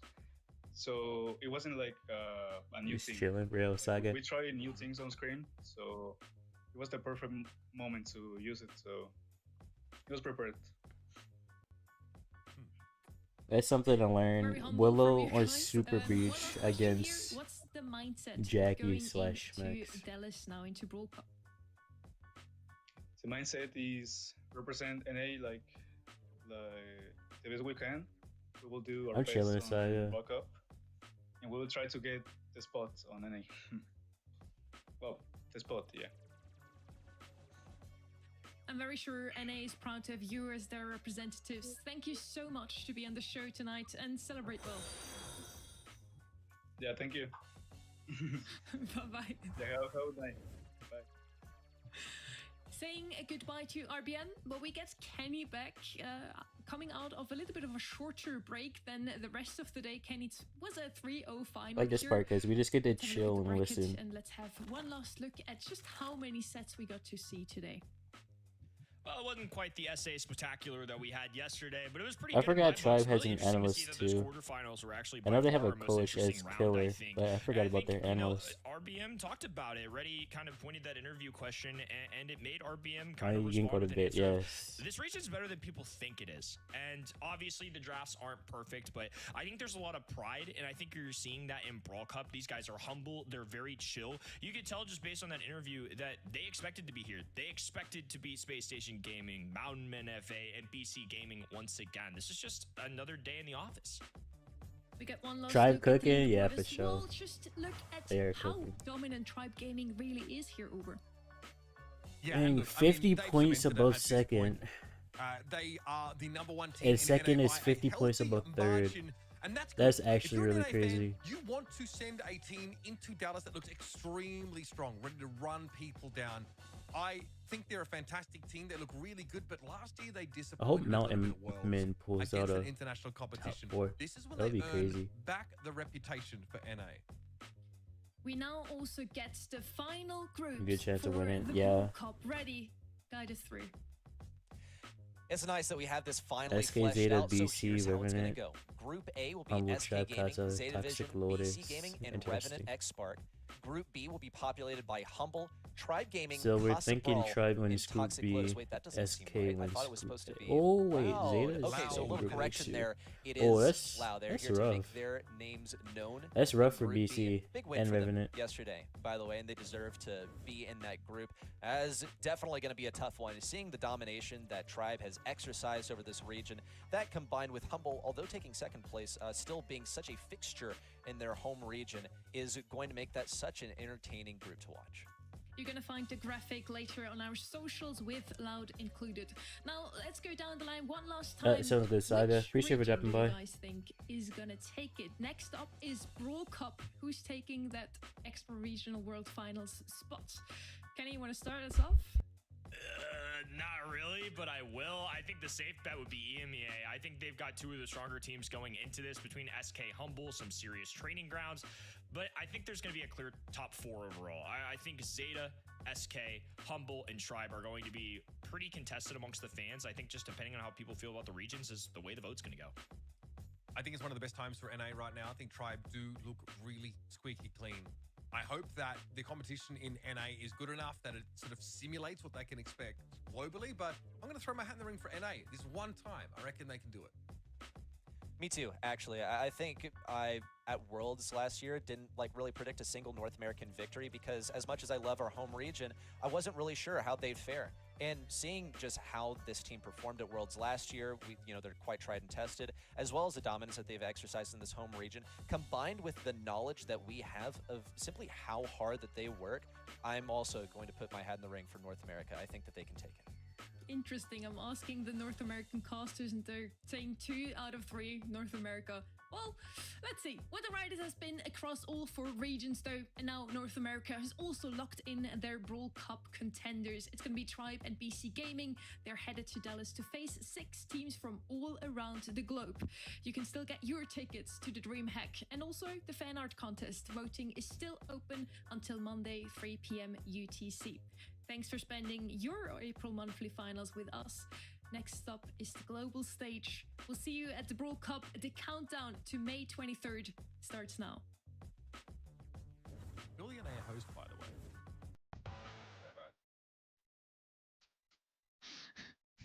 I should have said. Okay, I guess we're doing. I don't want to do Mega Pig. I think Base said she wants to play a little bit later.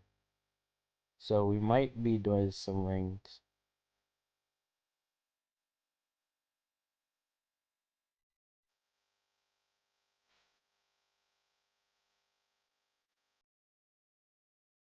My main is still in Legendary 3 right now anyway, so I don't mind running some rings for a bit.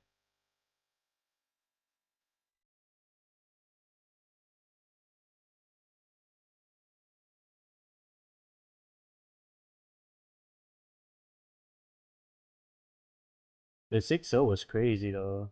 That was really crazy.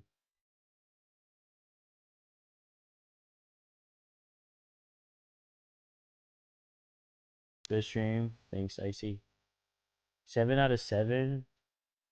You got the SSG Code OG one correct. If I actually put in the predictions, I would have got that one wrong because I wanted Code OG to.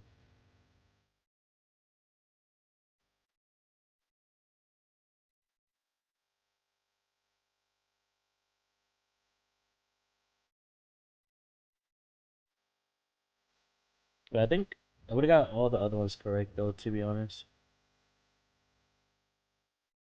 Just get over with. Okay.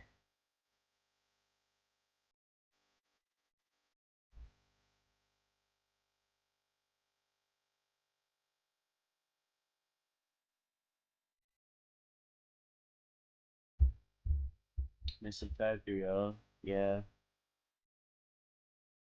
That's crazy. I mean, it was expected, but it was crazy. I wanted to see BC at least take a set though. It would have been nice.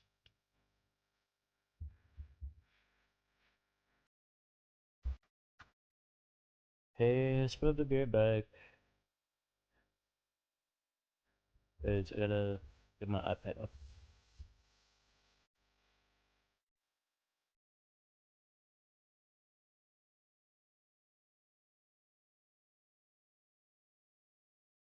I don't feel like changing my title, so we're just gonna keep the same title. Tried might win Worlds this season. I hope so. And they need one. Yeah, let's turn off that. Let's turn on some music.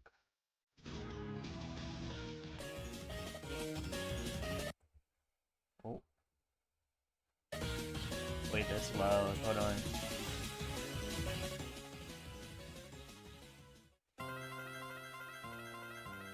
How does that sound, chat?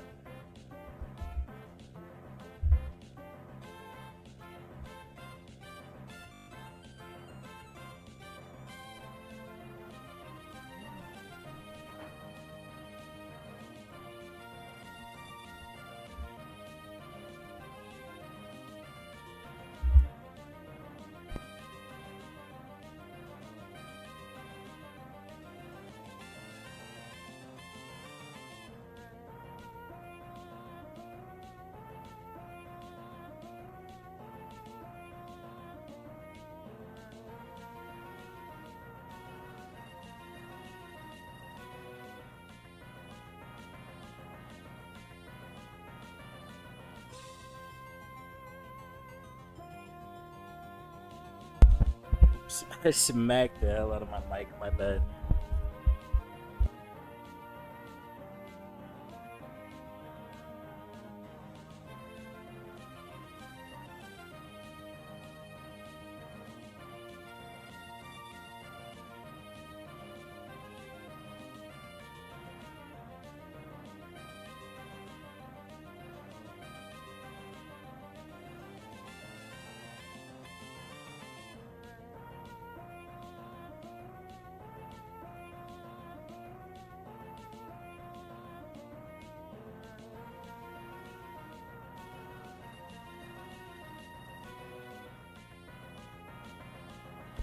I might loading. I mean, I haven't played any ranked in like 2 days, so I might. After I do Mega Pig with V. Oh, where's my? Hold on. I need my adapter.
After I do these tickets, I can do my main monkey. I'm doing mini first.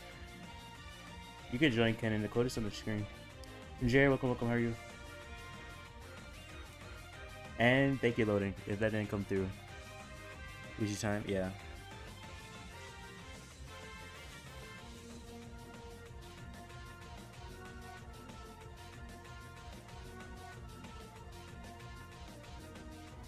This game is Kenan. I mean, it's Mega Pig, so.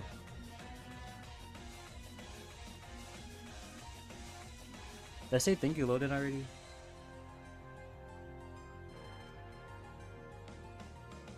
Who's this? Oh wait, is someone in the club? Oh, oh.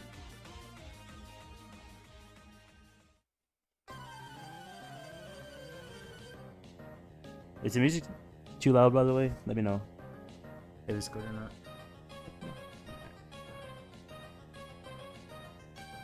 I don't know if this is Kenan or not, but they're in the club that I'm in, so it's okay.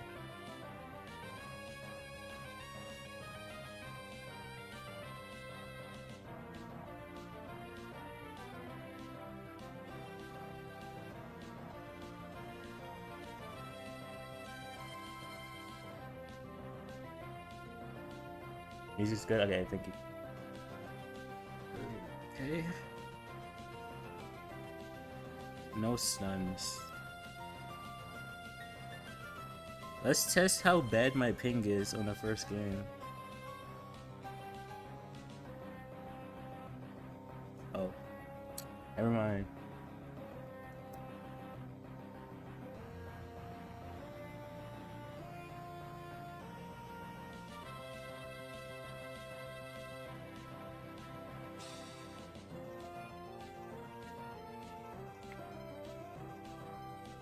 I want to open. I'm just gonna go Brock. Or not, yeah. Yes, he dodged. But honestly, you get infinite dodges in Mega Pig, so it is what it is. I'll ping him. I don't know if he's gonna respond. I think he's too busy on TikTok.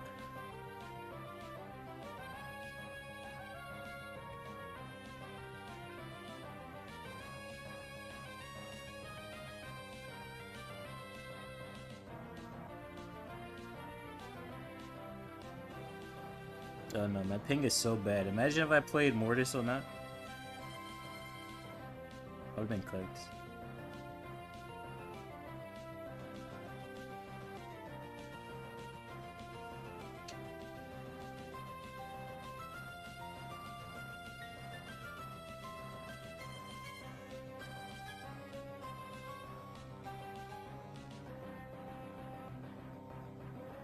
Oh no, that barely missed.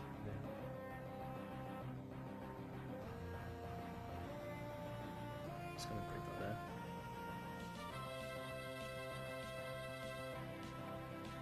He's using jump frog. Get raided? I did get raided by Semantic. And he's doing the same thing. He's suffering on Mega Pig.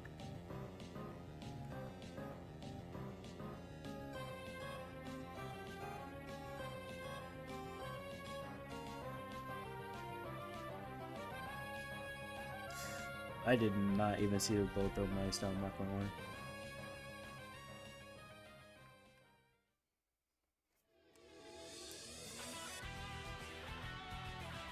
Sure, it'll be. Oh, I should set it up TikToks. I need to post more over there. I don't ever post there.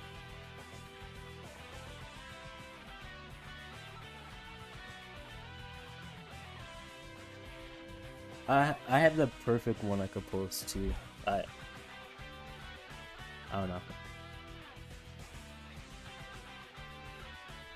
Taking the mines for a bay, of course. I'm such a gentleman.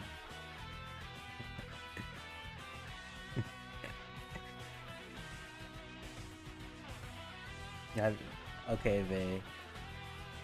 Okay, Vay.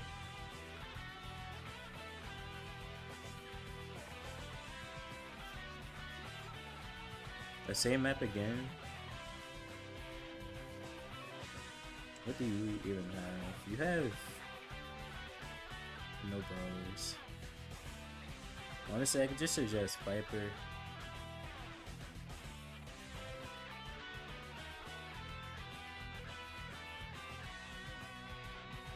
Okay, he does not want a Piper. Shut up. Okay, man.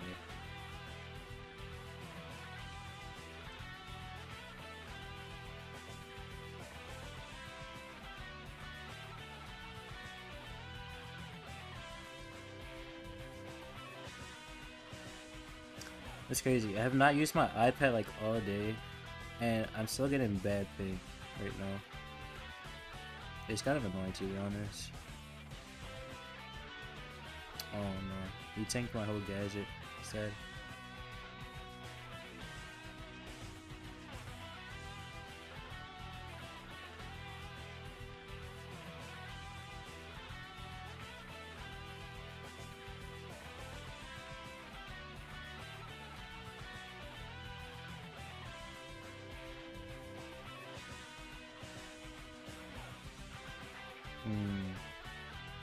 We might lose this unless today gets a kill up there.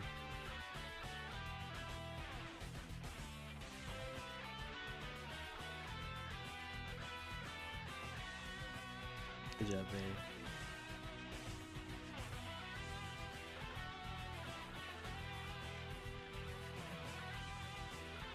Oh, I knew he was gonna TP, but my shot didn't come off fast enough.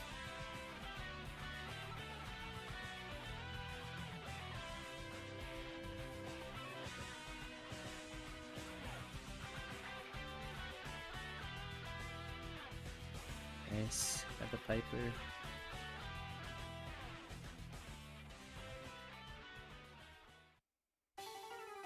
No, get away. Yes.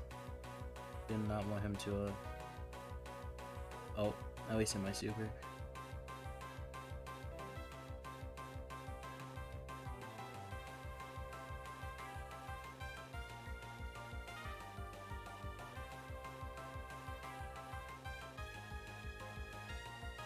Okay. Basic supremacy, true. Look at that. She hard carried. Even though she took on like 2 of my kills. But it's okay.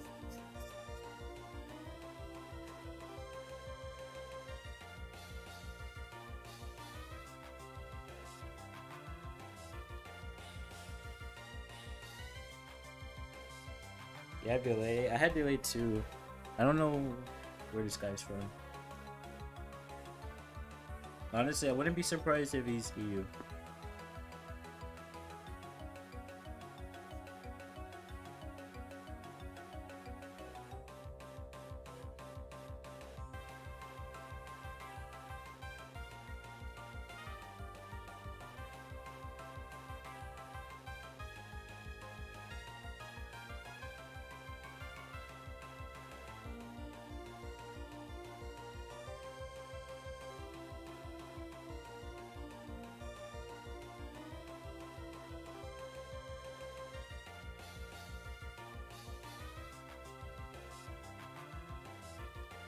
I draw 9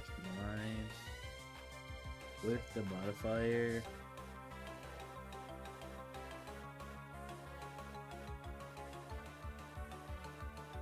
Let's have fun.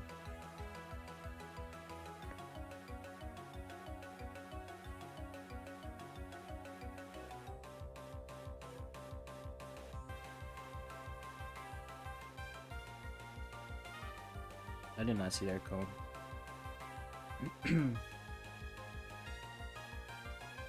Oh, there's an Ash. Hello. Wait, we have almost the same comp, except we have a pre-monster with an Ash.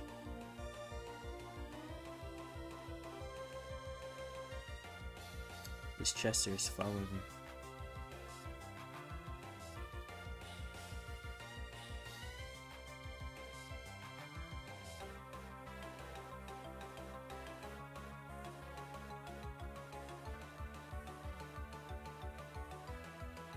Of course you got that super. Why would you not?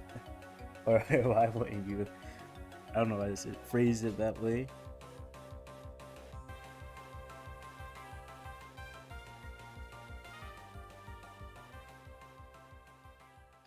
Bro's too fast.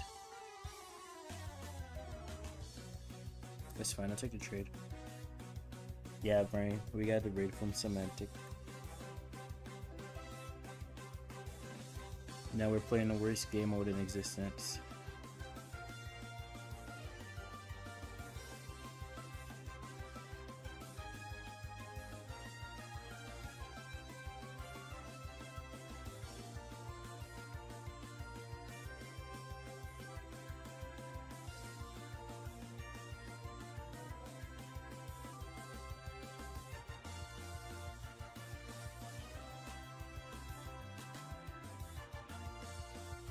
I just realized this guy has purple gem Rico. Oh nah. Only have the green gem one.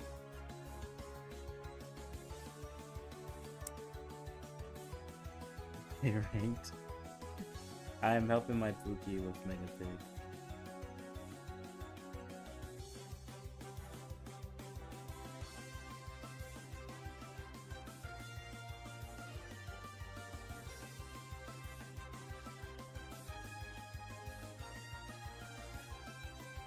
Good job, Kinky.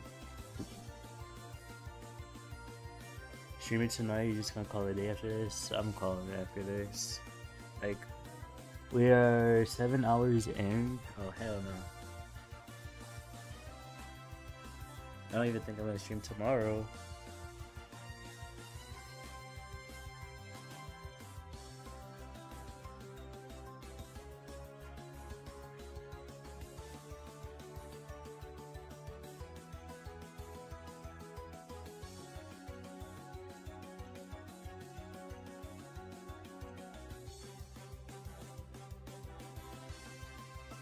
I could have went Chester.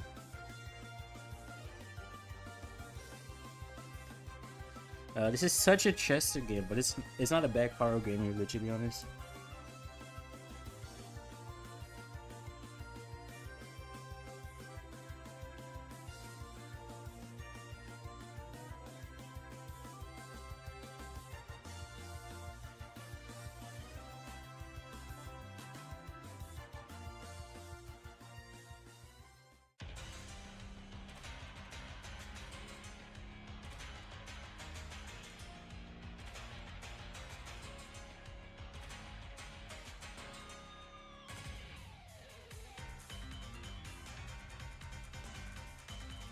Oh, that's unfortunate.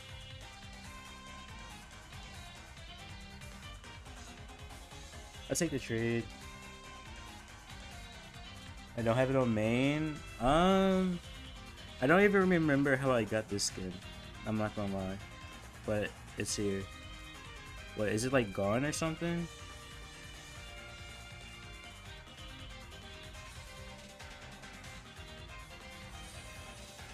I'm dead here.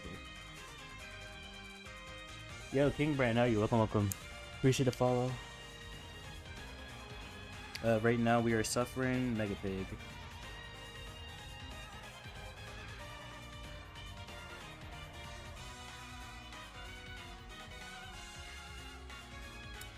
No, I should have grabbed the ball.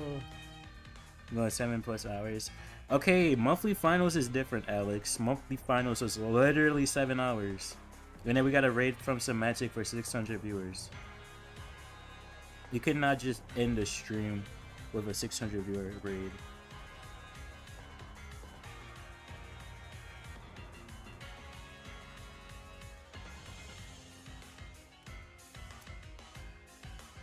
Bobby and Jeannie, yeah, I know them. They both follow me on Twitch. I follow them as well. And I have Jeannie on my friend list on my main.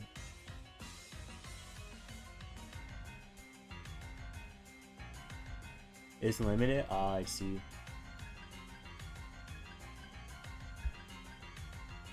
Should be said. It's fine.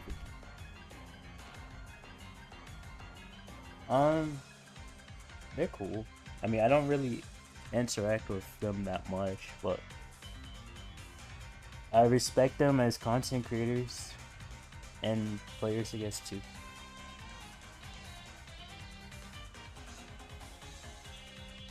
I don't interact with them that much, though, so. I just don't care something. Ah, yeah, I see.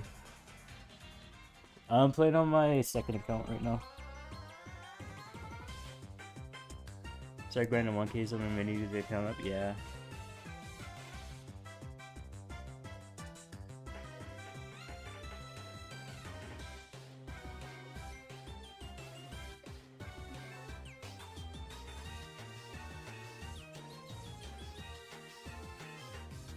90k the mini? That's so much Brawl Stars. My second account is only 50k.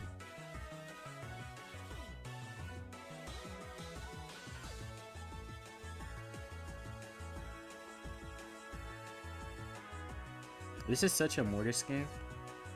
If I had good ping. Actually, what's my ping right now?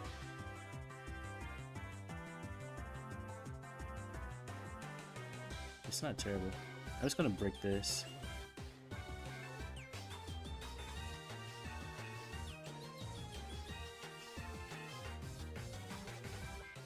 Oh, the Gale tapped me. It'll be free? I mean, it will be free, but it will be boring too, low-key. She just drunk the whole time.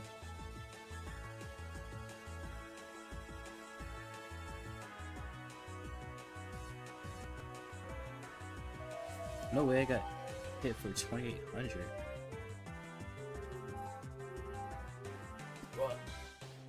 Yo, King Brad with the 25 subs. Holy, thank you. I appreciate that. Thank you.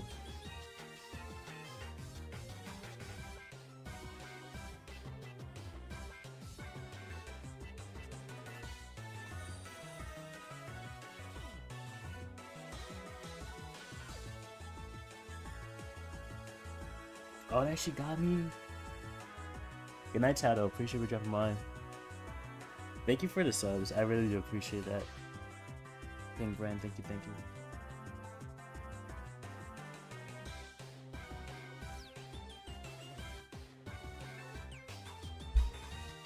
you. Mrs. Obviously want to bless someone. I appreciate that. Thank you. The reason I play Pokemon music, I play Pokemon music a lot recently, is because it doesn't take down the YouTube VODs. Otherwise, I have to go through every single one and like remove the copyrighted songs, which is kind of a pain, to be honest.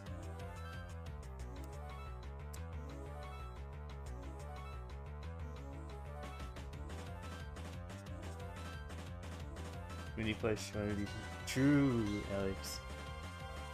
But I mean, I like the Pokemon music, obviously. But yeah, I play it a lot on the stream. I mean, I could do that. I don't know how to though, but that would be nice to do for the YouTube streams, and then I could do more song requests. But who got these subs, by the way? Yeah, _ buddy, GV, V-Dubs, Magic Man, I'm Crazy Good, Cold Fred, Blondie, Lego Space Racer, Fade, Rebel, Cuba, Misato, Ladino, Wintress, Big Boy, Akuda, Dessert. Hold on, let me pick up the color. I just go primo all these bushy maps because it's fun. Orsini got one, Alonso, Twisted, Shadow Swifty, Harsh, Theo, Mr. ANZ, Custom, and Coastal. Thank you again, King Brand. I really appreciate it. You grind it, yeah. I started kind of slowing down a bit. I think I need to focus more on YouTube. I mean, I know I need to focus more on YouTube. But streaming is low-key addictive, I'm not gonna lie. I do it so much.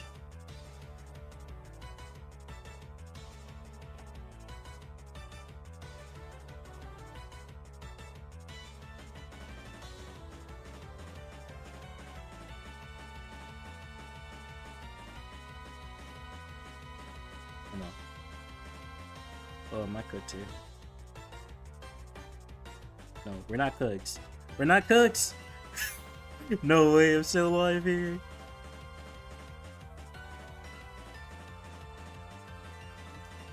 I'm just farming this Chester.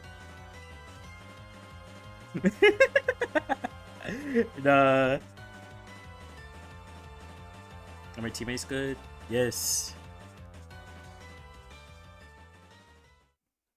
I'm just farming this Chester the whole time. Nah.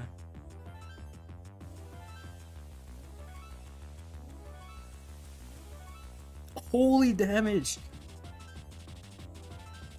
Puerto Rican. Oh, nice, nice. I am not even West Coast America. I'm not in Arizona or Cali.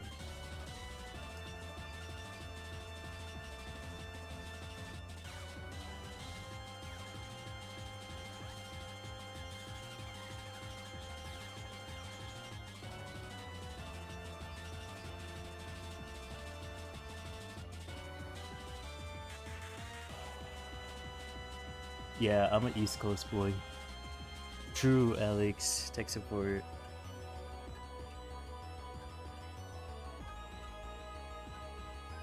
Oh no.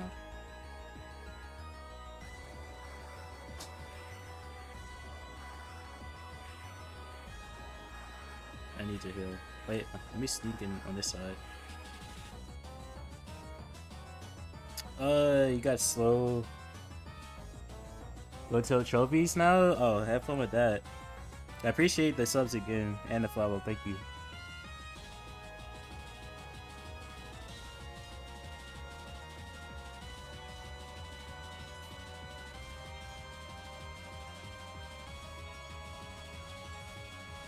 Oops, I messed up. Wait, grab the. It's fine. Oh, this is not fine. Oh. I messed up. Oops. This might end in a.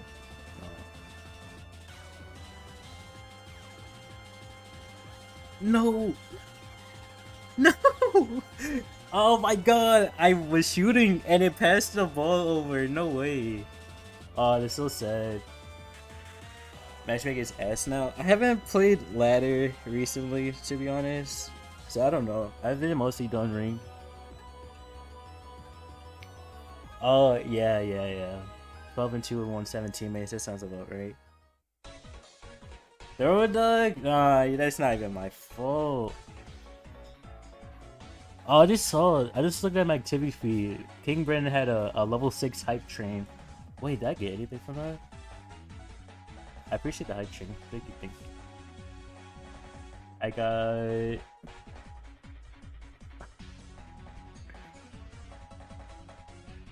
Honestly, that's so perfect because I do need to pack it up. That's so valid. What? That's crazy timing.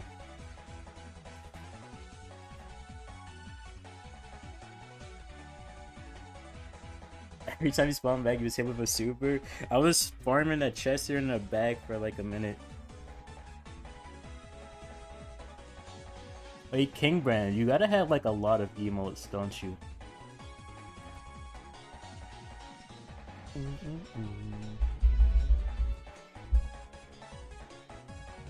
Made a Laker. Mistake. Give us soon, Alex. Let's see. Dueling Beatles. Wanna go that? Okay. Or okay. You know what? That's fine. Run some ball, hope we pass so soon. Let's see. Oh my gosh, I can finish dinner. I didn't mean pack up the stream. I'm at myself in Brawl Stars.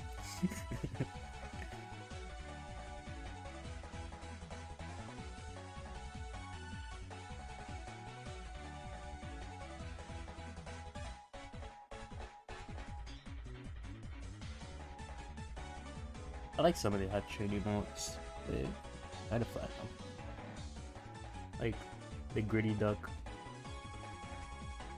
Never used Twitch? Oh, I see. That's fair.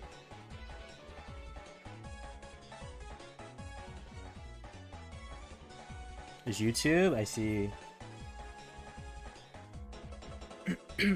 I need to be more consistent on YouTube, to be honest. Main thing I do right now is just the dual streaming.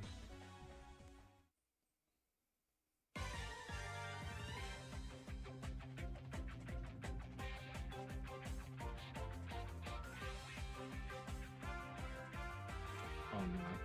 No way I just got snuck by a penguin. It's 5 AM here? Yeah, for me it's almost midnight. In an hour and a half. I just got a bit of fluid. Yes, you did, loading! King Brandon gifted 25 subs. And had a solo hype train. Oh, we're the same time zone. King Brandon. Alright, that makes sense actually.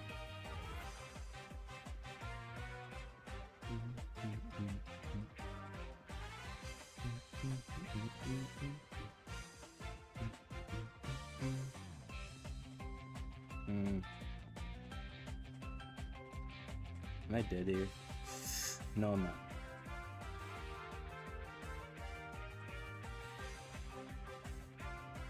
Oh, that was close to hitting a bind too.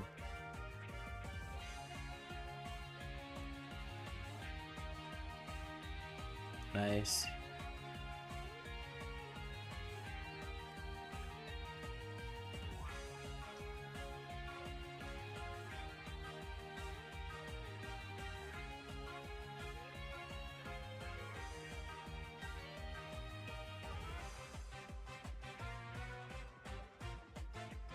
I should heal. Did Ray die? Ray's dead. That's sad. Oh, nice. Alright, see you, King Ran. Appreciate the subs again. Thank you.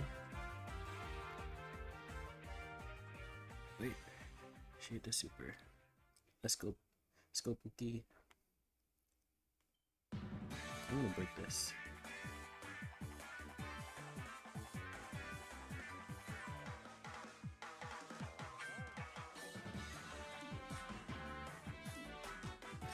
Wait, Brian definitely sent a message and I saw it, but like I didn't even react to it.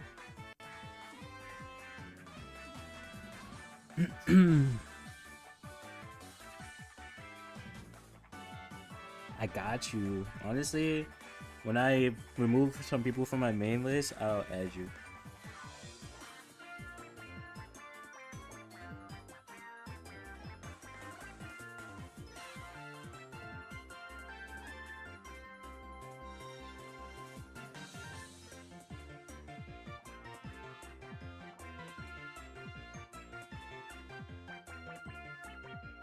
Oh, hell no, Monkey. What you mean by that? Good night, Mixless. Appreciate you dropping by. Is Maddie everything? Sure.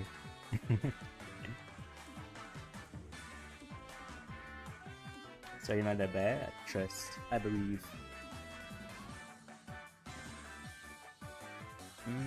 I could Rico this. Or Chester. Chester with the reload modifier goes crazy. I don't have... Damn it.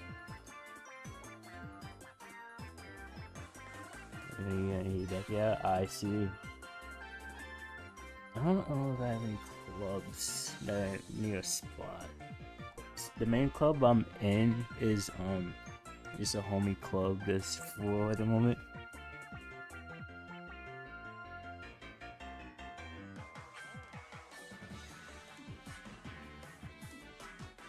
I've been in that same club for like, what, 3 years now or something? I don't know.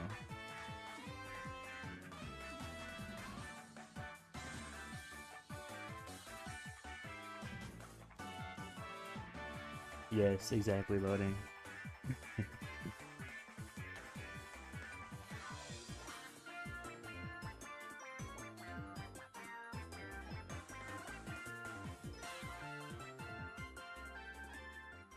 I got my hyper. It's wait, Ali, did I tell you I finished my 3rd Pokédex? Where's your minis in there? Oh, I see. Wait, why did I gadget there? Honestly, I thought I was gonna cycle another Hyper Super in time, but that was just as good.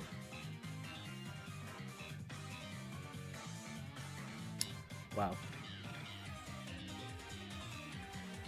Nice. I need to get the other Chester gadget if I'm gonna play Chester on this account though.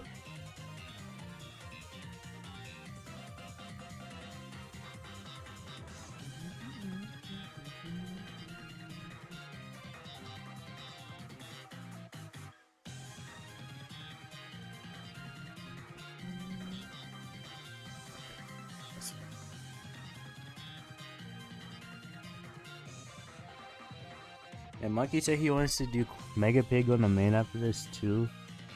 So much suffering. No way my Ultra Ball missed. That's crazy.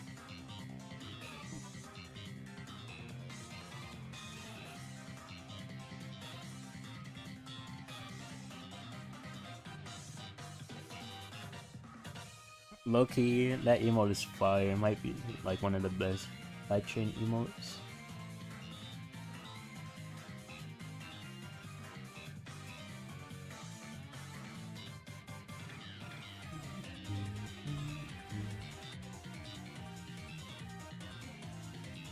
And that one too. Oh.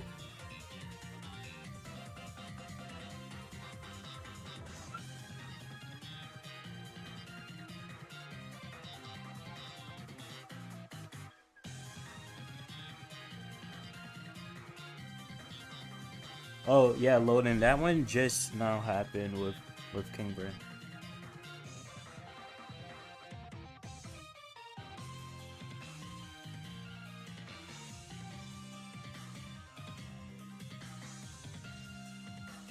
Okay, that's definitely not where the ball was looking like it was going. I'm not gonna lie. I know there is a glitch and it's really annoying, but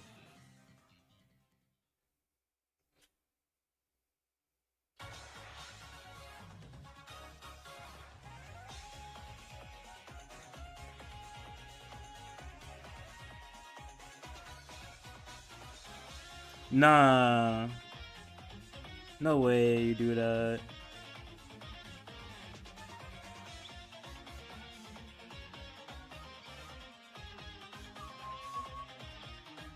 A new hype chain mode? Oh, okay, I see. I mean, I don't really get hype chains often, so yeah. Yeah.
No, they do not.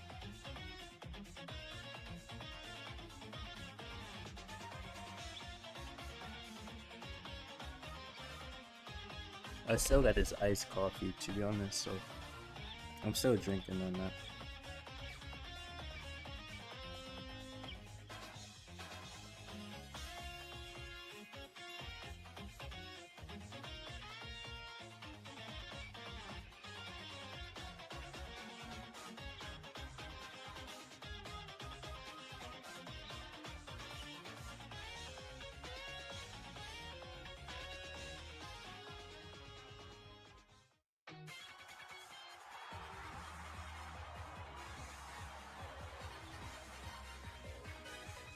It's new emotes you can get for levels 1. Okay, I see.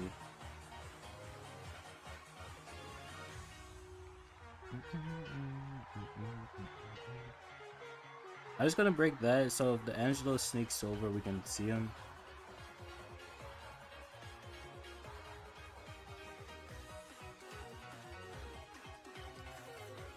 Okay.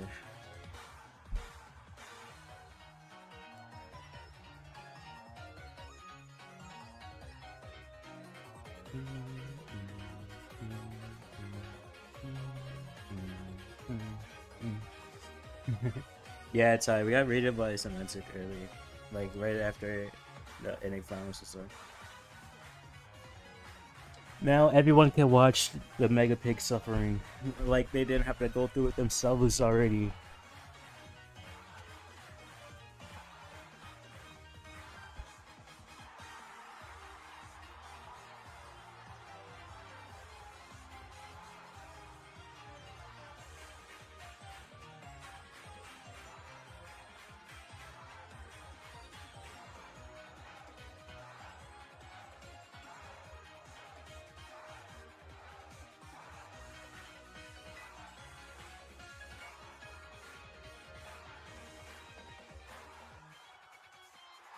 Yeah, feels good. I haven't had this many viewers since I applied for the Twitch front page like 2 months ago or so. 1 month ago, maybe something like that.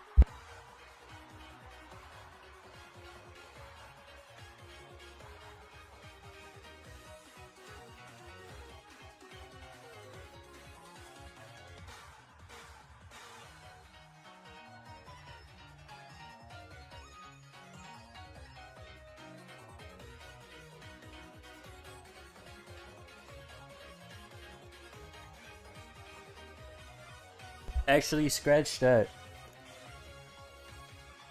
It was when Semantic rated me another time after the finals was done. I think it might have been last month. You know, time is subjective, floating. I don't even know what that means, but I'm saying it.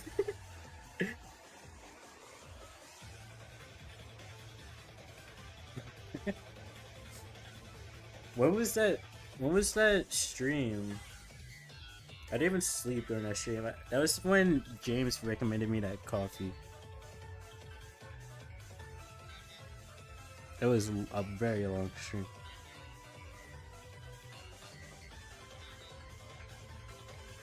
Yeah, my subathon.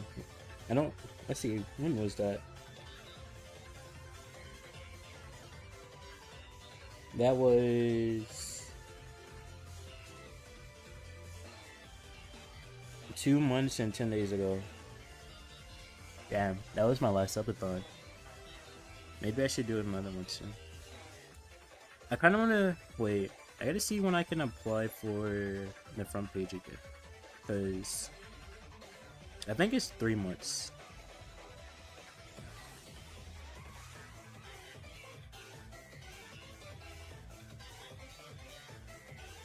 But I could do another subathon when I'm on the front page of Twitch.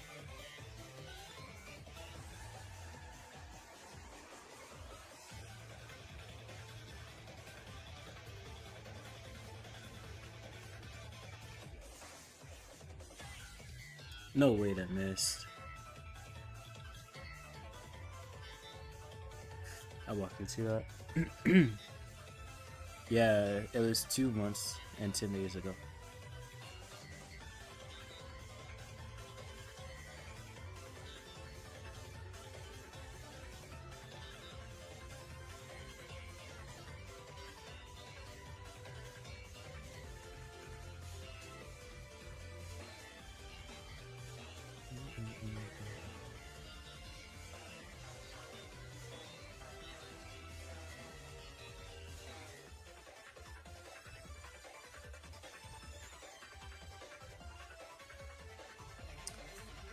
I waited too long to super again. That's sad.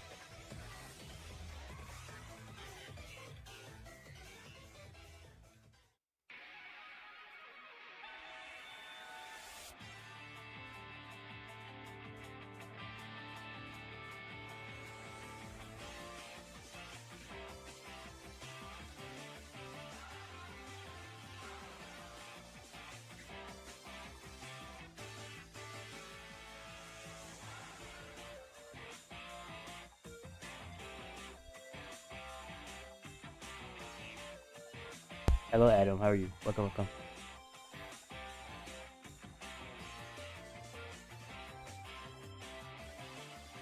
Things happen on specific days, but yeah. But for you, it felt like it was longer ago, and for me, it felt like it was shorter or more recent.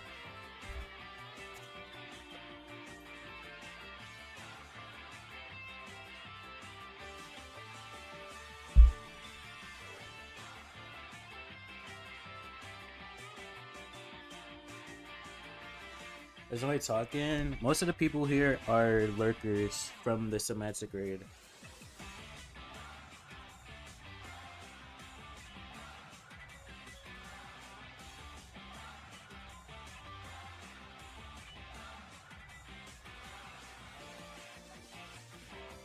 I mean, but that's what it means by saying objective. It's not saying literally it's subjective, but the time that people think about it is.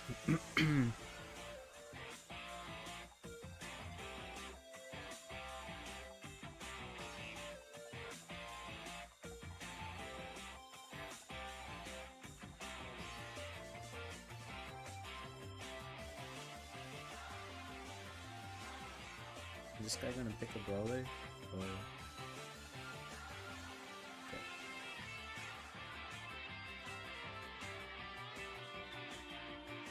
Your game's crashing? No way.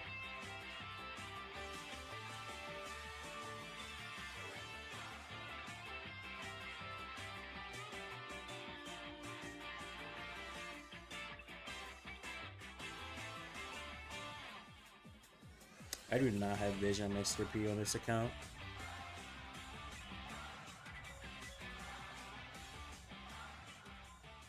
I forgot they nerfed the reload modifier.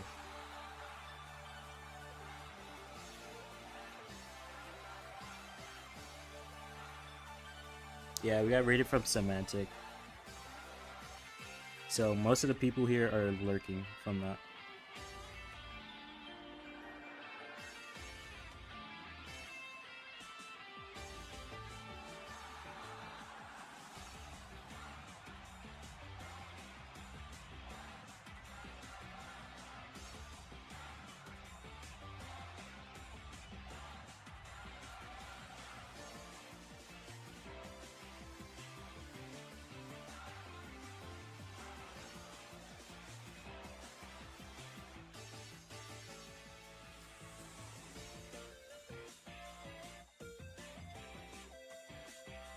Why am I stuck on the wall?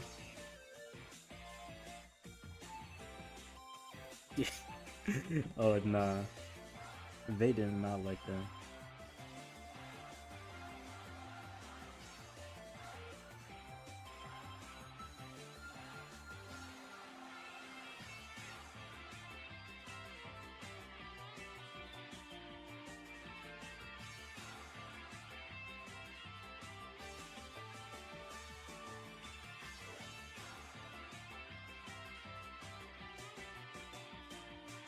Oh, if he's leaving, oh, let's say if he's leaving, then I would have left.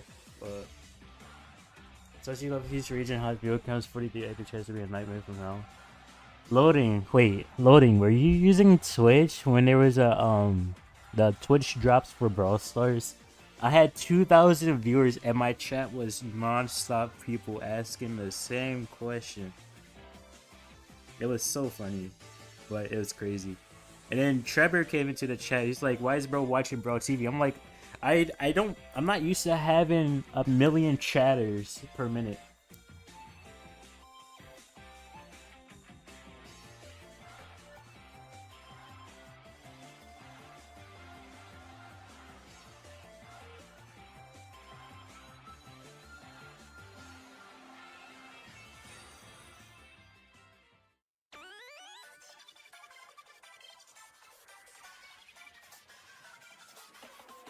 Yeah, I see loaded. Yeah, it was during the Twitch drops.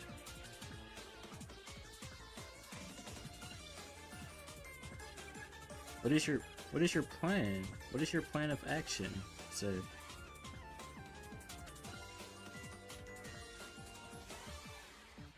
Throw your super down.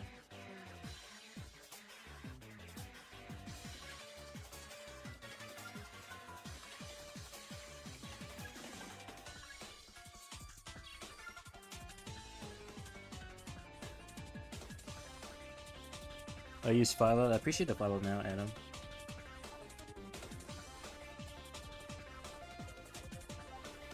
Oh, I might have just got killed, to be honest.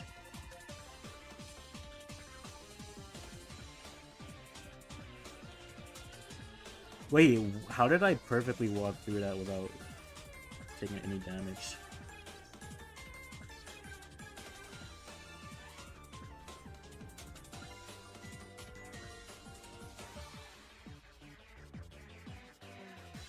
He wasted his hyper, let's go.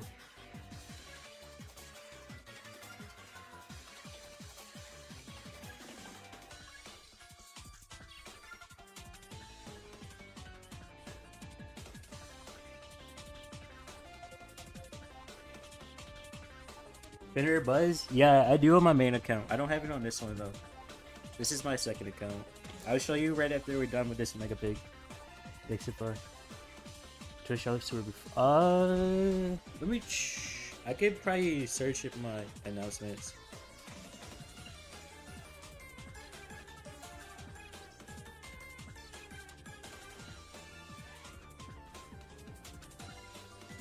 Twitch drops. The Twitch drops were on September 21st, 2023.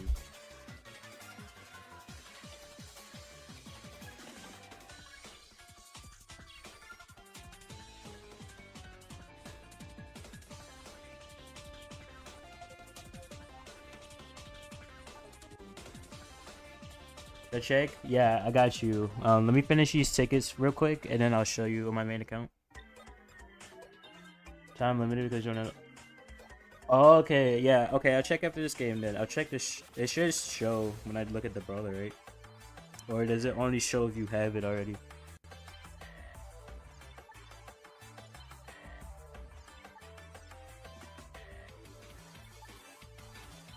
I might be dead here. Yeah, I'm dead. That's unfortunate. I played that poorly. No, I should like to. Sorry. True loving. I mean, I remember active chatters. Like, if I see your name, I'm gonna know who you are. Unless it's been like, you know, multiple years since.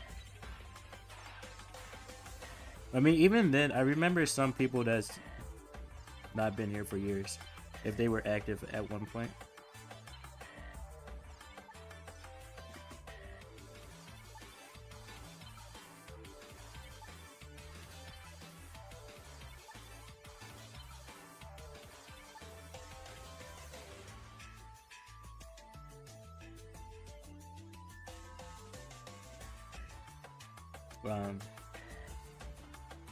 That was definitely a choice, Vay.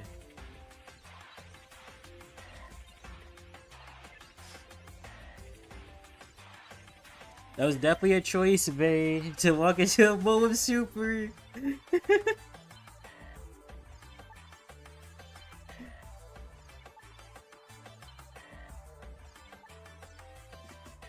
Oh no! Nah.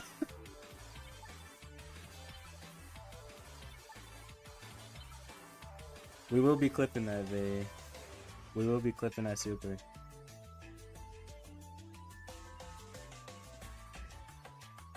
But that was a good tank from the Angelo. And he's using jump too? No way.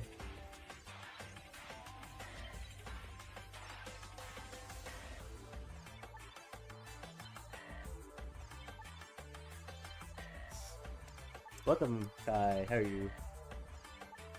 He didn't know you were playing as crazy.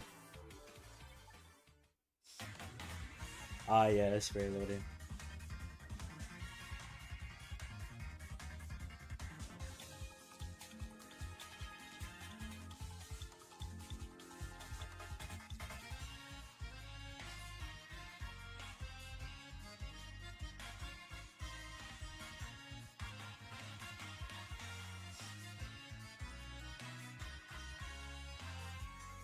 Vay, that would be getting clipped. Different light schedule, but yeah, that makes sense. Can't believe Semantic makes Zeus show. Wait, so isn't that the? Oh yeah, I forgot. Hold on. Does this show if I don't have it on this account? I mean, I can check on my main, but like, you want to know when it comes up for Bling? 4 hours and 12 minutes.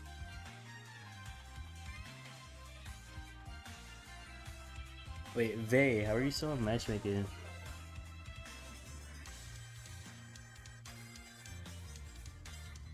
Yo, Ali, thank you for the raid. How was the stream? Hope it was good.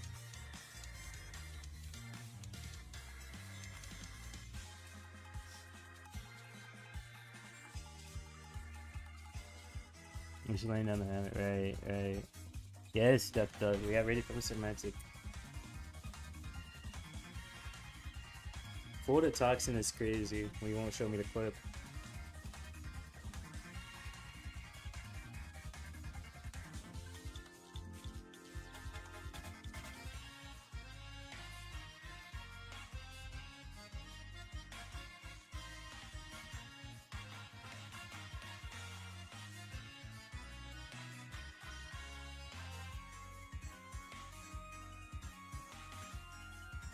You know what time it will be when it is 4 hours and 12 minutes from now. Exactly loading. Any raid helps. I appreciate it a lot. You're not gonna do that to him, but you'll do that to me, Vay. Ah, okay, I see how it is.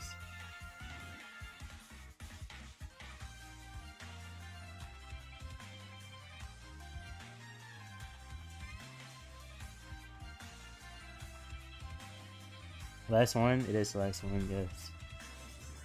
24-hour stream? No. Nah. No, will not be happening.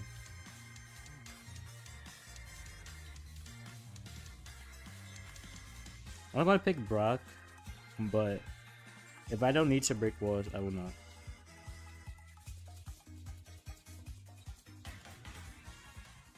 Oh, hours? I don't know about that.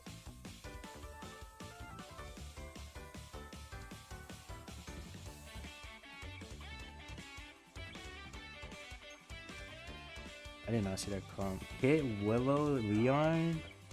Crazy. If y'all want long streams, I gotta support the stream. Like, if King Brand wanted a longer stream, shit, I would do it for him.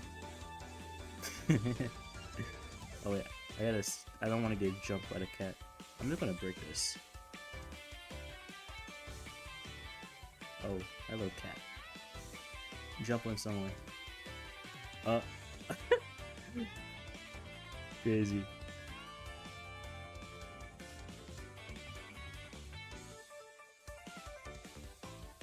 I forgot his reload modifier, so he shoots a million times. Literally loading. Who knew my connections to having Genie on my friend list would get me subs?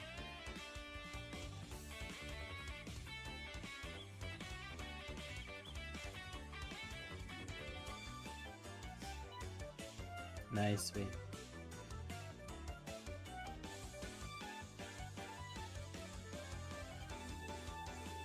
Okay, I knew he was gonna be there too. Crazy. Nice. Always pick Hank. You know, fair enough.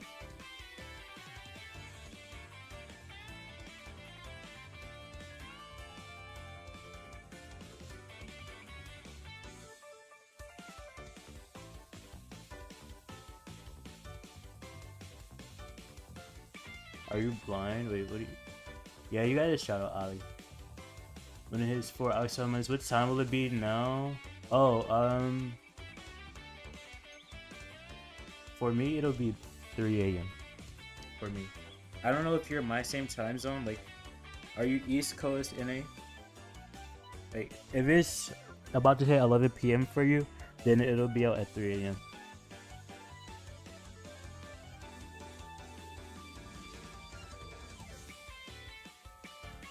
GG Spooky. Yeah, I went today. Nice. Duck. He did. I know he did. I saw it.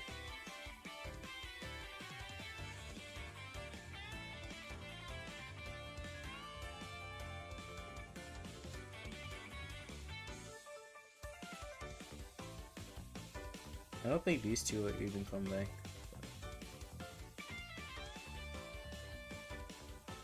Yes, of course, Duck. You got this.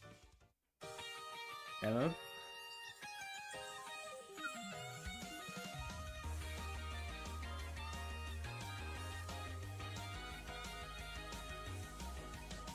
Yeah, only this one will be available, I believe. I don't think the other two will be available. Am I ending? No, I think Monkey wants to make a pick too. He's not online.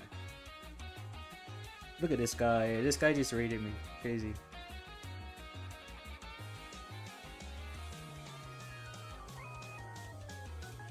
Oh right, I forgot spectators off. Or wait, is it all games or just friendly lobbies? Oh. Well. Yeah. All the spectators are off.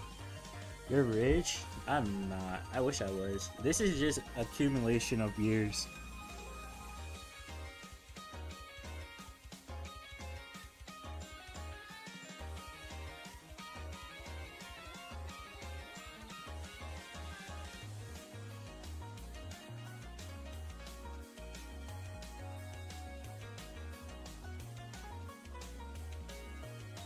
I forgot this stupid monkey left my server.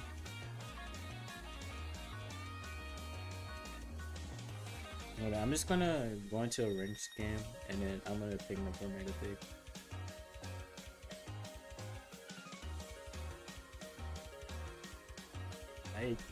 I don't even want to do Mega Pig on my main. There's no goal. I think my third account is already legendary, to be honest. Only my second account is not legendary.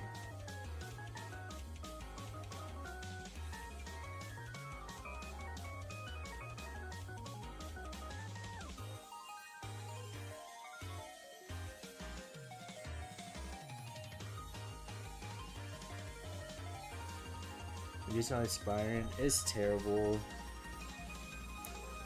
Don't give me that, Vay. Yo, Linz, how are you? Welcome, welcome. I just saw your message. You're still here? Hope you're doing well. If not, well, so hope you're doing well, but you won't be able to hear it. Drew loading.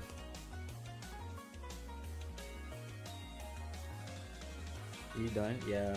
I'm in a ranked game right now because we're not here.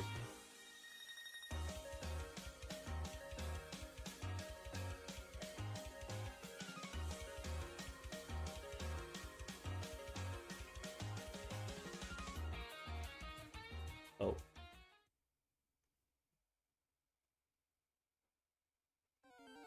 When did bro delete Discord?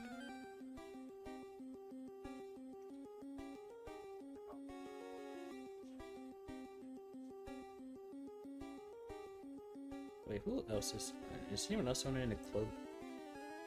I can steal for Mega Pig? No. Invite, we need a third. I don't want to deal with a random.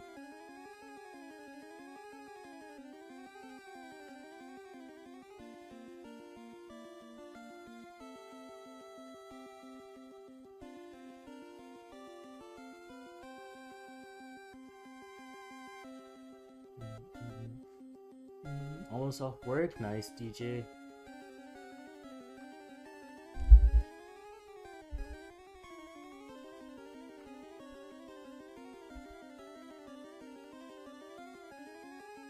No fun time call.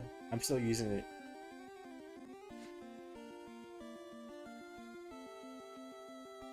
This guy doesn't have B or oh, he has Chester. Okay.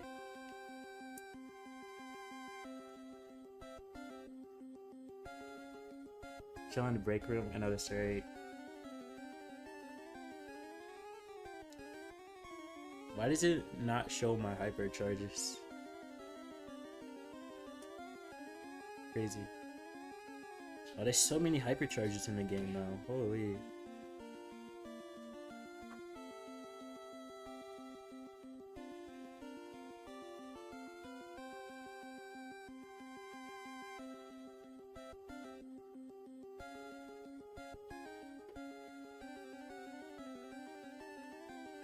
Yeah, how are you, Fun Tempo? Hope you're doing well. I kind of want to try out Shade. I know Shade isn't really good with delay, but I'm gonna try it out, see how it goes.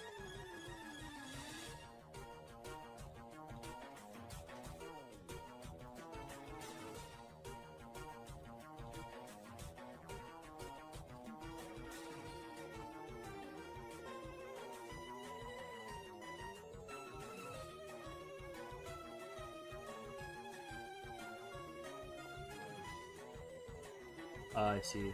Loading. I mean, I already know I have all the hypercharges that's out right now, so it's not too big of a deal. But if you don't know what you have, then it's a problem. Alright, then. Wasn't there supposed to be like a legendary that we all got?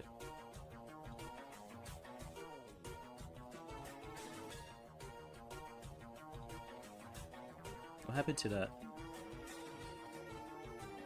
Nah, Nick, were you even like catching Pokemon really for this event?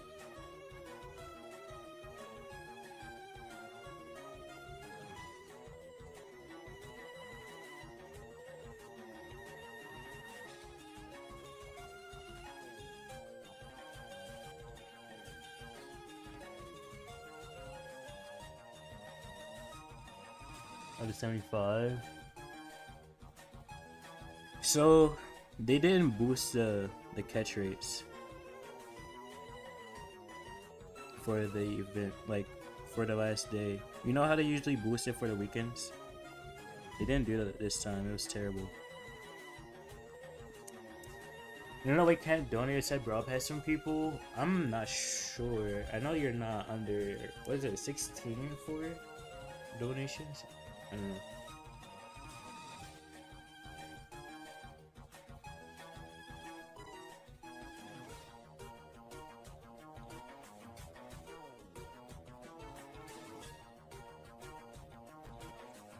Oh, I did not see that Dynasty Super.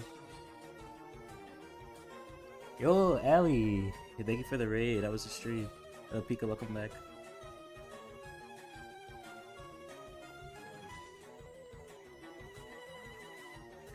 I'm not sure, Kai.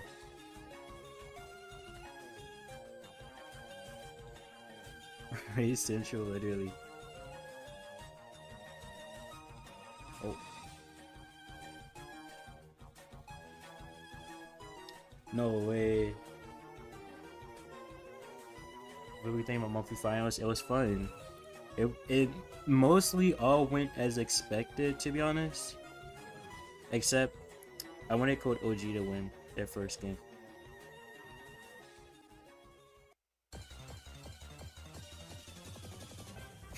Crazy loading.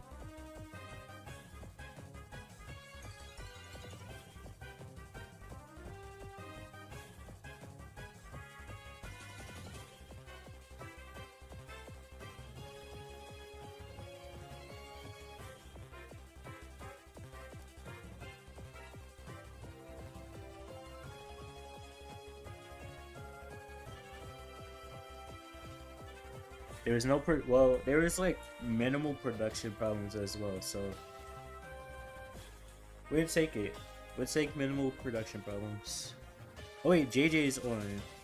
Wait, let me see if he wants to do Mega Pay.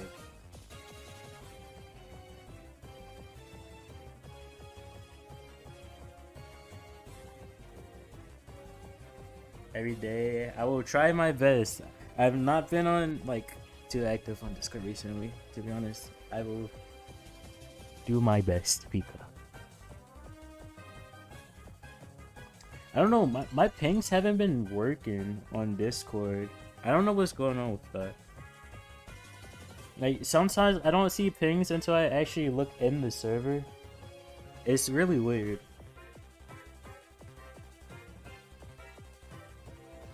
Is that just a me problem, or is that just like a everyone problem? Oh, he joined.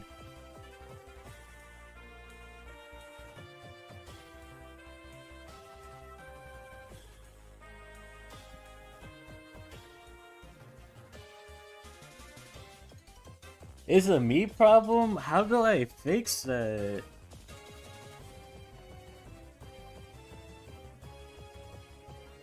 Gotta go? Sounds good, Pika. Why you? Cause you were online. I was gonna get Toxin, but Toxin isn't responding right now.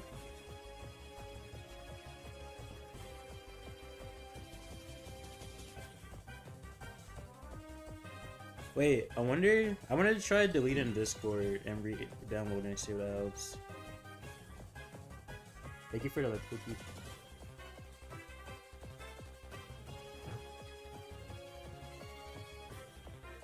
Yeah, I'm gonna try to delete it and re-download it. If it doesn't work, I'll speak to James and Alex.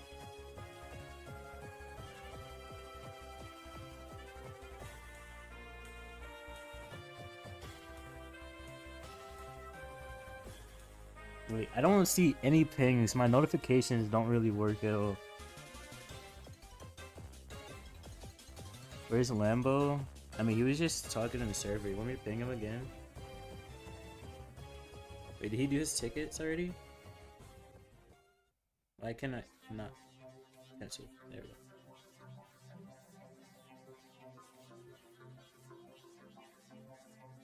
Oh wait, I should look here. Dang, did anyone do their tickets? Oh.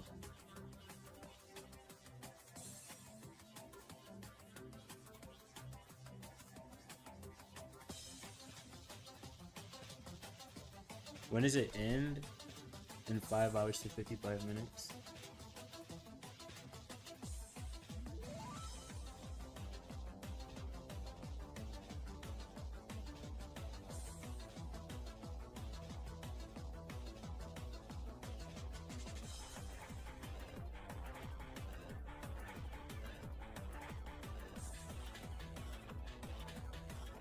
Ew. Wait, it updated. It looks so disgusting now.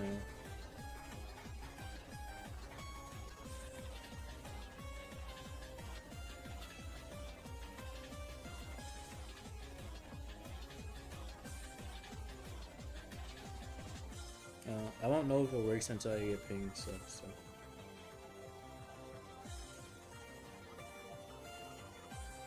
Kick JJ? Oh, Taj, join.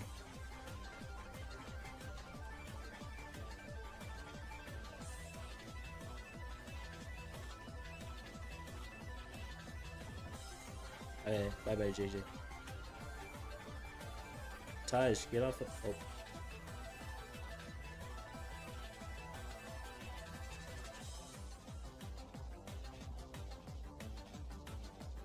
On Moko right now?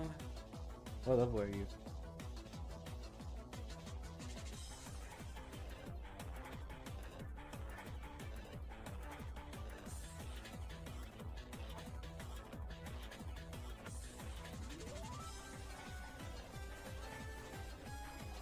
Nearly 95, I see. Is there enough time to get to level 100? Or, I don't know, I haven't played in forever.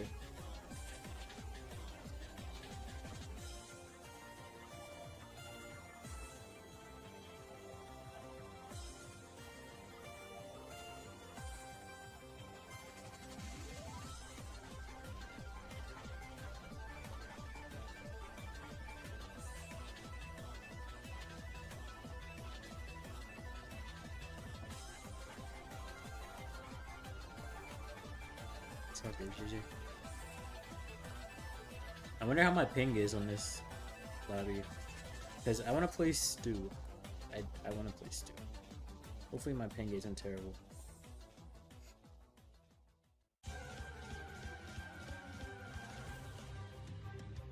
$29 days, almost 30 days. Kenan, I appreciate it. Thank you. Thank you for watching so much.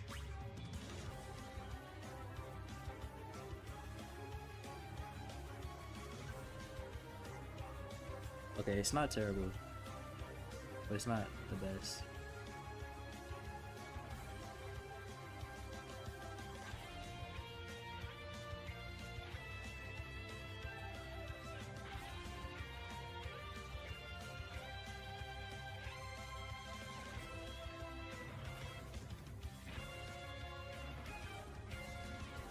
You got the healing, super unfortunate.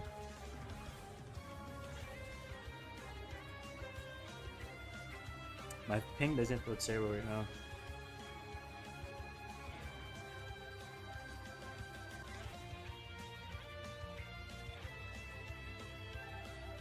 Oh, I appreciate the offer, Shrams. I mean, I have a mini account that's still in diamond.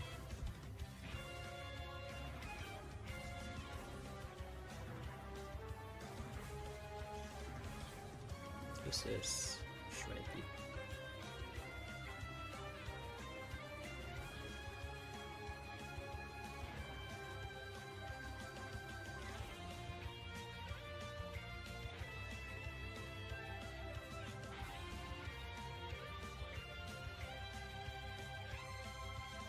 You know I'm broke? Yeah, I am broke. I am willing to accept that offer. I forgot Spectate is broken. Kenan, I'm not gonna lie, I forgot I don't even have you added.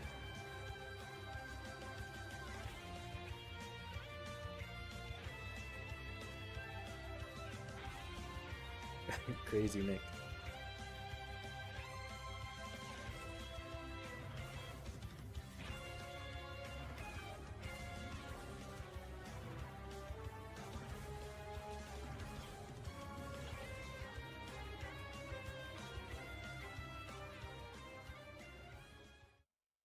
I need to go through my friend list.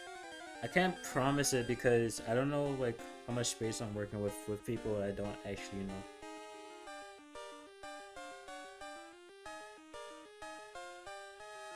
Actually, where's Chester? I don't think Chester. I need to get shield gear on my Chester. Well, if there's space, I got you, Kevin.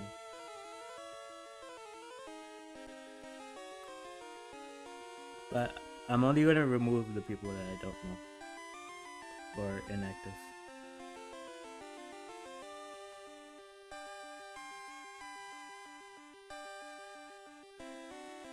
Whoa, why did I stop moving? What the hell? What is going on here? I just stopped moving.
I'm chilling whenever this, how about you?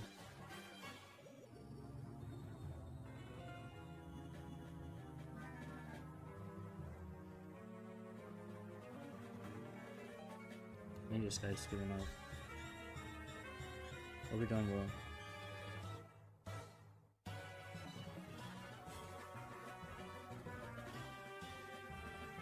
Oops. I just wanted to charge up my super a bit.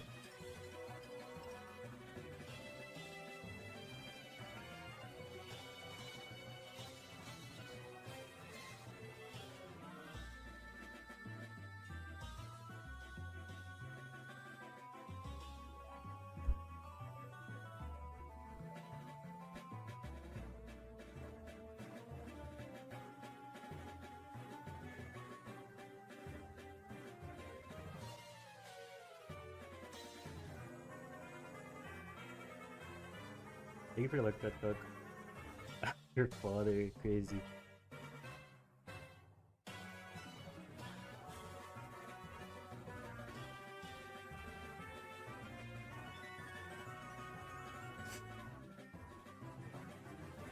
No cap is crazy, trends.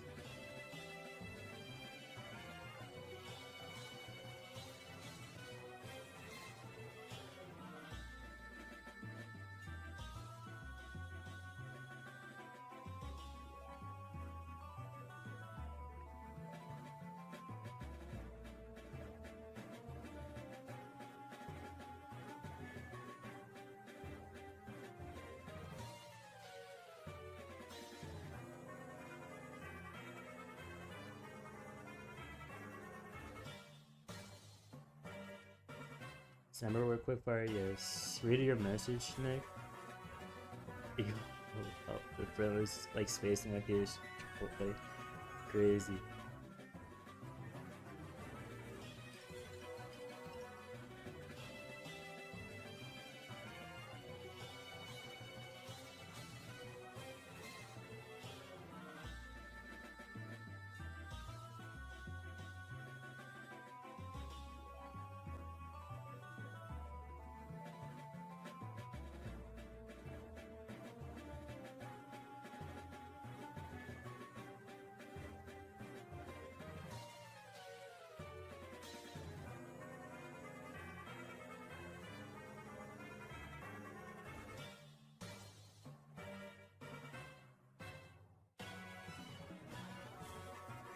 I don't know why I'm so locked in for Mega Pig.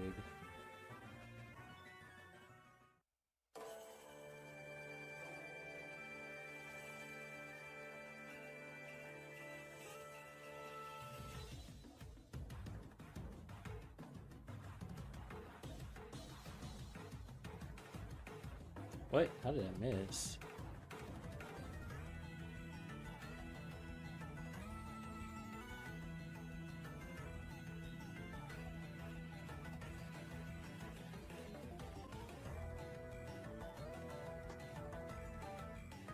Nice.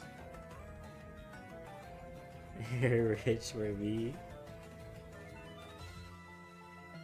Unbelievable assist.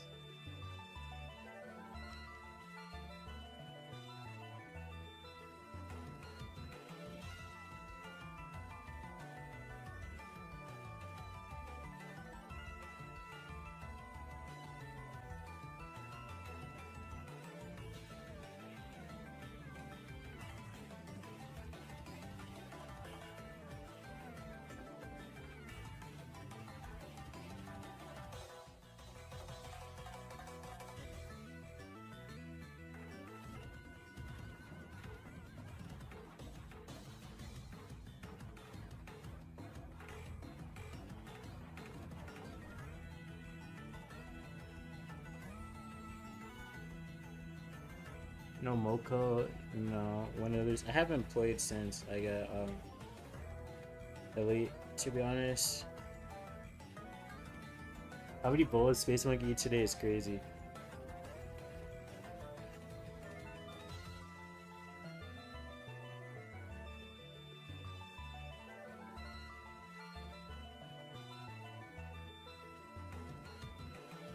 Nah, Taj, you limit.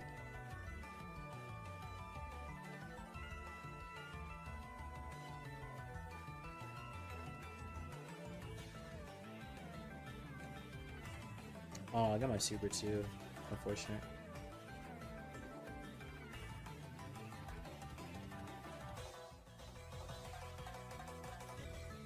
I agree when it is.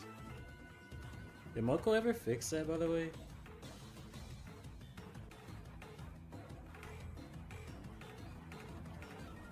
With the Supercell ID bugging out?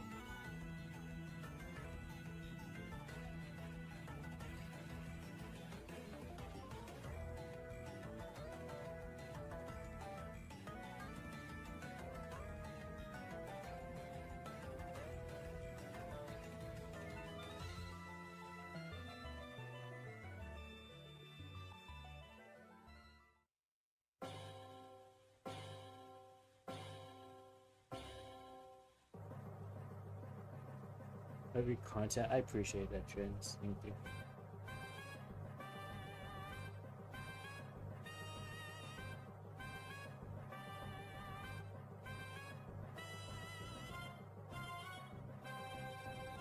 Haven't tried? Fair enough.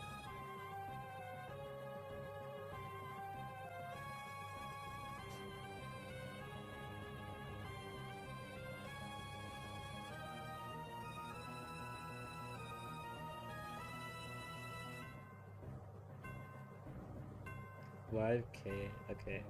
You do not have to cap, it's okay.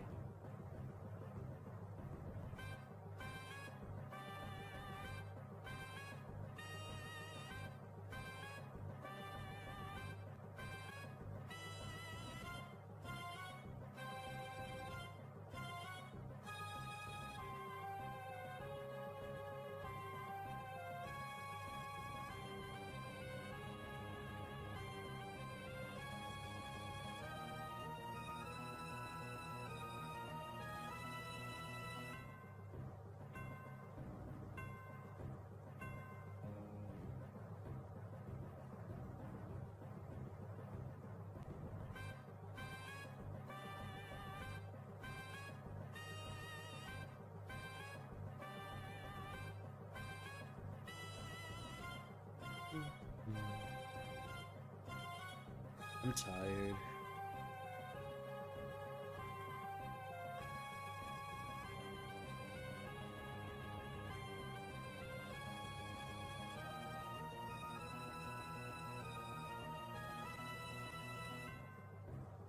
Nah, how did you die, monkey?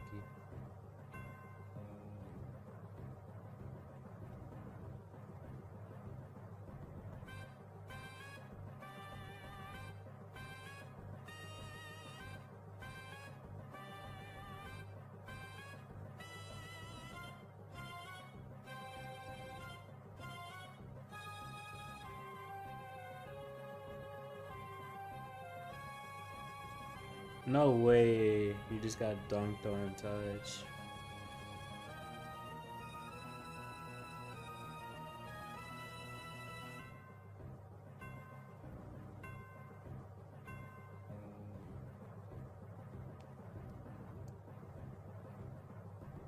The mods are at your house. Ain't no way. They pulled up on you.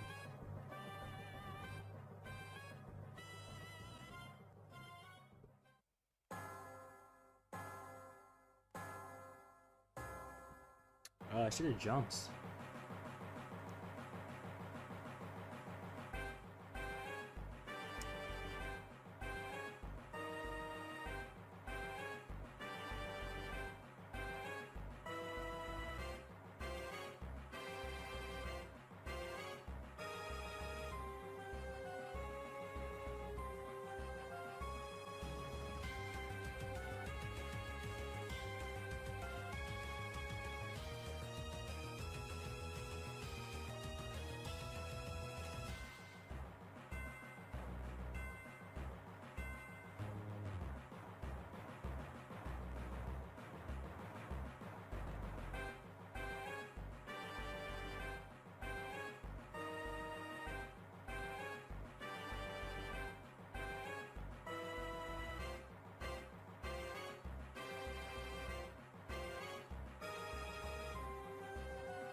Yes. Oh no, that's crazy.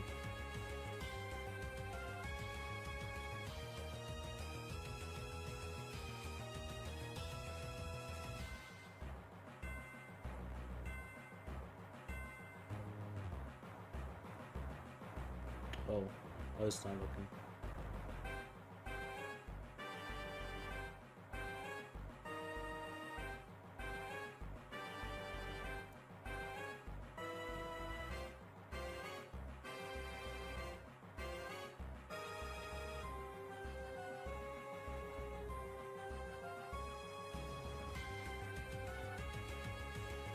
Nick, I don't understand what you're saying here. I just see that should be art.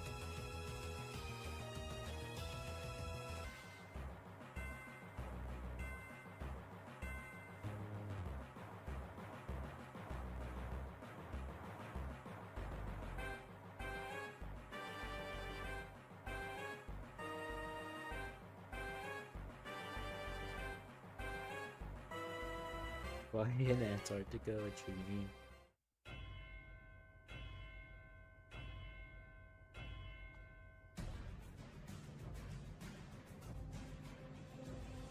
Does Maddie have infinite range? Her super does, yeah. Not her normal shots though, obviously.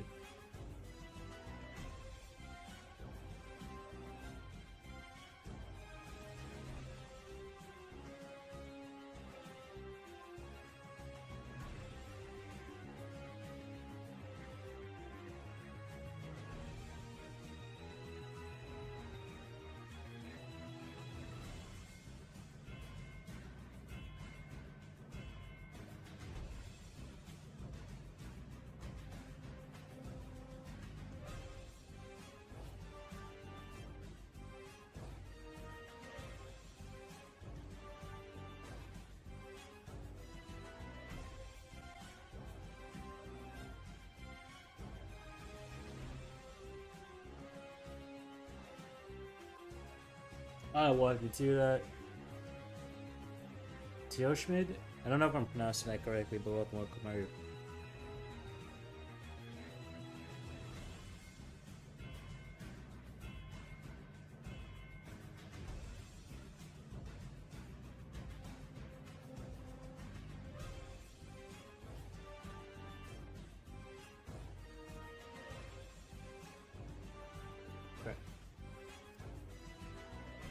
So many ads. Ain't no way you're getting ads in a YouTube stream. But actually, you might be. I forgot my YouTube channel was monetized. Low key.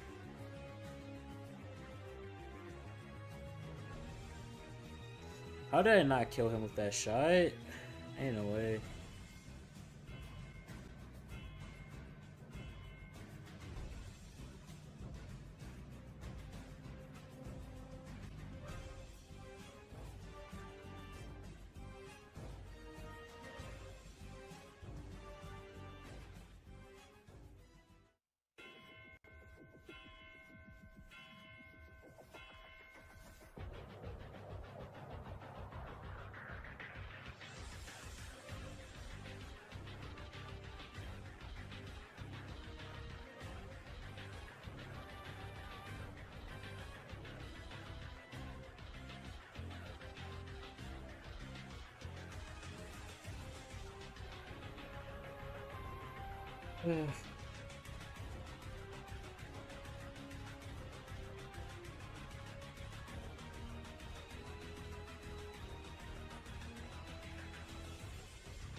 Photos of white trims. I think I missed some message.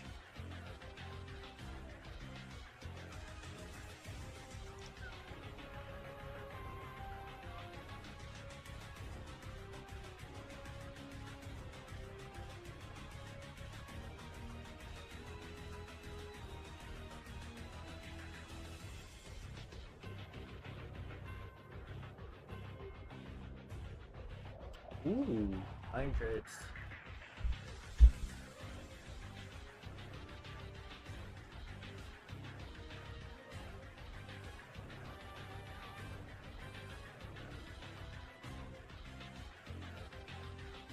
For anyone that plays PCG, there's an A tier in the chat.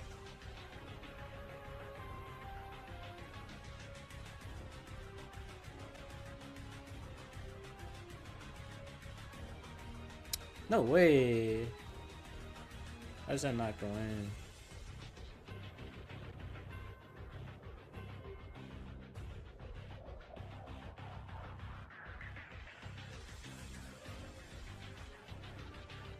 Oh, monkey.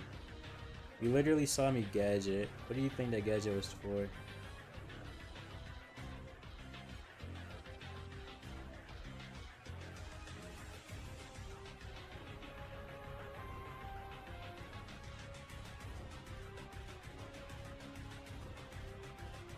Mason got taken. Oh, okay. I see.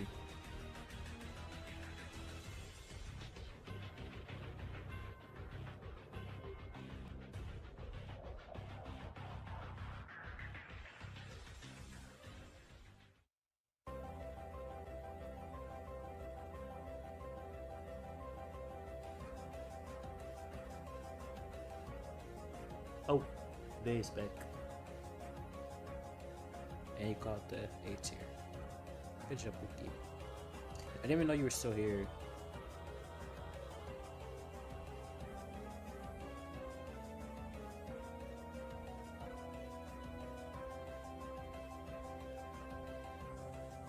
That was kind of terrible, Wookie, but it worked out. Alright, see you, Trends. Appreciate you for hanging out with me.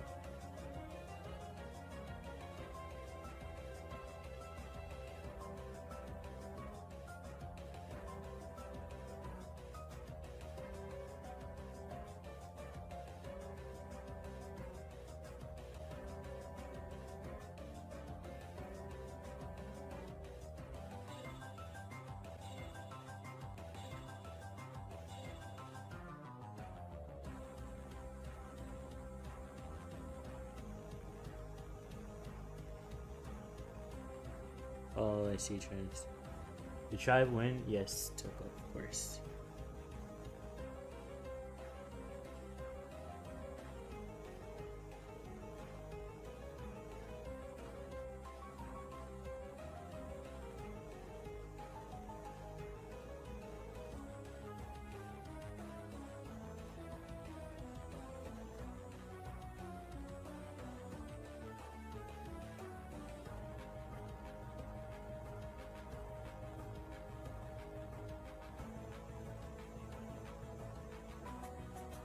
I see, Trends. That's unfortunate.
right now? Oh, she is.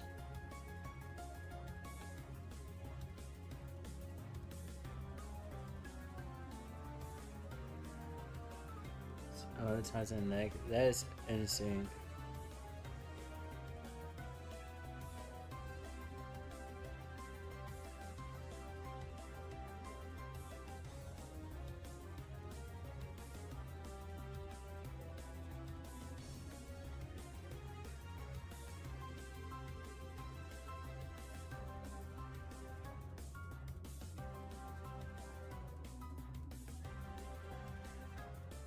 I say sweaty, not at all. Oh, I see, Vay.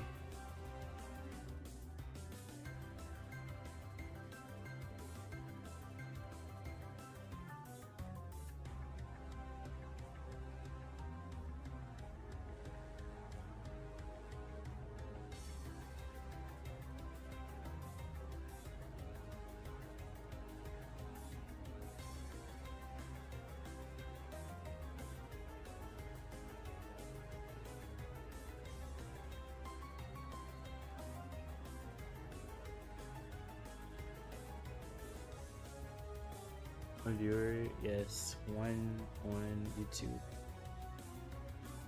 I have a lot on Twitch right now though, because we got rated from Semantic.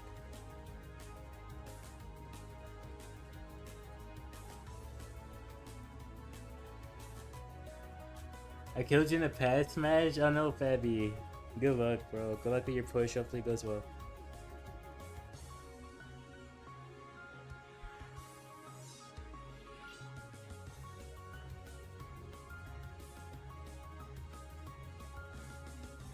Oh, no way to actually hit me. That's crazy.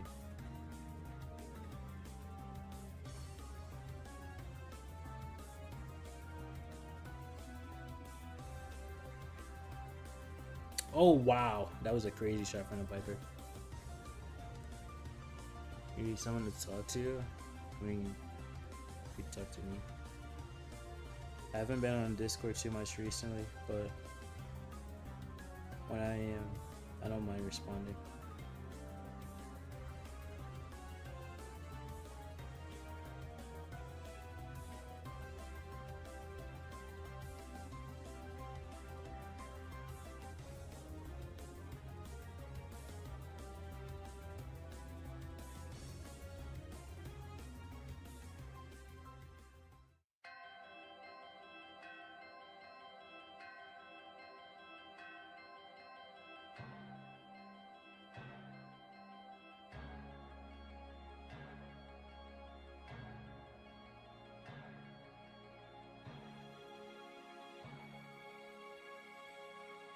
Thank you for scoring. Nah, how did I get 4 kills, only 16k damage?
My ping isn't bad right now.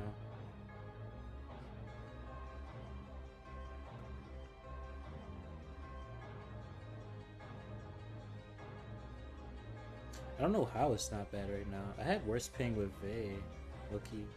I mean, I guess we did have a random from the club.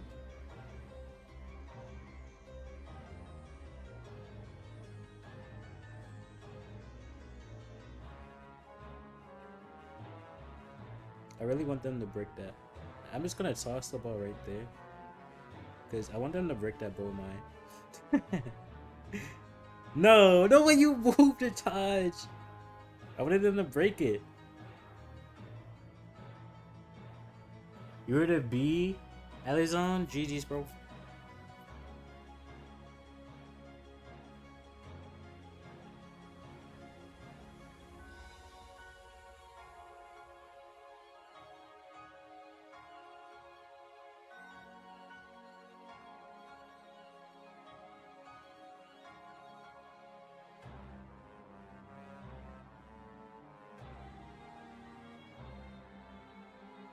Oh.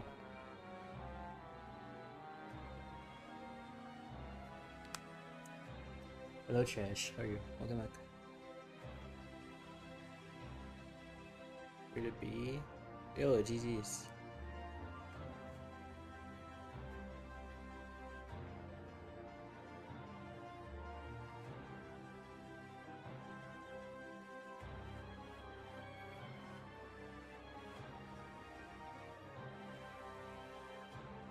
Braces tomorrow? Good luck.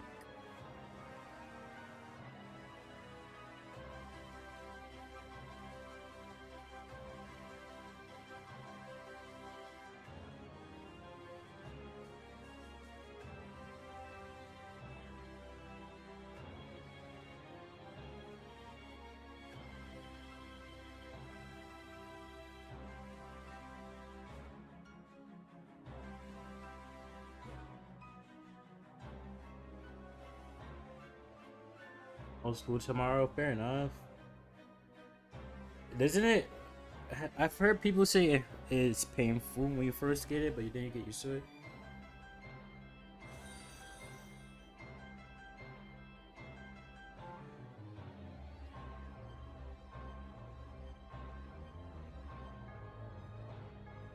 I'm not sure about that though because I, don't have braces, never had.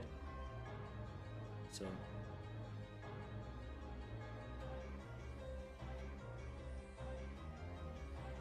What? You knocked me back, but my gadget didn't get to you? That's crazy.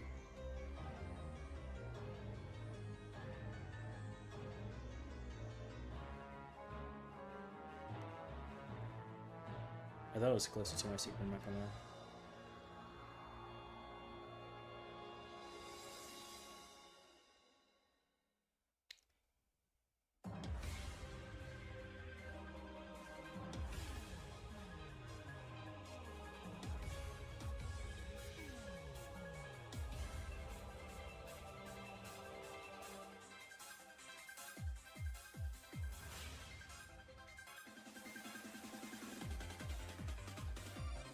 Oh, my last shot didn't go up.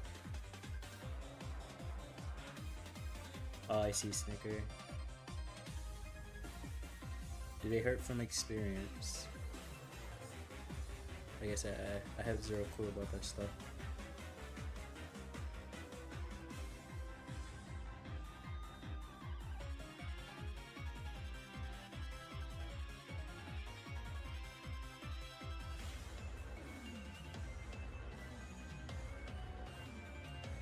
Oh, systematic rate felt good because it actually has stuff to stream this time, except for suffering and ranked. Alright, sounds good, Brian. I'll tap you up.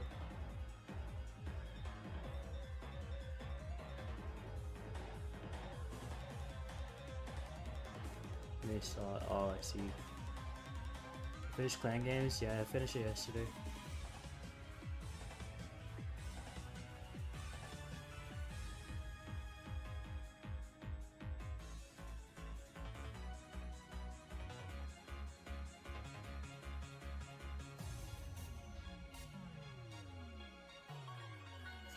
$18, 15 hours, thank you, Cookie.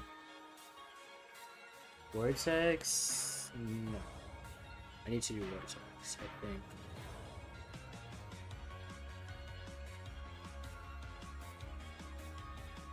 I make a more than 2 for races. Interesting.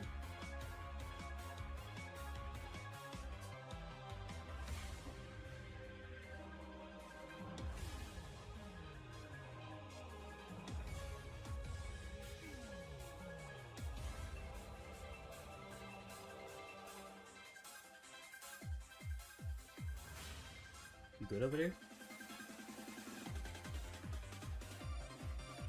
I forgot to switch to vision.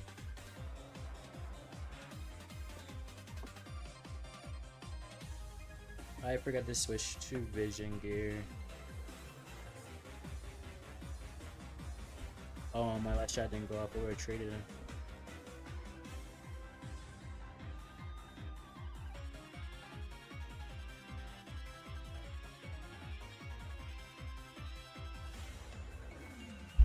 Okay. I know I should pay attention to the game, but Pokemon.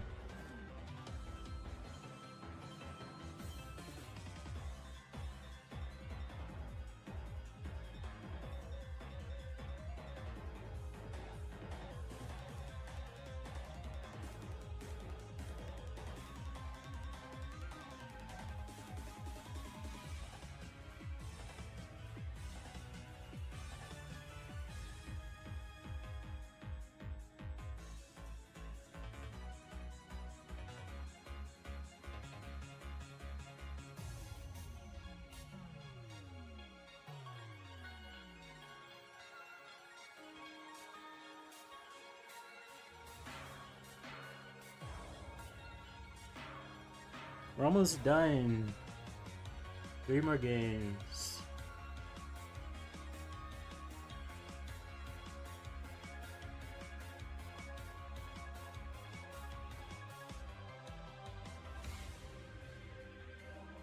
Brian has 12 days, 8 hours. Thank you for watching so much. And Trash for 4 days, 13 hours.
Why are people dodging Mega Pig? He cannot be this serious.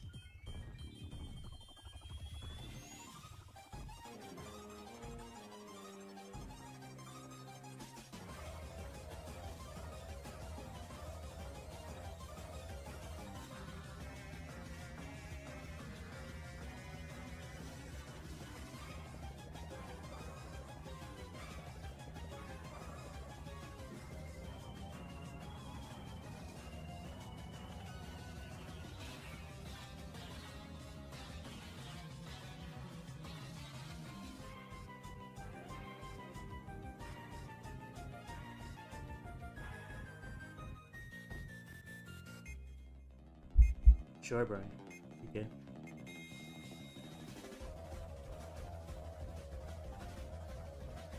I just saw the Vantage pool. How many shadow points is it? It's like 10k or something. Yeah, it's 10k channel points. It's the one that says guide.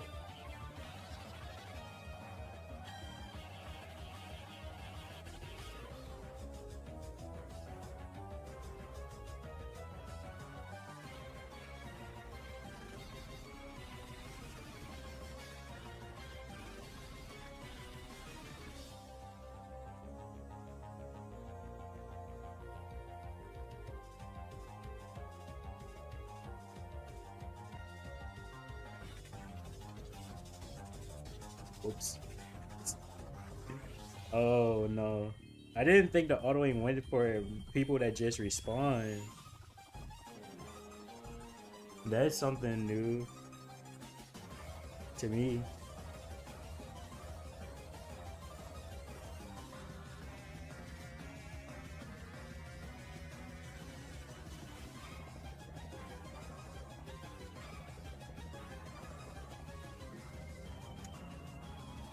Does Sphinx have fast walking speed?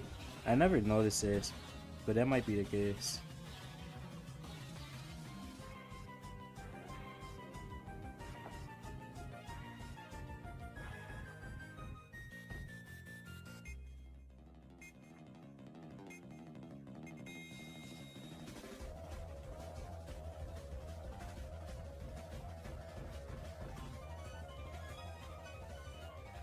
Okay, got one kill.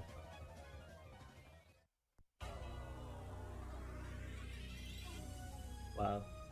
Good timing, V.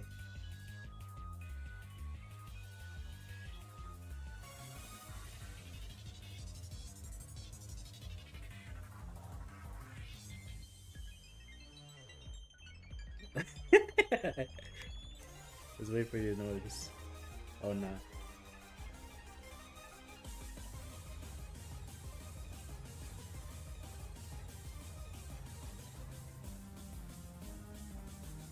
Distracted while you're playing right now.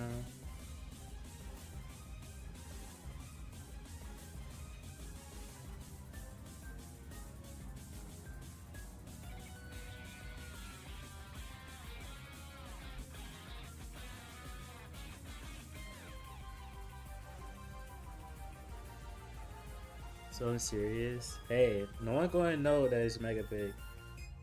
It don't matter.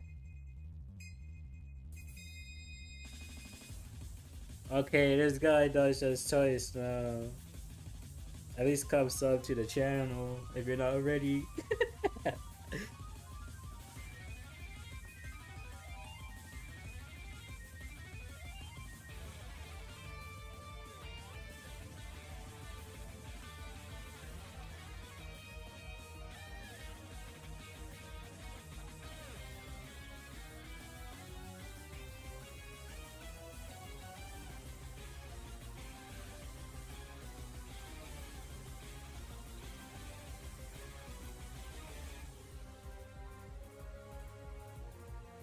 Monkey, what are we doing?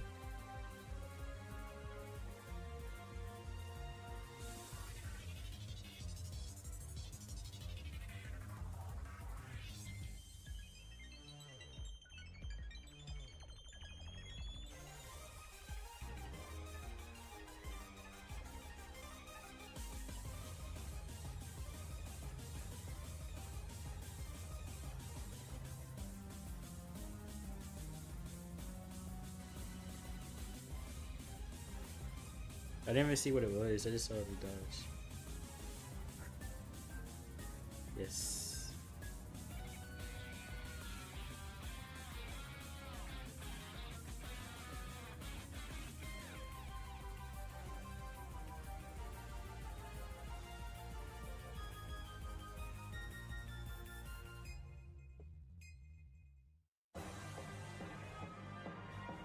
Oh my god, bro.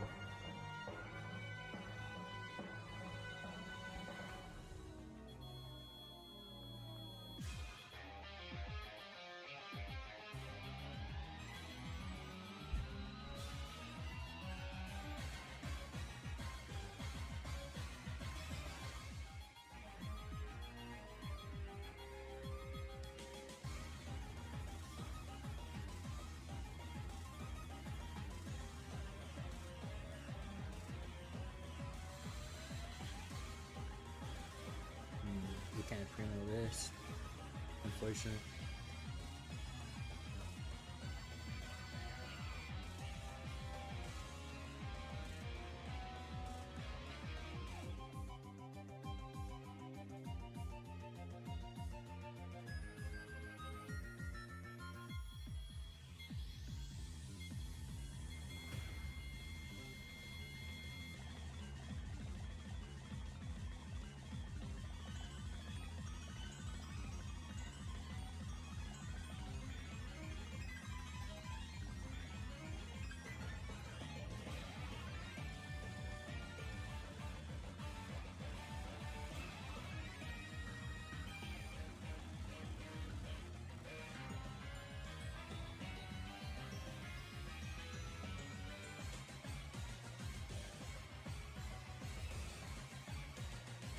Okay, this tick is so annoying.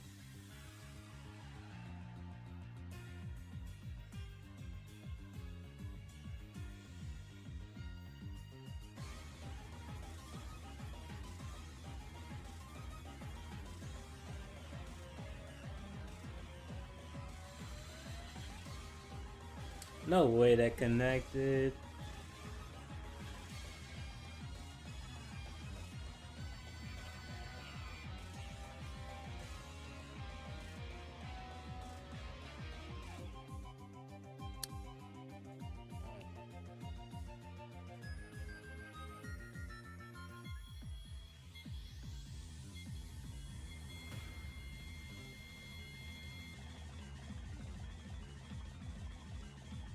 Hey, tick.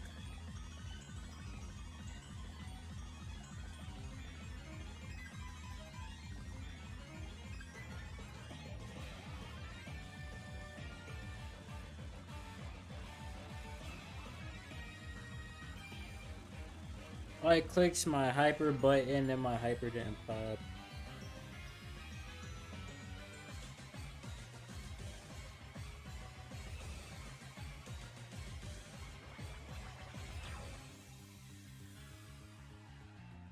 Dabby the Duck. I just noticed that guy's name. Oh no.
Yeah, it is Monkey.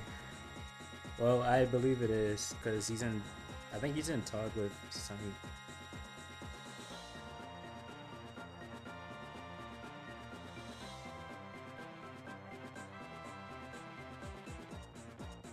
I don't know why he would be solo queuing though.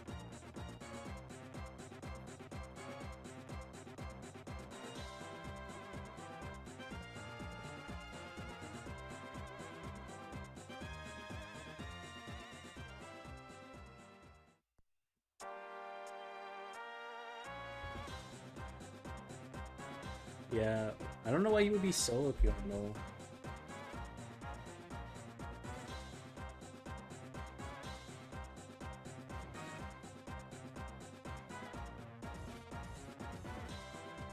Oh no, 0 and 4. Why is he solo queuing? Oh wait, that was the last game. That is one more.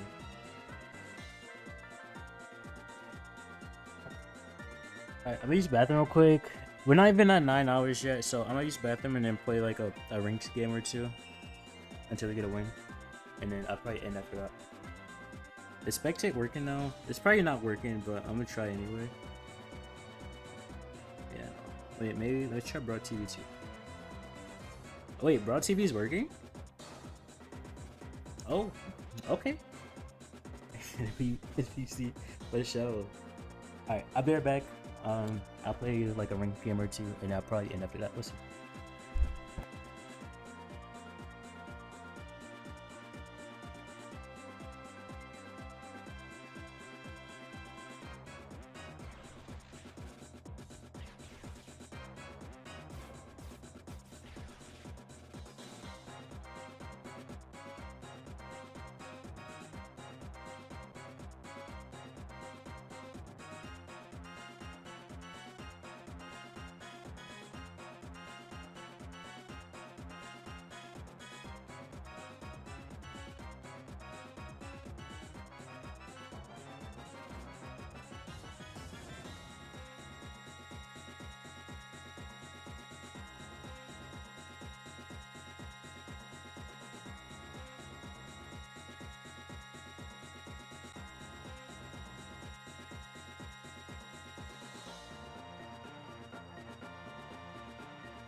Ain't no way, I just pulled a V.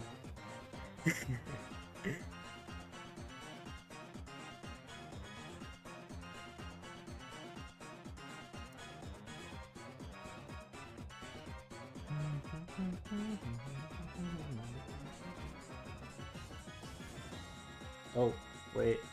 I think I went to ladder by accident.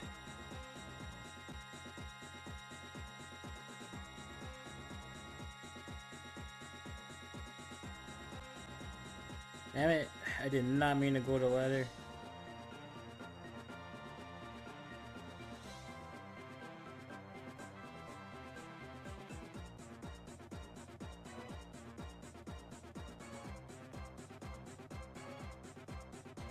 Walked into a boomer. No, I accidentally typed the Pokecatch command, even though there was no Pokemon.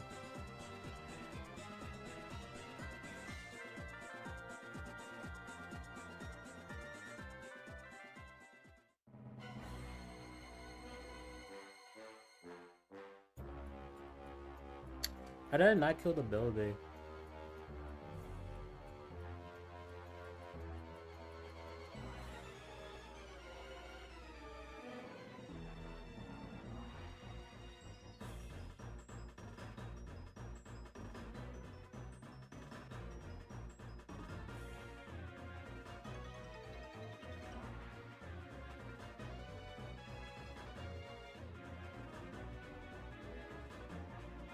So do a bull mouse.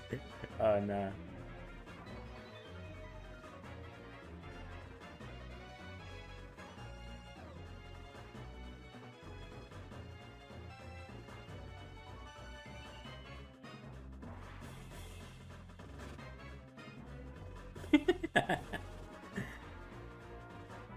Hopefully you're happy by the performance loading. The accidental Hank game.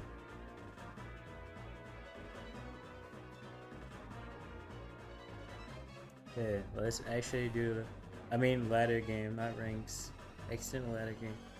Let's do the ranks game as intended.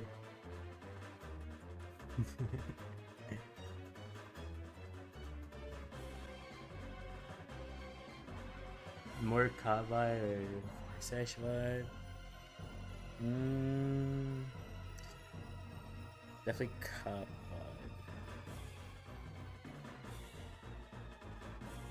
vibe. Keep yourself away. At least I was hovering on a good brawler.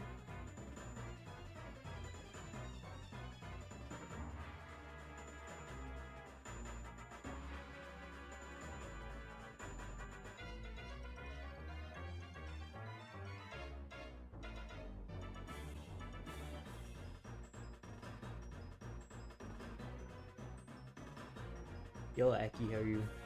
Probably save it too. If you don't like it, then go for it.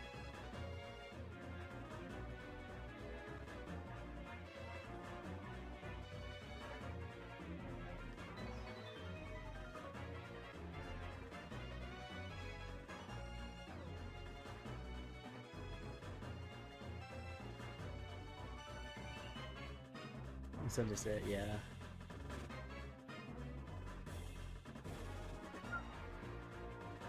Do you not have Maisie? Oh, that works actually. Oh wait, Maisie's. I mean, what I say? I keep calling Mandy Maisie for some reason. This is like the 5th time this happened.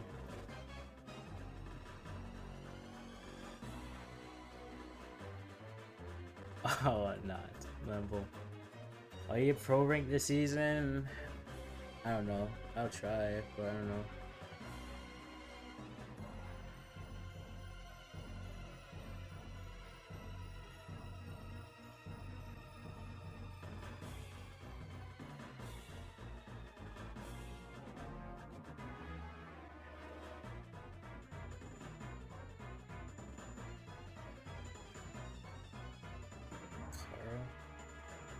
Too late. No, those are you. My base recognition. It's crazy. You're the Gene? Yo, good luck. Good luck.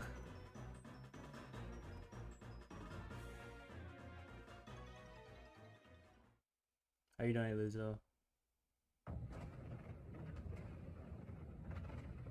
How rude? Nah, dude.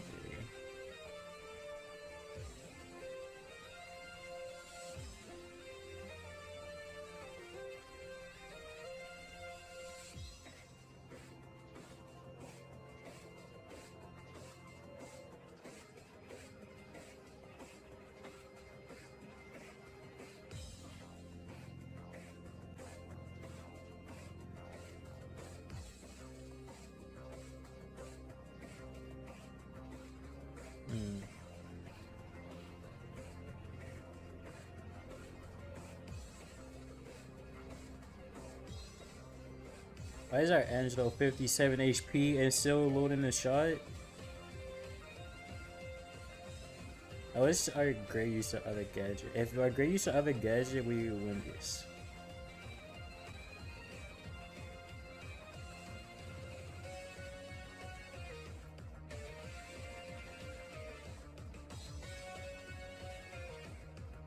Bro, this guy is spamming all the way.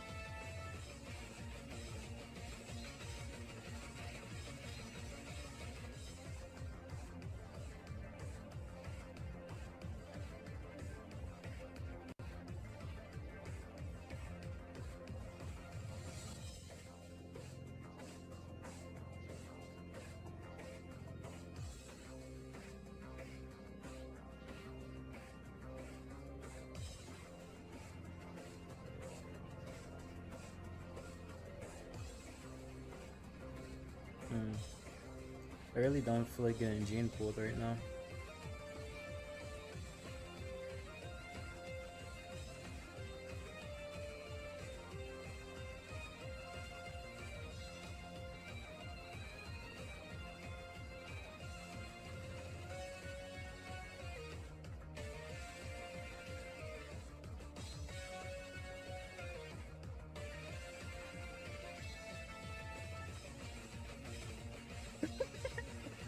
Let's go.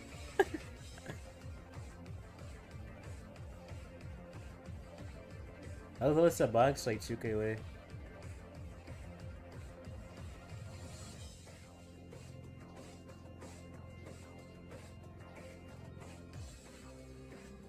I'm gonna let it. Not really. Maybe tomorrow. If I stream tomorrow. I don't think I'm gonna stream tomorrow. We'll see what happens.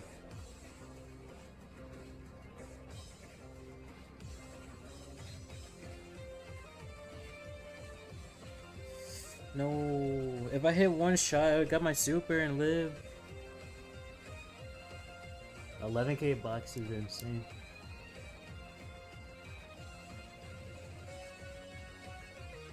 Neither reason didn't work out. Oh, I see you, DJ. Isn't tomorrow? Oh, yeah, it's the 28th for me. Well, I'm not gonna stream tomorrow. Isn't it 29th at this point? Bro, I'm literally 1 pixel from super. That's crazy. Does Gene have pool? Oh, he does have pool.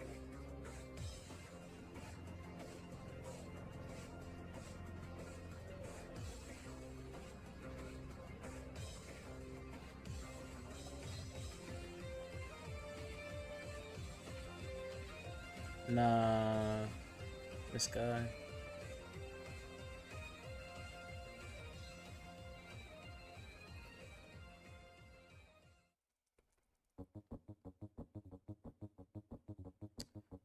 Oh my god, he cycled supers. So unfortunate. Is someone at your house? Is it not one of your, like your mom or something?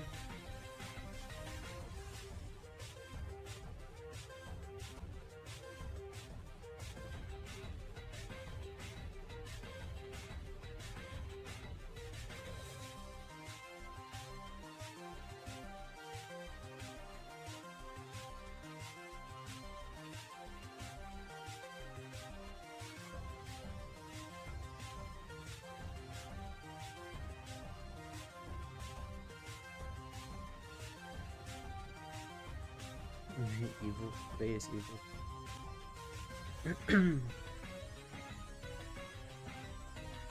Ice bro down on me when he was the first one to die. Bro got pulled. Very crazy.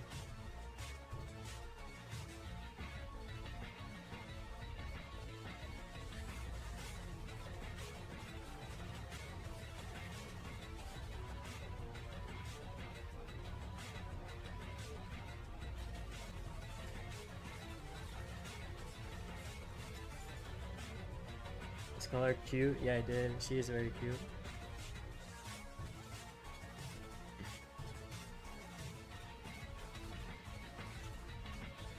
Touch you true. What is this Angelo doing? Oh no.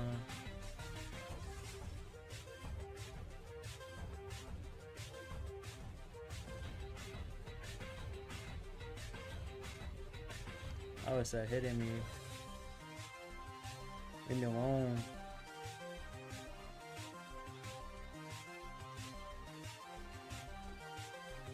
I can't help you, Gray. You're on your own.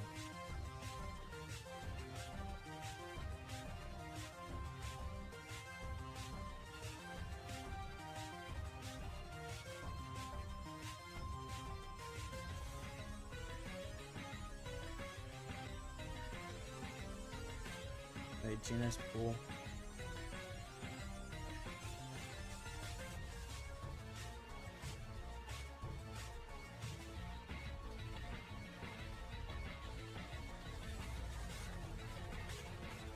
Nah, you gotta make sure it connects first before you super away.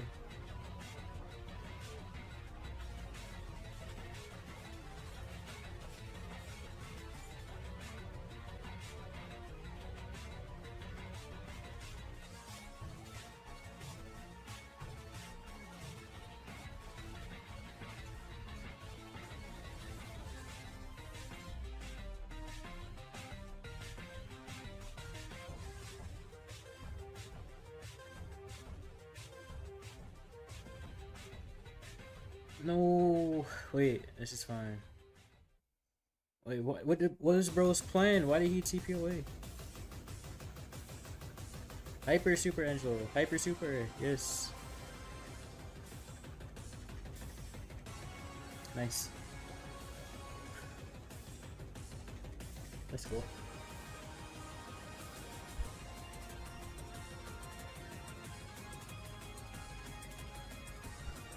Yo, low night, GG's bro. Good luck with your push.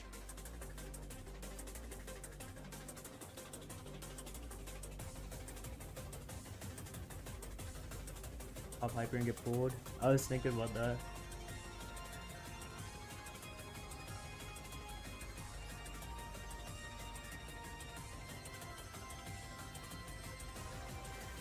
The Patrick, oh yeah, it's the Patrick emote. Ultra and Larvesta because I restarted my Pokédex. Wait, what? Oh wait, tier 3 subs have a 2 times channel points multiplier now? Or was that always a thing?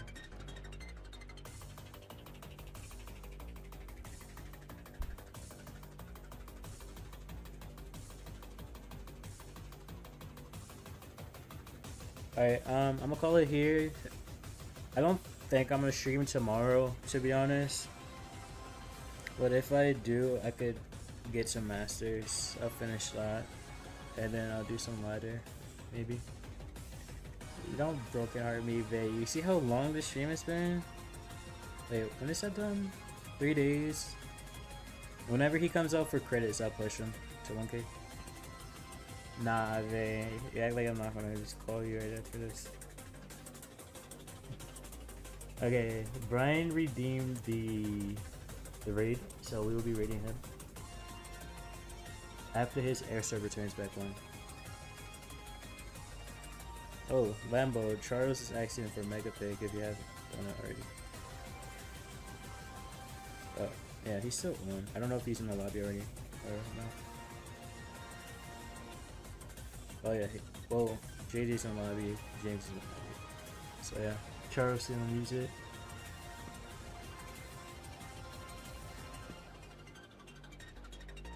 Tomorrow? I'll think about it because you did clip me last time we played off stream.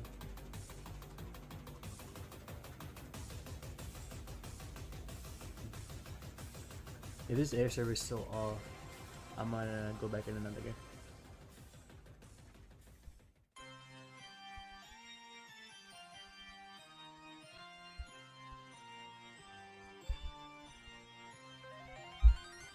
Alright, his air server is still not on, so I'm gonna go to another game. I told him to let me know when it's working again, and then I'll raid him.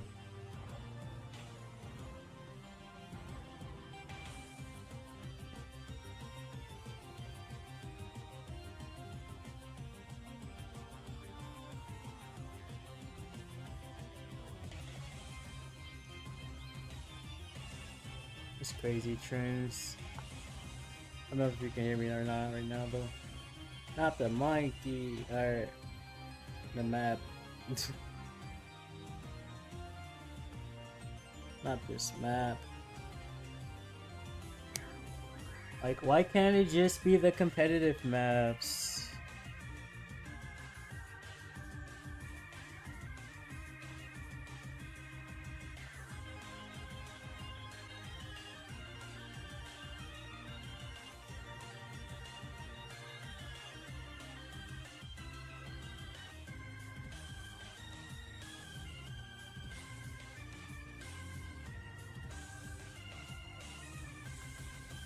I don't know. I don't know if this is the best brawler to pick. I could've went. No, they have a. I don't know if I should go Mr. P when there's a Carl, but this map is kind of different, so maybe it would have been fine.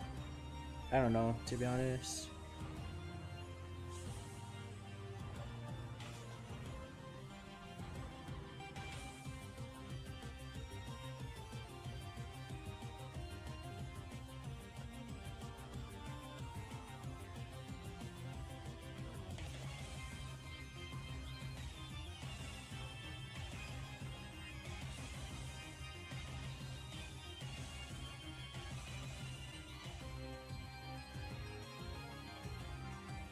We might have lost this draft. But if we lose this, we don't go into another game.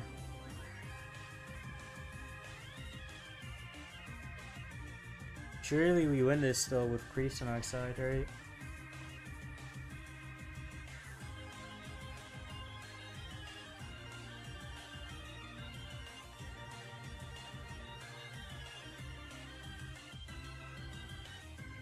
I just need like one bomb.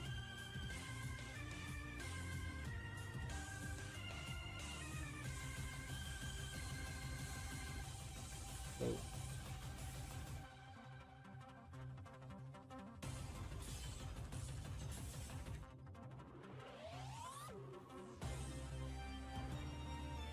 No way that hit me. That's crazy. Oh, this Angelo has a super. Oh, nah. Oh, I got the healing. No, that's crazy. How did I get healing there? Yeah, maybe Chester is not the pick for this map. I don't know. Unless there's a tank, I guess. Don't do it. Don't do what?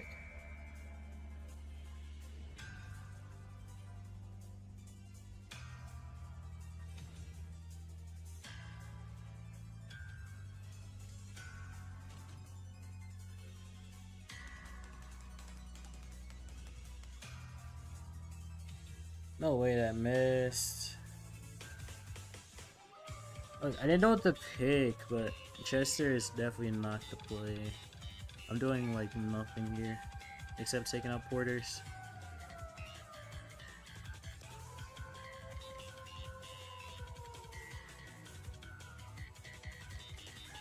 Oh, that's so unfortunate. Bad pick. No, you can't even blame yourself, Chris. I drafted bad here. I don't play this mode, bro. I don't know what's good or not.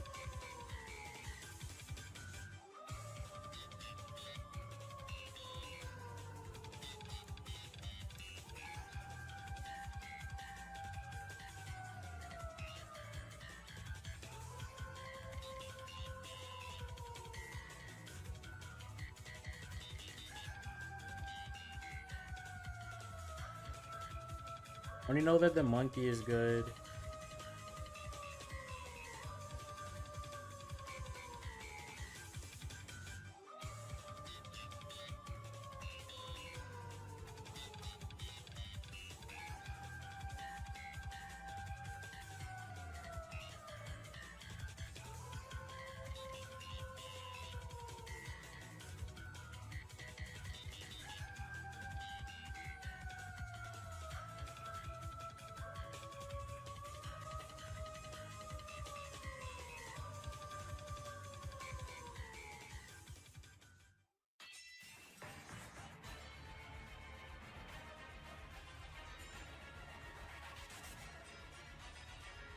How did you peek me around that corner like that? That was crazy.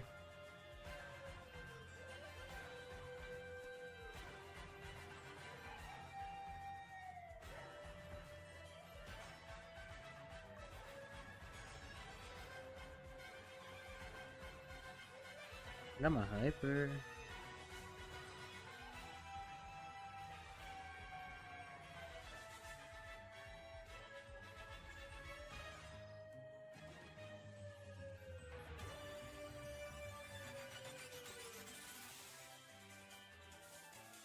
Holy shit, bro.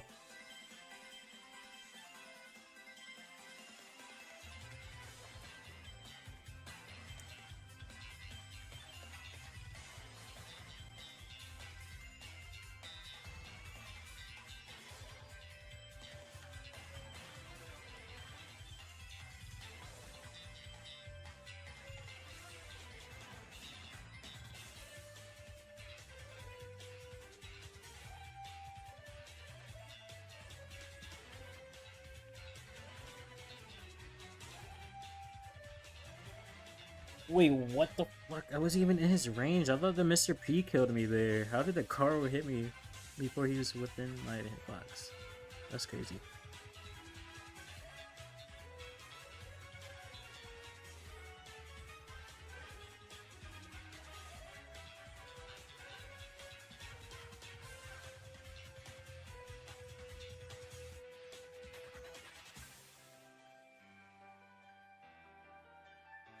I played it so bad. I don't like this mode.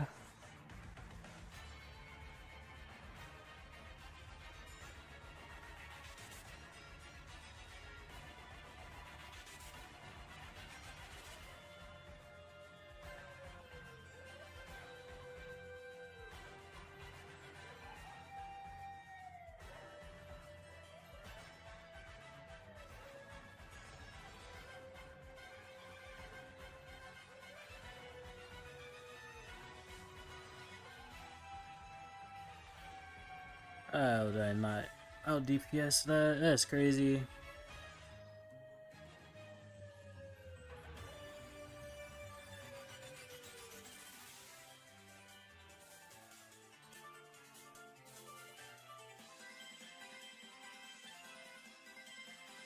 Oh, that's so unfortunate. I played it so bad.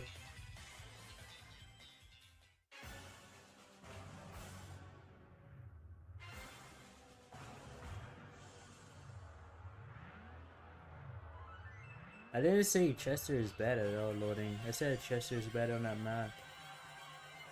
Unless there's a tank there.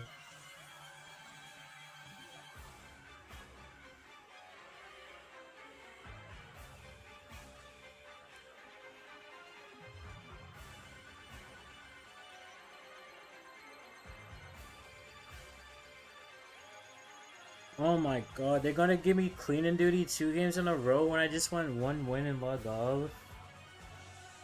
Do you hate me, bro, Stars? Genuinely.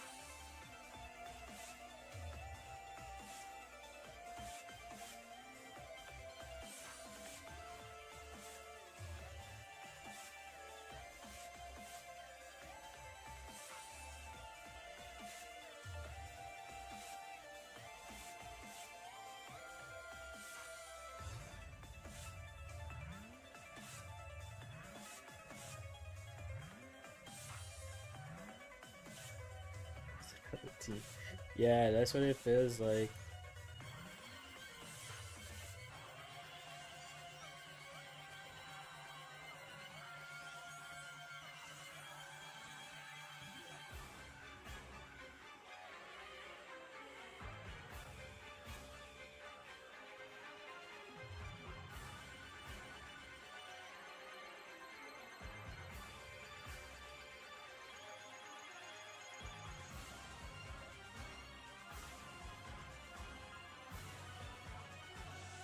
Come on. Please, I just want to get a win and log off.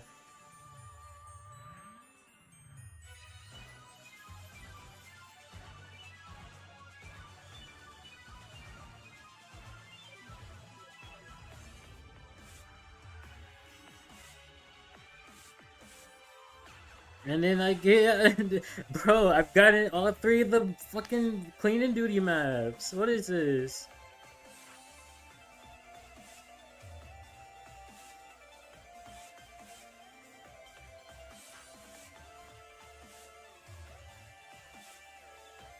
No, I'm gonna win and logging off because this game hates me.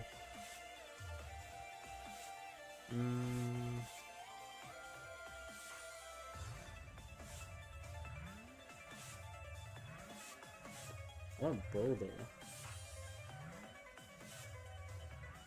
Fine. Wait. If it loses, I'm not taking blame. Actually, they picked a Meg. It might be okay.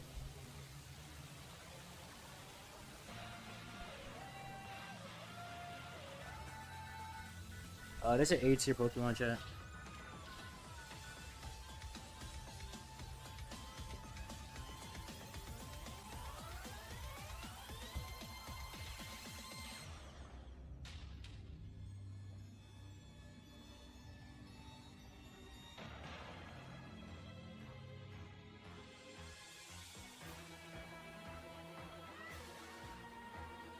Should you watch the monthly finals? Watch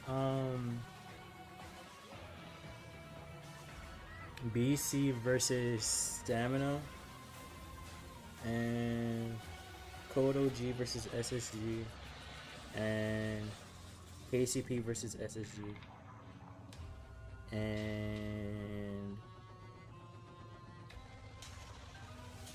I guess that's the main three.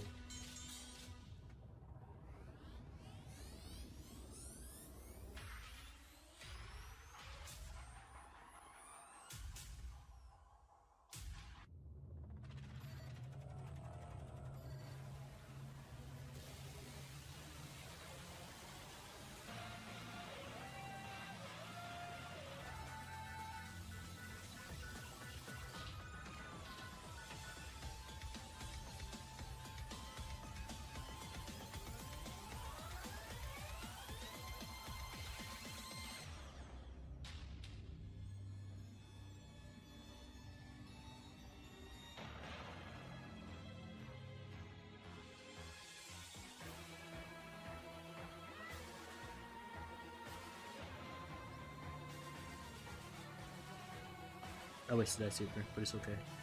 We got the healing.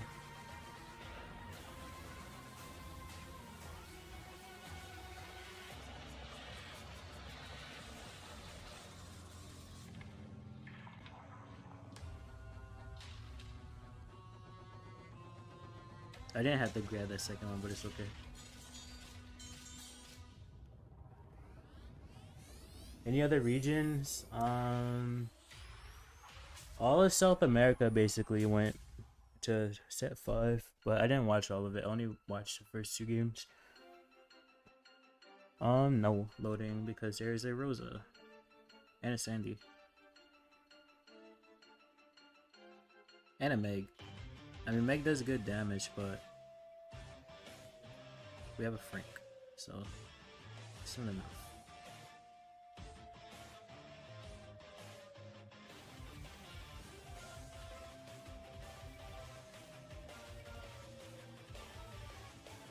Damn it, it died. I don't know if anything else crazy really happened. Maybe EMEA.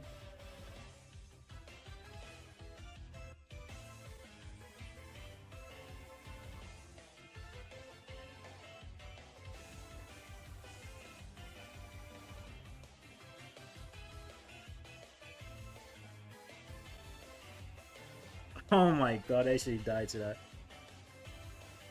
This makes damage. I mean, anti-stun.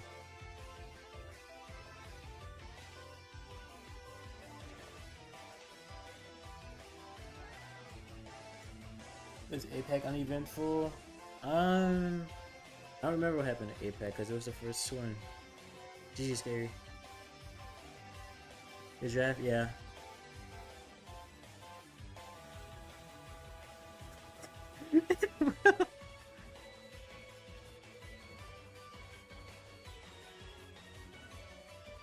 I mean, I'm sure some good stuff happened in APAC, but I don't remember because it was the first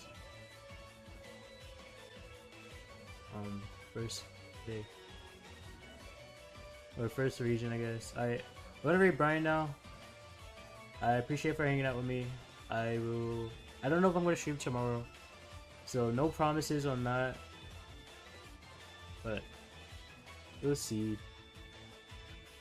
Because I could just get some masters if I do stream tomorrow, but we'll see what happens. We're gonna raid out now.